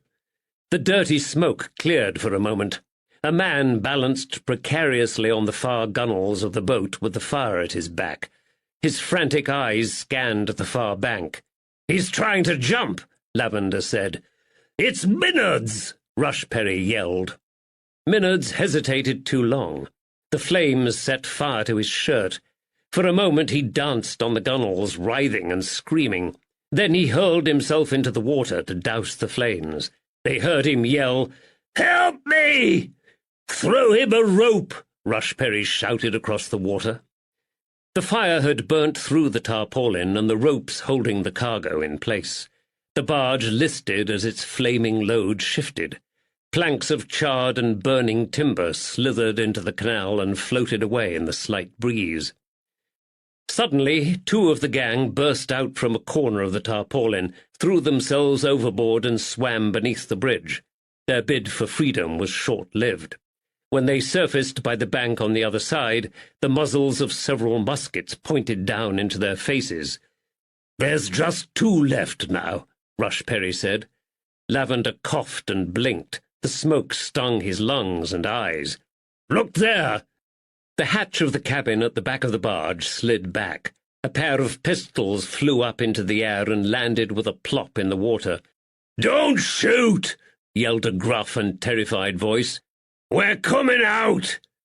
Two smoke-blackened and choking figures scrambled out onto the towing path. straight into the custody of the militia. Lavender and Rushperry strode down towards them. Rushperry grabbed the hair of one of the prisoners, yanked up his bowed head, and peered into his scowling, blackened face. "It's Benjamin Panther," he announced. "Make sure this fellow has extra weight on his manacles." Panther spat at Rushperry's feet and earned a sharp cuff around the back of his head with the butt of a musket for his contempt. Across the canal, one of the soldiers waded up the bank, dragging the semi-drowned Minards behind him. The other two soaking wet gang members were surrounded by militia at the far side of the bridge. Davy George was the only one unaccounted for. Lavender heard the steady clop of hooves behind him on the towing path. He turned. Woods rode towards them, dragging a manacled George on the end of a chain behind his horse. "We've got all of them now," he said with a surge of satisfaction. Woods stopped, leant forward in his saddle, and grinned at the chaos before him. "Decided to give them a pagan funeral, did you, sir?" he asked. It was another half an hour before they were ready to march the prisoners back to Market Harborough for questioning. The injured soldier had been their first priority, and he'd been dispatched to the surgeon in Bowden for treatment.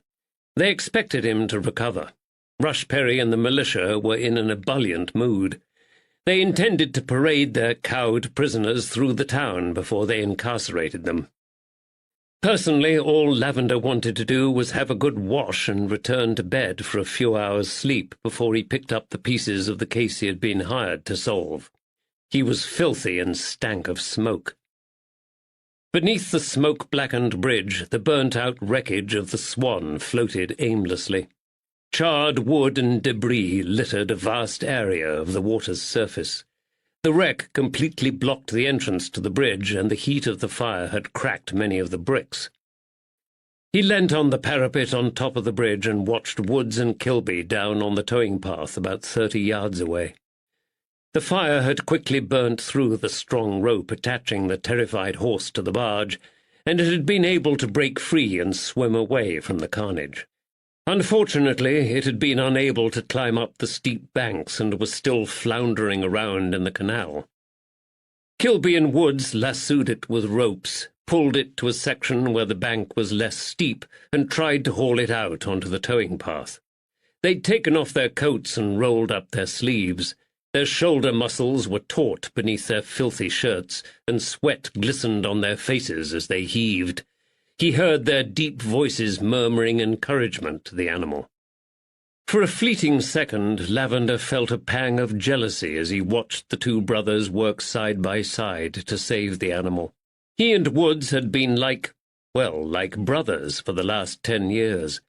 He had a sudden irrational fear that Kilby would supplant him, and his relationship with Woods would never be the same again. There were 3 of them now, an awkward number. He shook his head to chase away such a ridiculous thought and chided himself for his meanness. He had no intention of arresting Kilby, but the man couldn't set foot in London again. Brother or not, Woods would rarely see him. Captain Rushperry appeared at his side. "Well, the Canal Company won't be pleased about this," he said. "It will take days to remove the wreckage of the Swan and open up this arm of the canal again for business." Lavender managed a grim smile. "It was the quickest and simplest way to resolve the standoff, sir, and it involved far less risk for your militia." "You're right," Rushperry conceded. "But who'd have thought it, eh? We've scoured 2 counties looking for these devils. Who would have thought we'd find them here, hiding on the English canals?" Lavender's gaze fell on Elby Kilby, and he smiled. A loud cheer went up along the canal bank when the poor horse finally scrambled up out of the canal. Several of the militia whistled. Woods threw a blanket over the animal's quivering body and turned to shake Kilby's hand for a job well done. "I'm impressed how this has turned out," Rushperry said, "although I was worried for Constable Woods. He could have been killed." "It's his job," Lavender said simply. "He's a horse patrol officer, the best we've got. You should see him chase highwaymen and footpads across Hampstead Heath." Well, there'll be a good reward in this for you.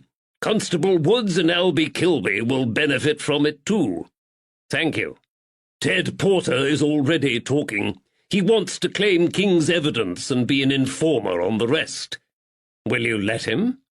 A broad smile broke over Rushperry's smoke-smutted face, and he shook his head. I'll happily let him tell me anything he wants to tell me, and I'll write it down, too. But the crimes of these men go back too far. Not one of them will escape the hangman's noose this time. Lavender nodded. In fact, Rushperry continued, I've no doubt they'll confess to the murder of poor William Sculthorpe before the end of the day. They won't, Lavender said sharply. They didn't do it. Rushperry frowned.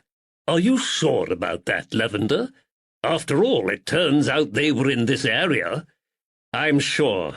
I know who murdered Sculthorpe, and it wasn't the Panther gang.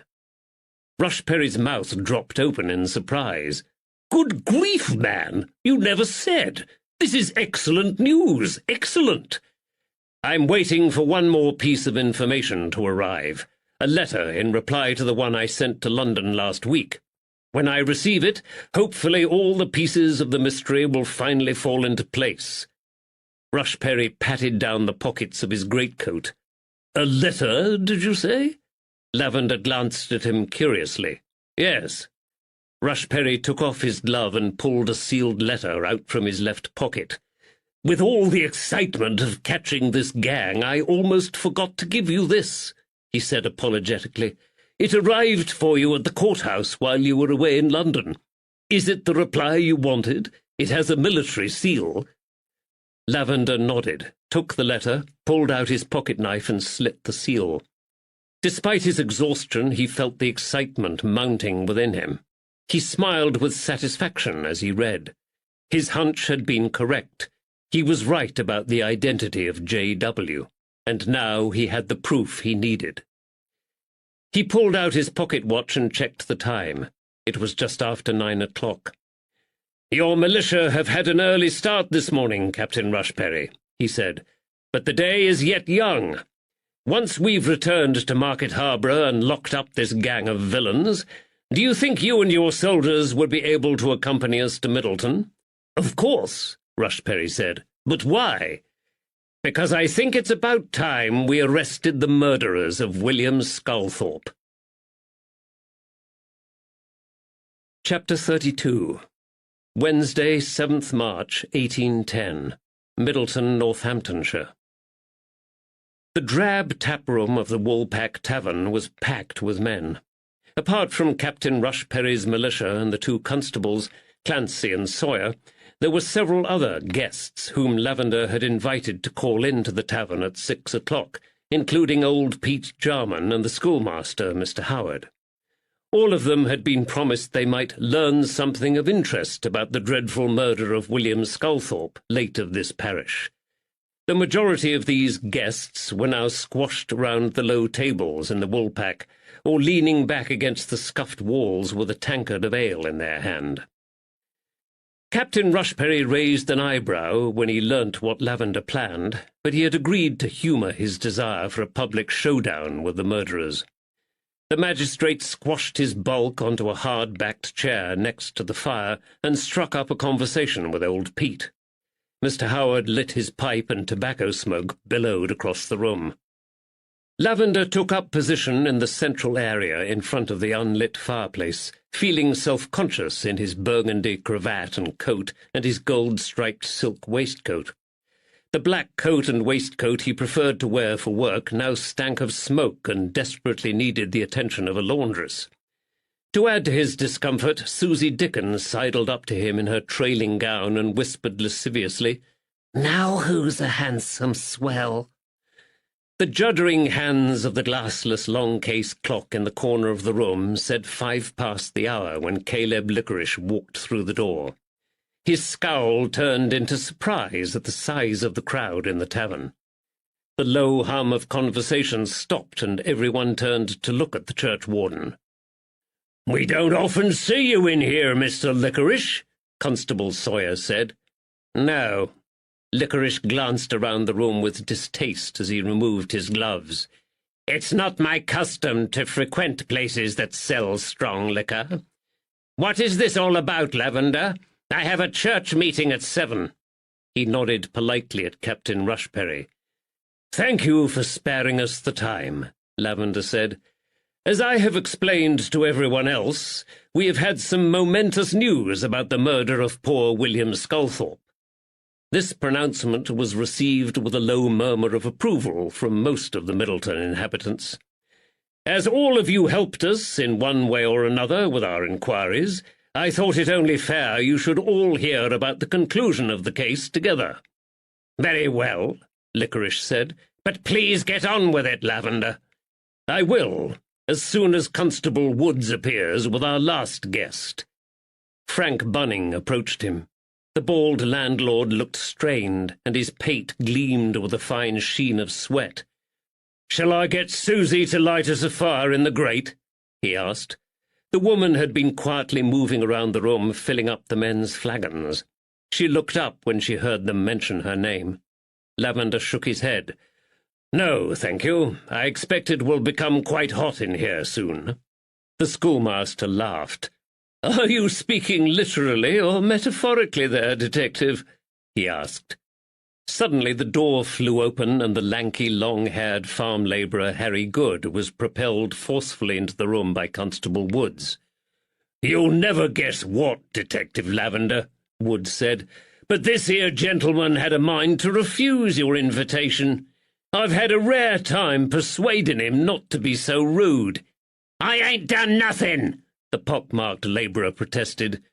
"No one said you had," Lavender said. "Take a seat, Good." The labourer slid onto a vacant stool next to Bunning's baby-faced nephew, Isaac. "Right. Before we discuss the murder of William Sculthorpe, Captain Rushperry has an announcement to make." Rushperry cleared his throat, stood up, and put his podgy thumbs under the lapels of his coat. Everyone turned towards him. "This morning, thanks to information received from Detective Lavender and Constable Woods of Bow Street Police Office, myself and the militia were able to apprehend all 5 members of the notorious Panther gang, plus a canal boatman who had helped them to evade justice. I say, well done. Good work. That's excellent news." Everyone started talking at once, but Captain Rushperry held up his hand for silence. "The prisoners have already been transported to Northampton Jail, whence they'll be sent for trial at the Lent Assizes." Constable Sawyer banged his fist down hard on the table in delight. "I always said it were them bastards that did for old Sculthorpe. Bang up, sir." "Well, actually," said Lavender, "it wasn't them." "What?" "He's right," Captain Rushperry continued. "After extensive questioning of the prisoners this afternoon, I firmly believe they had nothing whatsoever to do with this crime." He sat back down. "But I allus thought," Sawyer said. "So did a lot of people," Lavender interrupted. "This was the obvious conclusion to come to in this case, but murderers are often the men, or women, we'd least expect to be the perpetrators of heinous crimes, and the most obvious motives are not always the right ones." Lavender paused for a moment to allow his words to sink in. "Take this vicious assault on William Sculthorpe, for example. Everyone in this community assumed the motive was greed, that Sculthorpe was attacked because the old gentleman was wealthy and kept a large stash of money in his home." "But, Detective," Constable Sawyer interrupted, laughing, "the villains pulled up the floorboards of the bedroom and took Sculthorpe's money. What else were we supposed to think?" Some of the others laughed with him, nodded, and said, "Aye." "There's a lot more to this crime than meets the eye," Lavender said. "What Constable Woods and I didn't understand was the viciousness of this attack on the old man. Sculthorpe told the robbers where he hid his money, yet they still assaulted him. Dr. Wallace can verify this. They slammed Sculthorpe's head back against the wall in the kitchen. He was beaten around the head, too, by someone who appears to have been a left-handed man. "Aye, Lavender is right," Dr. Wallace confirmed. The room fell silent now. Lavender had their attention.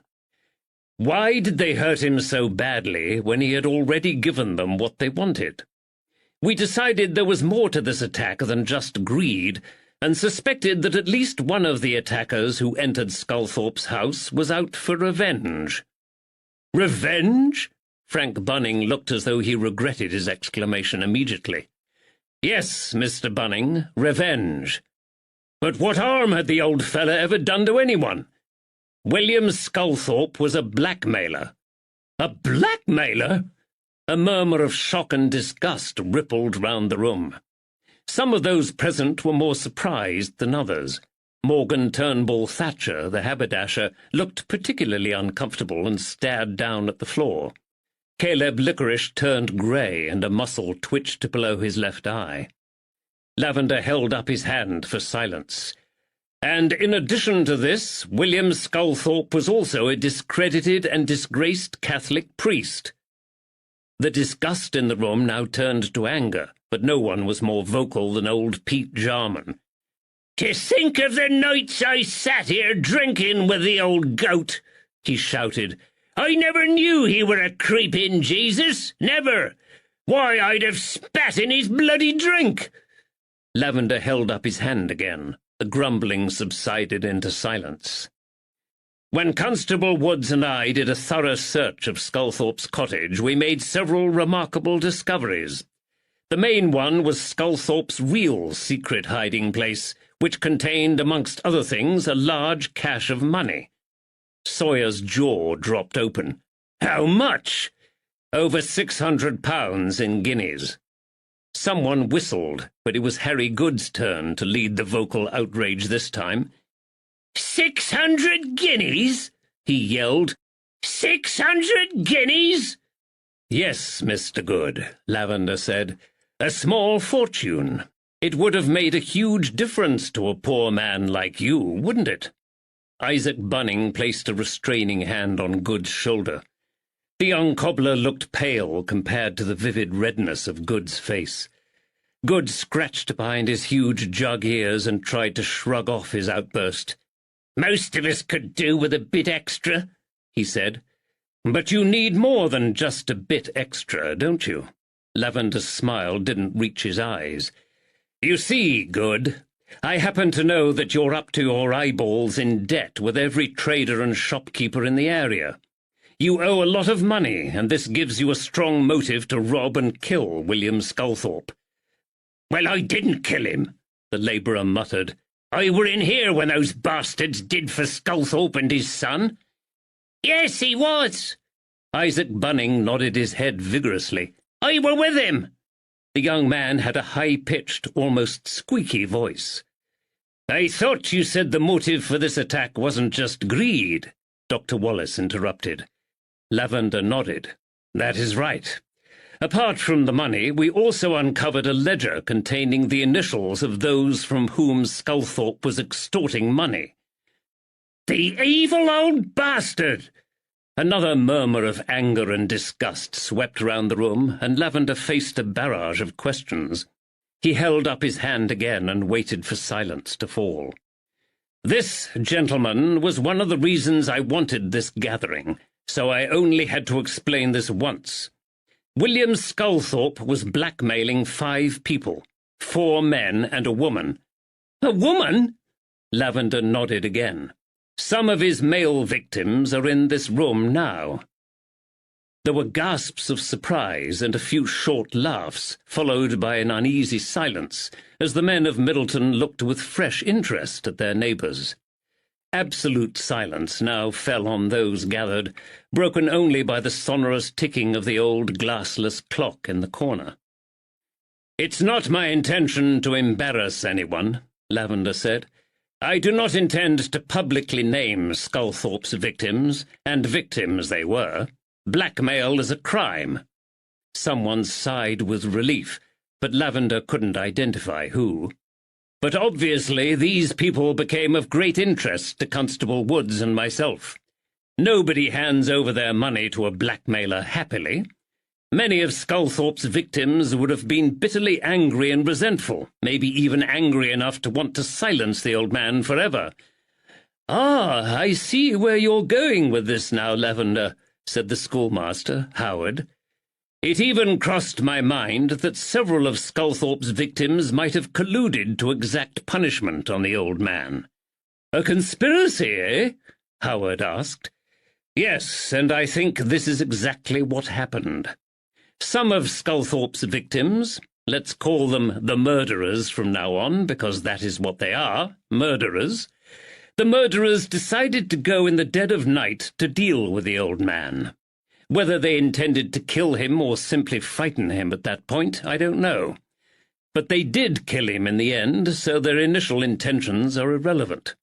They robbed the house to throw the constables off the scent of their true motives and make it look like the work of the Panther gang." "Well, they had me fooled for sure," Constable Sawyer said, laughing. "Hold on a minute, Detective," interrupted Mr. Howard. "You said some of Sculthorpe's blackmail victims are in this room now. Does that mean that his murderers are here also?" Lavender paused for a moment. "Yes, they are." Chapter 33. Wednesday, 7th March, 1810, Middleton, Northamptonshire. In the uproar that followed, the militia had to set forward and bar the door. Several people, including Caleb Licorice, Frank Bunning, and Harry Good, tried to leave the room. "Who are these bastards?" Old Pete stood up and glared at his neighbours. Captain Rushperry rose to his feet and raised his voice above the furore. "Sit down, everyone, now! Sit down, I said! Put us out of our misery, Lavender," he added when order was eventually restored to the room. "I wasn't sure who all Sculthorpe's blackmail victims were at first," Lavender confessed. "In his ledger he only used initials, and it has taken us some time to identify everyone. For example, one of the villains was known by the initials J.W. Lavender fumbled in his coat pocket and pulled out the tatty old bag and the crumpled note Rushperry had given to him on the first night in Market Harborough. "I recognize that bag," Constable Clancy said. "Yes, the sharp-eyed Constable Clancy found this in Middleton the night after the storm. It doesn't belong to any of the shopkeepers in the village, and we believe it's the bag used by William Sculthorpe. Within it was a crumpled note. It reads, 'This is the last payment, you old bastard. Leave me alone, J.W.' It sounds like that J.W. was one of Sculthorpe's victims," Mr. Howard said. Dr. Wallace laughed, coughed, and looked amused. "Speaking as the only J.W. in the room, Detective, if you planned to accuse me of the man's murder, then you will be disappointed. I haven't the energy to swat a fly these days, never mind to kill a man." "Yes," Lavender agreed, "but even sickly men can hire assassins, and so can their wives." Dr. Wallace stopped smiling. "However, you'll be pleased to know," Lavender continued, "that I dismissed the notion that you were J.W. less than 2 hours after I first saw this note. Why's that? I knew you didn't write it when I opened the coroner's report from Sculthorpe's inquest." "Ah," said Dr. Wallace, "it's my handwriting, isn't it?" "Yes, sir, it is. May I congratulate you on owning the most awful handwriting I've ever had the misfortune to read? I followed the doctor's report you penned with great difficulty and knew you didn't write that note, despite sharing the initials J.W. with the author." Dr. Wallace smiled. "Thank you." So imagine my surprise when, only a moment later, I turned to a witness statement in the coroner's report and saw the same handwriting staring back up at me. In the shocked silence that followed, Lavender turned to the Middleton constable. Sawyer's Adam's apple jerked in his throat as he struggled to swallow. "May I congratulate you, Constable Sawyer, on the clarity and fine penmanship of your handwriting?" You could teach Dr. Wallace a thing or two about the cursive style. You accusing me of writing that damned note? Yes. This is bloody daft, Sawyer snapped, scowling. So I write similar, so what? Do you have the coroner's report about your person? Captain Rushperry asked. I do, sir. Lavender pulled it out of his pocket and handed it over to the magistrate. And the note, if you please, Lavender. Sawyer slammed his tankard down on the table, rose to his feet and pointed an angry finger in Lavender's direction. He's mistaken, sir, he said. I didn't write that note. I shall be the judge of that, Constable Sawyer, Rushperry said. He pulled Sawyer's statement out of the coroner's report and placed it on his table next to the crumpled scrap of paper Lavender had handed to him. There is a similarity, Lavender, I agree. However, this would never be enough to convict a man. Sawyer's lips curled into a snarl. There, I told you so. You're a bloody idiot, Lavender. Fortunately, gentlemen, there is more. There is? I was even more surprised when I realized Constable Sawyer had written this beautiful statement for the coroner with an injured right arm. Oh, well, I'm corge-pawed, Sawyer said. I write with my left. Left-handed? Yes, I realized this the first time we met. Your right arm was bandaged, but you still tossed money around, shifted furniture, and grabbed the barmaid with ease. Sawyer laughed, but there was no humor in his eyes. Where does this get you, detective? I may be left-handed and have pretty letters, but there's no crime in that. And I'm not J.W., am I? My name's Sawyer, Jedediah Sawyer, and I've been the respected constable of this village for years.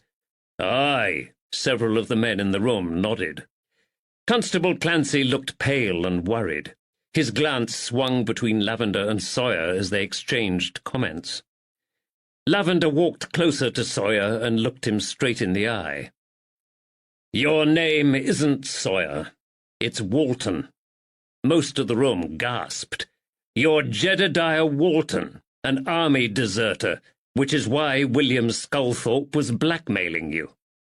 Sawyer leapt towards him, the table overturned between them. That's a lie! Damned calumny! He swung back his left arm to punch Lavender, but Woods and one of the militiamen grabbed him from behind. Sawyer swore and tried to shake them off, but they forced the red-faced and protesting constable back down into his seat. Easy, fella, said Woods. I already had my suspicions about you when we first met, Lavender said. When you told us about your old regiment, the 33rd, and claimed you fought under Lord Cornwallis in the Americas, I decided to write to the 33rd for confirmation of your military service. He pulled out a letter from his coat pocket. I received this reply earlier today from your regiment. The colonel replies that although they have never heard of a Jedediah Sawyer who answers to your description, they did have a Jedediah Walton who took part in the siege of Charleston.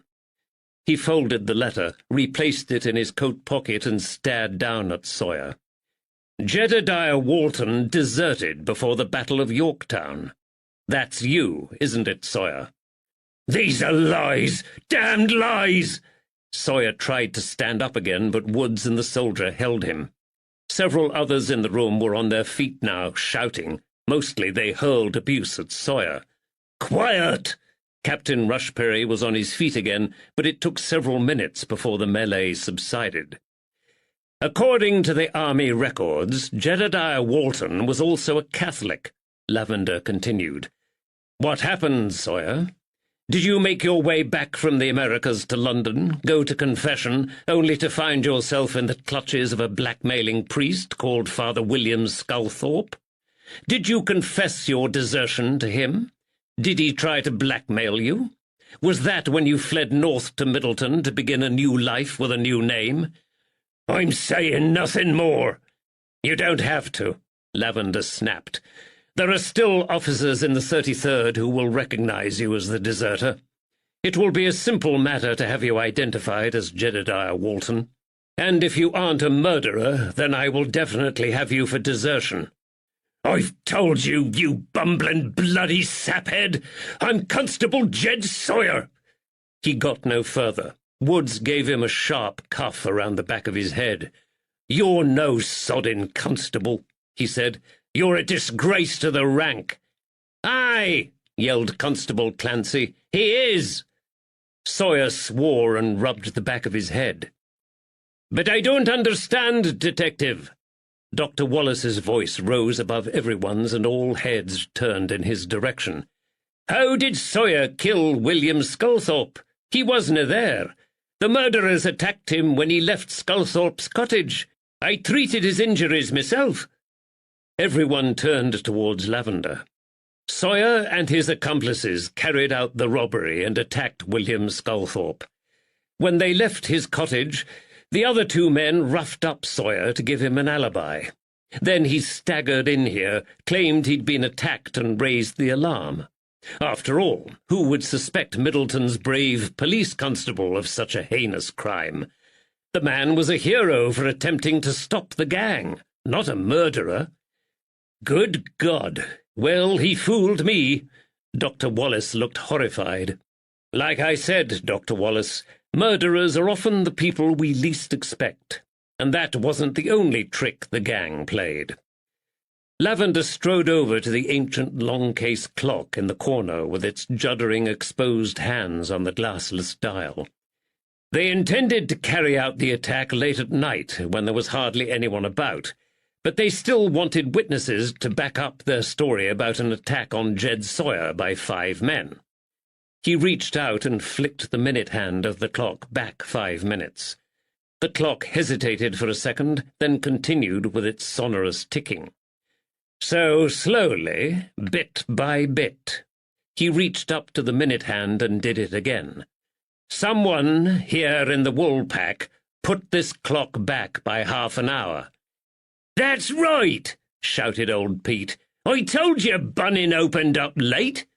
You did indeed, Lavender said, and he closed up late as well. When he thought it was nearly 10, it was in fact nearly 10:30. I hope you don't think I had anything to do with this, snapped the landlord indignantly. Sweat gleamed across his bald pate. I were here all night with my customers.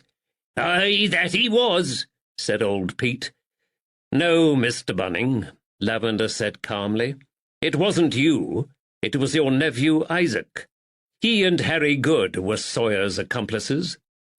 The taproom erupted again. Even Dr. Wallace rose to his feet, shouting. Harry Good made another futile dash for the door, only to find his way barred by 2 soldiers.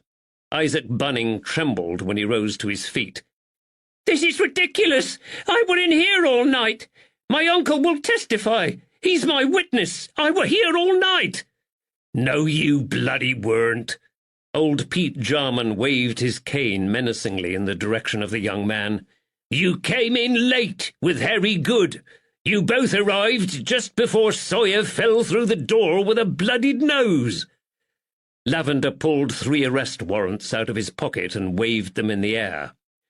Jedediah Walton, known as Sawyer, he shouted above the noise, Isaac Bunning and Harry Good.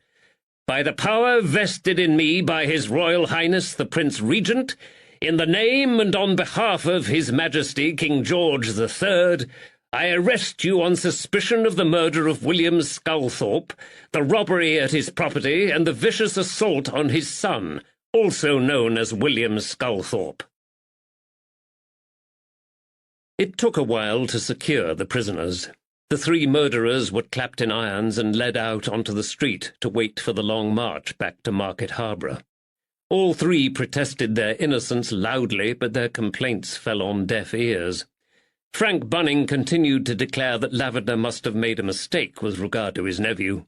It wasn't until Woods took the landlord quietly aside and explained that Sculthorpe had been blackmailing Isaac, and why, that Bunning blanched and fell silent. Lavender, Clancy, and Woods searched the men's homes for any further evidence pertaining to the case, but found nothing. The money they stole will have been spent by now, Woods said. They returned to the woolpack, where the prisoners, now subdued, stood shivering in the cold street.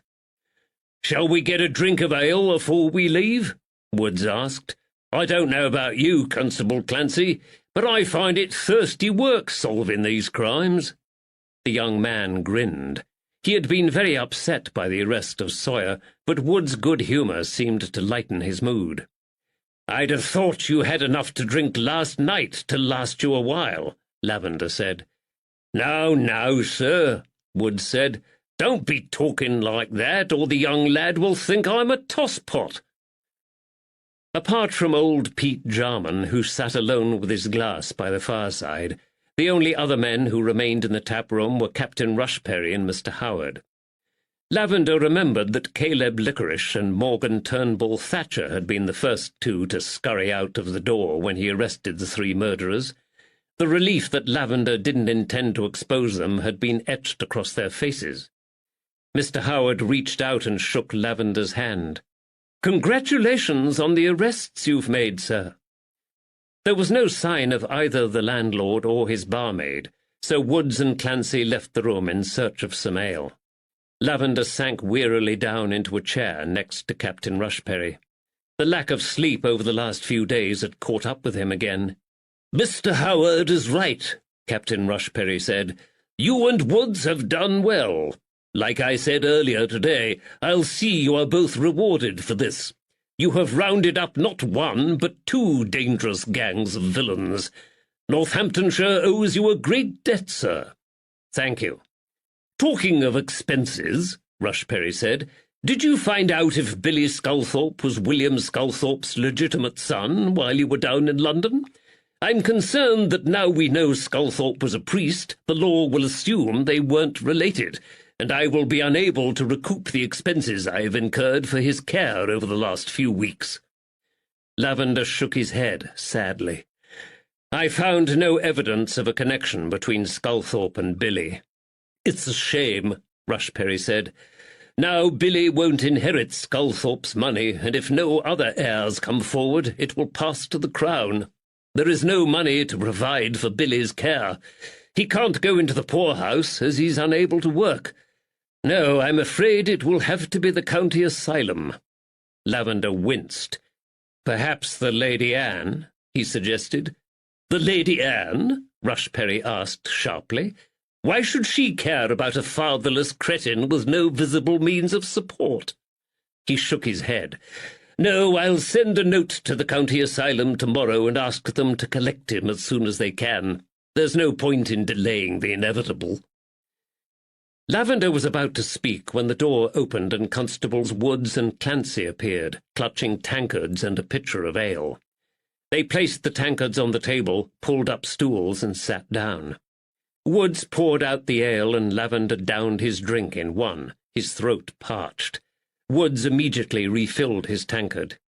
"You've done well, sir," he said. "That were probably one of the most confusing cases we've ever had to solve, and I'm just sorry I weren't able to find out who J.D. were for you." Lavender managed a tired smile. "Oh, I already know the identity of J.D.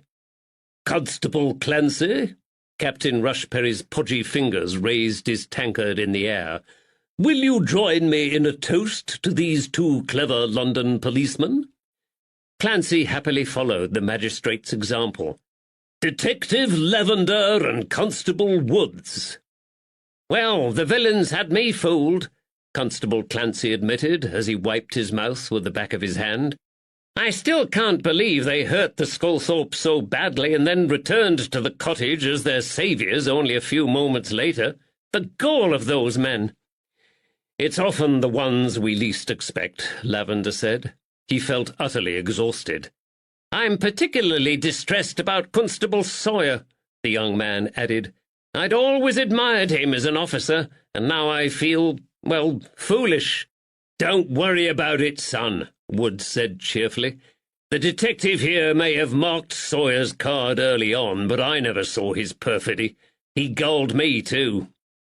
Lavender glanced at Wood's ear, which was still red, sore, and swollen.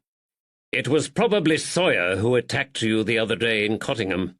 As far as I can make out, the other two were still at their work. I hope the bugger hangs. He tried to steer us in the direction of blaming the Panther Gang for Sculthorpe's murder and made several attempts to extract information from us. When we turned down his offer of help and wouldn't let him near the investigation, he decided to try and sabotage it instead by crippling you. He damned near killed me. All's well that ends well, Rushperry said. By the way, Constable, why did you bring in the ale? Rushperry glanced around the miserable, empty taproom. Where's Bunning and his barmaid? In the pause that followed, they heard the sound of banging and raised voices drifting from the rooms upstairs. Woods leant forward across the table.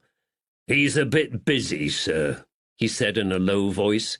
He's upstairs arguing with that Susie Dickon and throwing her out.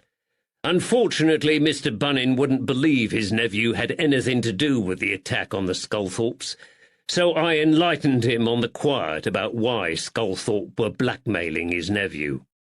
Captain Rushperry laughed. Young Isaac was a bit of a lad, was he? Aye, growled Woods, and his uncle is a soft-hearted fool. William Sculthorpe found out about it and blackmailed Isaac Bunning in exchange for his silence, Lavender said. I should imagine the young lad was only too willing to join Sawyer and Good in the attack. I think most of Middleton knew about Isaac and the girl, Constable Clancy said. It was only a matter of time before his uncle found out. Was Sculthorpe blackmailing Harry Good, too? Lavender shook his head. There's no evidence of that. I suspect Good was motivated by the promise of Sculthorpe's gold. He was penniless and heading for debtor's jail. Captain Rushperry threw back his head and downed the last of his ale with a belch of satisfaction. His fingers reached for the buttons on his coat, and he stood up. Well, Lavender, thanks to you, for the second time today, I now have to escort a gang of villains to the jail at Market Harborough. I just hope it's big enough to hold them all. Come along, Constable Clancy. Rushperry stopped and turned back before they left the tavern. Once we've locked up this gang, the militia intend to hold a little celebration in the Angel Inn with Albie Kilby. Will you join us? Lavender shook his head, but he felt Woods sit up straighter beside him. I'm afraid I won't, Captain Rushperry, although Constable Woods will probably be there. I'm for an early night in my bed tonight, and tomorrow I must call on Lady Anne at Rockingham Castle and find a barber. There was a nonplussed silence. Woods leant towards the magistrate and winked. You should see him celebrate down in London, sir. When he gets really excited, sometimes he reads a book.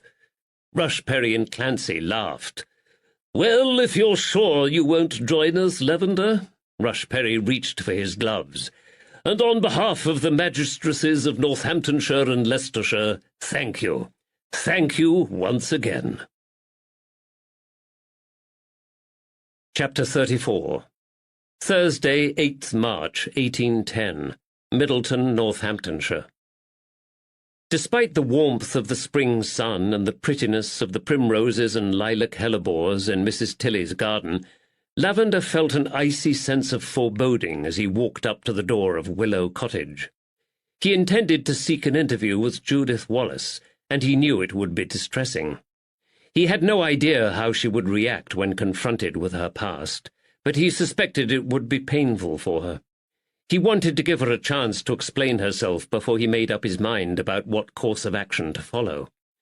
His duty was to clap the damned woman in irons and drag her off to the jail and trial, but his conversation with Lady Caroline and Duddles had made him think twice, and he wanted to talk to her first. Lavender had come to Middleton alone. Woods was back in Market Harborough, spending some time with his brother before they returned to London later that evening. He'd heard the two men planned to go fishing on the canal.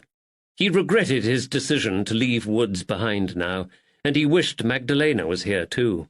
Her counsel in this matter would have been welcome. The weather-beaten sign swung in the breeze above his head. A sudden flash of irritation made him frown, and he paused on the doorstep of the guest-house. What was the matter with this damned place? He wondered. Why were there so many criminals and lawbreakers in this rural community? Was there something in the spring water they drank that made them into such a large and diverse band of ruffians? He sighed, shook his head, and rapped on the door. Mrs. Tilly led Lavender upstairs to the Wallaces' sitting room, where Judith Wallace was alone with her embroidery. The colour drained from her face when she saw him. Has she been expecting me? He wondered. Her husband would have already told her they had uncovered a woman amongst Sculthorpe's blackmail victims. Once they were alone, she rose unsteadily to her feet. How can I help you, Detective? I will be brief, Baroness Danvers, he said. I know William Sculthorpe was blackmailing you, and I know why. She gave a little cry, and her hand shot over her mouth. She sank back down onto the sofa and covered her face with both her hands as she struggled to hold back her sobs. Her shoulders shook. He sat down unbidden in the upholstered chair opposite and gave her a few moments to compose herself. When she finally glanced up at him, he saw the fear burning in her eyes. "You know," she whispered. "How?" "You gave your maiden name to your son for his second name, and I saw it in the school register. During my investigation into William Sculthorpe, I was given access to the marriage registers at the chapel of the Sardinian Embassy. I have seen a record of your first marriage to Baron Lionel Danvers, and I know William Sculthorpe conducted the service. I also know you paid him 3 shillings a week for his silence. He recorded your payments in his ledger next to the initials J.D. Her face crumpled and she sobbed into her hands. Her own handkerchief was soaked within moments. Lavender pulled out his handkerchief and passed it across to her. She nodded gratefully between great gulping sobs. "Please don't tell John. Please don't tell my husband. I don't care what happens to me, but please don't tell John. It will kill him." "Dr. Wallace doesn't know about this?" She shook her bowed head. "Your affection for Dr. Wallace does you credit," Lavender said. "However, I can't see how we can avoid telling him that you are not his legal wife. How long have you been together?" She blew her nose on his handkerchief and made an effort to pull herself together. "For over 20 years." Her voice was croaky. "We met at an assembly-room dance in Glasgow." "I think you had better tell me what happened, Baroness, from the beginning." Still clutching his handkerchief, she folded her hands in her lap and sat up straighter. The previous stiffness in her manner had now vanished. The woman looked vulnerable, and far older than the cold and confident doctor's wife he had first met in this room. Yes, I'll tell you.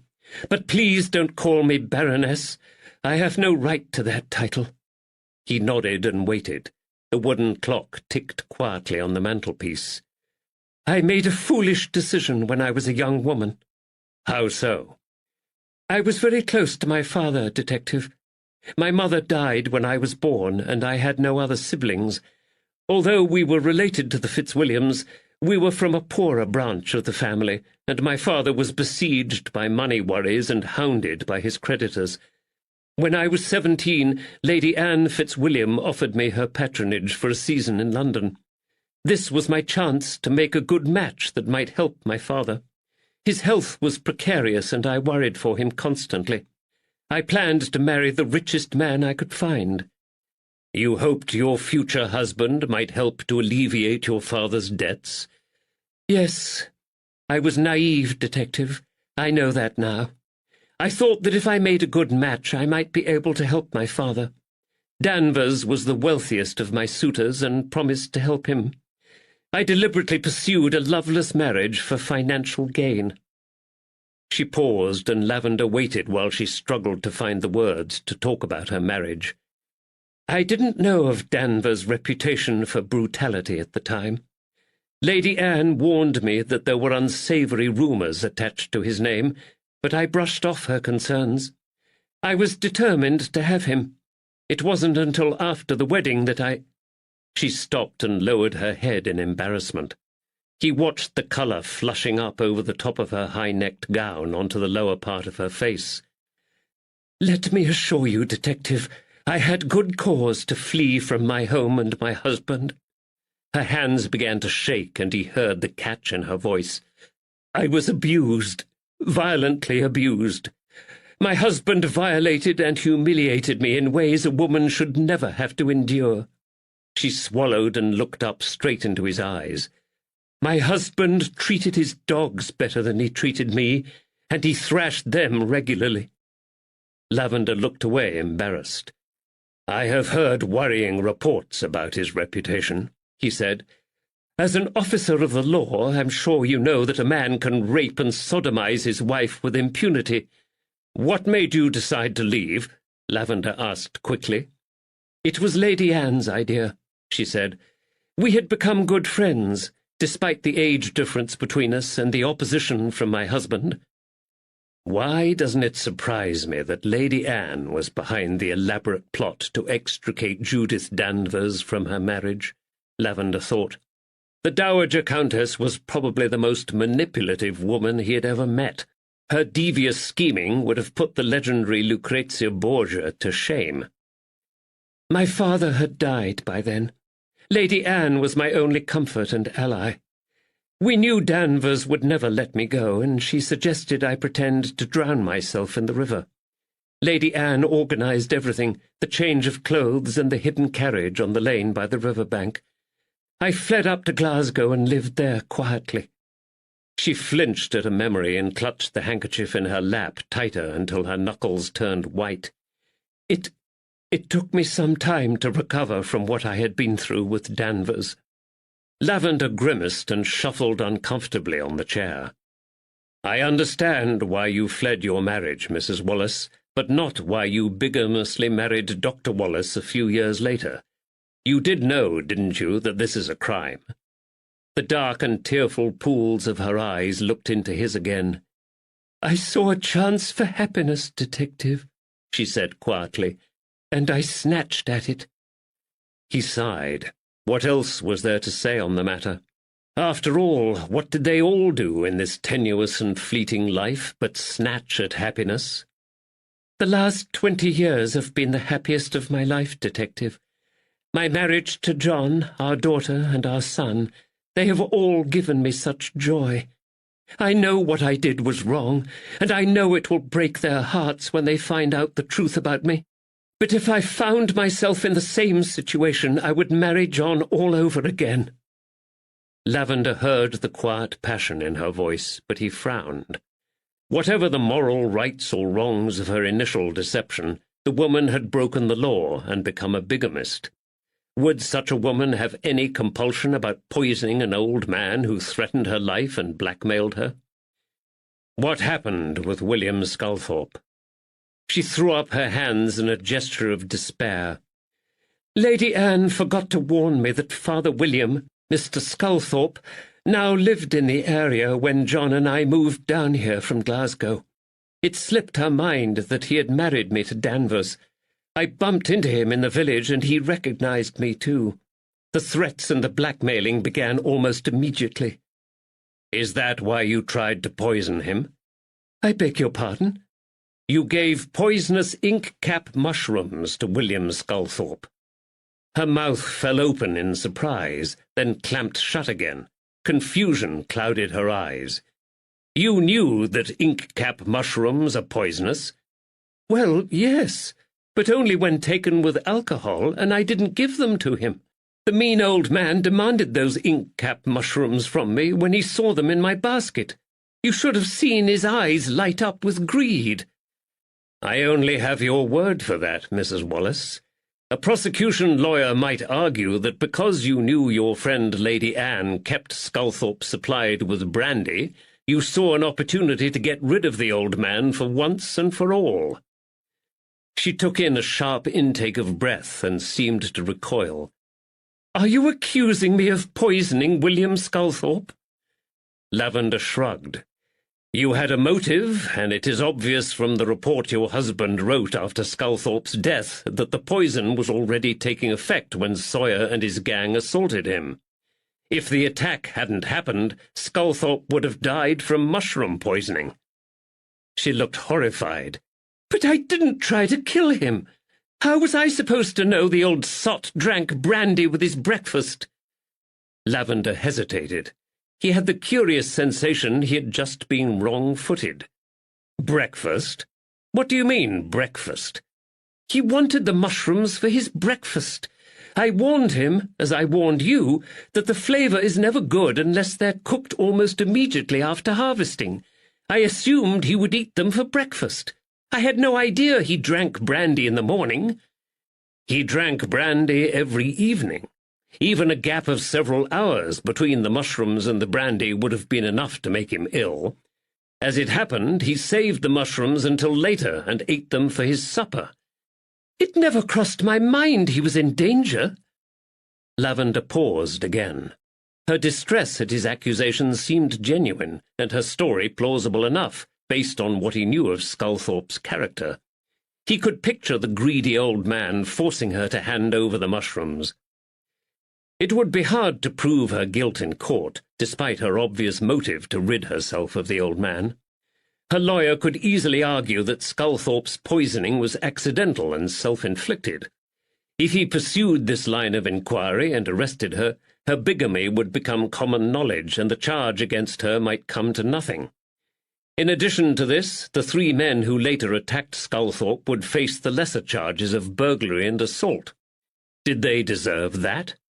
Common sense told him to let sleeping dogs lie, but his innate sense of fairness was bothered by the thought that Judith Wallace should completely escape justice. Detective, she leant forward and stared up at him earnestly. I am a bigamist. Yes, I confess to that, and I will accept whatever you decide to do with the information, but I am not a murderess. An idea formed in Lavender's mind. There was always more than one way to skin a rabbit. Chapter 35. Thursday, 8th March, 1810. Rockingham Castle, Northamptonshire. Footman showed Lavender back to the gloomy panel room of the castle. Lady Anne Fitzwilliam sat alone by the crackling fire in the huge medieval stone fireplace. There was no sign of her companion Erskine, and Lavender was grateful for that. He bowed politely to the Dowager Countess as the footman left him alone with her. "Well, Lavender," said the old lady, "I understand congratulations are in order. Most of the county's villains now wallow in Northampton jail, thanks to you." Lavender smiled. He wasn't surprised that word had already reached Lady Anne about his exploits the day before. Lavender wouldn't be surprised if she didn't have a small network of spies all over the local countryside. He remembered how she had accused him of an arrogant disrespect for the law at their first meeting, and his smile broadened as he recognized the irony of her words. Despite her age and fragility, this woman wasn't afraid to interfere in the natural order of the world if she felt it was the right thing to do. She was the one with an arrogant disrespect for the law. He smiled again. Had she recognized in him a kindred soul? "These men, the army deserter, the labourer, and the cobbler, are you convinced they are the ones who attacked William Sculthorpe?" "They are indeed, ma'am." "Then you have done well. Pray take a seat and tell me how you came to this conclusion and resolved the mystery."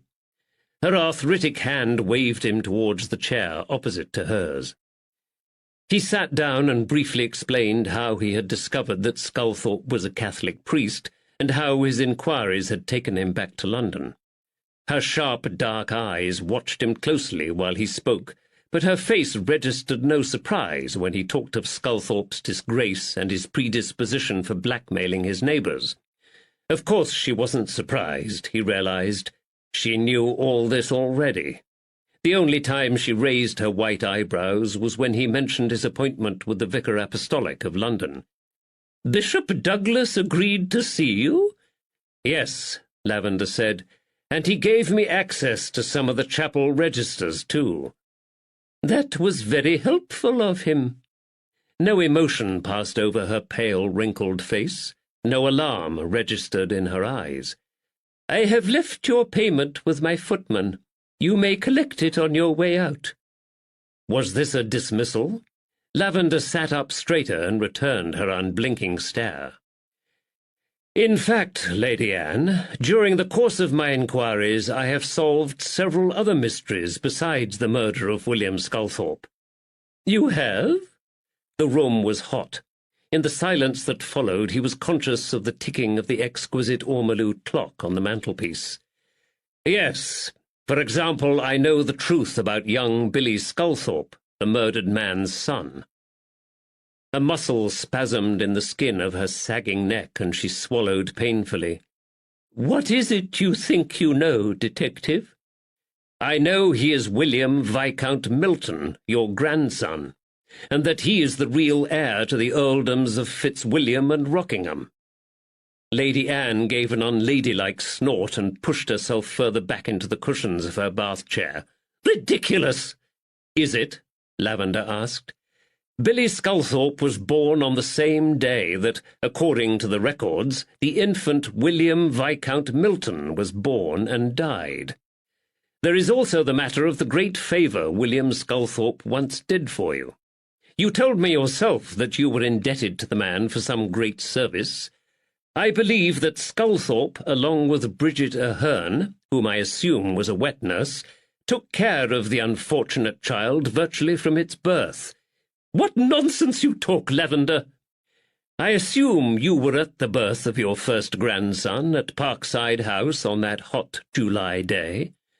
She gave no response. "Billy's deformities would have been obvious from the moment he first appeared, and this would have caused incredible distress to yourself and his parents. After all, he was their first-born son, their heir. I assume you turned to Father William Sculthorpe for comfort, advice, and help, despite his recent disgrace and ejection from the British Catholic priesthood." Lavender paused and waited. He expected Lady Anne to rebut his accusation again, but she didn't. She sat silently in her bath chair, watching him closely. He sensed that she wanted to find out what else he knew, and she watched him for his judgment, his reaction. "Billy's birth was an absolute disaster for the Fitzwilliam family," he continued. "The child would never lead a normal life. If he survived until adulthood, he would never be able to run the family estates or take his place in the House of Lords, the Privy Council, or in the ruling elite of the country as your son had done. It would have been better for everyone else if Billy had died. But he didn't. The child was deformed, but otherwise healthy. Someone formed a plan to remove Billy from public sight and fake his death." "Do you have any proof to support this wild accusation, detective?" He didn't, and the elderly white-haired woman before him knew it. She was now the only living witness to the child's abduction 25 years ago. "Was it your idea to pretend the child had died, or did William Sculthorpe suggest it, I wonder?" He paused again, but Lady Anne remained silent. "I don't know how this trick was executed, or if the Earl and Countess are party to the deception." "They're not." The words poured out of her mouth in a torrent. "My son and Lady Charlotte know nothing of Billy Sculthorpe's existence." Ah, he had found her weakness, her son. "Father William, Sculthorpe, fetched the body of a dead infant from the poorhouse," she continued. "We swapped the two babies and smuggled the live one out of the house. No one noticed. No one wanted to look at the cretin in his coffin." She paused in order to catch her breath. When she spoke again, her voice was hard as iron. "There, detective, you have your confession. Although I will strenuously deny to everyone, so help me God, that this conversation ever took place." "Please continue," Lavender said. "I want to know what happened next." "Everyone was distressed when I announced the child's death, but they were relieved too. My son and Lady Charlotte had another son the following year, a healthy baby boy. He is now Charles, Viscount Milton." She narrowed her eyes and glared at him. I don't know what you intend to do with this information, Lavender, or what you think you can do, but I have never regretted for one moment the decision I made. God was testing us that night, and I believe I carried out his will.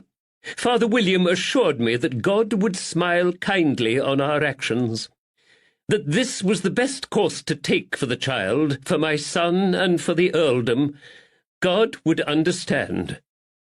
And at the same time, the disgraced priest guaranteed himself a decent income for the rest of his life.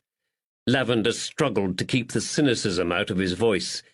You paid Sculthorpe and Bridget Ahern £10 a month for the last 25 years to secretly take care of your grandson. She frowned. You may mock him, Lavender, but Father William was a good man, a special man. He was fallible like the rest of us, yes, but essentially in his heart he was a good Christian. His selfless service to me will have redeemed him in the eyes of God. He will sit at the Lord's right hand again. I doubt his blackmail victims will share your confidence in that, Lavender said. Lady Anne turned away and stared into the crackling flames of the fire. She doesn't want to know about the seedier side of Sculthorpe, Lavender realized. She wants to remember Sculthorpe as the charismatic priest she knew in her youth. The child wasn't supposed to live, she said wistfully. They rarely live for so long, that kind. No, they don't. But Billy Sculthorpe did live, Lavender reminded her, and he lives still. Why did you persuade Sculthorpe to move here from Brighton? Was he attracting attention to himself with his blackmailing activities again? She shook her head, then dropped her gaze. The frilled lacy cap that covered her thin hair was too large for her, and cast her face into shadow. Sculthorpe wrote to me that the Ahern woman was ill, dying.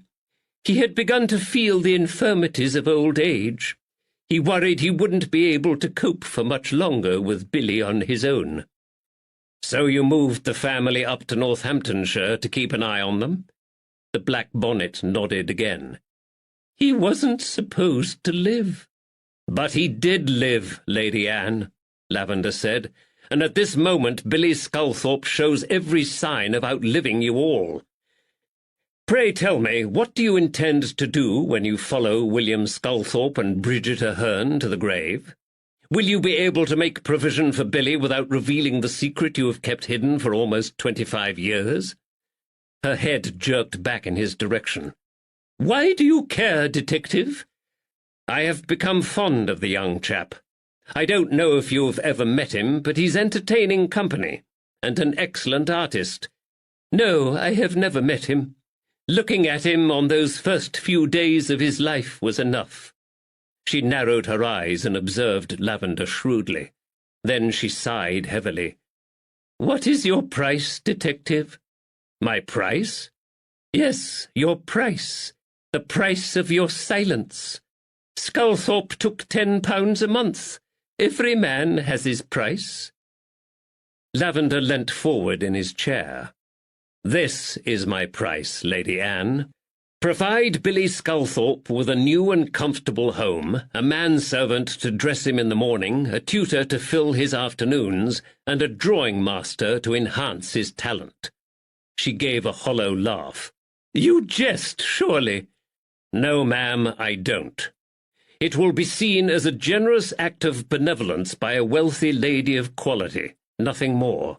No one will ever suspect Billy as your grandson, for I will keep your secret. Is that all you want? Yes, your ladyship, but you need to act soon.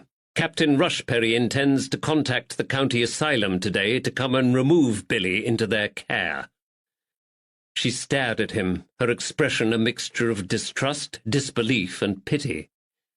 I knew you had an arrogant disrespect for the natural order of law, Lavender, but I had no idea you were such a soft-hearted fool as well. He smiled. Then my failings have worked to your advantage, Lady Anne. I shall disregard the laws prohibiting kidnapping, and you may take your secret to your grave in exchange for the lifelong comfort and security of Billy Sculthorpe. Do we have an understanding?" She nodded. "We do. I shall write a note for you to take back to Captain Rushperry.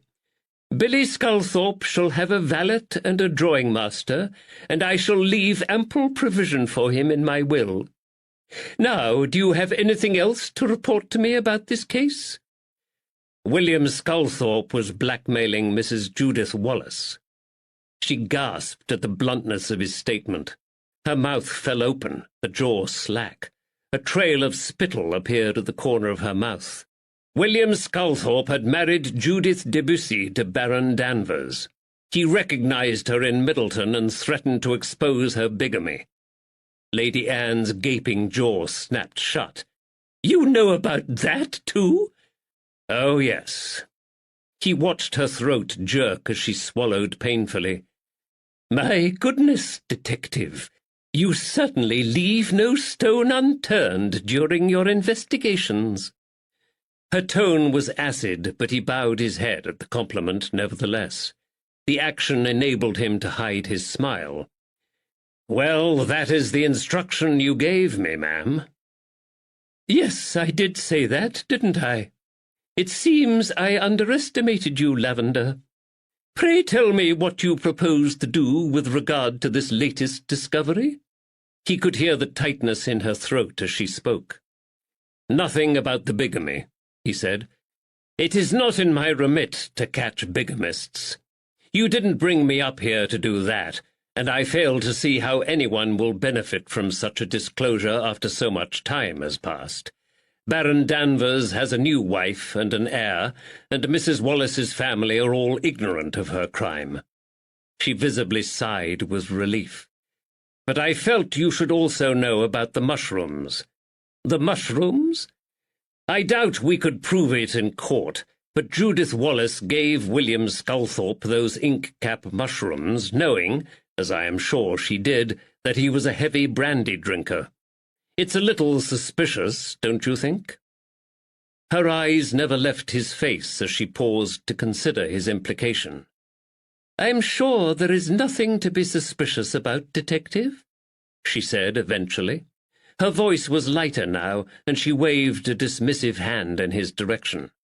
But he could see that her eyes were troubled. "I'm sure you're right, Lady Anne."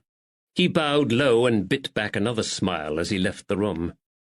Lady Anne was no fool, and she had been very fond of William Sculthorpe. She wouldn't be pleased with this news.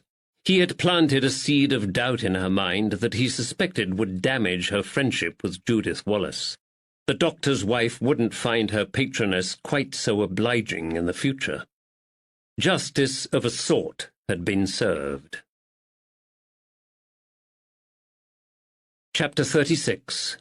Thursday, 8th March, 1810. Market Harborough, Leicestershire. The sun was low in the sky when Lavender arrived at the deserted canal basin. The trees on the far bank of the canal cast long shadows across the still water. The roosting birds in the trees had fallen silent, although the waterfowl still squabbled in the reeds and called out to their young. The empty barges in the water drifted gently in the breeze, their mooring lines slowly tightening, then sagging once again. Lavender strode past the high stacks of timber and headed for the towing path, where Woods sat on a low stool, fishing in the canal. The mountains of glistening coal on the wharf across the water stood silent and still. "Evening, sir," Woods said. "Nice haircut." Lavender ran his hand self-consciously through his shorn locks and glanced around. "It's very quiet here today," he said. Woods never took his eyes off his taut line.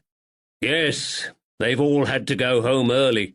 There's no work on the wharf at the moment.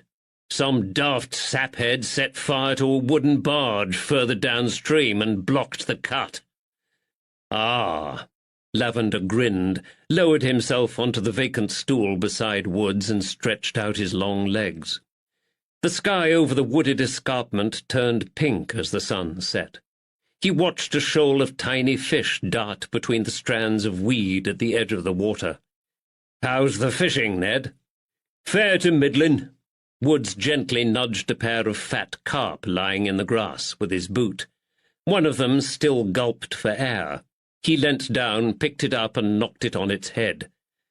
Where's Kilby? He had to return to the tavern. His missus needed his help. Woods rummaged around in his coat pocket for a handkerchief to wipe his hands. When he replaced it, he pulled out a small leather pouch and handed it across. While I remember, Captain Rushperry sent this for you. Lavender smiled when he saw the glint of gold inside. Did you get one too? He asked. Oh, yes. There's 25 golden boys for me and Albie and 50 for you. Magdalena will be pleased, Lavender said. She's been pestering me to buy a dining table and chairs for some time. She wants to invite Lady Caroline around to eat with us, but doesn't think we can ask an aristocrat to join us at the kitchen table with Teresa and Mrs. Hobart. Woods laughed. I told you setting up home would cost you a fortune. How will you spend yours? I've a mind to come back here at Whitsuntide with Betsy and my nippers. Rosie wants to meet Betsy, and I want them all to fill their lungs with fresh air and enjoy the peace of the countryside. Peace, Lavender said. We came up to Northamptonshire to catch a vicious gang of thieves, and ended up catching 2. During the course of the investigation, we've also uncovered a fugitive from the law, a cheating shopkeeper, an army deserter, a child kidnapper, and a bigamist. Woods chuckled. All in a day's work for you, sir. Lavender fingered the bag of coins again. They've certainly had their money's worth out of us. So what happened with Judith Wallace and Lady Anne? Woods asked him. Lavender told him. You let them both get away with it? Wood's mouth opened and snapped shut like the mouth of the dying carp at his feet. You didn't make any arrests? His eyes were as round as the fish's. I knew I should never have let you go on your own today. You're ruddy useless with women. Lavender smiled. Lady Anne tried to bribe me. She called me a soft-hearted fool when I refused to take a payment in exchange for my silence. You're soft in the head, more like, Woods exclaimed. One of these women kidnapped her grandson and gave him to a disreputable rogue. The other is a bigamist who faked her own death. They're a right pair of jilting jades. Yet you condone their crimes and don't arrest either of them? Lavender picked up a flat stone and skimmed it across the surface of the canal. It bounced 3 times before sinking to the bottom. The magistracy invited us here to catch a gang of violent criminals. Well, we've caught them, 2 gangs. Our job is done, and they've got their money's worth. They don't need any more arrests. Besides which, it would be hard to prove that either Lady Anne or Judith Wallace harmed anyone.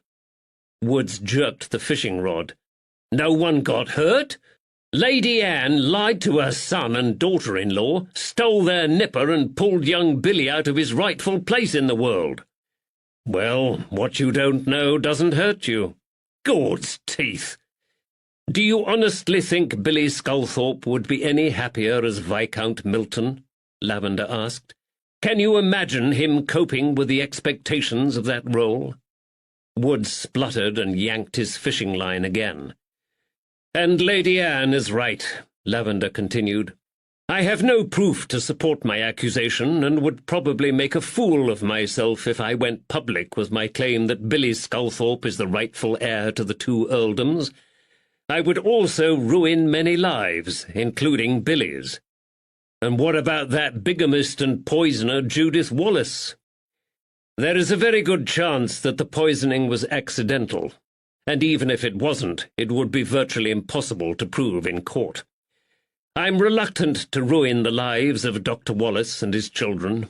He's a good man and innocent of any crime. He's in poor health and appears to be unaware of his wife's deception.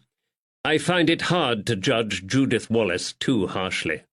You'd have a different take on things if it were Doña Magdalena who had done that to you after you were wed. Yes, but she won't run away and fake her own death, will she? I'm not a vicious brute. The law is woefully inadequate when it comes to protecting women from the brutality of men like Danvers. She genuinely believed he was going to kill her. Well, he would now if he ever saw her again. Exactly, Lavender said, which is why we must keep her secret as well. As you decided yourself with Elby Kilby, sometimes it is better to let sleeping dogs lie. Woods bristled with indignation. Now don't you try to palm that one off on me. It were you who decided to strike a deal with my brother and offer him immunity from arrest in exchange for information about the Panther Gang. I had no choice, Lavender said. It was the only way I could extract you from a mire of criminal complicity. Oh, so I'm marred in sin and corruption, am I? And you're the angel of grace? Lavender's smile pulled taut across his face. If you like. That's impertinent coming from a man who tried to roast alive a boat full of suspects. That were the badness coming out of you if ever I saw it. Lavender stifled his laugh. A swan glided past them in the water and scavenged for titbits in the reeds. Judith Danvers saw a chance for happiness, he said quietly, and she snatched at it. Woods gave him a sideways glance. Lady Anne were right. You're a soft-hearted fool. No, I'm just practical, Lavender said.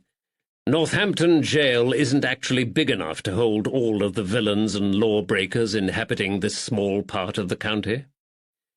Woods fell silent for a moment, then he nodded thoughtfully.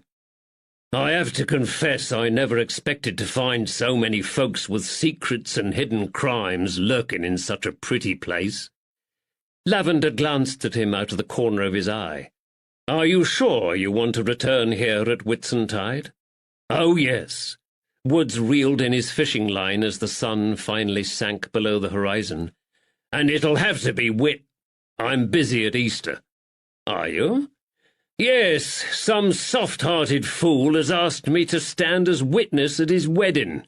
He's snatching at happiness, I think, but I've already picked out my new coat for the occasion. I wouldn't want to waste it. His fishing line swung back towards him. The hook was empty. Lavender grinned. Woods stood up and gathered his equipment. Oh, by the way, sir, Billy Sculthorpe has drawn you and Magdalena for an early wedding gift. He has? Woods went to his inside coat pocket and pulled out some folded papers. He's done a pretty good impression of your features, if you don't mind me saying, sir. Yes, Lavender said wryly. He captured my hairy moles in exactly the right light, and that's a magnificent toad on Magdalena's shoulder. I thought you'd appreciate them, sir. All I need are a pair of devil's horns. I did suggest that, sir, but young Billy thought this were probably too fantastical. Mind you, he weren't to know that a few days later you'd set fire to a boat full of men. Lavender grinned, folded the drawings, and put them in his own coat pocket. I shall treasure these always. They'll remind me of the successful conclusion of this case. Seems to me we've let a lot of villains go free this time, Woods said, but I'm glad you sorted out Billy Boy's future with Lady Anne. And that, Ned, is what gives me the greatest satisfaction today. The two men paused for a moment to savour the view of the peaceful and gently rolling valley as it sank into evening shadow below the canal embankment. We've done well, haven't we, sir? Woods said quietly. Lavender nodded. Yes, Ned, we have. Author's note.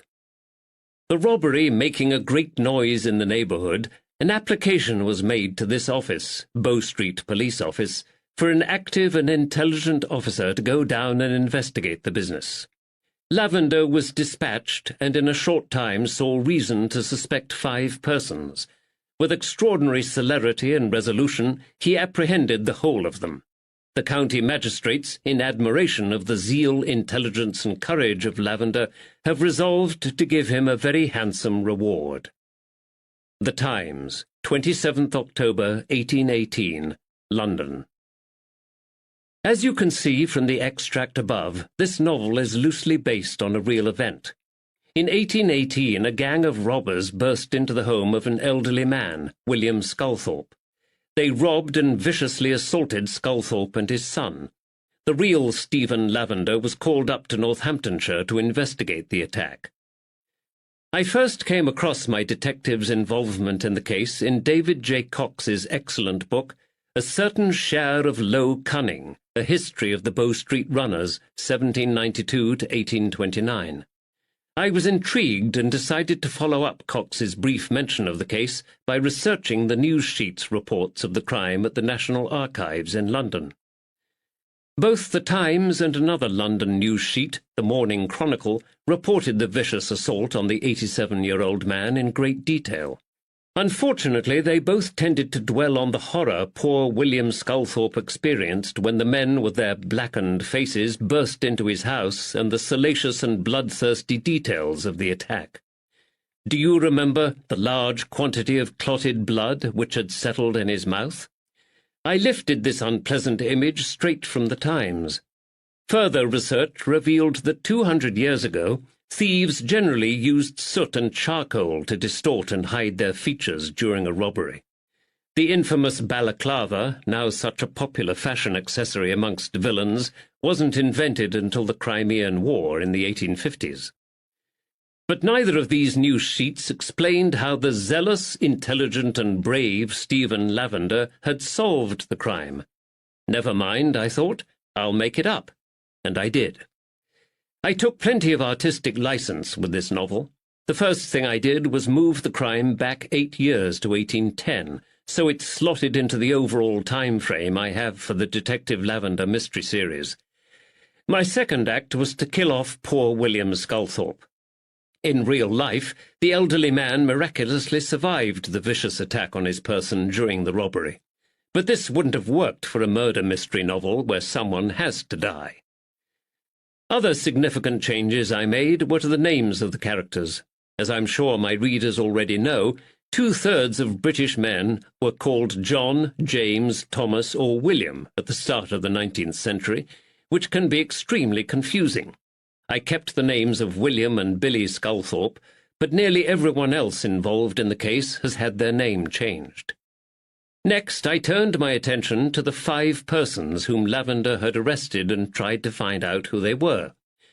I discovered from the internet that 5 men were hanged for burglary on Northampton Racecourse in the March following the attack on William Sculthorpe. Naturally, I assumed they were the 5 men apprehended by Lavender. No, they weren't. It transpired that these condemned men were an entirely separate gang of villains operating in the south of the county. It took a lot of help from retired Northamptonshire police officer, fellow writer and county police archivist Dick Cowley to work this out, and I'm very grateful to Dick for his assistance. William George, William Minards, John Taff, Edward Porter, and Benjamin Panther, whom I dubbed the Panther Gang, had committed all the crimes I described in this novel and were duly hanged for them. But they had absolutely nothing to do with the attack on William Sculthorpe in Middleton. Amused by the coincidence that there were 2 separate gangs, each with 5 members, terrorizing Nottinghamshire, I decided to include the Panther Gang in the book and use them as a red herring. With Dick's help, I finally tracked down the names of the villains arrested by Stephen Lavender for the attack on William Sculthorpe. They were Thomas Good, William Walton, also known as Sawyer, father and son Thomas and William Bunning, and Isaac Good.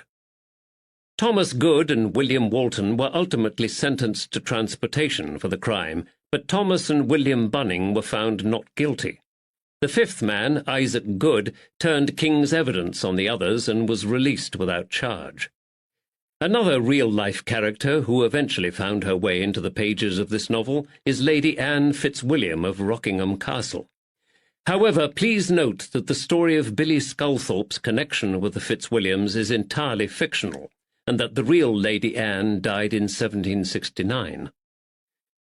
William Sculthorpe Sr. wasn't a discredited Catholic priest, nor a blackmailer. His son didn't have Down syndrome either. These were all figments of my imagination. I appreciate that Billy Sculthorpe's story may have been difficult for some people to read, but ever since I discovered that one of my husband's Edwardian ancestors had kept a disabled child hidden in the house, I've wanted to explore this issue in fiction. 200 years ago, medical science made no distinction between children born with Down's syndrome and other illnesses associated with stunted growth, such as those caused by iodine deficiency, for example. It wasn't until 1866 that a British doctor, John Langdon Down, fully described the syndrome. Prior to that, those with the syndrome were lumped together with everyone else and labelled cretins. It's unpleasant, I know. Unfortunately, many things in the 19th century make uncomfortable reading for modern readers, but I've tried to handle the issue with sensitivity. I now had several subplots running through my novel, and Lavender and Woods had plenty of mysteries to solve besides tracking down Sculthorpe's murderer. But I wasn't finished yet. I like to have a personal subplot in these books involving either Lavender or Woods. This time I decided it would be the story of Wood's long-lost brother, Albie Kilby. When I discovered that Middleton was only 7 miles away from the Market Harborough arm of the Grand Junction Canal, I ummed and ahed about whether or not to include some canal scenes in the novel. Canal life is very sedentary, but the burgeoning canal network was an important historical development of early 19th century Britain. I got a lot of pressure from my parents to use the canal in the book.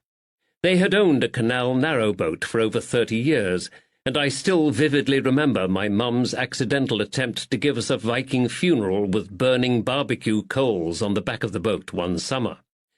Fortunately, the ensuing fire was quickly extinguished, but the experience stayed with me and prompted me to imagine the dramatic events of Chapter 31. Mum and Dad were quite shocked when I told them that Lavender was going to burn a boat, but they couldn't have been more supportive when it came to writing the scenes.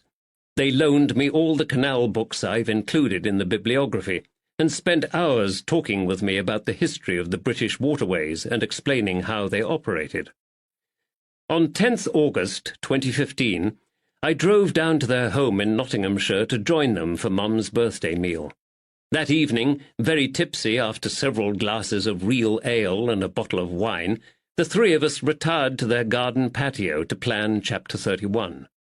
Owls hooted and bats flew over the cloud of smoke billowing from Dad's pipe as we giggled our way through the task.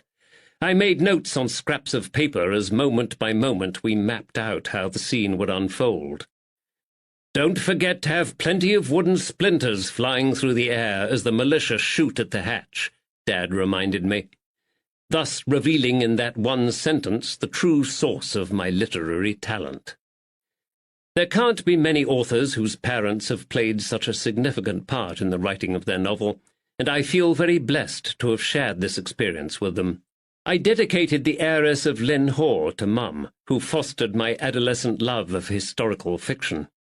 Today I happily dedicate the Sculthorpe murder to my dad, who edited all the canal scenes for me, checked them for authenticity, and virtually wrote Chapter 31. I couldn't have done it without you, Dad. Love you loads. I would also like to thank my friends and fellow authors, the gals in the hysterical fictionaires, Jean, Chris, Babs, and Claire, without whose daily help and support I would, quite simply, never be able to publish a word. Love you gals, too. Finally, I would just like to say to you, the reader, that I sincerely hope you enjoyed this novel, and if you did, please leave me a review on Amazon.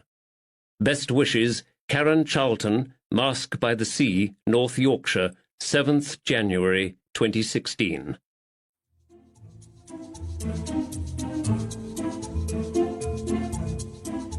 We hope you have enjoyed our presentation of The Sculthorpe Murder by Karen Charlton, performed by Michael Page, engineered by Stephen Jacobi.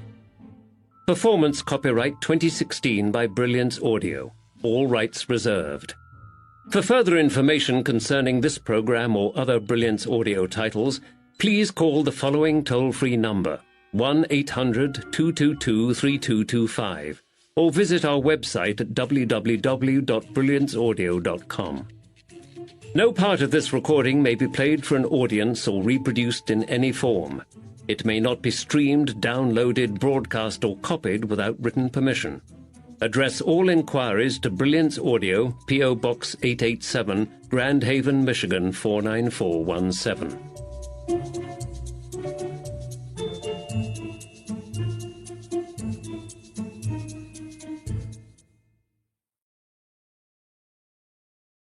Audible hopes you have enjoyed this program.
One of these women kidnapped her grandson and gave him to a disreputable rogue. The other is a bigamist who faked her own death. They're a right pair of jilting jades. Yet you condone their crimes and don't arrest either of them. Lavender picked up a flat stone and skimmed it across the surface of the canal. It bounced 3 times before sinking to the bottom. The magistracy invited us here to catch a gang of violent criminals. Well, we've caught them, 2 gangs. Our job is done, and they've got their money's worth. They don't need any more arrests. Besides which, it would be hard to prove that either Lady Anne or Judith Wallace harmed anyone. Woods jerked the fishing rod. No one got hurt? Lady Anne lied to her son and daughter-in-law, stole their nipper and pulled young Billy out of his rightful place in the world. Well, what you don't know doesn't hurt you. Gord's teeth! Do you honestly think Billy Sculthorpe would be any happier as Viscount Milton? Lavender asked. Can you imagine him coping with the expectations of that role? Wood spluttered and yanked his fishing line again. "And Lady Anne is right," Lavender continued. "I have no proof to support my accusation, and would probably make a fool of myself if I went public with my claim that Billy Sculthorpe is the rightful heir to the two earldoms. I would also ruin many lives, including Billy's." "And what about that bigamist and poisoner Judith Wallace?" "There is a very good chance that the poisoning was accidental, and even if it wasn't, it would be virtually impossible to prove in court. I'm reluctant to ruin the lives of Dr. Wallace and his children. He's a good man and innocent of any crime. He's in poor health and appears to be unaware of his wife's deception. I find it hard to judge Judith Wallace too harshly." "You'd have a different take on things if it were Doña Magdalena who had done that to you after you were wed." "Yes, but she won't run away and fake her own death, will she? I'm not a vicious brute. The law is woefully inadequate when it comes to protecting women from the brutality of men like Danvers. She genuinely believed he was going to kill her." "Well, he would now if he ever saw her again." "Exactly," Lavender said. "Which is why we must keep her secret as well. As you decided yourself with Elby Kilby, sometimes it is better to let sleeping dogs lie." Woods bristled with indignation. "Now don't you try to palm that one off on me. It were you who decided to strike a deal with my brother and offer him immunity from arrest in exchange for information about the Panther Gang."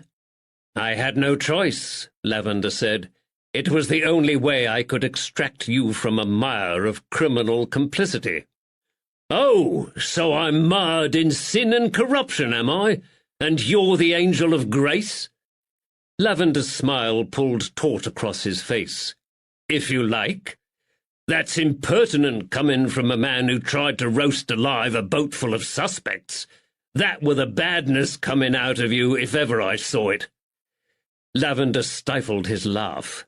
A swan glided past them in the water and scavenged for titbits in the reeds.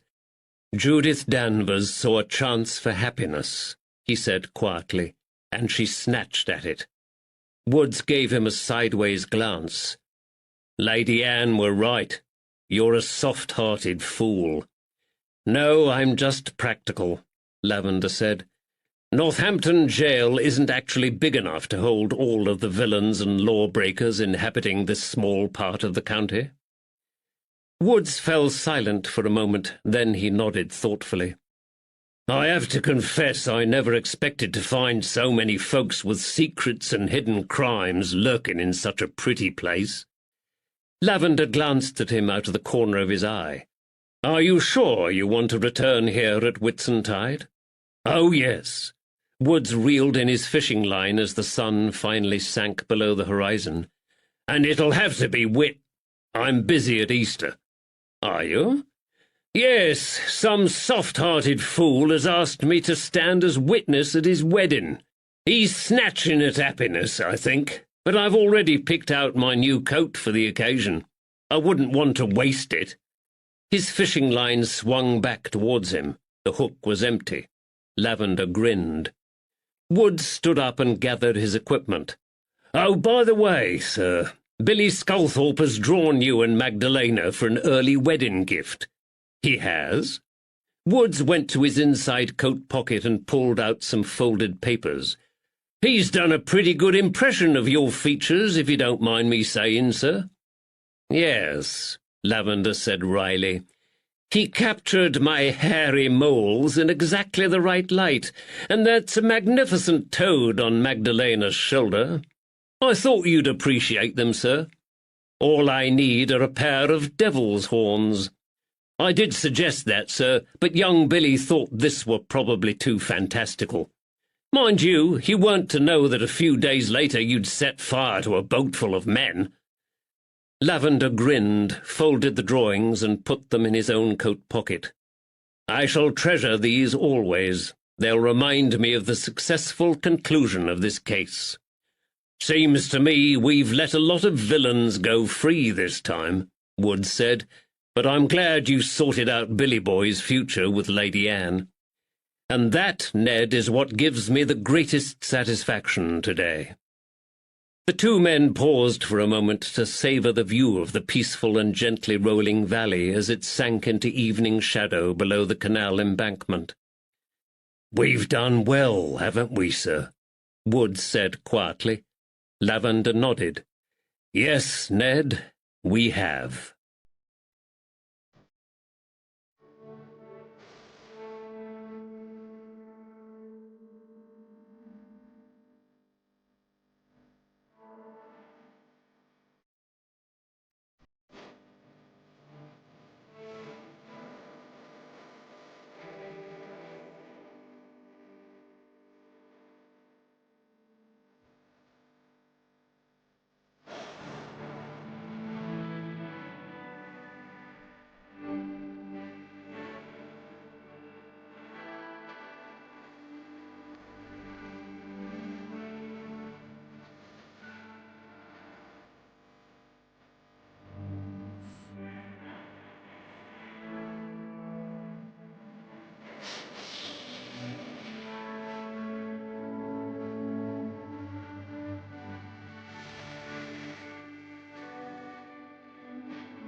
Author's note.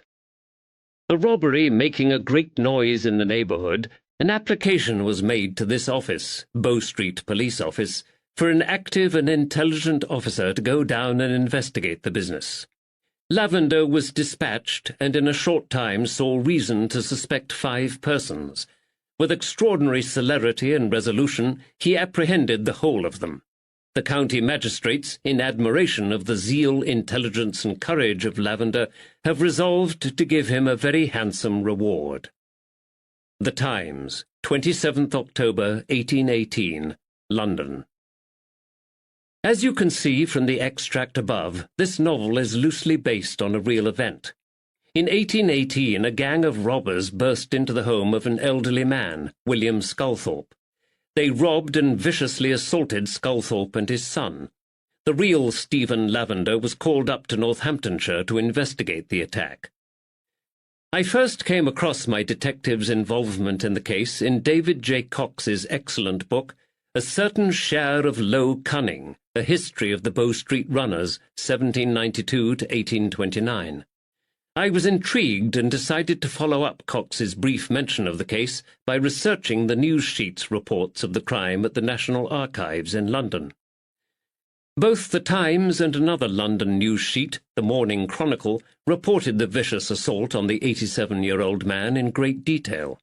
Unfortunately, they both tended to dwell on the horror poor William Sculthorpe experienced when the men with their blackened faces burst into his house and the salacious and bloodthirsty details of the attack. Do you remember the large quantity of clotted blood which had settled in his mouth? I lifted this unpleasant image straight from the Times. Further research revealed that 200 years ago, thieves generally used soot and charcoal to distort and hide their features during a robbery.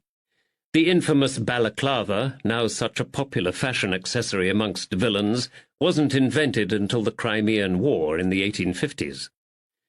But neither of these news sheets explained how the zealous, intelligent, and brave Stephen Lavender had solved the crime. Never mind, I thought, I'll make it up. And I did. I took plenty of artistic license with this novel. The first thing I did was move the crime back 8 years to 1810, so it slotted into the overall time frame I have for the Detective Lavender mystery series. My second act was to kill off poor William Sculthorpe. In real life, the elderly man miraculously survived the vicious attack on his person during the robbery. But this wouldn't have worked for a murder mystery novel where someone has to die. Other significant changes I made were to the names of the characters.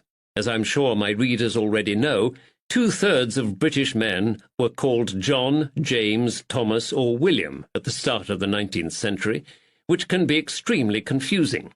I kept the names of William and Billy Sculthorpe, but nearly everyone else involved in the case has had their name changed.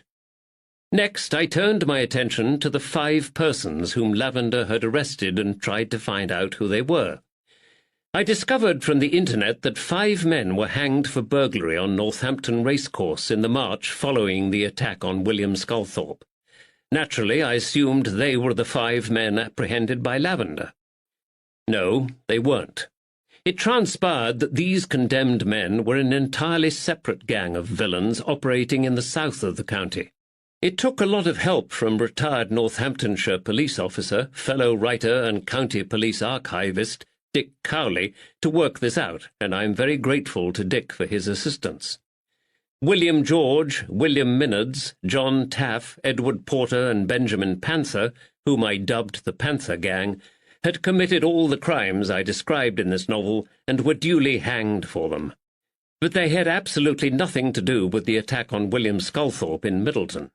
Amused by the coincidence that there were 2 separate gangs, each with 5 members, terrorizing Nottinghamshire, I decided to include the Panther Gang in the book and use them as a red herring. With Dick's help, I finally tracked down the names of the villains arrested by Stephen Lavender for the attack on William Sculthorpe. They were Thomas Good, William Walton, also known as Sawyer, father and son Thomas and William Bunning, and Isaac Good. Thomas Good and William Walton were ultimately sentenced to transportation for the crime, but Thomas and William Bunning were found not guilty. The 5th man, Isaac Good, turned king's evidence on the others and was released without charge. Another real-life character who eventually found her way into the pages of this novel is Lady Anne Fitzwilliam of Rockingham Castle. However, please note that the story of Billy Sculthorpe's connection with the Fitzwilliams is entirely fictional, and that the real Lady Anne died in 1769. William Sculthorpe Sr. wasn't a discredited Catholic priest, nor a blackmailer. His son didn't have Down's syndrome either. These were all figments of my imagination. I appreciate that Billy Sculthorpe's story may have been difficult for some people to read, but ever since I discovered that one of my husband's Edwardian ancestors had kept a disabled child hidden in the house, I've wanted to explore this issue in fiction. 200 years ago, medical science made no distinction between children born with Down's syndrome and other illnesses associated with stunted growth, such as those caused by iodine deficiency, for example. It wasn't until 1866 that a British doctor, John Langdon Down, fully described the syndrome. Prior to that, those with the syndrome were lumped together with everyone else and labelled cretins. It's unpleasant, I know. Unfortunately, many things in the 19th century make uncomfortable reading for modern readers, but I've tried to handle the issue with sensitivity.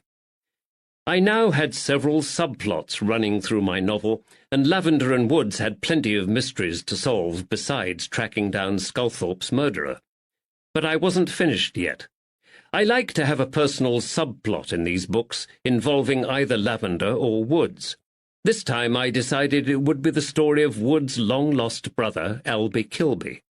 When I discovered that Middleton was only 7 miles away from the Market Harborough arm of the Grand Junction Canal, I ummed and ahed about whether or not to include some canal scenes in the novel.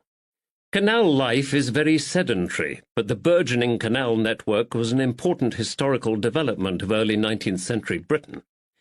I got a lot of pressure from my parents to use the canal in the book.